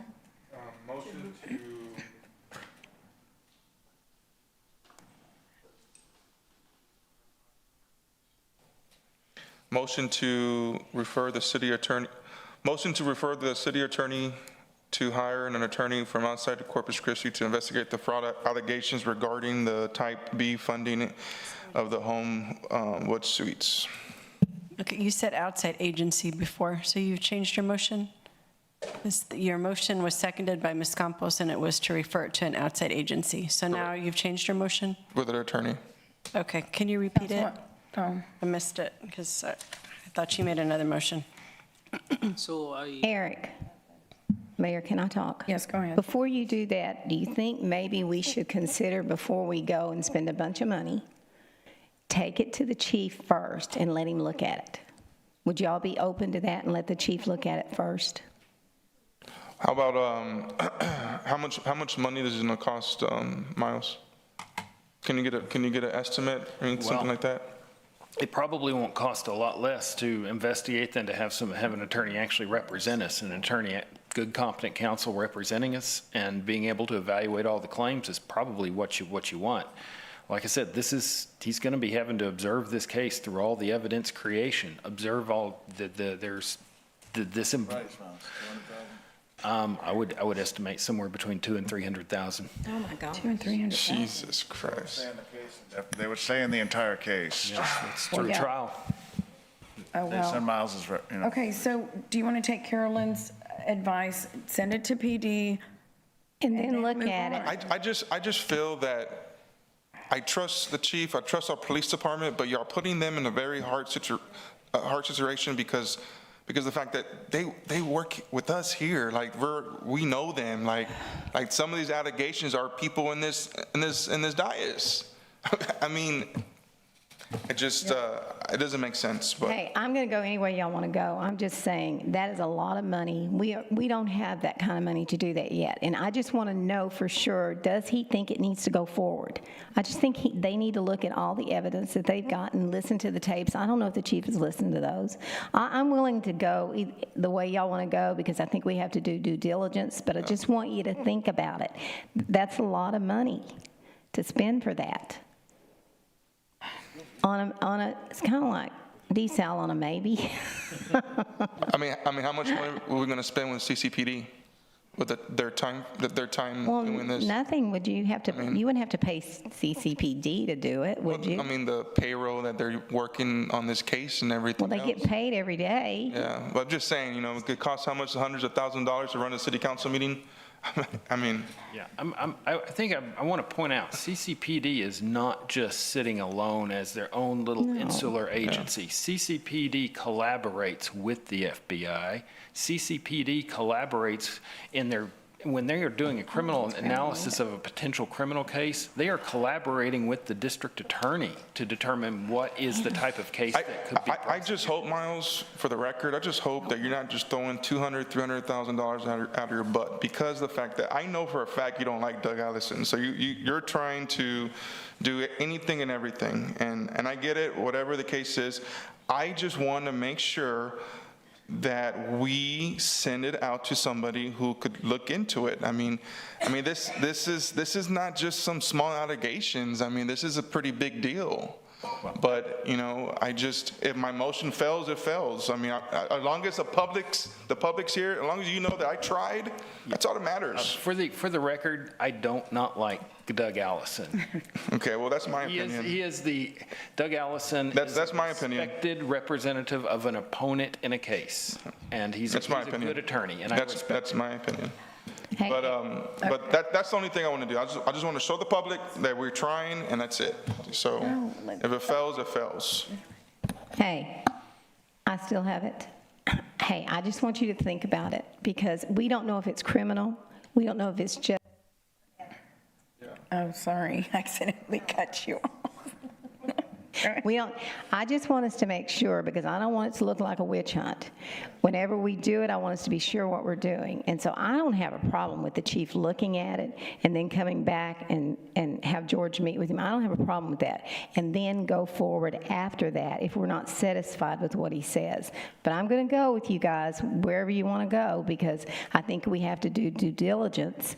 But sometimes due diligence is starting at the bottom and working your way up. One last thing. I just feel like, we waste so much money on other things. Put on your light. I just feel like we waste so much money on other things, just like the sister city. I mean, I just feel like we need to do this for the public, and that's it. You know, if nothing comes back, nothing comes back.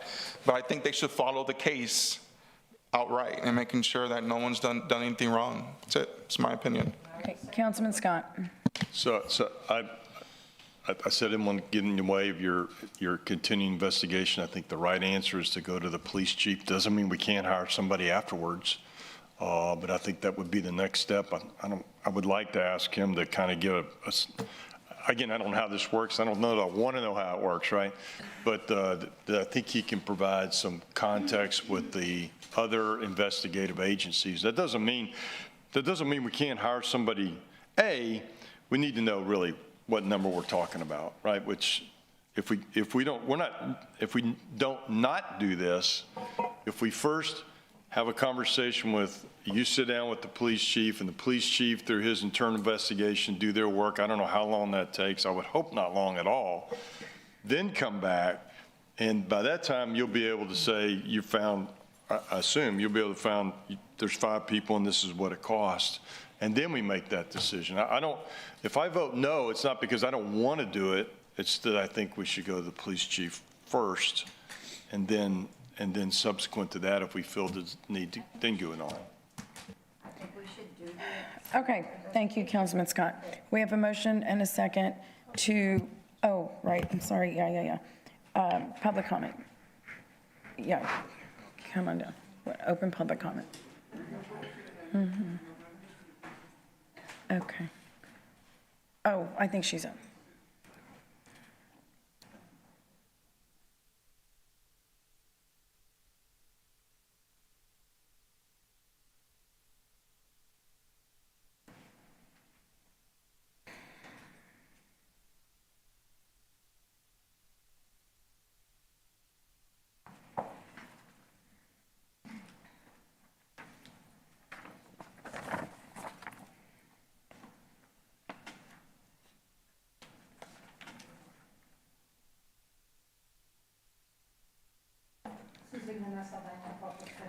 It's not on, Susie. There it is. Okay, let me tell you what my problem is with all of your discussion. You know, there should be somebody that investigates it, but I think everything is already tinted. It really is, because you've got an auditor, as the paper that I passed out to you, that had an internal investigation done on him, okay? Found to need a growth plan or to be let go of this company. You guys decided not to do it, but that is the truth. And his lawyer was the lawyer that's defending the people that are against them. So let's look at what you've got. If you put an independent auditor, and that auditor tells you, I'm going to go to this auditor to get the information. Now, that's not right. And that he's got an employee telling you that he did the investigation, that's not right either. What needs to happen is you need to have somebody that's totally independent, that doesn't know the auditor, that the auditor is not allowed to be there with him or give him information, and that it starts from scratch. If you're going to spend that kind of money, then start from scratch. Do it from that without having it being compromised by anybody. You have to have transparency. No, okay? That is important to us, to we the citizens. And I agree that you've only heard one side of the case. You haven't heard the second side. Unfortunately, I agree with some people that I don't care about, but I agree. Okay? It's very simple. The truth is the truth. And you have to stick to the truth. And the truth is you need to be transparent to the people. You need to be transparent. You need to be able to hear both sides.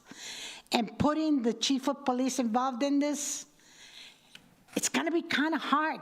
He's a very honorable and distinguished man, but he answers to him. Okay?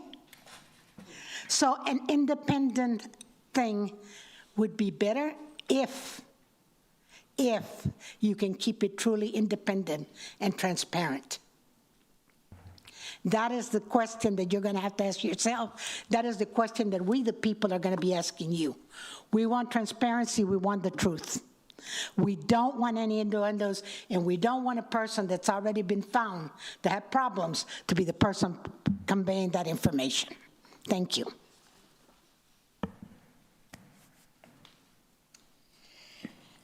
Rachel Caballero, D1, City Charter, Section 11A1, willful violation of any code of ethics or conflicts of interest, provision under state or federal law or city ordinance, misconduct, malfeasance, incompetence, inability, or willful neglect in performance of official duties. Let know, let's say in this March, I guess from sometime probably after March 7 and before the second reading. Fair enough? That's fair enough, and I don't know, from memory, I'm going to tell you who I believe I told. I may have told others, but I'm not for sure. But I know I told the mayor.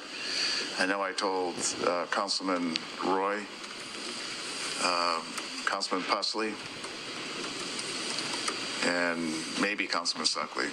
But for sure, Pusley and the mayor in one phone call. It was right after I had met with the architect. Both of them, you had informed them that there had been this altering or tampering or forging of a federal document, but they were still willing to support it, right? Correct. And that's true for the mayor and true for, I don't want to throw them together, so I'm going to ask individual questions. So what you're telling me then is that the mayor had definitely been made aware that the altered federal document used at the time of the first reading to support the request for $2 million, that even though it had been a federally altered document, she was still, had indicated she's still okay with moving forward and approving it. Correct. The audit committee is not a convicting organization. We should not be going to Chief Markle, as the CCPOA has endorsed many of you behind that dais, and it would be a conflict of interest because of even the minute speculation. And I know how to work Adobe Acrobat myself, and I know that it does take 7 to 10 strokes to modify documents. So I stick by my petition to remove the mayor, and I'm going to continue with petitions to remove anybody that knowingly is lied and is deceiving the community. Any elected official that tries to change the city charter to remove the ability of the community to make this petition to remove elected officials that are involved in any type of fraud, I will promise you, I will make sure you never run for office or get elected again. Thank you. Statement of fact.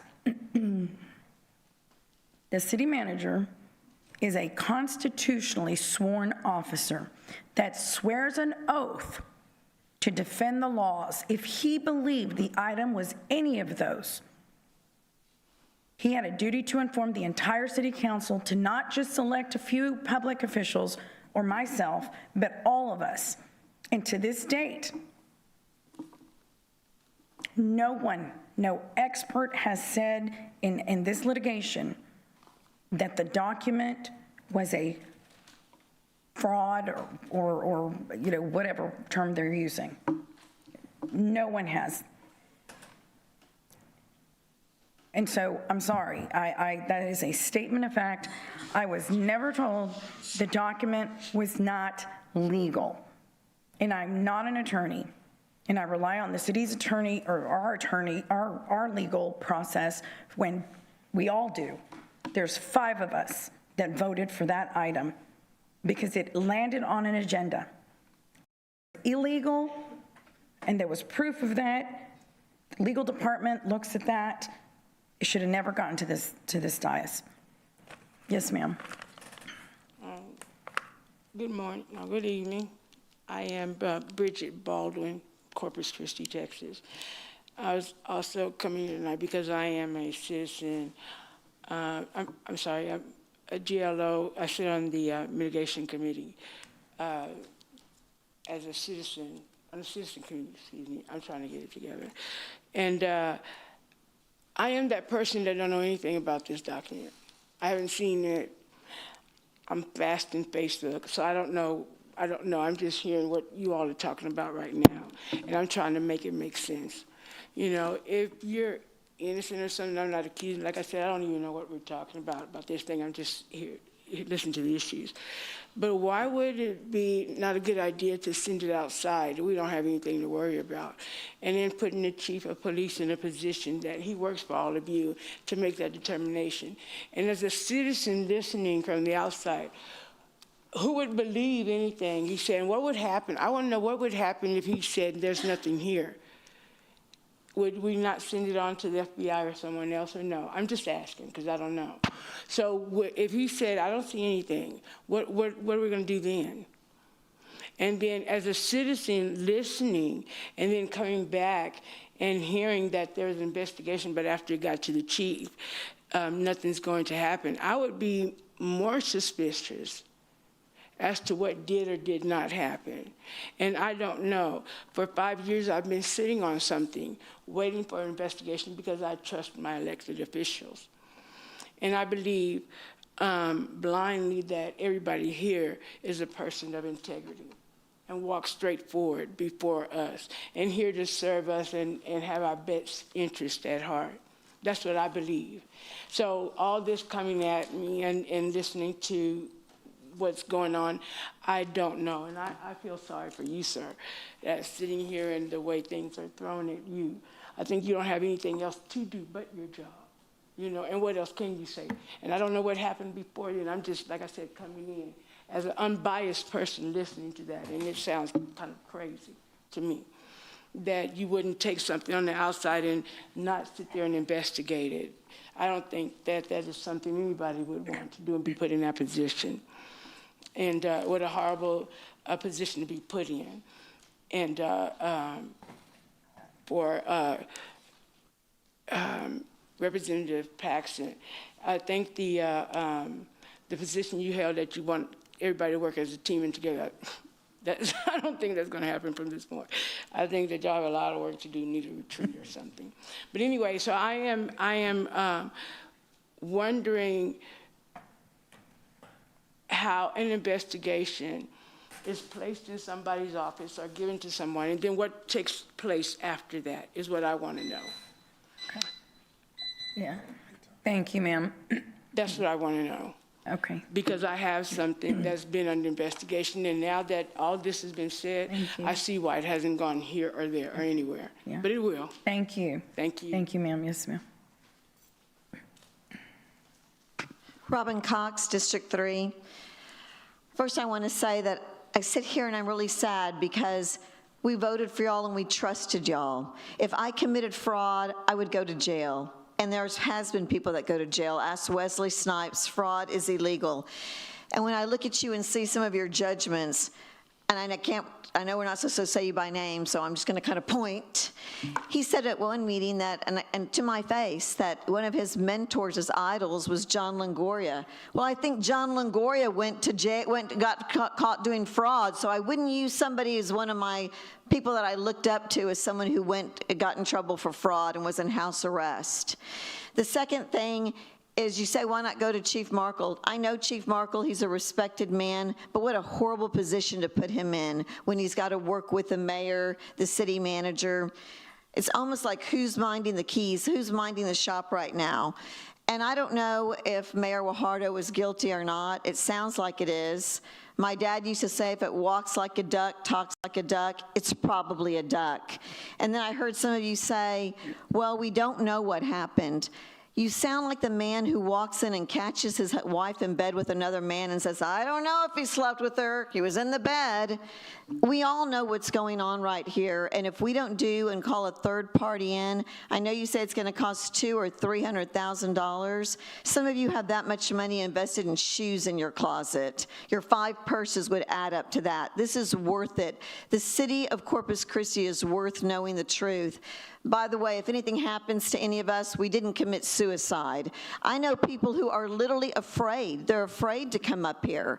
They've told me, what are you doing, Robin? She's very powerful.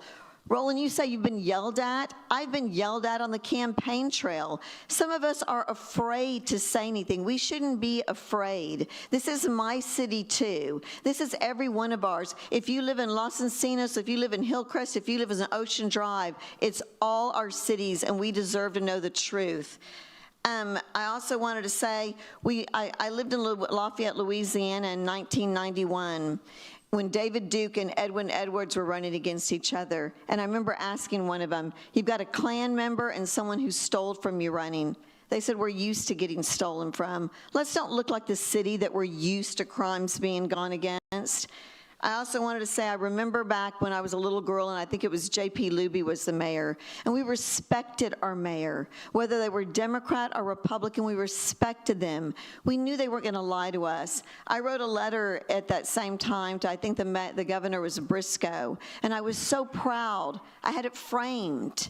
How many people are going to be proud if we have a stain in us for fraud? We deserve to know the truth. Thank you, Mr. Roy, for saying you would recuse yourself. That was an honorable thing. Yeah, statement of fact. Again, no one has said that any document was fraud. No one. So I don't think you should either. Secondly, it was determined by our own departments, by our own staffers, that that document was not fraudulent. And it came forward. And it came forward, but not just amongst 5 people, 9 people. 9 people, ma'am. You had your time. Yeah, no, you had your time. I'm giving a statement of fact. So it was determined, it was vetted, and it was put on an agenda. I'm going to repeat that. It was determined by staffers, by an assistant city manager, who may, please ma'am, stop. An assistant city manager who may have said something different in her deposition, but she was part of the vetting, and the city's legal department. And then it landed on an agenda. So let's get our facts straight. That's why this is a problem. You have people coming up under a city auditor's title saying, we've done an investigation. Oh, but we only got half of it. It doesn't work that way. Yes, sir. Julian Hernandez, Corpus Christi. I guess it got as entertaining as it did last week, to say the least.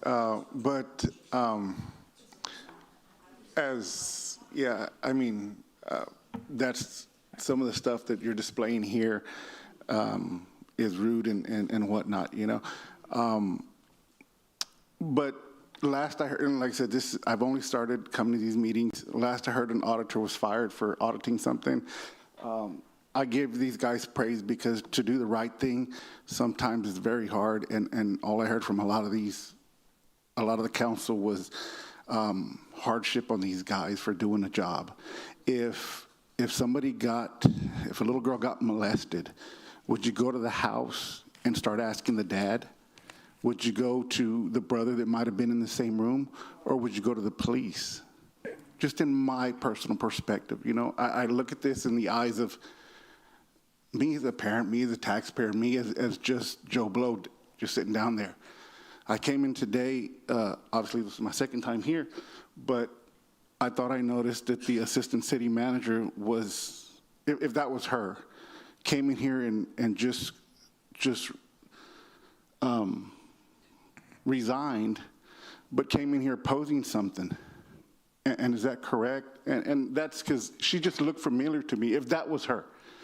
So as a citizen here in Corpus, what is my perception?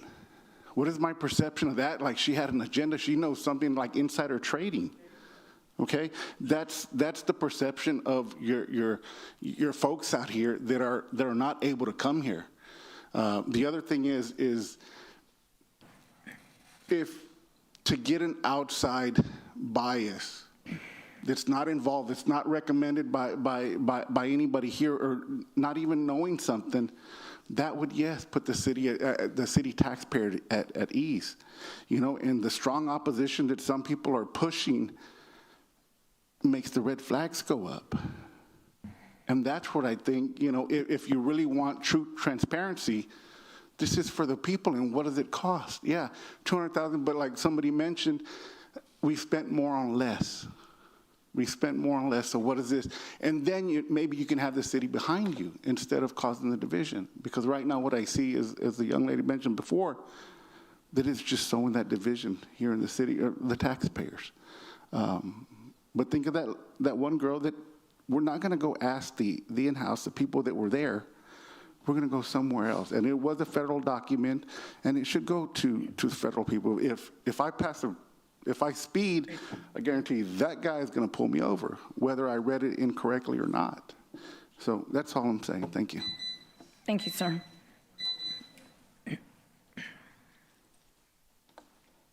Hi, Sandra Meyer, District 2. I am hungry because I have not eaten, so I'm going to try to make this fast. I'm very sorry that this is going on. I have investigated many, many allegations of fraud, and the good news is if they've reported it to the FBI, instead of spending money to start hiring an attorney, ask the FBI, hey, give me an update. Because they'll tell you, or they should be able to tell you pretty quick if this time, if they've got a criminal case or not. Real simple. And I mean, and talk to the police department. And I highly recommend that they make relationships to where every time they have an allegation of fraud, they feel comfortable talking to the police department, to the attorney, because I had excellent recommendations when I was, or like I said, I haven't eaten enough. So like I said, things work when people communicate. And they need to be able to be communicating with police and the attorney office on every allegation of wrongdoing, that it does look like there's fraud. And criminal requires intent. And this group out here, they don't fully understand that the intent to do wrong is a little bit harder, because the attorneys, their favorite question is, how did they know they could not do that? And that's a hard thing to overcome sometimes. So seriously, hopefully y'all can just talk to the FBI, get an update, and then consider whether the city's going to spend money or not. Thank you. All right, thank you. I'm going to close public comment. So why aren't we doing what she just suggested? I'm just curious. Instead of spending $200,000 to $300,000 to $400,000. I mean, you can't get better than the FBI. Councilman Scott. Well, I think, oh, that was out, I'm sorry. I'm not convinced it's $200,000 to $300,000. My sense is you were saying it's $200,000 to $300,000 that we have a lawyer that is on our side through the trial, as opposed to a lawyer that's going to do their investigation. I think there's some issues around that. By the way, I would ask the council who would hire that lawyer. I also don't understand why we spend the next week trying to get word back from the FBI and the police chief, and we put this on. I mean, 3 people can put it back on the agenda. I don't think this has to happen tonight. I think it's a step-by-step process, and the next step would be see what the FBI says, see what the police chief says, put it back on the agenda for some sort of review. And then at the same time, have the police, Miles, you tell us, there's 5 people and here's what they cost. But I think that's what I heard you say. It's really expensive if they hold our hand through the trial. But if you're looking for a report, it might be less.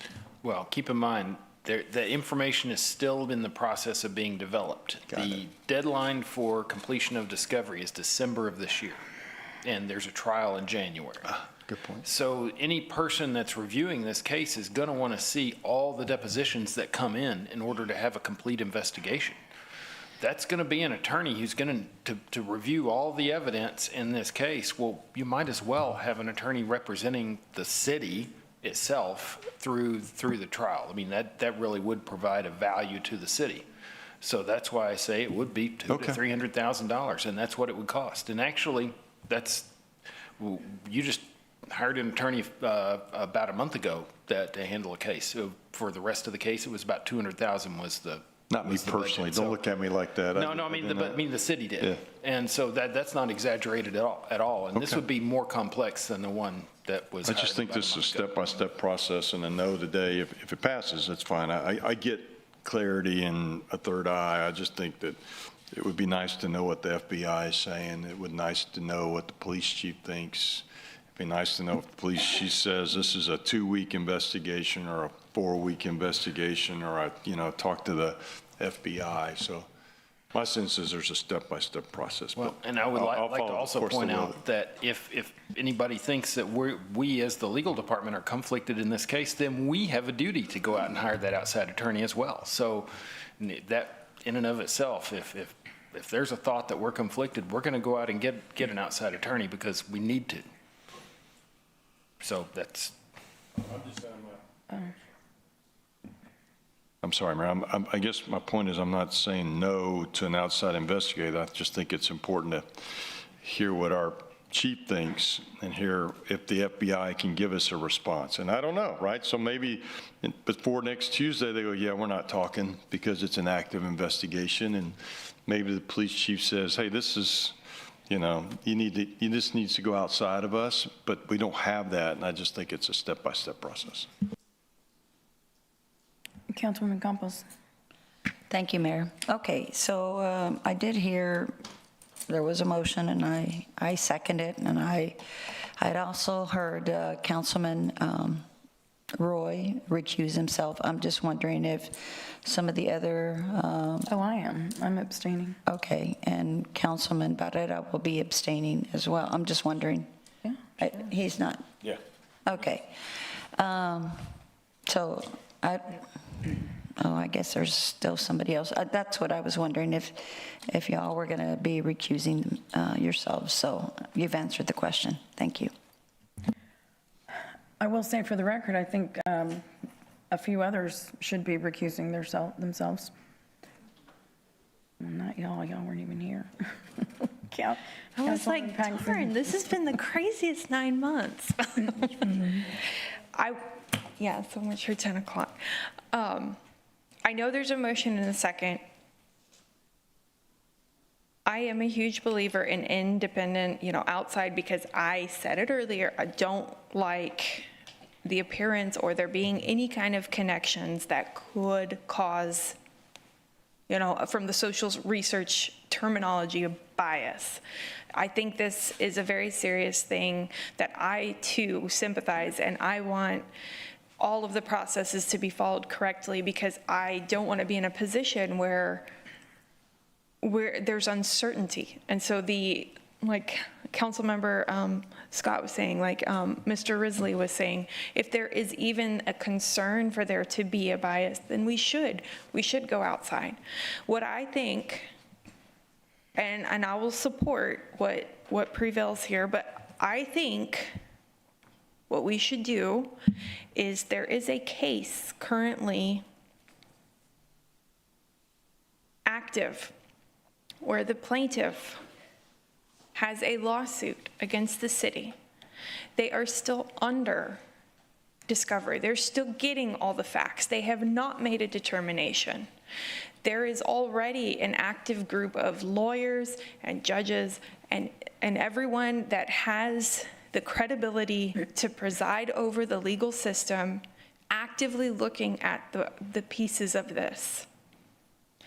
I think, personally, we should allow that to play through.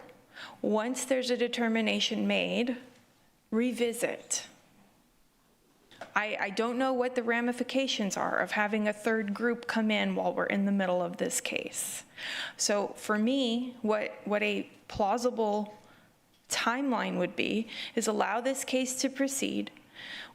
The auditor, who has already said that this can be sent to our other law enforcement agencies. Besides that, they saw the word FEMA and they went to the FBI because they said chain of command. That makes sense. So working through the audit committee, working through the FBI, what they say to us, we don't know that there is criminal. We don't know what's happening here. There could be an ethics. Maybe we go to the ethics committee out of this. I think we let these two things go to completion and then make a decision.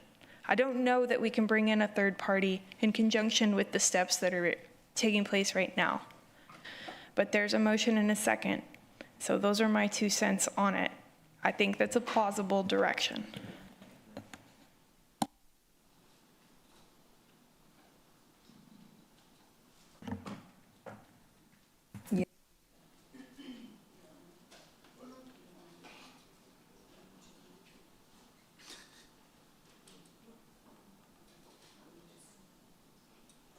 Okay, so,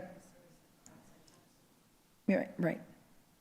Okay, so initially, Mr. Cantu made a motion to refer the Homewood Suites fraud allegation to an outside agency. So, and you seconded that, right? So now you've reworded it to say to outside counsel? Is that what you're, okay. And you're good with that, Ms. Campos? Instead of outside agency, he's outside counsel. I'd like to amend that, and then I want to wait. I mean, I'm gonna abstain. But I think that if any of us have received contributions from either party, that we should all abstain. Well, and my question would be if Councilman Hernandez and hang on. If Councilman This one is considered fraud. This one is fraud. Yeah. This one is fraud. You're alleging fraud. You're alleging fraud. Stop. You're alleging fraud. You're alleging fraud. Say it again. Go ahead, say it again. I didn't hear you. Okay, y'all stop. Guys, stop. So you're, okay, what are you doing? Say it again. Say it again. Hey, enough. Can they make a motion? Because of you, Mayor? Because of me? Yes, because of you. You protect me too. Oh my. It's all over TikTok. Stop. Okay. What is your name? True purpose. Well, that's what I said, that if anybody here, because they're alleged fraud, we should wait until we see who's, if anybody's receiving any contributions from either Party, then we shouldn't participate. Well, that's a conflict. Miles, you can jump in any time. What is a conflict then? I mean, no, not, oh my God. Because, pardon that? What? Yeah, there is a dollar limit for contributions of mandatory abstention. However, there is, if somebody feels that they are conflicted, then there is a lesser standard that you probably, and I always, my recommendation is if you believe there's a possibility that you are conflicted, you should abstain. It's a, I mean, that is a broader, so viewpoint. All right, the motion's on the table. The motion, Councilman, the motion's on the table. Any money from the hotelers, just FYI, thank you. I didn't get, no, matter of fact, I didn't get no money from him. Look at my campaign finance report. We have a motion and a table, we have a motion and a second on the table to go outside counsel. All right, to go with outside counsel. Councilman Scott? Well, so I received contributions from both sides of this equation. Yeah. Right. I'm not going to amend it. I'm not going to amend it. I think, I'm just going to abstain. I think I got, as I think through all the parties involved, and so I think that if nothing else makes me not conflicted out, because I can, I'm going to do what I think is right. But I want to be clear, you're going to look it up. It's there and there for. Okay, it's 11:23. Please submit your vote.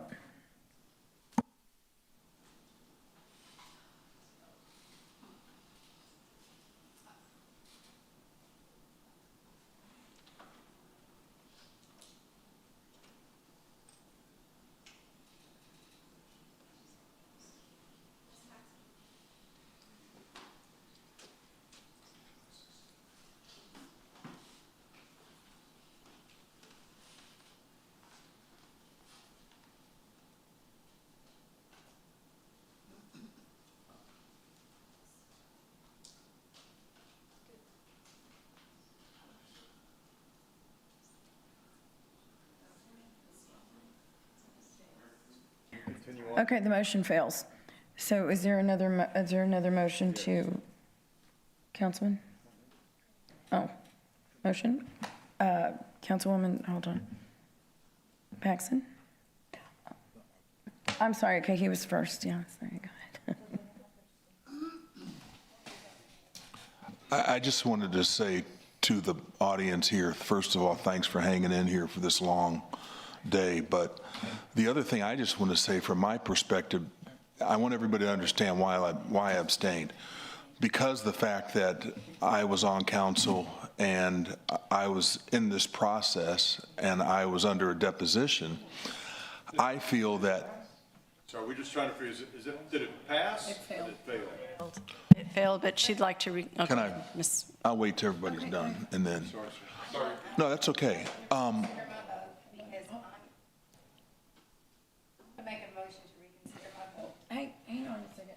Let's let Councilman Roy finish. Yeah, thank you. I appreciate that. The only reason why, again, what I was trying to say